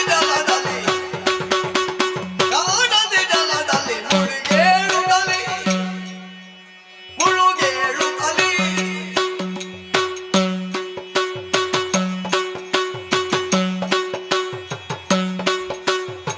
ಮುರದಿ ಜಲದೊಳಗಾಡುತ್ತಲು ಭಯವು ಕಾಣದೆ ಜಲದಲ್ಲಿ ಮುಳುಗೇಳುತ್ತಲೇ ಮುರದಿ ಜಲದೊಳಗಾಡುತ್ತಲೇ ಇದ್ದರು ಆಡಿದರ ಬಲೆಯರು ಜಲದಲ್ಲಿ ಕೂಡುತ್ತ ಗೆಳತಿಯರು ತಳದಿ ಜಲದಲ್ಲಿ ಮುಳುಗೇಳುತ್ತಲೇ ಮೋದದಿ ಜಲದೊಳಗಾಡುತ್ತಲಿದ್ದರು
ಹೇಗಾಯ್ತು ಇದೆಲ್ಲ ಕೇಳಿ? ಚಂದಾಯ್ತು, ಭಾರಿ ಚಂದಾಯ್ತು ಅಲ್ವಾ? ಹೌದೌದು. ಸುಮಕಲನ್ನು ಕೊಯ್ದದ್ದಾಯ್ತು, ಆಯ್ತು ಆಯ್ತು, ಮಾಲೆಯನ್ನು ಮಾಡಿ ಆಯ್ತು. ನೀನು ಬಹಳ ಅವಸರದಲ್ಲಿದ್ದಿ, ಮತ್ತೆ ಮನೆಯಿಂದ ಬಂದು ಹೊತ್ತೆಷ್ಟಾಯ್ತು. ಮತ್ತೆ? ಹಾಗಂತ ಇಲ್ಲಿಯೇ ಸಮಯವನ್ನು ಕಳೆಯುವುದಲ್ಲ. ನಾವು ಬಂದು ದಾರಿ ನೋಡು, ಆ ಕಡೆ ಇದೆ, ಸ್ವಲ್ಪ ಮುಂದುವರಿದು ಸುಮಗಲನ ಅರಸುತ್ತಾ ಹೋಗುವ ಮನೆಗೆ. ಹೀಗೆ ಬಾ, ಹೀಗೆ ಬಾ.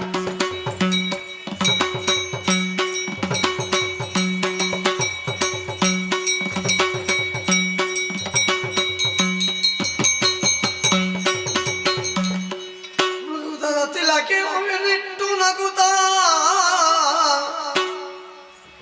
ವನ ಸಂಭ್ರಮವ ನೋಡುತ್ತಲಿ ಹವೇಲದಿ ಅಗಣಿತಾನಂದದೆವು ಯಾತಕತನದ ವಿಪ್ರ ಮುಗುದೆಯರ ಬಳಿ ಗೈಯಲು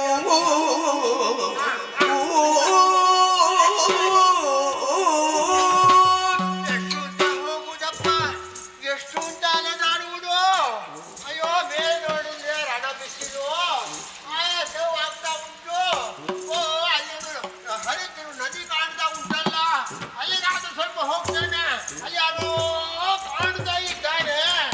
ಎಲ್ಲಿಂದ ಹೋಗುದು, ಯಾರಲ್ಲಿ ಕೇಳುವುದು, ಏನು ಮಾಡುವುದು, ದೇವ್ರೇ. ಪಾಪ ಅಂತ ಕಾಣಿಸ್ತಾ ಇದೆ. ಕರೆತರ್ಬೇಕು. ಸ್ವಾಮಿ ಸ್ವಾಮಿ ಸ್ವಾಮಿ ವಂದಿಸಿಕೊಂಡೆ ವಂದಿಸಿ. ಆಗ್ಲಿ ದೇವರು ಕಾಪಾಡಲಿ. ನಿಂತು ದನಿಬಾರ್ದು. ಇಲ್ಲೇನಿದೆ ನಿಮಗೆ ಅದು ಎತ್ತರವಾದಂತ ಕಲ್ಲು ಒಂದಿದೆ. ಬಂಡೆ ಕಲ್ಲು. ಹೌದೌದು ಹೌದೌದು. ಅದೇ ನಿಮಗೆ ಆಸನ. ಮಾತಾಡ್ಲಿಕ್ಕೆ ಖಂಡಿತವಾಗಿಯೂ ಹೀಗೆ ಬರ್ತೀರಾ? ಹೀಗೆ ಬನ್ನಿ ಹೀಗೆ ಬನ್ನಿ. ಆಯಾಸವಾಗಿದೆ. ಒಳ್ಳೆ ಸಂಸ್ಕಾರ. ಹೌದೌದು. ನೋಡಿ ತಂಪಾದ ಗಾಳಿ ಬೀಸ್ತಾ ಉಂಟು. ಗಾಳಿ ದನಿಬಾರ್ದು. ಹೌದೌದು. ಕುಳಿತುಕೊಳ್ಬೇಕು. ವಂದಿಸಿಕೊಂಡು ಹಾಗೆ ಏ ಸಖಿ ನೋಡಂತೆ. ನಾನು ಬ್ರಾಹ್ಮಣ. ಅದು ಗೊತ್ತಾಯ್ತು. ಸೇವೆಗ ಮತ್ತೊಮ್ಮೆ ವಂದಿಸಿಕೊಂಡು. ಅಲ್ಲಿ ಒಳ್ಳೆದಾಯ್ತು. ಯಾಕಾಗಿ? ಯಾಕಂದ್ರೆ ಕೆಲವು ಸಲ ಹೇಳಿಕೊಳ್ಬೇಕಾಗ್ತದೆ. ಈಗಿನ ಕಾಲ ಕಷ್ಟಕ್ಕೆ ಬಹಳ ಕಷ್ಟ. ಇಲ್ಲ ಇಲ್ಲ ನಮಗೆ ಗೊತ್ತಾಯ್ತು. ಒಳ್ಳೆ ಹೌದು. ಯಾಕೆ ನಿಮ್ಮ ಮೇಲೆ ಅಭಿಮಾನ, ಅಪಾರವಾದಂತ ಪ್ರೀತಿ. ಭೂಮಿಯಲ್ಲಿ ಕಣ್ಣಿಗೆ ಕಾಣುವ ದೇವರು ಅಂತ ಹೇಳಿದ್ರೆ ಅದು ಭೂಸುರರು ಅಲ್ವಾ? ಹಾಗಾಗಿ ನಿಮ್ಮ ಆಶೀರ್ವಾದ ಒಂದುಂಟು ಆದ್ರೆ ಏನನ್ನು ಸಾಧಿಸುವುದಕ್ಕೆ ಸಾಧ್ಯವಾಗ್ತದೆ ಅಂತ ಪುಣ್ಯಾತ್ಮರ ಆಶೀರ್ವಾದ ನಮ್ಮ ಮೇಲಿರಲಿ. ಆಗ್ಲಪ್ಪ ಒಳ್ಳೇದಾಗ್ಲಿ. ಅಂದ ಹಾಗೆ ಏನೋ ಮುಖದಲ್ಲಿ ಏನೋ ವಯಸ್ಸಾಗಿದೆ ನಿಮಗೆ, ನಡೀಲಿಕ್ಕೆ ಕೂಡುವುದಿಲ್ಲ. ಈ ವಯಸ್ಸಿನಲ್ಲಿ ಇಷ್ಟೊಂದು ಕಾಡಿನಲ್ಲಿ ಕಾಡು ಅಂತ ನೋಡಿ ನೋಡಿ ನಮಗೆ ಭಯವಾಗ್ತದೆ. ಆ ಬದಿಗೆ ಹೋದ್ರೆ ಕಾಡು, ಈ ಬದಿಗೆ ಬಂದ್ರೆ ವನ, ಇದೆಲ್ಲ ಉಂಟು. ಇದೆಲ್ಲ ಇದ್ರೂ ಕೂಡ ಇದನ್ನು ಯಾವುದನ್ನು ಲೆಕ್ಕಿಸದೆ ಯಾವುದೋ ಒಂದು ಪಥವನ್ನು ಹಿಡಿದು ಸಾಗುತ್ತಾ ಇದ್ದೀರಲ್ಲ.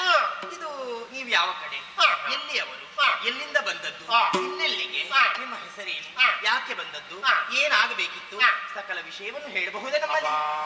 ಎಲ್ಲ ಪ್ರಶ್ನೆ ಒಟ್ಟಿಗೆ. ಊರೂರ ಸಂಚಾರಾಗಿದು ಬಂದೆ ನಮ್ಮ ಬಡ ದಾರಿದ್ರ್ಯನಾಗಿ ನಿತ್ಯ ಬಾಳುವ ಚಾರುಕಾಯ ಭರಿತ ಪುತ್ರ ನೋರ್ವ ನಮ್ಮ ಇರುವ ಕಾರ್ಯವನ್ನು ಎಣಿಸಿದ್ದ ಸಾಧನವಮ್ಮ ಊರೂರ ಸಂಚಾರವೇದು ಬಂದೆ ನಮ್ಮ ನಾಂದೆ ನಮ್ಮ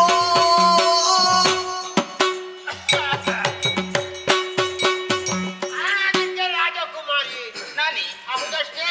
ಇದು ಪುರ ಕಾಶೀಪುರ. ಓ ಇಲ್ಲಿಗೆ ನನ್ನಪ್ಪ ಸುಭುಜ ಓ, ಮಹಾಪ್ರಭು. ಅವರ ಮಗಳ ನೀನು. ನಾನೇ ಒಳ್ಳೆದಾಯ್ತು. ಚಂದ್ರಲೇಖಿ ಎನ್ನುವ ಹಾಗೆ ಸಖಿ ವೃಂದ. ನನ್ನ ಸಖಿ. ಸ್ನಾನಕ್ಕೆ ಬಂದದ್ದ ಅವನ ವಿಹಾರ ಪೂರೈಸಾಯ್ತು. ಆಯ್ತು. ಇನ್ನೇನು ಅರಮನೆಗೆ ಹೊರಡಬೇಕು ಎನ್ನುವಷ್ಟರಲ್ಲಿ ನಿಮ್ಮ ಆಗಮನವಾಯಿತು. ಹೌದಾ? ನಿಮ್ಮ ಆಗಮನದಿಂದ ಸಂತೋಷವೂ ಸರಿ. ಇದು ಸಂತೋಷ ಆಗದಲ್ಲ. ಖಂಡಿತ. ಅದು ಕಿರಿಕಿರಿ ಆಗ್ಲಿಲ್ಲಲ್ಲ. ಛೇ, ಛೇ, ಹಾಗೆ ಆಗುವುದಕ್ಕುಂಟ? ಈ ಮುದುಕ ಬಂದು ಕಿರಿಕಿರಿ ಮಾಡ್ತಾ. ಅಯ್ಯೋ ಹಾಗೆ ಹೇಳಕೂಡದು.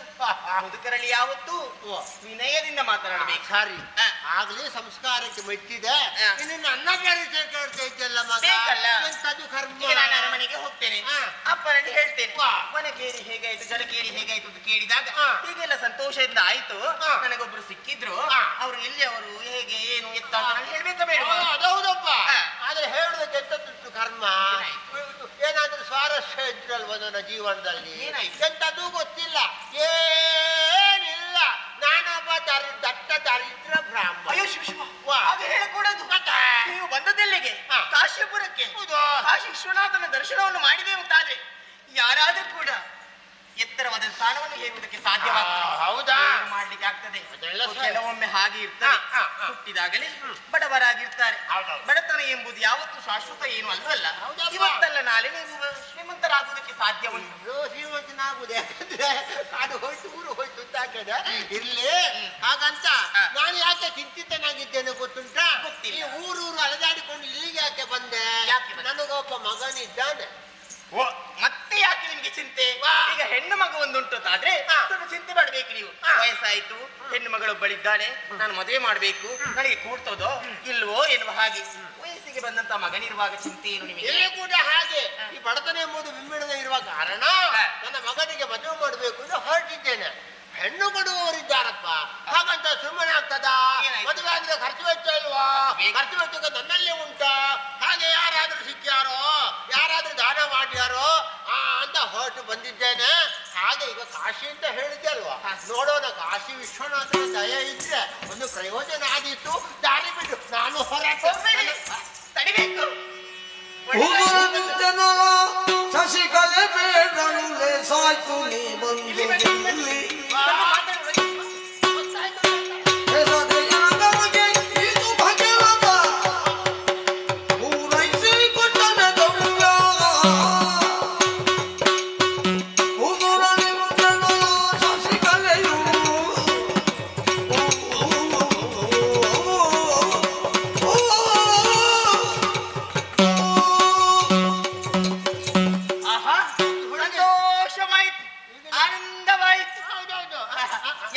ನನ್ನ ಮಗನಿಗೆ ಮದುವೆ ಆಗದಿದ್ದು ನಿನಗೆ ಸಂತೋಷ. ಹಾಗೆಲ್ಲ ಮತ್ತೆಂತದು? ನೀವು ನನಗೆ ದೊರಕಿದ್ದು ಅದೇ ಹೇಗೆ?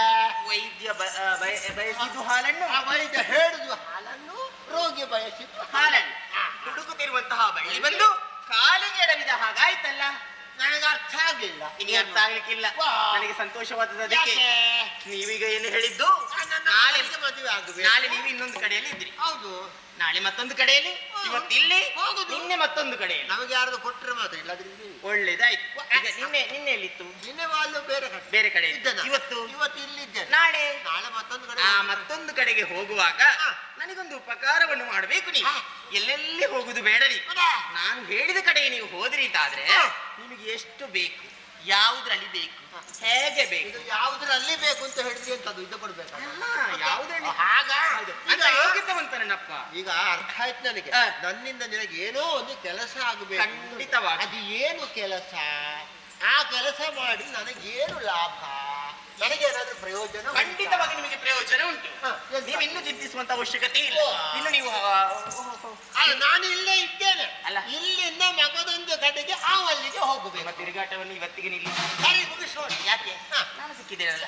ಹೌದು, ಅದನ್ನು ನಾನು ಕೊಡ್ತೇನೆ. ನಾನು ವಿಷಯಕ್ಕೆ ಬರಲಿಲ್ಲ. ಎಂತದು ನನಗೆ ಹೊತ್ತಾಯ್ತು. ಇಲ್ಲಿ ನೋಡಿ, ಅದು ಓಲೆ ಗೊತ್ತಾಯ್ತು ನಿಮಗೆ? ಗೊತ್ತಾಗದೆ ಇದನ್ನು ನೀವು ತಲುಪಿಸಬೇಕು. ಎಲ್ಲಿಗೆ? ಪ್ರೇಮ ಪತ್ರ ಪ್ರಿಯಕರನಿಗೆ. ಇದೆಲ್ಲ ಆಗು ಹೋಗುವ ಮಾತಲ್ಲ. ಈ ಮುದುಕನ ಕೈಯಲ್ಲಿ ಪ್ರೇಮ ಪತ್ರ ಕೊಟ್ಟು ಅದನ್ನು ಯಾರು ಯುವಕರು ಓದಿ ನೋಡಿದ್ರೆ ನನಗೆ ನಾಲ್ಕು ನಿಂಬಳಿ ಮಾರಿಸಿ ನನಗೆ ದುಡಿ ಹಾಕಿ ಇದಕ್ಕೆ ಹೋಗಿ ಬೇರೆಯವರಿಗೆ ಕೊಟ್ಟು ದೇವ್ರೇ ಇದು ಆಗುವಂತದ್ದಲ್ಲ. ಅವಸರ ಮಾಡುದು ಯಾಕೆ? ಮತ್ತೆ ವಿಷಯ ಹೇಳ್ತೇನೆ ನೋಡಿ. ಈಗ ನೀವು ಯಾರ್ಯಾರು ಹೌದು ಪ್ರಿಯಕರಣಿಗೆ ಪ್ರೇಮ ಪತ್ರ ಅದು ನನ್ನ ಕೈಯಲ್ಲಿ ಯಾಕೆ ಮಹಾರಾಯ್ತು? ಇದನ್ನು ನೀವು ಒಂದು ಕಡೆಗೆ ತಲುಪಿಸಬೇಕು. ಎಲ್ಲಿಗದು? ಜಮದಗ್ನಿ ಮಹರ್ಷಿಗಳು ಜಮದಗ್ನಿಗಳಿಗ ವಯಸ್ಸಾಯ್ತು ನಿಮಗೆ ಹಾಗೆ ಮಾತನಾಡುದು. ಅವರಿಗೆ ಯಾಕೆ ನಾನು ಪ್ರೇಮ ಪತ್ರವನ್ನು ಬರೆಯುವುದು? ಅಲ್ಲಿ ಯಾರಿಗೂ ಗೊತ್ತು. ಅಲ್ಲಿ ಒಬ್ಬ ಪ್ರಿಯಕರನಿದ್ದಾನೆ, ಯಾರವ? ಸುದರ್ಶನ ಎನ್ನುವ ಹಾಗೆ. ಸುದರ್ಶನ ಅಲ್ಲಿ ಇದ್ರೆ ಆತನಿಗೆ ಇದನ್ನು ನೀವು ತಲುಪಿಸಿರಿ ಅಂತಾದ್ರೆ ಅವನು ಇದನ್ನು ತೆಗೆದು ಓದ್ತಾನೆ.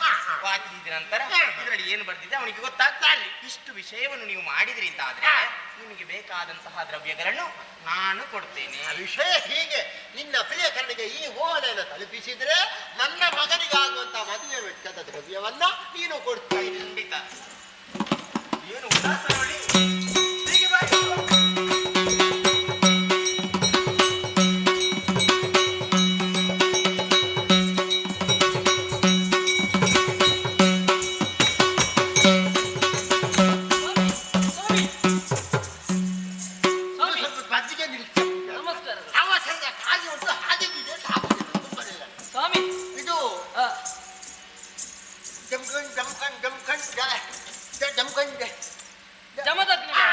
ಆಶ್ರಮ ಅಲ್ವಾ? ಇದೆ ಇದೆ ಅವ? ಹೌದಾ? ಇದೆ ಅಲ್ವಾ? ಹೌದು. ಇಲ್ಲಿ ಒಬ್ಬ ಹುಡುಗ ಇದ್ದಾನಂತೆ. ಯಾರು? ಅವ ಎಂತದ್ದು ಸುದರ್ಶನ. ಸುದರ್ಶನ ಅಂತ ಒಬ್ಬ ಇದ್ದಾನಂತೆ. ಅವ ಯಾರು ಮಗ? ಅವ ಎಲ್ಲಿದ್ದಾನೆ ಮಗ? ಅವನು ನೋಡ್ಬೇಕು ಮಗ, ಅವನಿಗೆ ಕೊಡ್ಬೇಕು ಮಗ. ಬರ್ಬೇಕು ಸಮಯ ಇಲ್ಲ. ಸಮಯ ಮೀರಿದ ಏನೇ ಇರ್ಲಿ ಜನ ಬೇಕು ನನಗೆ. ಕೂತ್ಕೊಳ್ಬೇಕು. ಇದು ನನಗೆ ಹಣ ತೋರಿಸ್ತೀಯಾ? ಸುದರ್ಶನ ಹುಡುಕುತ್ತಾ ಬಂದವ. ಕರ್ಕೊಂಡು ಬರ್ತೀಯಾ? ಸುದರ್ಶನ ಹೌದು. ನಾನೇ ಸುದರ್ಶನ. ನೀನಾ? ಹೌದು. ಒಳ್ಳೇದಾಯ್ತು ಮಗ. ಒಳ್ಳೇದಾಯ್ತು. ನಯವಿನಯ ಒಳ್ಳೆದುಂಟು, ಹಾ. ಗೌರವ ಉಂಟು ನಿನ್ನಲ್ಲಿ, ಹಾ. ಹಿರಿಯರಿಗೆ ಮಾನ್ಯತೆ ಕೊಡ್ತಿ. ಹ್ಮ್. ಹಾಗಾಗಿ ನಿನ್ನನ್ನೇ ಹುಡುಕಿಕೊಂಡು ಬಂದೆ ನಾನು. ಹೌದೇ? ಹೌದು. ಒಳ್ಳೇದು. ನಾನು ಬಂದದೆಲ್ಲಿಂದ ಗೊತ್ತುಂಟಾ? ಎಲ್ಲಿಂದ ಸ್ವಾಮಿ? ಊರು ಸಂಚರಿಸ್ತೇನೆ. ಹಾ. ಸದ್ಯಕ್ಕೆ ಹಾ. ಕಾಶಿ ದೇಶದಿಂದ ನಾನು ಬಂದಿದ್ದೇನೆ. ಕಾಶಿ ನಾನು ದೇಶ? ಹೌದು. ಹಾ, ಹಾ. ನನಗೆ ಬಂದದ್ದಲ್ಲ, ಹಾ. ಕಾಶಿ ದೇಶ ಅರಸರ ಮಗಳಾದಂತಹ ಹಾ. ಎಂತ ಚಂದ್ರಶೀಲೆ ಚಂದ್ರಕಲೆ ಹಾ, ಹಾ. ಅವಳು ನನಗೆ ಸಿಕ್ಕಿದ್ದಾಳು. ಹಾ. ಸಿಕ್ಕಿದ ನಂತರ ಮಾತು ಹೇಳ್ತಾಳೆ, ಹ್ಮ್. ಒಂದು ಓಲೆಯನ್ನು ಕೊಟ್ಟಿದ್ದಾಳೆ. ಹ್ಮ್. ನನ್ನ ಪ್ರಿಯಕರ ಎಂಬ ಆಶ್ರಮದಲ್ಲಿದ್ದಾನೆ, ಅವನಿಗೆ ಹೋಗಿ ಕೊಡ್ಬೇಕು ಅಂತ ಹೇಳ್ತಾಳೆ. ಹಾ. ಹಾಗಾಗಿ ತಗೊಂಡು ಬಂದಿದ್ದೇನೆ ಮಗ. ಇಕೋ. ಚಂದ್ರಕಲ ಕೊಟ್ಟ. ಹೌದು. ಓಯ್. ಜೊತೆ ಬರ್ತಿದ್ದಾಳೆ, ನನಗಂತೂ ಗೊತ್ತಿಲ್ಲ. ಆದೀತು. ಓದಿ ವಿಚಾರ ತಿಳಿಸಿ ಹಾ. ಉತ್ತರ ಕೊಡ್ಬೇಕು, ಹಾ. ಪುನಃ ನಾನು ತಲುಪಿಸ್ಬೇಕು. ಖಂಡಿತ. ಆ ರೀತಿ ಆಯ್ತು ಅಂತಂದ್ರೆ ನನಗಲ್ಲ. ಖಂಡಿತ. ಅಲ್ಲಿವರೆಗೆ ನೀವು ಇಲ್ಲೇ ಇರಿ. ಆದೀತು. ಸರಿ, ಬೇಗ ಸರಿ. ಓದಿ ಮುಗಿಸು. ಸರಿ. ಹಿಮನಗಾಧಿಪನ ಮೊಮ್ಮಗನ ಕಥೆಯೊಳ ಕ್ಷೀಣವಮಿತ ಹೊಂದಿರುವವನ ಮಸ್ತಕದಿ ಹೊತ್ತವನ ಶ್ರಮ ಕೋಪದಿಂದಳಿದವನ ಪಿತನ ವ್ರತವಳಿತನೆಣಿಸೀರ್ಪ ಮೌನೀಂದ್ರನು ಕುಮತಿಯವು ಕೂಡಲವನವು ಬೆರೆಸಿದಾಯುಧದ ಅಮಿತ ಬೆಸರಾಂತಿರುವ ನಿಮಿಕುಲೋದ್ಭವನ ಪದ ಕಮಲಕ್ಕೆ ರಘುವೆವನ ನಾಸೀಪುರದೊಡೆಯನ ಕುಮಾರಿ ಅಭಿಮತ ಲಾಲಿಸ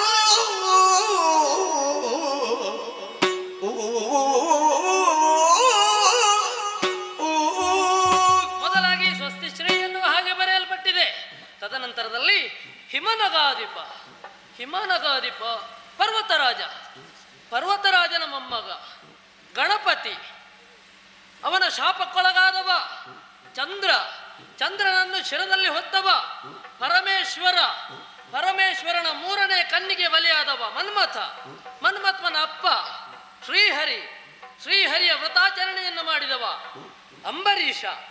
ಅಂಬರೀಷನ ವ್ರತವನ್ನು ಕೆಡಿಸುವುದಕ್ಕಾಗಿ ಮುಂದಾದವ ದೂರ್ವಾಸನ ಗರ್ವಾಪಹಾರವನ್ನು ಮಾಡಿದವ ಸುದರ್ಶನ. ಅಂತಹ ಸುದರ್ಶನ ನಾಮಕನಾದಂತಹ ನಿನಗೆ ನಾನು ಮಾಡುವಂತಹ ಪ್ರಣಾಮಗಳು. ಸೂರ್ಯ ವಂಶದಲ್ಲಿ ಹುಟ್ಟಿರುವಂತಹ ನಿನಗೆ ನಾನು ಕೇಳುವಂತಹ ವಿಚಾರವೇನೆಂದರೆ, ಸುಬುಜ ಮಹಾರಾಜನ ಮಗಳಾದಂತಹ ಚಂದ್ರಕಲೆಯು ತಿಳಿಸುವುದೇನೆಂದರೆ, ಸ್ವಪ್ನದಲ್ಲಿ ದೇವಿ ವೇದಂತೆ ನಿನ್ನ ಸತಿಯಕ್ಕೆ ಎನ್ನಯ್ಯನು ಸ್ವಯಂ ವರವಗೈವನದ ಅದಕ್ಕೊಪ್ಪೆ ನೀ ನಾಳೆ ಸಪ್ತಮಿಗೆ ನಂಬಿ ಶಿವಾಲಯಕ್ಕೆ ಬಾರದೆ ಉಳಿದರೆ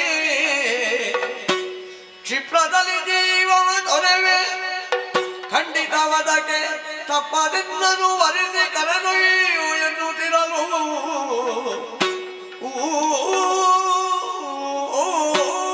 ನಿನ್ನೆಯ ದಿನ ಮಲಗಿರುವಂತಹ ಸಂದರ್ಭದಲ್ಲಿ ಸ್ವಪ್ನದಲ್ಲಿ ದೇವಿಯು ಬಂದು ಜಮದಗ್ನಿ ಮಹರ್ಷಿಗಳ ಆಶ್ರಮದಲ್ಲಿರುವಂತಹ ಸುದರ್ಶನನನ್ನು ನೀ ಮದುವೆಯಾಗಬೇಕೆನ್ನುವ ಹಾಗೆ ನನ್ನನ್ನು ಎಚ್ಚರಿಸಿದಳು. ಓಹೋ, ತಾಯಿ ಅಲ್ಲಿಯೂ ಕೂಡ ಈ ರೀತಿಯಾದಂತಹ ಒಂದು ನಿಲುವನ್ನು ವ್ಯಕ್ತಪಡಿಸಿದ್ದಾಳಂತಾದರೆ ಸರಿ, ನೀನೇ ಎನ್ನ ಪತಿ ಎನ್ನುವ ಹಾಗೆ ನಾ ಆಶಿಸುತ್ತಿರುವಂತಹ ಸಂದರ್ಭದಲ್ಲಿ ನನ್ನ ಅಪ್ಪ ಸ್ವಯಂವರವನ್ನು ಏರ್ಪಡಿಸಿದ್ದಾನೆ. ನಿನಗೆ ಮದುವೆ ಮಾಡಿ ಕೊಡುವುದಿಲ್ಲ ಎನ್ನುವ ಹಾಗೆ ಹೇಳಿದ್ದಾನೆ. ನಿನ್ನನ್ನಲ್ಲದೆ ಬೇರೆ ಯಾರನ್ನು ನಾ ಮದುವೆಯಾಗುವುದಿಲ್ಲ. ಒಂದು ವೇಳೆ ನೀ ಬಾರದೆ ಉಳಿದೆ ಅಂತಾದ್ರೆ ನಾ ಸಾಯುತ್ತೇನೆ. ನಾಳೆ ಸಪ್ತಮಿಗೆ ನೀ ಬರಬೇಕು, ನನ್ನನ್ನು ಕರೆದುಕೊಂಡು ಹೋಗಬೇಕು ಎನ್ನುವ ಹಾಗೆ ಚಂದ್ರಕಲಾ ಬರೆದಂತಹ ಓಲೆಯಲ್ವೇ? ಸರಿ ಸ್ವಾಮಿ, ಓಲೆಯನ್ನು ಚೆನ್ನಾಗಿ ಓದಿ. ಹೌದು, ವಿಷಯ ಏನು? ವಿಷಯ ಎಷ್ಟೇ. ನಾಳೆ ಬರ್ತೇನೆ. ನಾಳೆ ಬಂದು ನಾವು ವಿವಾಹವಾಗ್ತೇನೆ. ನಾಳೆ ಶಿವಾಲಯಕ್ಕೆ ನಾನೇ ಬರ್ತೇನೆ. ಆದಷ್ಟು ಬೇಗ ಹೋಗಿ. ವಿಷಯ ಇಷ್ಟೇ ಅಲ್ವಾ? ಹೌದು. ಇರುವುದು ನಾಳೆ ಬರ್ಬೇಕು, ನನಗೊಂದು ರಕ್ಷಣೆ ಕೊಡ್ಬೇಕು ಅಂತ. ಹೌದು. ಒಳಿತಾಗಲಿ ಮಗ, ನಿಮ್ಮ ಆಶೀರ್ವಾದವೂ ಬೇಕು. ಆದಷ್ಟು ಬೇಗ ನಿಮ್ಮ ವಿವಾಹ ಆಗಲಿ. ಆ ಮುಖಾಂತರವಾಗಿ ನನ್ನ ಮಗನ ವಿವಾಹವಾಗಲಿ. ಶೀಘ್ರಮೇವ ಕಲ್ಯಾಣ ಪ್ರಾಪ್ತಿರಸ್ತು. ಧನ್ಯರಾದೆ. ಸರಿ, ದೇವಿಯ ಸಂಕಲ್ಪವನ್ನು ಈಡೇರಿಸುವುದಕ್ಕೆ ಬೇಕಾಗಿ ಚಂದ್ರಕಲೆಯ ಮನದ ಅಭೀಷ್ಟವನ್ನು ಹಾಗೆಯೇ ನನ್ನ ಮನದ ಅಭೀಷ್ಟವನ್ನು ಈಡೇರಿಸುವುದಕ್ಕೆ ಬೇಕಾಗಿ ನಡೆಯುತ್ತೇನೆ.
ಭಗವಂತ ನಾಮಧೇಯನ್ನು ಪ್ರಖ್ಯಾತಿಗೊಂಡವನು ನಾನು. ಎಂದಿನಂತೆ ಇಂದು ನಿತ್ಯ ವಿಧಿಗಳನ್ನು ಪೂರೈಸಿದ್ದೆ. ಓಲಗ ಚಾವಡಿಯನ್ನು ಪ್ರವೇಶಿಸಿದಾಗ ಎಲ್ಲರ ಜಯಘೋಷವನ್ನು ಕೇಳಿದಾಗ ಮನಸ್ಸಿಗೆ ಸಂತೋಷವಾಯಿತು. ಆದರೆ ಈ ಹೊತ್ತಿನಲ್ಲಿ ಓಳೆಯೊಂದು ಬಂತಲ್ಲ, ಬಂದಂತ ಓಳೆಯನ್ನು ಓದಿ ನೋಡಿದೆ. ಕಾಶಿ ದೇಶದ ದೊರೆಯಾದಂತ ಸುಬುಧ ಮಹಾರಾಜ ಅವರ ಮಗಳಾದಂತಹ ಮಗಳಿಗೆ ವಿವಾಹವನ್ನು ಮಾಡುವುದಾಗಿ, ಸ್ವಯಂವರವನ್ನು ಏರ್ಪಡಿಸುವುದಾಗಿ ನಿರ್ಧಾರವನ್ನು ಮಾಡಿದ್ದಾನಂತೆ. ಎಲ್ಲ ಕಡೆಗೂ ಓಳೆಯನ್ನು ಕಳಿಸಿದ್ದಾರೆ. ಅದೇ ರೀತಿ ಕಳಿಸಿದ್ದಾರಲ್ಲ, ಓಳೆಗೆ ಮನ್ನಣೆ ಇತ್ತು.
ಈ ಸಂದರ್ಭದಲ್ಲಿ ದೂತನೊಬ್ಬ ಓಲೆಯನ್ನು ಕಳುಹಿಸಿದ್ದಾನೆ.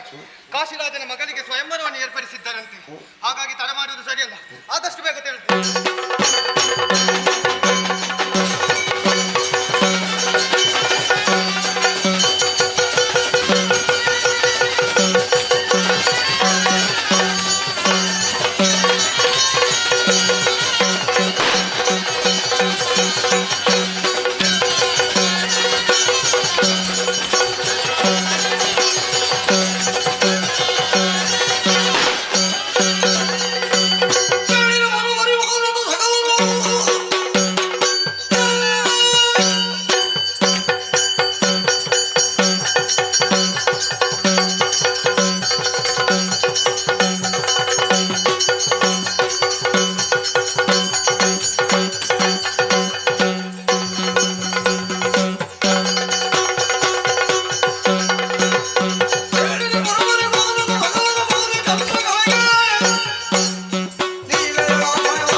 ಈ ವಂಗದೇಶದ ಅಧಿಕಾರವನ್ನು ಯಾರು ಸ್ಥಾಪಿಸಿದ ಅಂತ ಹೇಳಿದ್ರೆ ಅದುವೇ ಈ ವೀರಸೇನಾಗಿ ಈ ದೇಶದಲ್ಲಿ ನಾನು ರಕ್ಷಣೆ ಮಾಡ್ತಾ ಬಂದವನು, ಪ್ರಜೆಗಳೆಲ್ಲರಿಗೂ ಸುಕ್ಷೇಮದ ವಿಚಾರವನ್ನು ತಿಳಿಸಿದವನು. ಆದ್ರೆ ಈ ಹೊತ್ತಲ್ಲಿ ಒಂದು ಓಲೆ ಬಂತಲ್ವಾ, ಕಾಶಿ ದೇಶದ ಅರಸ ಭುಜ ಎಂಬ ಅರಸನು ಮದುವೆಯನ್ನು ಏರ್ಪಡಿಸಿದಂತೆ. ಮಗಳನ್ನು ಕೊಟ್ಟು ಮದುವೆ ಮಾಡ್ತೇನೆ ಎಂಬುದಾಗಿ ಹೇಳಿದರೆ ತಡ ಮಾಡೋದಲ್ಲ.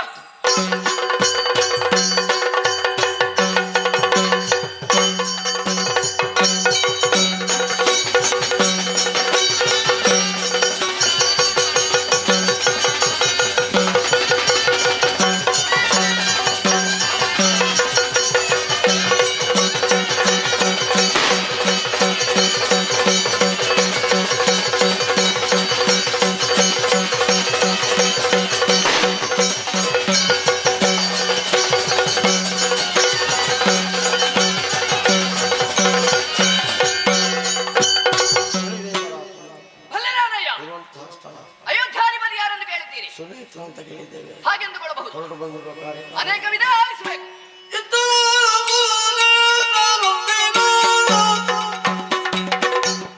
Oh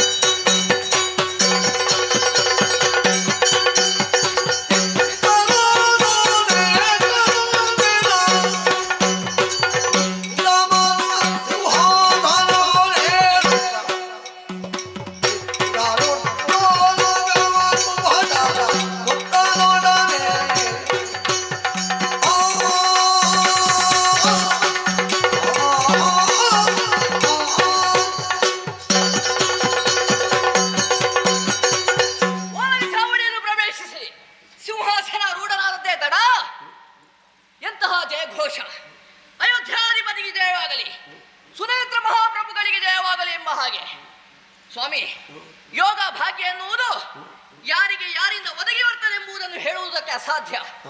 ನನ್ನನ್ನೇ ನೋಡಿಯಂತೆ, ಹೇಳುವುದಕ್ಕೆ ನನ್ನ ತಂದೆಗೆ ನಾನು ಕಿರಿಯ ಮಗ, ಆದರೂ ಕೂಡ ಈ ಅಯೋಧ್ಯೆಯನ್ನು ಆಳುವಂತಹ ಸೌಭಾಗ್ಯ ನನಗೆ ಒದಗಿ ಬಂದದ್ದು. ಹಾಗೆಂದು ನನ್ನ ಅಣ್ಣ ಎಲ್ಲಿದ್ದಾನೆ ಎಂಬ ಹಾಗೆ ಕೇಳಿದ್ರೆ ಅವ ಇರುವುದು ಕಾಡಿನಲ್ಲಿ. ನನಗೆ ಅಜ್ಜ ಮೊದಲೇ ಹೇಳಿದ್ದಾರೆ, ಅವ ಇನ್ನು ಬರುವುದಕ್ಕಿಲ್ಲ, ಇನ್ನು ಏನಿದ್ರು ಅಯೋಧ್ಯೆ ನಿನಗೆ ಎಂಬ ಹಾಗೆ. ಹಾಗಾಗಿ ಸಂತೋಷವಾಗಿ ಈ ಅಯೋಧ್ಯೆಯ ಚಕ್ರಾಧಿಪತ್ಯವನ್ನು ನಾನು ವಹಿಸಿಕೊಂಡು ಮೆರೆಯುತ್ತಿರುವಂತಹ ಸಂದರ್ಭ, ಕಾಶಿಯಿಂದ ಓಲೆ ದೂತನೊಬ್ಬ ಬಂದ, ಓಲೆಯನ್ನು ವಾಚಿಸಿದೆ. ನಾಳೆ ಸಪ್ತಮಿಯ ದಿನದಂದು ಕಾಶಿರಾಜನಾದಂತಹ ಸುಭುಜ ಭೂಪತಿ ಅವನ ಮಗಳಾದಂತಹ ಶಶಿಕಲೆಯ ಸ್ವಯಂವರವನ್ನು ಏರ್ಪಡಿಸಿದ್ದಾನಂತೆ. ಹಾಗಾಗಿ ಅಲ್ಲಿ ತೂಗುವಂತಹ ಮತ್ಸ್ಯಲಾಂಛನ ಬೇಧನವನ್ನು ಮಾಡಿದವರಿಗೆ ಅವನ ಮಗಳನ್ನು ಕೊಡುತ್ತಾನೆ ಎಂಬ ಹಾಗೆ ಹೇಳಿದ್ದಾನೆ. ತಡ ಮಾಡುವುದು ಸರಿಯಲ್ಲ, ನೇರವಾಗಿ ನಾನೇ ಹೋಗುವುದಾ? ಒಂದು ವಿಷಯ ಉಂಟಲ್ಲ, ನನ್ನ ಅಜ್ಜನಲ್ಲಿಗೆ ಹೋಗ್ಬೇಕು.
ಯಾಕೆ? ನನ್ನ ಅಜ್ಜನಿಂದಲೇ ಈ ಯೋಗ ಭಾಗ್ಯ ಒದಗಿ ಬಂದದ್ದು. ಹಾಗಿರುವಾಗ ಇಲ್ಲಿಯವರೆಗೆ ನಾ ಯಾವುದೇ ಒಂದೊಂದು ಹೆಜ್ಜೆಯನ್ನು ಇಡುವಂತಹ ಸಂದರ್ಭದಲ್ಲಿ ಅಜ್ಜನ ಮಾರ್ಗದರ್ಶನವನ್ನು ತೆಗೆದುಕೊಂಡೇ ಮುಂದಿಟ್ಟವನು. ಹೀಗಿರುವಾಗ ಗೃಹಸ್ಥಾಶ್ರಮಕ್ಕೆ ಕಾಲಿಡುವರೆ ಅವರ ಆಶೀರ್ವಾದ ಬೇಡುವ. ಹಾಗಾಗಿ ನೇರವಾಗಿ ಉಜ್ಜಯಿನಿ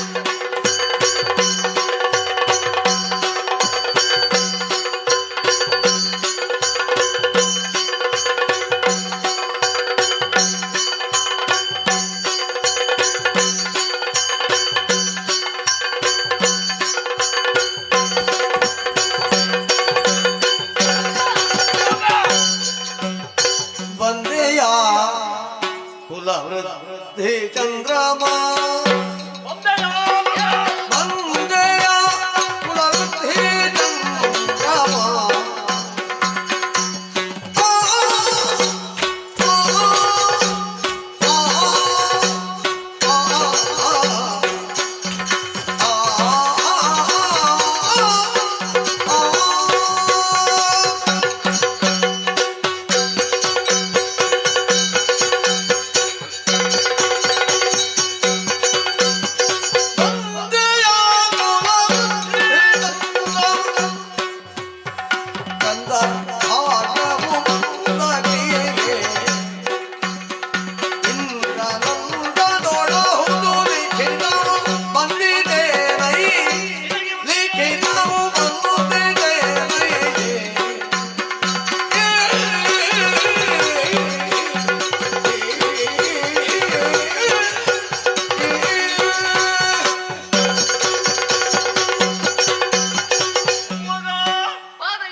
ಸಿಂಹಾಸನದಲ್ಲಿ ನೀನು ಕುಳಿತುಕೊಂಡ ಆಮೇಲೆ ಒಂದಾವರ್ತಿ ಕೂಡ ನಿನ್ನ ಪುರವನ್ನು ಪ್ರವೇಶ ಮಾಡುವುದಕ್ಕೆ ನನಗೆ ಆಗಲಿಲ್ಲ ಮಗನೇ. ಹೌದಜ್ಜ, ನಾನು ಕೂಡ ರಾಜಕೀಯವನ್ನೇ ಮಾಡುತ್ತಾ ಇದ್ದೇನಲ್ಲ.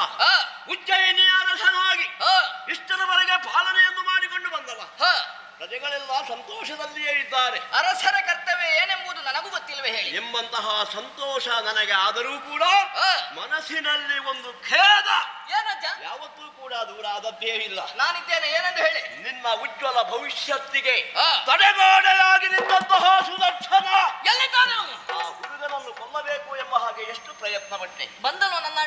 ಮಾಡೋಣ, ಜಮದಗ್ನಿಯ ಆಶ್ರಯದಲ್ಲಿ ಇದ್ದಾನೆ ಎಂಬುದರಿಂದ ಇಷ್ಟರವರೆಗೆ ಉಳಿದು ಹೋದ.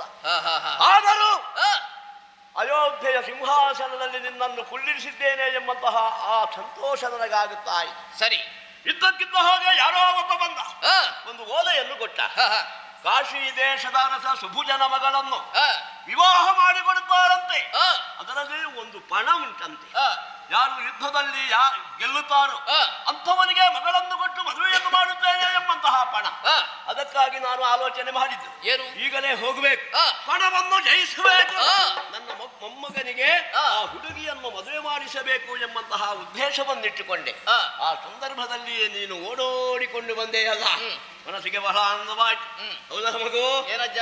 ಆ ಓಲೆ ನನಗೆ ಬಂದಿದೆ, ನಿನಗೂ ಕೂಡ ಬಂದಿದೆ. ನನಗೆ ಈಗ ಅರ್ಥ ಆಯ್ತು, ಏನು? ನಾನು ಸರಿಯಾದ ಸ್ಥಳಕ್ಕೆ ಬಂದಿದ್ದೇನೆಂದು. ಹೌದಾ? ಅಜ್ಜ, ನಿಮಗೆ ಮಾತ್ರ ಅಲ್ಲ ಓಲೆ ಬಂದದ್ದು. ಓಹೋ, ಓಲೆ ಒಂದು ನೀಗಲೇ ಕೆದವನರು.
ಈಗ ನೀವೆಲ್ಲಿಗೆ ಹೊರಟು ನಿಂತಿದ್ದೀರೋ ಅಲ್ಲಿಗೆ ನಿಮ್ಮನ್ನೇ ಕರೆದುಕೊಂಡು ಹೋಗುವುದಕ್ಕೆ ನಿಮ್ಮ ಮೊಮ್ಮಗ ಬಂದದ್ದು.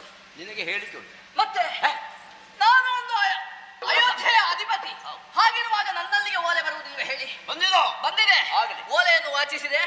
ಆ ಕಾಲದಲ್ಲಿ ಸ್ವಯಂವರದ ಕುರಿತಾಗಿ ನಾನು ಸರಿಯಾಗಿ ಅರಿತುಕೊಂಡು ನೇರವಾಗಿ ಹೋಗಬೇಕು ಎಂಬ ಹಾಗೆ ಆಲೋಚನೆ ಮಾಡಿದಾಗಲೇ ತಟ್ಟನೆ ನೆನಪಾದದ್ದು ನನ್ನ ಅಜ್ಜನದ್ದು. ಹಾಗಾಗಿ ನಿಮ್ಮ ಶುಭಾಶೀರ್ವಾದದೊಂದಿಗೆ ಜೊತೆಗೆ ನಿಮ್ಮ ಬೆಂಬಲದೊಂದಿಗೆ ನಾ ಅಲ್ಲಿಗೆ ಹೋದೆನಂತಾದ್ರೆ ನನಗೆ ಜಯವೆನ್ನುವುದು ಶತಸಿದ್ಧ. ನೇರವಾಗಿ ಸೇರಿಕೊಂಡು ಹೋಗ.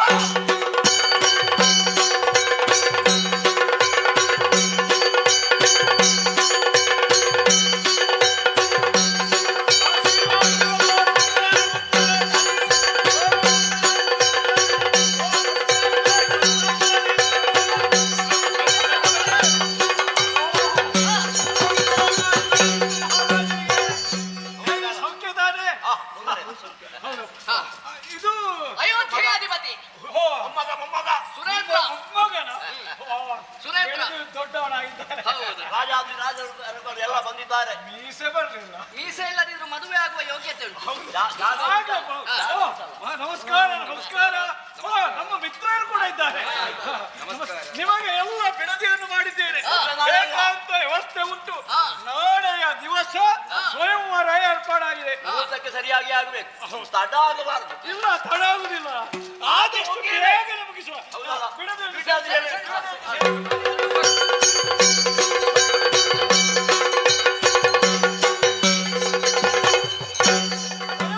ಏರ್ಪಡಿಸಿದ್ದೇನೆ, ಹೌದು. ಆದ್ರೆ ಮದುಮಗಳ ಮನಸ್ಸನ್ನು ತಿಳಿಬೇಕಲ್ವಾ? ನನ್ನ ಮಗಳು ಹೇಗಿದ್ದಾರೆ ಅಂತ ಸ್ವಲ್ಪ ನೋಡ್ಬೇಕು. ಆ ಕಡೆಗೆ ಹೋಗ್ತೇನೆ.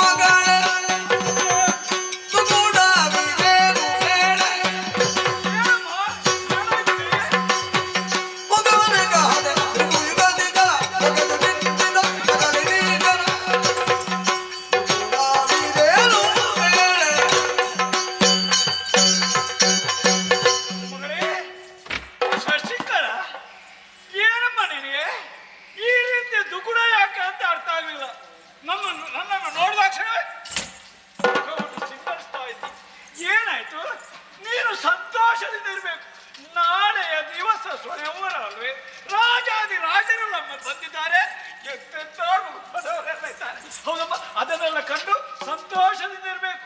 ಅದನ್ನು ಬಿಟ್ಟು ಮೌನವಾಗಿದ್ದಿ, ನೆಲನೋಟಗಳಾಗಿದ್ದಿ, ಏನಾಯ್ತಂತ ಬೇಕಲ್ಲ ಹೇಳ್ಬೋದು. ಪಡೆದ ಪ್ರಾರಬ್ಧವು ಬಿಡಲಾರದೆಲ್ಲ. ನಾನು ನೀಡದೆ ತಲೆಯುವೆ ಜನಕ, ದೃಢ ವಿವಾಹಕ್ಕೆ ಮುಗಿದಿಹೆ ಮೊದಲೇ. ನೀನಡಿ ಗಡಿಗೆಲ್ಲ ಬೇಡಿಪುದೆ. ಶಶಿಕಲೆ, ಅಪ್ಪಯ್ಯ, ಏನಾಯ್ತಮ್ಮ? ಯಾವಾಗ್ಲೂ ನೀವು ಬರುವಾಗ ನಿಮ್ಮನ್ನು ಆರಂಭಿಸಿ ನಿಮ್ಮ ತೋಲನ್ನು ಬಿಗಿದಾಗಿ ಅಪ್ಪಿ ನೀವು ನನ್ನನ್ನು ಮುದ್ದಿಸಿ ಮಾತನಾಡುತ್ತಾ ಇದ್ದವರಲ್ವಿ. ಹೌದು. ಒಂದು ಕಡೆಯಿಂದ ಸಿಟ್ಟು ಬರ್ತಾ ಇದೆ ಯಾರಿಗೆ? ನನಗೆ. ನಿನಗೆ? ಯಾರ ಮೇಲೆಮ್ಮ? ನಿಮ್ಮಲ್ಲಿ. ನನ್ನಲ್ಲಿ? ಹೌದು. ಯಾಕೆ ಸಿಟ್ಟು ಅಂತ ಬೇಕಲ್ವಾ? ಎಲ್ಲಾ ವಿಷಯ ಗೊತ್ತಿದ್ರು ಗೊತ್ತಿಲ್ಲದ ಅವರದಾಗಿ ಇದ್ದೀರಲ್ಲ ನೀವು. ಅಂದ್ರೆ ವಿಷಯ ಯಾವ ಬೇರೆ ವಿಷಯದ ಉಂಟಾ? ಬಗ್ಗೆ ಮಾತನಾಡಬೇಕು ಅದರ ವಿಷಯ ಮಾತನಾಡುವುದೇ ಇಲ್ಲ, ಅದರ ಬಗ್ಗೆ ಲಕ್ಷ್ಯ ವಹಿಸುವುದಿಲ್ಲ ನೀವು. ಎಂತ ವಿಷಯ ಅಂತ ಬೇಕಲ್ವ? ಬಾಯಿ ಬಿಟ್ಟು ಹೇಳ್ಬೋದು. ನಿಮಗೆ ಒಟ್ಟಾರೆ ದಿನ ಹೋದ್ರೆ ಆಯ್ತು. ಎಂತದು ಒಟ್ಟಾರೆ ದಿನ ಹೋಗುದಂದ್ರೆ? ದಿನ ಹೋದ್ರೆ ಆಯ್ತು ಅಂತ, ಅದು ಹೀಗೆ ಹೋಗಬೇಕು ಎನ್ನುವಂತ ದಿನ ಪ್ರಜ್ಞೆ ನಿಮಗಿಲ್ಲ. ಹೇಗೆ ಹೋಗ್ಬೇಕು ಅಂತ ಉಂಟು. ಅಲ್ವಾ? ಹೌದು. ಹಾಗಾದ್ರೆ ನನ್ನ ಮಗಳ ಬಗ್ಗೆ ಆಲೋಚನೆ ನಿಮಗಿಲ್ಲ ಅಂತ. ನಿನ್ನ ಬಗ್ಗೆ? ಹೌದು. ಎಷ್ಟು ಕಾಳಜಿ ನಾನು ವಹಿಸ್ತೇನೆ ನಿನ್ನ ಬಗ್ಗೆ ಗೊತ್ತಾಯ್ತಲ್ಲ. ನನ್ನ ಮುತ್ತಿನ ಮಗಳ ನೀನಲ್ಲ, ನೀನು ನಗಾಡಿಕೊಂಡಿರ್ಬೇಕಮ್ಮ. ಹೀಗೆಲ್ಲ ಇರಬಾರ್ದು. ಅಪ್ಪಯ್ಯ, ಏನು? ಹೇಗೆ ನಗಡಲಿ? ಯಾವ ರೀತಿ ನಾನು ನಗು ತುಂಬಿ ಮಾತನಾಡಲಿ? ಯಾಕಮ್ಮ, ಏನಾಯ್ತು ಅಂತ ಬೇಕಲ್ವಾ? ಮನಸ್ಸು ಅರಳಿದ್ರೆ ತಾನೇ ಮುಖದಲ್ಲಿ ನಗುವೆನ್ನುವುದು ಬರುವುದು. ಹೌದು. ಮನಸ್ಸು ಮುದುಡಿ ಹೋಗಿದೆ ನನ್ನದು. ಮುದುಡಿ ಹೋಗಿದ? ಹೌದೌದು. ಕಾರಣ ಬೇಕಲ್ವಾ? ಕಾರಣ ಏನು ಅಂತ ನಿಮಗೆ ತಿಳಿದಿಲ್ಲವೇ? ಇಲ್ಲಮ್ಮ. ಮಗಳ ಆಸೆ ಏನು ಎಂಬುದನ್ನು ತಿಳಿಯುವುದರಲ್ಲಿ ಹಿಂದುಳಿದಿರಿ ಅಪ್ಪ ನೀವು. ಹಾಗಾದ್ರೆ ನಿನಗೆ ಆಶೆ ಏನಾದ್ರೂ ಉಂಟಾ? ಎತ್ತಿ ಮುದ್ದಾಡಿಸಿ ಇಷ್ಟು ಎತ್ತರಕ್ಕೆ ಬೆಳೆಸಿದವರು ನೀವು. ಹೌದು. ಯೋಚನೆ ಮಾಡದೆ ನಾನು ಸೂಚಿಸಿರೋದನ್ನೆಲ್ಲ ತಂದುಕೊಡುವಂತಹ ಜನಕ ನೀವು ಅಲ್ವಾ? ಮಾತ್ರವಲ್ಲ, ಏನಮ್ಮ? ಆದ್ರೆ ಇಂದು ಮಗಳ ಆಸೆಯನ್ನು ಕೇಳಬೇಕು, ತಿಳಿದುಕೊಳ್ಬೇಕು ಎನ್ನುವಂತ ಮನವು ನಿಮಗೆ ಬರ್ಲಿಲ್ವೇ ಅಪ್ಪಯ್ಯ? ಅದಕ್ಕಾಗಿ ಬಂದದಲ್ವಾ ನಿನ್ನ ಬಳಿಗೆ ನಾನು. ಎಲ್ಲಾ ವಿಷಯವನ್ನು ಮುಂದುವರಿದ ಮೇಲೆ ಇನ್ನೇನಿದೆ ಹೇಳಿ? ನಾಳೆ ಸ್ವಯಂವರ ಎನ್ನುವ ಹಾಗೆ ಏರ್ಪಡಿಸಿದ್ದೀರಿ. ರಾಜಾದಿ ರಾಜರೆಲ್ಲರೂ ನೆರೆದಿದ್ದಾರೆ. ನಾಳೆ ನನಗೆ ಮದುವೆಯಾಗಿ ಹೋಗ್ತದೆ ಅಪ್ಪಯ್ಯ. ನಿನಗೆ ಬೇಕಾಗಿಲ್ಲ ಇಷ್ಟೆಲ್ಲ ಏರ್ಪಾಡು ಮಾಡಿದ್ದು ನಾನು. ಇಲ್ಲಪ್ಪ, ಏನು ಮದುವೆ ಎನ್ನುವುದು ಇಬ್ಬರಿಗೂ ಒಪ್ಪಿಗೆಯನ್ನು ಬೇಕು. ಒಪ್ಪಿಗೆ ಇದ್ದು ನಡೆದರೆ ಮಾತ್ರ ಅದು ಜೀವನದ ಉದ್ದಕ್ಕೂ ಸಂಸಾರವನ್ನು ಸಾಗಿಸಿಕೊಂಡು ಹೋಗುವುದಕ್ಕೆ ಸಾಧ್ಯವಾಗ್ತದೆ. ಸತ್ಯ. ಮನಸ್ಸಿನಲ್ಲಿ ಒಬ್ಬನನ್ನು ಇರಿಸಿಕೊಂಡು ದೇಹವನ್ನು ಮತ್ತೊಬ್ಬನಿಗೆ ಕೊಟ್ಟೆ ಅಂತಾದ್ರೆ ಅದು ಮದುವೆ ಅಂತ ಆಗ್ತದೆಯಪ್ಪ. ಅದು ಸ್ಮಶಾನ ಸೇರಿದ ಹಾಗೆ ಆಗುವುದಿಲ್ವೇ? ನಾನು ಸ್ಮಶಾನ ಸೇರಿದ ಹಾಗೆ ಈ ಮಾತು ಯಾಕೆ ಬೇಕಾಗಮ್ಮ? ಅಪ್ಪಯ್ಯ, ಏನು? ಇದುವರೆಗೆ ನಿಮ್ಮಲ್ಲಿ ಯಾವ ವಿಷಯಕ್ಕೂ ನಾನು ಹಠವನ್ನು ಹಿಡಿದವಳಲ್ಲ. ಆದ್ರೆ ಇದೊಂದು ವಿಷಯವನ್ನು ನೀವು ಅರಿತುಕೊಳ್ಳಬೇಕು ಅಪ್ಪಯ್ಯ. ನನ್ನ ಸಖಿಯಾಡಿದಂತಹ ಮಾತನ್ನು ನೀವು ಕೇಳಿದ್ದೀರಿ. ಅದು ನಿಜವಾಗಿಯೂ ಸುಳ್ಳಲ್ಲಪ್ಪ, ಸುಳ್ಳಲ್ಲ. ಇದುವರೆಗೆ ಅಂಬಿಕೆಯನ್ನು ಮನಸ್ಸಿನಲ್ಲಿ ಇರಿಸಿಕೊಂಡು ಮನೆಯಲ್ಲಿ ಪೂಜಿಸುತ್ತಾ ಬರುವವರು ನಾವು ತಾನೆ. ಅಂತ ಅಂಬಿಕೆ ಬಂದು ಅಂಬೋನವನ್ನು ಕೊಟ್ಟು ಹೋದ ಮೇಲೆ ಅದನ್ನು ಮೀರಿ ಧಿಕ್ಕರಿಸಿ ವ್ಯವಹರಿಸಿಗೆ ನಾವು ಎಷ್ಟರವರು ಹೇಳು.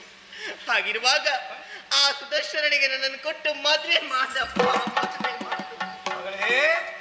ಶಶಿಕಲೆ, ಹಾಗಾದ್ರೆ ಸಖಿ ಬಂದು ಆಡಿದಂತೆ ಮಾತು ದಿಟವೇ ಅಮ್ಮ. ನಾನು ಅದನ್ನು ಅರಿಯದೇ ಹೋದೇನೆ ಮಗಳೇ. ಅಂಬಿಕೆ ಬಂದು ಸುದರ್ಶನನೇ ನಿನಗೆ ಗಂಡ ಅಂತ ಹೇಳಿದ್ವಿ. ಹಾಗಾದ್ರೆ ಅಂಬಿಕೆಯನ್ನು ದಾಟಿ ನಾವು ಮುಂದೆ ಹೋಗಬಾರ್ದು, ಅವಳ ಮಾತನ್ನು ನೆರವೇರಿಸಬೇಕು. ನೀನು ಸುದರ್ಶನನಲ್ಲೇ ಮನ ಮಾಡಿದ್ಯಾ ಮಗಳೇ? ಹೌದಪ್ಪ. ಹಾಗಾದ್ರೆ ನಿನ್ನ ಮನದ ಇಚ್ಛೆಯನ್ನು ಈಡೇರಿಸಬೇಕಾದ್ದು ತಂದೆ ಆದಂತ ನನ್ನ ಕರ್ತವ್ಯ ತಾನೆ. ಆ ಕರ್ತವ್ಯದಲ್ಲಿ ನಾನು ಹಿಂದುಳಿದಂತಾದ್ರೆ ನನ್ನ ಮಗಳ ಬದುಕಿನಲ್ಲಿ ನಾನು ಚೆಲ್ಲಾಟ ಮಾಡಿದಂತೆ ಆಗುದಿಲ್ವೇ ಮಗಳೇ? ಹಾಗಾಗ ಕೂಡ ಮಗಳೇ, ಇನ್ನೂ ಕೂಡ ಕಾಲ ಮಿಂಚಿದ್ದಿಲ್ಲ. ನಿನಗೆ ಬೇಕಾಗಿ ಏನಾದ್ರೂ ಒಂದು ಉಪಾಯವನ್ನು ಮಾಡಿ ಆ ಸುದರ್ಶನನಿಗೆ ನಾನು ಮದುವೆ ಮಾಡಿಕೊಟ್ಟು. ಒಂದು ಮಾತು ಮಗಳೇ, ಆ ಸುದರ್ಶನ ಎಲ್ಲಿದ್ದಾನಂತ ಬೇಕಲ್ವಾ? ಇಲ್ಲಿಗೆ ಅವ ಬರ್ತಾನ ಅದು ಬೇಕಲ್ವಾ? ಮಹರ್ಷಿಗಳ ಆಶ್ರಮದಲ್ಲಿ ಇದ್ದಾನಂತೆ. ಇದು ತಾಯಿಯೇ ನನಗೆ ಸೂಚಿಸಿದ್ದು. ಹಾಗಂತಮ್ಮ ನಾನೊಂದು ಒಡಿಯನ್ನು ಬರೆದು ಕಳಿಸಿದ್ದೇನೆ. ಪ್ರೇಮ ಪತ್ರವನ್ನು ಬ್ರಾಹ್ಮಣರ ಮುಖೇನವಾಗಿ ಆಶ್ರಮದೆಡೆಗೆ ಕಳುಹಿಸಿದವಳು ನಾನು. ಅದನ್ನು ವಾಚಿಸಿದನೆ ಎನ್ನುವುದರಲ್ಲಿ ಸಂಶಯವೇ ಇಲ್ಲ. ವಾಚಿಸಿದರೆ ಇಲ್ಲಿಗೆ ಬಂದೇ ಬರ್ತಾನೆ. ಬಂದೇ ಅಂತಾದ್ರೆ ನೀವು ಅದನ್ನು ಕೊಟ್ಟು ಮದುವೆ ಮಾಡಲೇಬೇಕು. ಖಂಡಿತವಾಗಿ ನಿನ್ನ ಮನಸ್ಸಿನ ಇಷ್ಟಾರ್ಥವನ್ನು ಈಡೇರಿಸ್ತೇನೆ. ಧೈರ್ಯದಿಂದಿರಮ್ಮ. ಎಂತ ವಿಷಯವೂ ನಡೆದು ಹೋಯ್ತು. ಈ ಆಲೋಚನೆ ಮಾಡಬೇಕು. ಅದಕ್ಕಾಗಿ ನನ್ನ ಇಬ್ಬರು ಮಿತ್ರರು ರಾಜರಿದ್ದಾರೆ. ಅವರಲ್ಲಿ ಅಯ್ಯೋ ಅಯ್ಯೋ ಕೇಳಿ ನನ್ನ ಕೃಪಣೆಗೆ ಬಾರಳು ಶೀಲನಾದ ಸುದರ್ಶನ ಪದೆಯಂದು ಮಾನವರಗುವ ಕ್ಷಣ.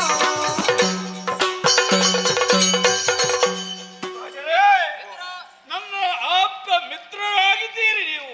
ಅದಕ್ಕಾಗಿ ಈ ಮಧ್ಯರಾತ್ರಿಯಲ್ಲಿ ನಿಮ್ಮನ್ನು ಕರೆದವನ ನಾನಿದ್ದೇನೆ.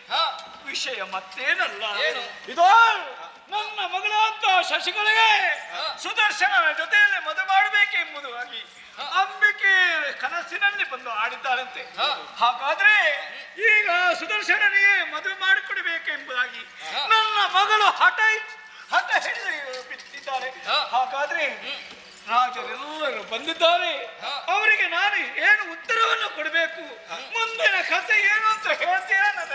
ಮಗಳ ಮನದಂತೆ ನೀನು ನಡೆದು ಹಗೆದವಗೆ ಕುಲದೇವನು ಸದಸೆಂದು ಸಲಹದಿರನು ಬೆಂಬಲಕ್ಕೆ ಅಗವನಿಟ್ಟೆ ನಾನು.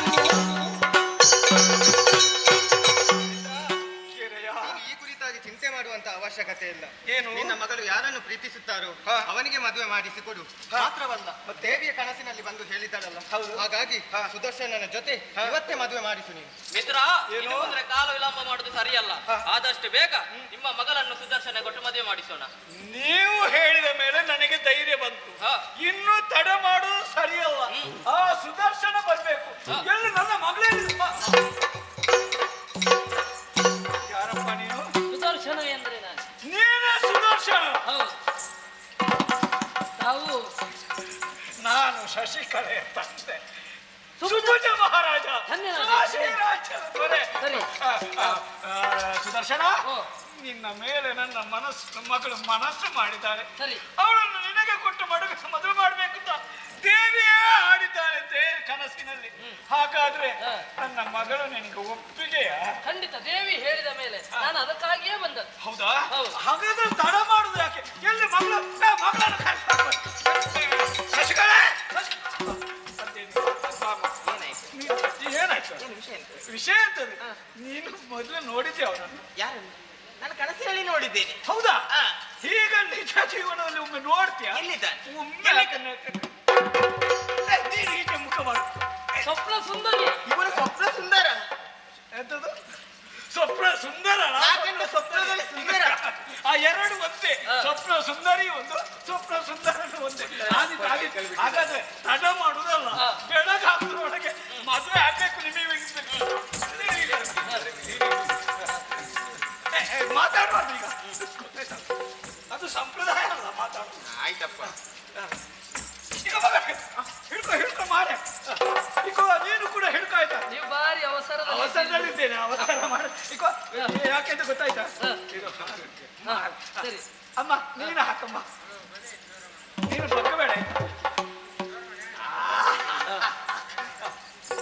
ಒಂದು ದಾನ ಹಿಡಿದು ಕೊಡ್ಬೇಕಲ್ಲ, ನಾನು ತಂದೆ ಅಲ್ಲ. ಗಂಗೇತೆ ಯಮುನೇತೆ ಸಿಂಧು ಗೋದಾವರಿ ನರ್ಮದಾ ನಿಮ್ಮನ್ನು ಮರ್ತೇ ಹೋಗ್ತೇನೆ ನನಗೆ.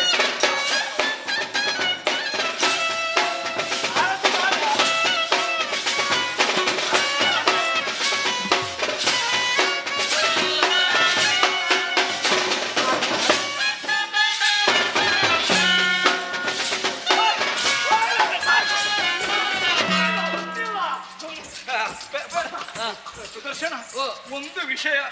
ರಾಜಾದಿ ರಾಜರನ್ನು ಬಂದವರಿದ್ದಾರೆ, ಅವರಿಗೆ ಉತ್ತರವನ್ನು ಕೊಡಬೇಕು. ಸ್ವಯಂವರಕ್ಕೆ ಬಂದವರು ಮಲಗಿದ ಹೃದಯ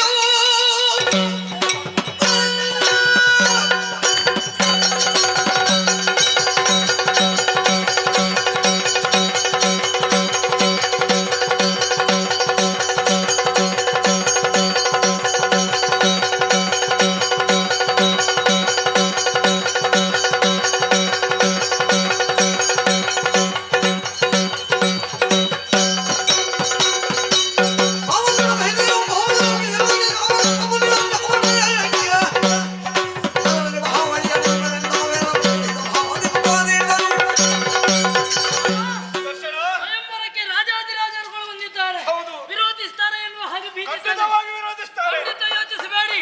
ಅಖಂಡ ಭೂಮಂಡಲದ ರಾಜಾತಿ ರಾಜರುಗಳು ಬಂದರೂ ಕೂಡ ಅವರಿಗೆ ಸರಿಯಾದ ಉತ್ತರವನ್ನು ನಾನು ಕೊಡ್ತೇನೆ. ನೀನು ಉತ್ತರ ಕೊಡ್ತೀಯ? ಖಂಡಿತ. ಧೈರ್ಯವಾಯ್ತು. ಹಾ. ನೀವು ಒಳಗಿದ್ದು ಸರಿ, ಸರಿ. ರಾಜಾದಿರಾಜರು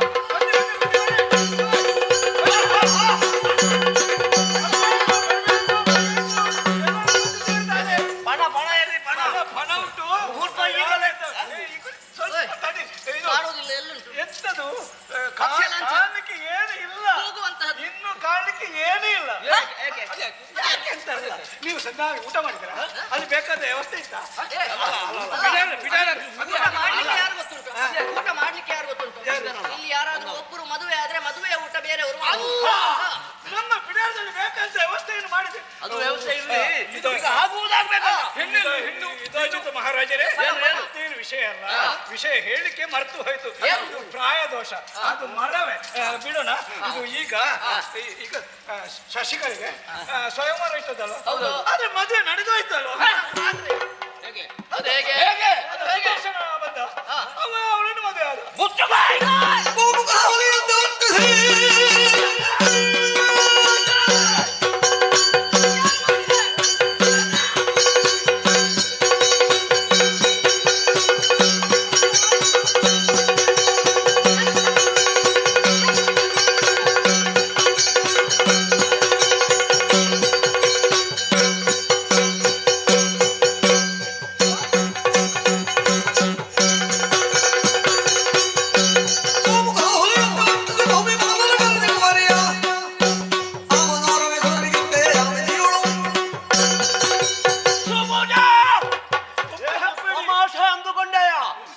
ಎಲ್ಲರನ್ನೂ ಕೂಡ ಬರಿಸಿ ಈ ರೀತಿಯಾಗಿ ಮೋಸ ಮಾಡುವುದಕ್ಕೆ ಮೊದಲೇ ಉಪಾಯವನ್ನು ಹೂಡಿದ್ದೆಯಾ ನೀನು? ಮೋಸ ಸುಳ್ಳುಗಾರ, ಮೋಸಗಾರ, ವಂಚಕ, ಬಿಡವ.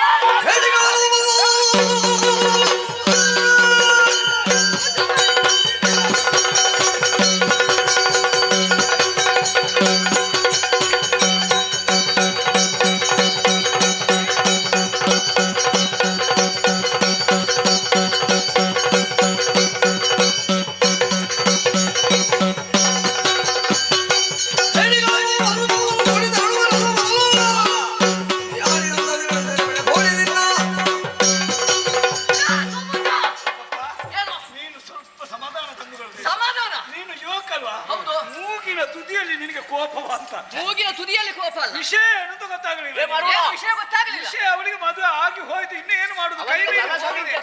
ತಲೆ ಸರಿ ಉಂಟಾ ನಿನಗೆ? ಸರಿ ಇಲ್ಲ. ಅವ ಆಗಲೇ ಹೇಳಿದ್ದಲ್ಲ ಮರವು ಜಾಸ್ತಿ ಅಂತ. ಅದು ಅದೊಂದು ಏನು ನಾವು ನಮ್ಮನ್ನು ಹೇಡಿಗಳಂತ ಭಾವಿಸಿದ್ಯಾ? ಉಂಡು ಹೋಗುವುದಕ್ಕೆ ಬಂದದ್ದು ಅಂತ ಭಾವಿಸಿದ್ಯಾ? ಬೇಕಾದ್ರೆ ಇದನ್ನು ಕಡೆ ಹೊಡೆ.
ಸರಿಯಾದ ಶಿಕ್ಷಣ ಕೊಡ್ತಾನೆ.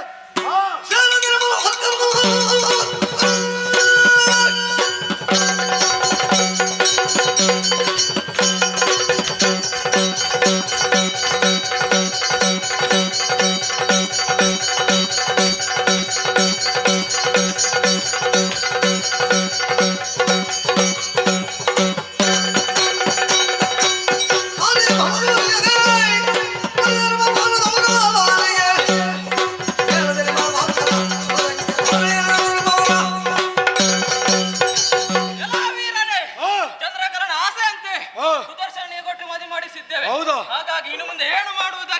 ಆಗುದಿಲ್ಲ. ಆಗುದಿಲ್ಲ. ಹಾಗಾಗಿ ಬಂದಾಗ ಹಿಂದೆ ಹೋಗಿ. ಏನ್ ಮಾಡ್ಬೇಕು ಅಂತ ಹೇಳಿ.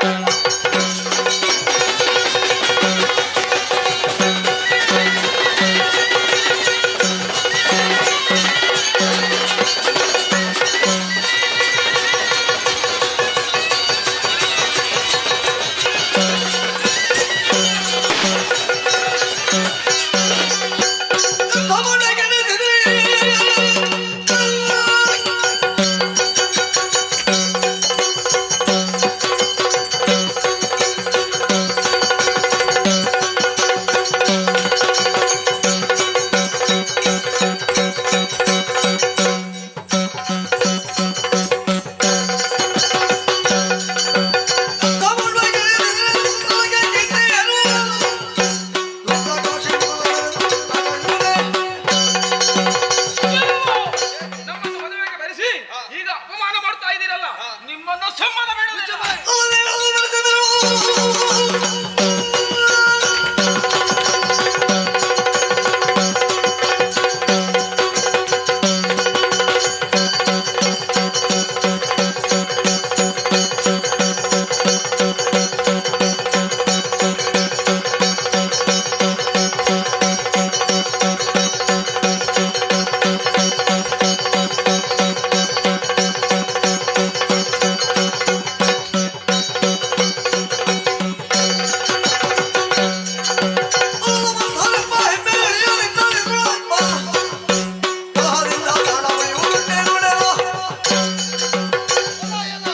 ಅವಳು ಯಾರನ್ನು ಪ್ರೀತಿಸುತ್ತಾನೋ ಅವನಿಗೆ ಮದುವೆ ಮಾಡಿಸಿ ಕೊಟ್ಟಾಗಿದೆ. ಓಹೋ. ಅದರಲ್ಲಿ ಅಧಿಕ ಪ್ರಸಂಗ ಮಾತಾಡಿದ್ದೆ. ನಿನ್ನ ತಲೆ ನಿನ್ನ ತಲೆ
ಭುಜ ಮಾತ್ರ ಏನು? ಮನಸ್ಸಿನಲ್ಲಿ ಇಂತಹ ಕೊಳಕು ಇದೆ.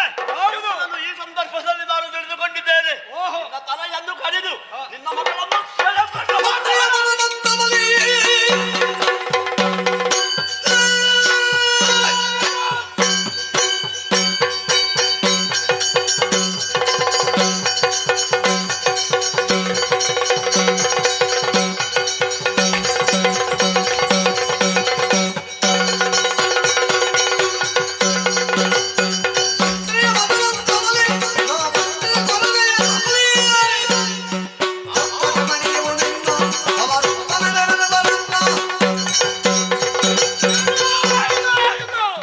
ಸಾಕು ಮಾಡಲು. ಯಾಕೆ? ನಾನು ಮಾಡಿದ್ದೇ ಸತ್ಯ. ಹೌದಾ? ಯಾಕೆ ಬೇಕಾಗಿ ಗೊತ್ತಾ?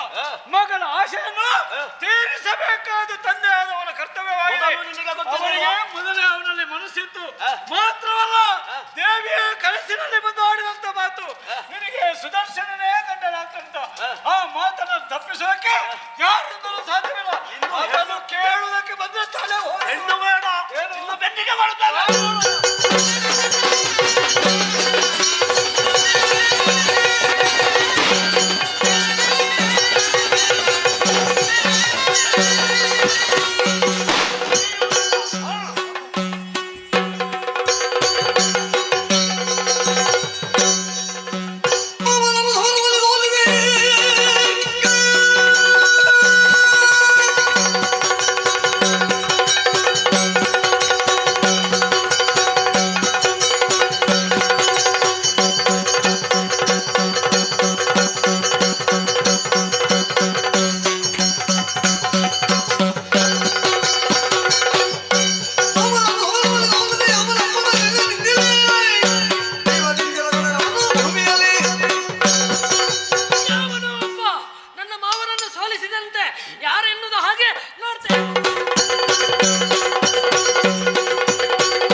ಈ ಕಾಲದಲ್ಲಿ ಹ್ಮ್. ನಾರಿಗೂ ಸುಖವಾಗಿ ಬಂದೆಯಾ ಆ. ನಿನ್ನ ಭುಜಬಲ ಪರಾಕ್ರಮ ಏನನ್ನು ತೋರಿಸು.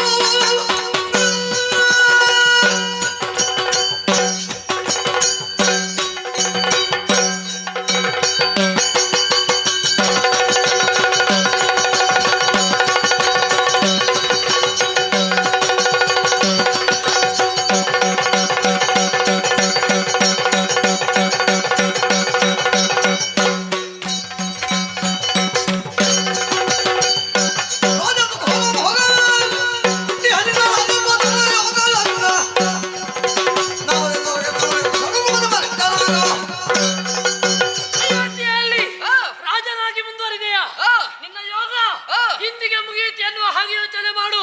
ಆದ್ದರಿಂದ ಹೇಳುದು ಸುದರ್ಶನನಿದ್ದೇನೆ. ಅಂದು ಹೆದರಿ ಓಡಿದೆಯಾ?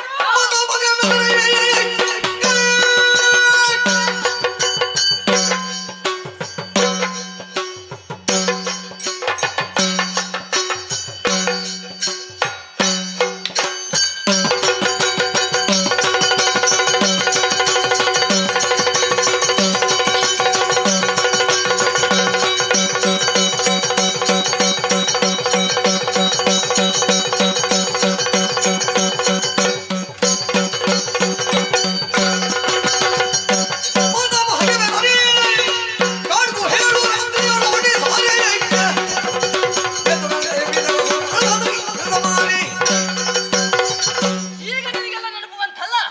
ಅಂದು ಎನ್ನ ಮಾತಾಮಹಕ್ಕೆ ಹೆದರಿ ಓಡಿ ಹೋದವನು ಕಾಡು ಗುಹೆಗಳಲ್ಲಿ ಅವಿತುಕೊಂಡವನು.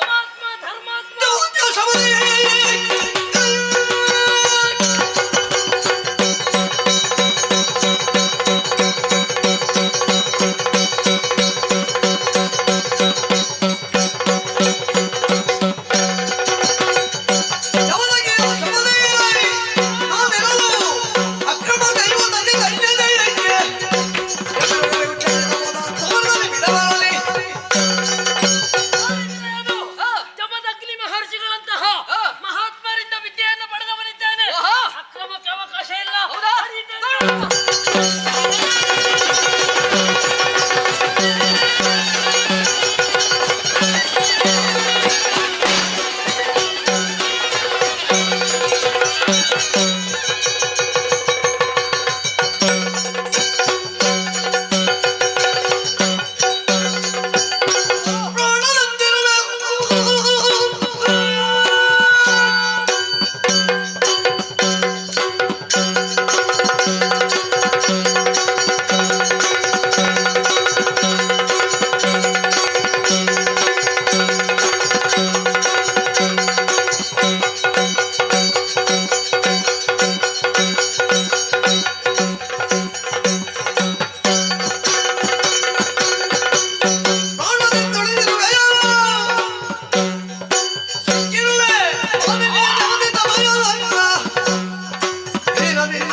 ಚಿವುಟಿಯ ಸೇಯಬೇಕು ಎಂಬಂತಹ ಮನ ಮಾಡಿದ್ದೆ.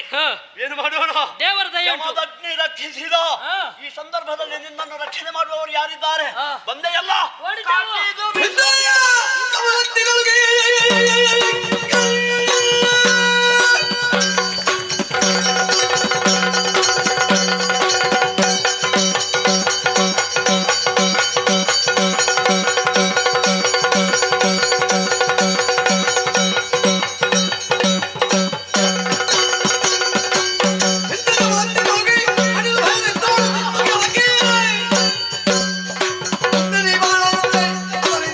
ಬೇಡ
ಸುದರ್ಶನವಾಗಲೆದ್ದು ತಾನೀಕ್ಷಿತಿಯೊಳಗಲ್ಗೆ ಹದನೇನು ತಿಳಿದೆ ಖಳ ಶಿಕ್ಷೆ ಜಗಜನನಿ ಶಾಂಭವಿಯ ಮರೆತೆನು ಅದರಿಂದ ಅಪಜಯವೆಂಬುದ ಏನು ಆಶ್ಚರ್ಯ ಇದು. ಧರ್ಮ ಮಾರ್ಗದಿಂದಲೇ ಹೋರಾಡಿದೆ ಅಂತಾದ್ರೆ ಈ ಸುದರ್ಶನನಿಗೆ ಸೋಲು ಸೋಲು ಸೋಲು. ಓಹೋ, ಅಮ್ಮನನ್ನು ಮರೆತಿದ್ದೇನೆ. ಯಾವ ಕಾಲಕ್ಕೆ ಹೋಗುವುದಿದ್ರೂ ಕೂಡ, ಯಾವ ಕಾರ್ಯಕ್ಕೆ ಮುಂದಾಗುವುದಿದ್ರೂ ಕೂಡ ಅಮ್ಮನನ್ನು ನೆನೆದೇ ಮುಂದಾಗುವವ ನಾನು. ಈ ಸಂದರ್ಭದಲ್ಲಿ ಅಮ್ಮನನ್ನು ಮರೆತೇನಲ್ಲ. ಅಮ್ಮನನ್ನು ಯಾವ ಕಾಲಕ್ಕೂ ಮರೆಯುವ ಹಾಗಿಲ್ಲ. ಅಮ್ಮ ಜಯ ಜಯ ಜಯ ಜಯ. ಗಂಧರ್ಣದೆ ನೊಂದುಕೊಳ್ಳದಿರು ನಿನ್ನೇಕೆಗಾಗಿ ಬಂದೆನೆಂಬ ತಿಳಿದಿರು ಎಂದು ಪರ್ಯಂತ ನಿನ್ನ ಹೊಂದಿದಲು ಹಿಗುಂಡೆ ಮುಂದೋ ಬಂದ ದುರಿದು ಮುಂದುಳಿಯದೆ ಮುಂದೆ ಬೇಳು ಸಂದೇಹ ಗಂಧರ್ಣದೆ ನೊಂದುಕೊಳ್ಳದಿರು. ದುಷ್ಟನಿಂದ ಸೋಲು ತಾಯೇ ಸೋಲು. ಮಗನೇ ಸುದರ್ಶನ, ಅಮ್ಮ ರಣಕ್ಷೇತ್ರದಲ್ಲಿ ಯುದ್ಧವನ್ನು ಮಾಡುತ್ತಿದ್ದ ಸಂದರ್ಭದಲ್ಲಿ ಆ. ನಿನ್ನ ಪಾಲಿಗೆ ಸೋಲಾಯಿತು ಎಂಬುದಾಗಿ ಆ. ಜಗನ್ಮಾತಿಂತಹ ನನ್ನನ್ನೇ ಪ್ರಾರ್ಥಿಸಿಕೊಂಡಿದ್ದೀಯಲ್ಲ. ಹೌದು ತಾಯಿ. ಪ್ರತ್ಯಕ್ಷಳಾಗಿದ್ದೇನೆ. ಆ. ಯಾವುದೇ ಕಾರಣಕ್ಕೂ ಚಿಂತಿಸಬಾರದು. ಆ. ಉಜ್ಜಯಿನ ಅರಸನೊಡನೆ ಆ. ಹೋರಾಟವನ್ನು ಮಾಡಿ ಆ. ಆತನ ಪಾಪದ ತುಂಬಿ ತೊಳಕಾಡುತ್ತಾ ಉಂಟು. ಆ. ಆತನನ್ನು ಸೋಲಿಸಿ ಆ. ನಿನಗೆ ಕ್ಷೇಮವನ್ನು ಒದಗಿಸುತ್ತೇನೆ. ಜಯ ಜಯ ಒಳಗಿದ್ದುಕೋ ಜಯ ಮಗನೇ. ಜಯ ಜಯ ಜಯ.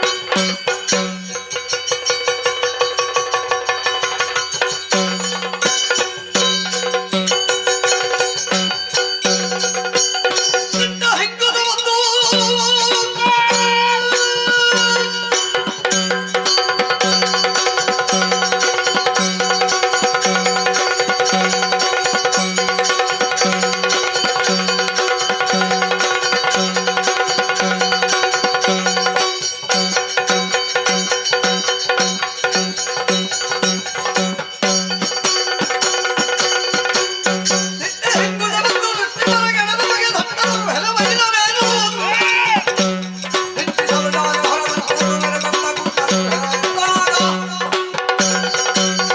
ಎಂತಹ ಪರಾಕ್ರಮದಲ್ಲಿ ಬಂದು ಯುದ್ಧವನ್ನು ಮಾಡಿದ್ರು. ಆ. ಜಯ ಎಂಬುದವರಿಗೆ ಅರ್ಥವಿಲ್ಲ. ಕೊನೆಗೆ ಸಾವನ್ನಪ್ಪಿದ್ದಾರೆ. ಆ. ಅಂತಹದ್ದರಲ್ಲಿ ನಾನು ಯಾರು ಆಯುಧ ಹಿಡಿದು ಆ. ನನ್ನನ್ನು ಗದರಿಸುವುದಕ್ಕೆ ಮುಂದಾದೆಯ ನಿಜ. ನಿನ್ನ ಕೊರಳಲ್ಲಿ ಅನ್ಯಾಯದ ಗುಣವು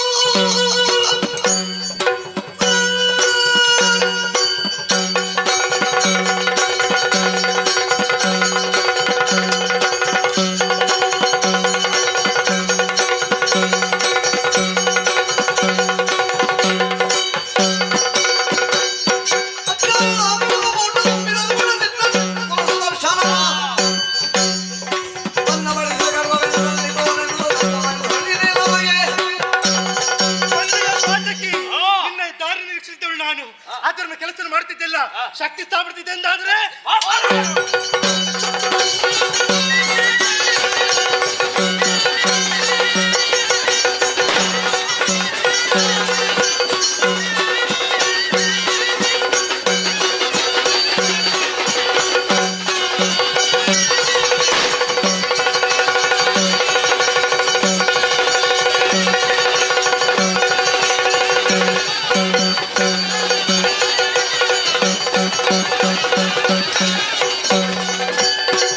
ಏನು ಆಶ್ಚರ್ಯ ಕಾಣುತ್ತಿದ್ದೇನೆ. ಈತನನ್ನು ಯುದ್ಧ ಮಾಡುತ್ತಿದ್ದಂತಹ ಸಂದರ್ಭದಲ್ಲಿ ದೇಹಕ್ಕೆ ಆಯಾಸ ವಿಶ್ರಾಂತಿ ಅಗತ್ಯ ಉಂಟು. ಅದಕ್ಕಾಗಿ ನನ್ನ ದೇಹವನ್ನು ಅಲುಗಾಡಿಸಿ ಚಂಡಿಕೆ ಆಗುತ್ತೇನೆ.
ಜನತೆಯರೊಳಗೂಡುತ್ತ ಅಯೋಧ್ಯೆಯೇ ಸಲಹು ಮಾತಾಂಡ ಕುಲ ಕೀರ್ತಿಯನ್ನುಳಿಸು ಕಷ್ಟಗೊಳ್ಳದೆ ಕೂಡಾಡಿ ಗುತಿಸೆ ಮೈದೋರಿ ರಕ್ಷಿಪೆ ನೆನೆಸು ನೇತ್ರ ಮಣಿದಂದನು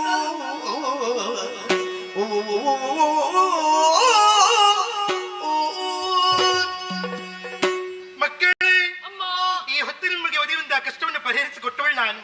ಸುನೇತ್ರ, ಈ ಹೊತ್ತಿಗೆ ಮಾಡಿದ ತಪ್ಪಿನ ತಿಳಿದವಳು ನೀನು. ಇನ್ನು ಮುಂದಕ್ಕೆ ಅಜ್ಜ ಮಾಡಿದ ಹಾಗೆ ತಪ್ಪಿನ ಕೆಲಸವನ್ನು ಮಾಡಬಾರದು, ಅಧರ್ಮದ ಕೆಲಸವನ್ನು ಮಾಡಬಾರದು, ಧರ್ಮದಲ್ಲೇ ಇರಬೇಕು. ಸತ್ಯ ಧರ್ಮ ನ್ಯಾಯ ನೀತಿ ಎಂಬುದಾಗಿ ಲೋಕಕ್ಕೆ ತೋರಿಸಿಕೊಡುವರು ತಾವು. ಅಷ್ಟು ಮಾತ್ರವಲ್ಲದೆ ಇನ್ನು ಮುಂದಕ್ಕೆ ಅಯೋಧ್ಯೆಯನ್ನು ನಿನ್ನ ಅಣ್ಣನಂತಹ ಸುದರ್ಶನ ಆಳ್ವಿಕೆಯನ್ನು ಮಾಡಿಕೊಂಡು ಬರಬೇಕು. ಅಣ್ಣ ತಮ್ಮಂದಿರ ಸದಾಕಾಲ ನೀವಿಬ್ಬರು ಜೊತೆಯಲ್ಲಿ ಇರಬೇಕು. ಅಷ್ಟು ಮಾತ್ರವಲ್ಲದೆ ಮುಂದಕ್ಕೆ ನಿಮ್ಮ ಉದ್ಯೋಗದಲ್ಲಿ ತೊಡಗಿದಂತಹ ಸಂದರ್ಭದಲ್ಲಿ ಒಮ್ಮೆ ನಮ್ಮಲ್ಲಿ ನಿಮ್ಮ ಪಾಲಿಗೆ ಕಷ್ಟ ಬಂದಿತ್ತೆಂದಾದರೆ ಜಗನ್ಮಾತಿಂತಹ ನನ್ನನ್ನೇ ಪ್ರಾರ್ಥಿಸಿಕೊಳ್ಳಿ, ನಿಮ್ಮ ಕಷ್ಟವನ್ನು ಪರಿಹರಿಸಿಕೊಡುತ್ತೇನೆ. ಶುಭವಾಗಲಿ ಮಕ್ಕಳೇ.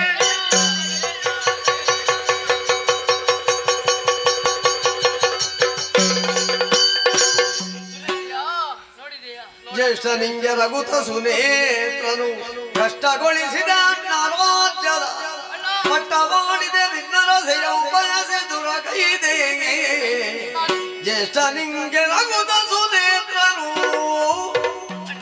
ಸುನೇತ್ರ, ಸಾಧ್ಯವಾದ್ರೆ ನನ್ನನ್ನು ಕ್ಷಮಿಸಬೇಕಣ್ಣ. ಅಣ್ಣ, ಬಹಳಷ್ಟು ಕಷ್ಟವನ್ನು ಕೊಟ್ಟೆ ನಿನಗೆ.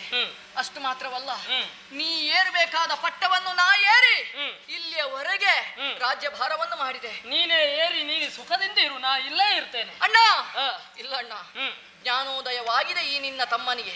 ಇಲ್ಲಿಯವರೆಗೆ ನಾನಾಗಿ ನನ್ನ ಜೀವನವನ್ನು ಸಾಗಿಸಿದ್ದಲ್ಲ ಅಣ್ಣ, ನನ್ನನ್ನು ಸೂತ್ರಧಾರನ ಹಾಗೆ ನನ್ನ ಅಜ್ಜ ಆಡಿಸಿದ್ದಣ್ಣ. ಅವ ಆಡಿಸಿದ ಹಾಗೆ ನಾ ಆಡಿದೆ ಅಣ್ಣ. ಈಗ ಗೊತ್ತಾಯ್ತಣ್ಣ ಅಣ್ಣನ ಬೆಲೆ ಏನೆಂದು ಗೊತ್ತಾಯ್ತು. ಹಾಗಾಗಿ ಇನ್ನು ಮುಂದೆ ಯಾವ ಕಾಲಕ್ಕೂ ನಾ ಈ ಭೂಮಿಯಲ್ಲಿ ಇರುವುದಿಲ್ಲ ಅಣ್ಣ. ಈ ಭೂಮಿಯನ್ನು ಬಿಟ್ಟು ಹೋಗುವುದಕ್ಕೆ ನೀನೇ ಆಜ್ಞೆಯನ್ನು ಮಾಡಬೇಕು. ಇಲ್ಲ ತಮ್ಮ, ಇಲ್ಲ. ಯಾವ ಕಾಲಕ್ಕೂ ನೀ ಮಾಡಿದಂತಹ ಅಪರಾಧ ಎನ್ನುವ ಹಾಗೆ ನೀ ಯೋಚಿಸಕೂಡದು. ನಿನಗೆ ತಿಳಿಯದೆ ಎಸಗಿದಂತಹ ಪ್ರಮಾದ ಎನ್ನುವ ಹಾಗೆ ನಾ ಭಾವಿಸ್ತೇನೆ. ನಿನ್ನನ್ನು ಕ್ಷಮಿಸಿದ್ದೇನೆ. ಮಾತ್ರವಲ್ಲ, ಯಾವ ಕಾಲಕ್ಕೂ ಕೂಡ ನಾವು ಕಲಿತಂತಹ ವಿದ್ಯೆ ಏನುಂಟು ಅದನ್ನು ಸರಿಯಾಗಿ ಉಪಯೋಗಿಸಿಕೊಂಡು ನಾವು ಮಾಡುತ್ತಿರುವುದು ಸರಿಯೇ ಅಥವಾ ಎದುರು ನಾವು ಮಾಡುತ್ತಿರುವುದು ಸರಿಯೇ ಎನ್ನುವಂತಹ ನಿರ್ಧಾರವನ್ನು ಕೈಗೊಳ್ಳಬೇಕಾದಂತಹ ಶಕ್ತಿಯನ್ನು ಹೊಂದಿರಬೇಕು. ವಿದ್ಯೆಯಿಂದ ಅದನ್ನು ಪಡೆಯಬೇಕು. ಅದನ್ನು ಪಡೆದೆ ಅಂತಾದ್ರೆ ನಿನಗೆ ಯಾರೂ ಕೂಡ ನಿನ್ನನ್ನು ದಾರಿ ತಪ್ಪಿಸುವಂತಹ ಕೆಲಸವನ್ನು ಮಾಡುವುದಕ್ಕೆ ಮತ್ತೆ ಇನ್ನೊಂದಣ್ಣ, ಯಾವ ಬಲವಿದ್ದರೆ ಏನಂತೆ, ದೈವ ಬಲ ಒಂದಿದ್ರೆ ಅವನನ್ನು ಏನೂ ಮಾಡುವುದಕ್ಕೆ ಆಗುವುದಿಲ್ಲ ಎಂಬುದಕ್ಕೆ ಉದಾಹರಣೆ ನೀನೇ ನೋಡು. ಹೌದಲ್ವಾ? ದೇವರನ್ನು ಯಾವ ಕಾಲಕ್ಕೂ ಮರೆಯಕೂಡದು. ಅಧರ್ಮದ ಹಾದಿಯಲ್ಲಿ ನಾವು ನಡೆಯಬಾರದು ಎನ್ನುವುದಕ್ಕೆ ನೀನೇ ಸಾಕ್ಷಿಯಾಗಿ ಹೋದೆ. ಈ ಪ್ರಪಂಚದಲ್ಲಿಯೂ ಹಾಗೆ ಆಸ್ತಿಗಾಗಿ ಅಥವಾ ಅಧಿಕಾರಕ್ಕಾಗಿ ಅಣ್ಣ ತಮ್ಮಂದಿರು ಹೋರಾಡ್ತಾರೆ. ಆದ್ರೆ ಹೋಗುವಂತಹ ಸಂದರ್ಭದಲ್ಲಿ ಕೊಂಡೊಯ್ಯುವುದಕ್ಕೆ ಏನಿದೆ? ಏನೂ ಇಲ್ಲ. ನಾವು ಮಾಡಿದಂತಹ ಸತ್ಕರ್ಮ ಯಾವುದುಂಟು ಅಥವಾ ಪಾಪ ಏನುಂಟು ಅದನ್ನು ಮಾತ್ರ ಕೊಂಡೊಯ್ಯುವುದಕ್ಕೆ ಸಾಧ್ಯವಾಗುತ್ತದೆ. ಆದ್ದರಿಂದ ನಾವು ನಮ್ಮ ಜೀವನದಲ್ಲಿ ಸಾಧ್ಯವಾದಷ್ಟು ಒಳ್ಳೆಯ ಕೆಲಸವನ್ನು ಮಾಡಬೇಕು. 4 ಜನರಿಗೆ ಉಪಕಾರವಾಗುವಂತಹ ಕೆಲಸವನ್ನು ಮಾಡಬೇಕು. ನಮ್ಮದಾದಂತಹ ಜೀವನವನ್ನು ನಾವೇ ರೂಪಿಸಿಕೊಳ್ಳಬೇಕು. ಧರ್ಮ ಅಂದ್ರೆ ಹಾಗೆ ನಮ್ಮದಾದಂತಹ ಅವಗುಣಗಳನ್ನು ತ್ಯಜಿಸುವಂತಹ ಕೆಲಸವನ್ನು ಮಾಡಬೇಕು. ಸಂಸ್ಕಾರವನ್ನು ಹೊಂದುವಂತಹ ಕೆಲಸವನ್ನು ನಾವು ಮಾಡಬೇಕು. ಆದ್ದರಿಂದ ನಾವು ಇಲ್ಲೇ ಇರುವುದಲ್ಲ, ನಮ್ಮದಾದಂತಹ ಅಯೋಧ್ಯೆಯನ್ನು ಸೇರೋಣ.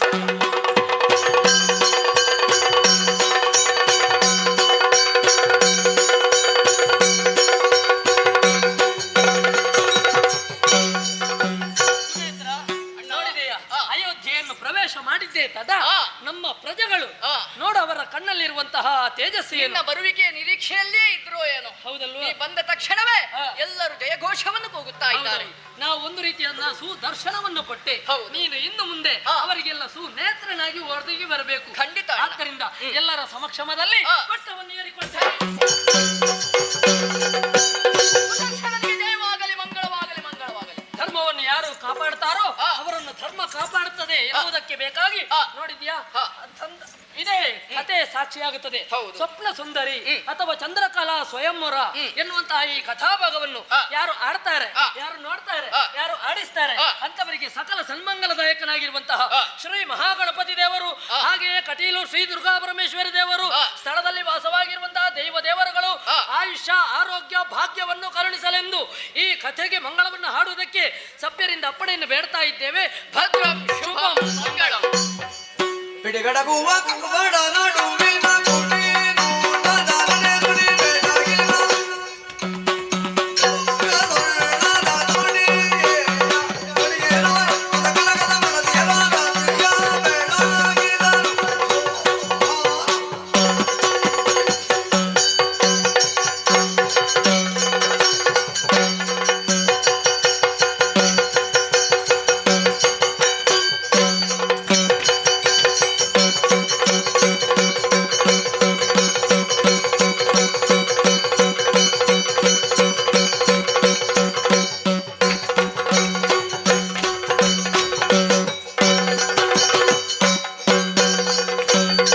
ವಾಣಿಜ್ಯದಳಂಬಕಾಯ ಜಯ ಮಂಗಲಂ ಸರ್ವಸೂರ್ಯ ಕೋಟಿ ನಿಜ ಜಯ ಶುಭ ಮಂಗಲಂ ಎಂದು ಸಿಂಧು ವಾಸಿತಾಯ ಎಂದು ಸಿಂಧು ವಾಸಿತಾಯ ವಿಜ್ಞಾನ ಶಾಖಯ ಸುಂದರಂಗ ಶೋಭಿತಾಯ ಶುಭ ಮಂಗಲಂ ವಾಣಿಜ್ಯದಳಂಬಕಾಯ ಜಯ ಮಂಗಲಂ ನಿತ್ಯ ಶುಭ ಮಂಗಲಂ ಮಂಗಲಂ ಜಯ ಮಂಗಲಂ ಶುಭ ಮಂಗಲಂ ಜಯ ಮಂಗಲಂ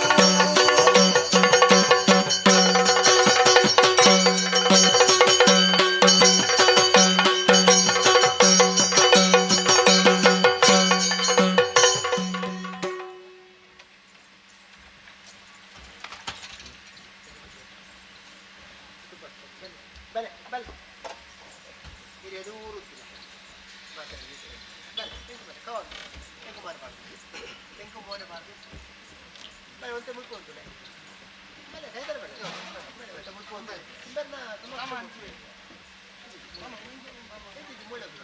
ಮೂಳು ಇದೇ ಬಲೆ ಅಂಚಿ ಬೆರಿಬಾರ್ದು ಬಲೆ ಬಲೆ ಬಲೆ ಬರೀ ಬಲೆ ಬಲೆ ಬಲೆ ಬಲೆ ಕವರ್ ಮಾಡ್ಕೊಂಡು ಬೀಳೆ ಬಂದಿಲ್ಲ ಮಾತಾಡಿ ಒಟ್ಟು ಮಾತಾಡಿ ಸೇರಿ ಬೀಳೆ ಬರು ಒಟ್ಟು ಬರೀ ಮುಟ್ಟೋಣ ಬೀಳೆ ಕೊಡೋಣ ಅಲ್ಲ ರೊಟ್ಟಿಗೆ ಇಲ್ಲ ಆಹೋ ಹತ್ತೂರು ಗೊತ್ತು ಶ್ರೀಮತಿ ಮತ್ತು ಶ್ರೀಮಾನ್ ತಿಮ್ಮಪ್ಪ ಶೆಟ್ರು ಹಾಗೂ ಕುಟುಂಬಸ್ಥರು ಮತ್ತು ಶ್ರೀಮಾನ್ ತಿಮ್ಮಪ್ಪ ಕುಟುಂಬಸ್ಥರು ಕುಟುಂಬಸ್ಥರು ಹತ್ತೂರು ಗೊತ್ತು ಶ್ರೀಮಾನ್ ಶ್ರೀಮತಿ ಮತ್ತು ಶ್ರೀಮಾನ್ ತಿಮ್ಮಪ್ಪ ಶೆಟ್ಟರು ಹಾಗೂ ಕುಟುಂಬಿಕರು ಆರ್ತಿಗಾರರು ಕುಶಾಲ್ಗಾರರು ಮೋಜುಗಾರರು ಭಕ್ತಿಪೂರ್ವಕವಾಗಿ ಕೊಟ್ಟಿರುವ ಶ್ರೀಮುಡಿಗಂಧ ಪ್ರಸಾದ ಶಿವಾರ್ಪಣ ಬಿಡಾರ ಕಪ್ಪಣ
ಕಾಲವು ಆ ಮಹಾಗಣಪತಿ ಮತ್ತು ಆ ಮಹಾದೇವಿಗೆ ಕಾಲ.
ಮನೆ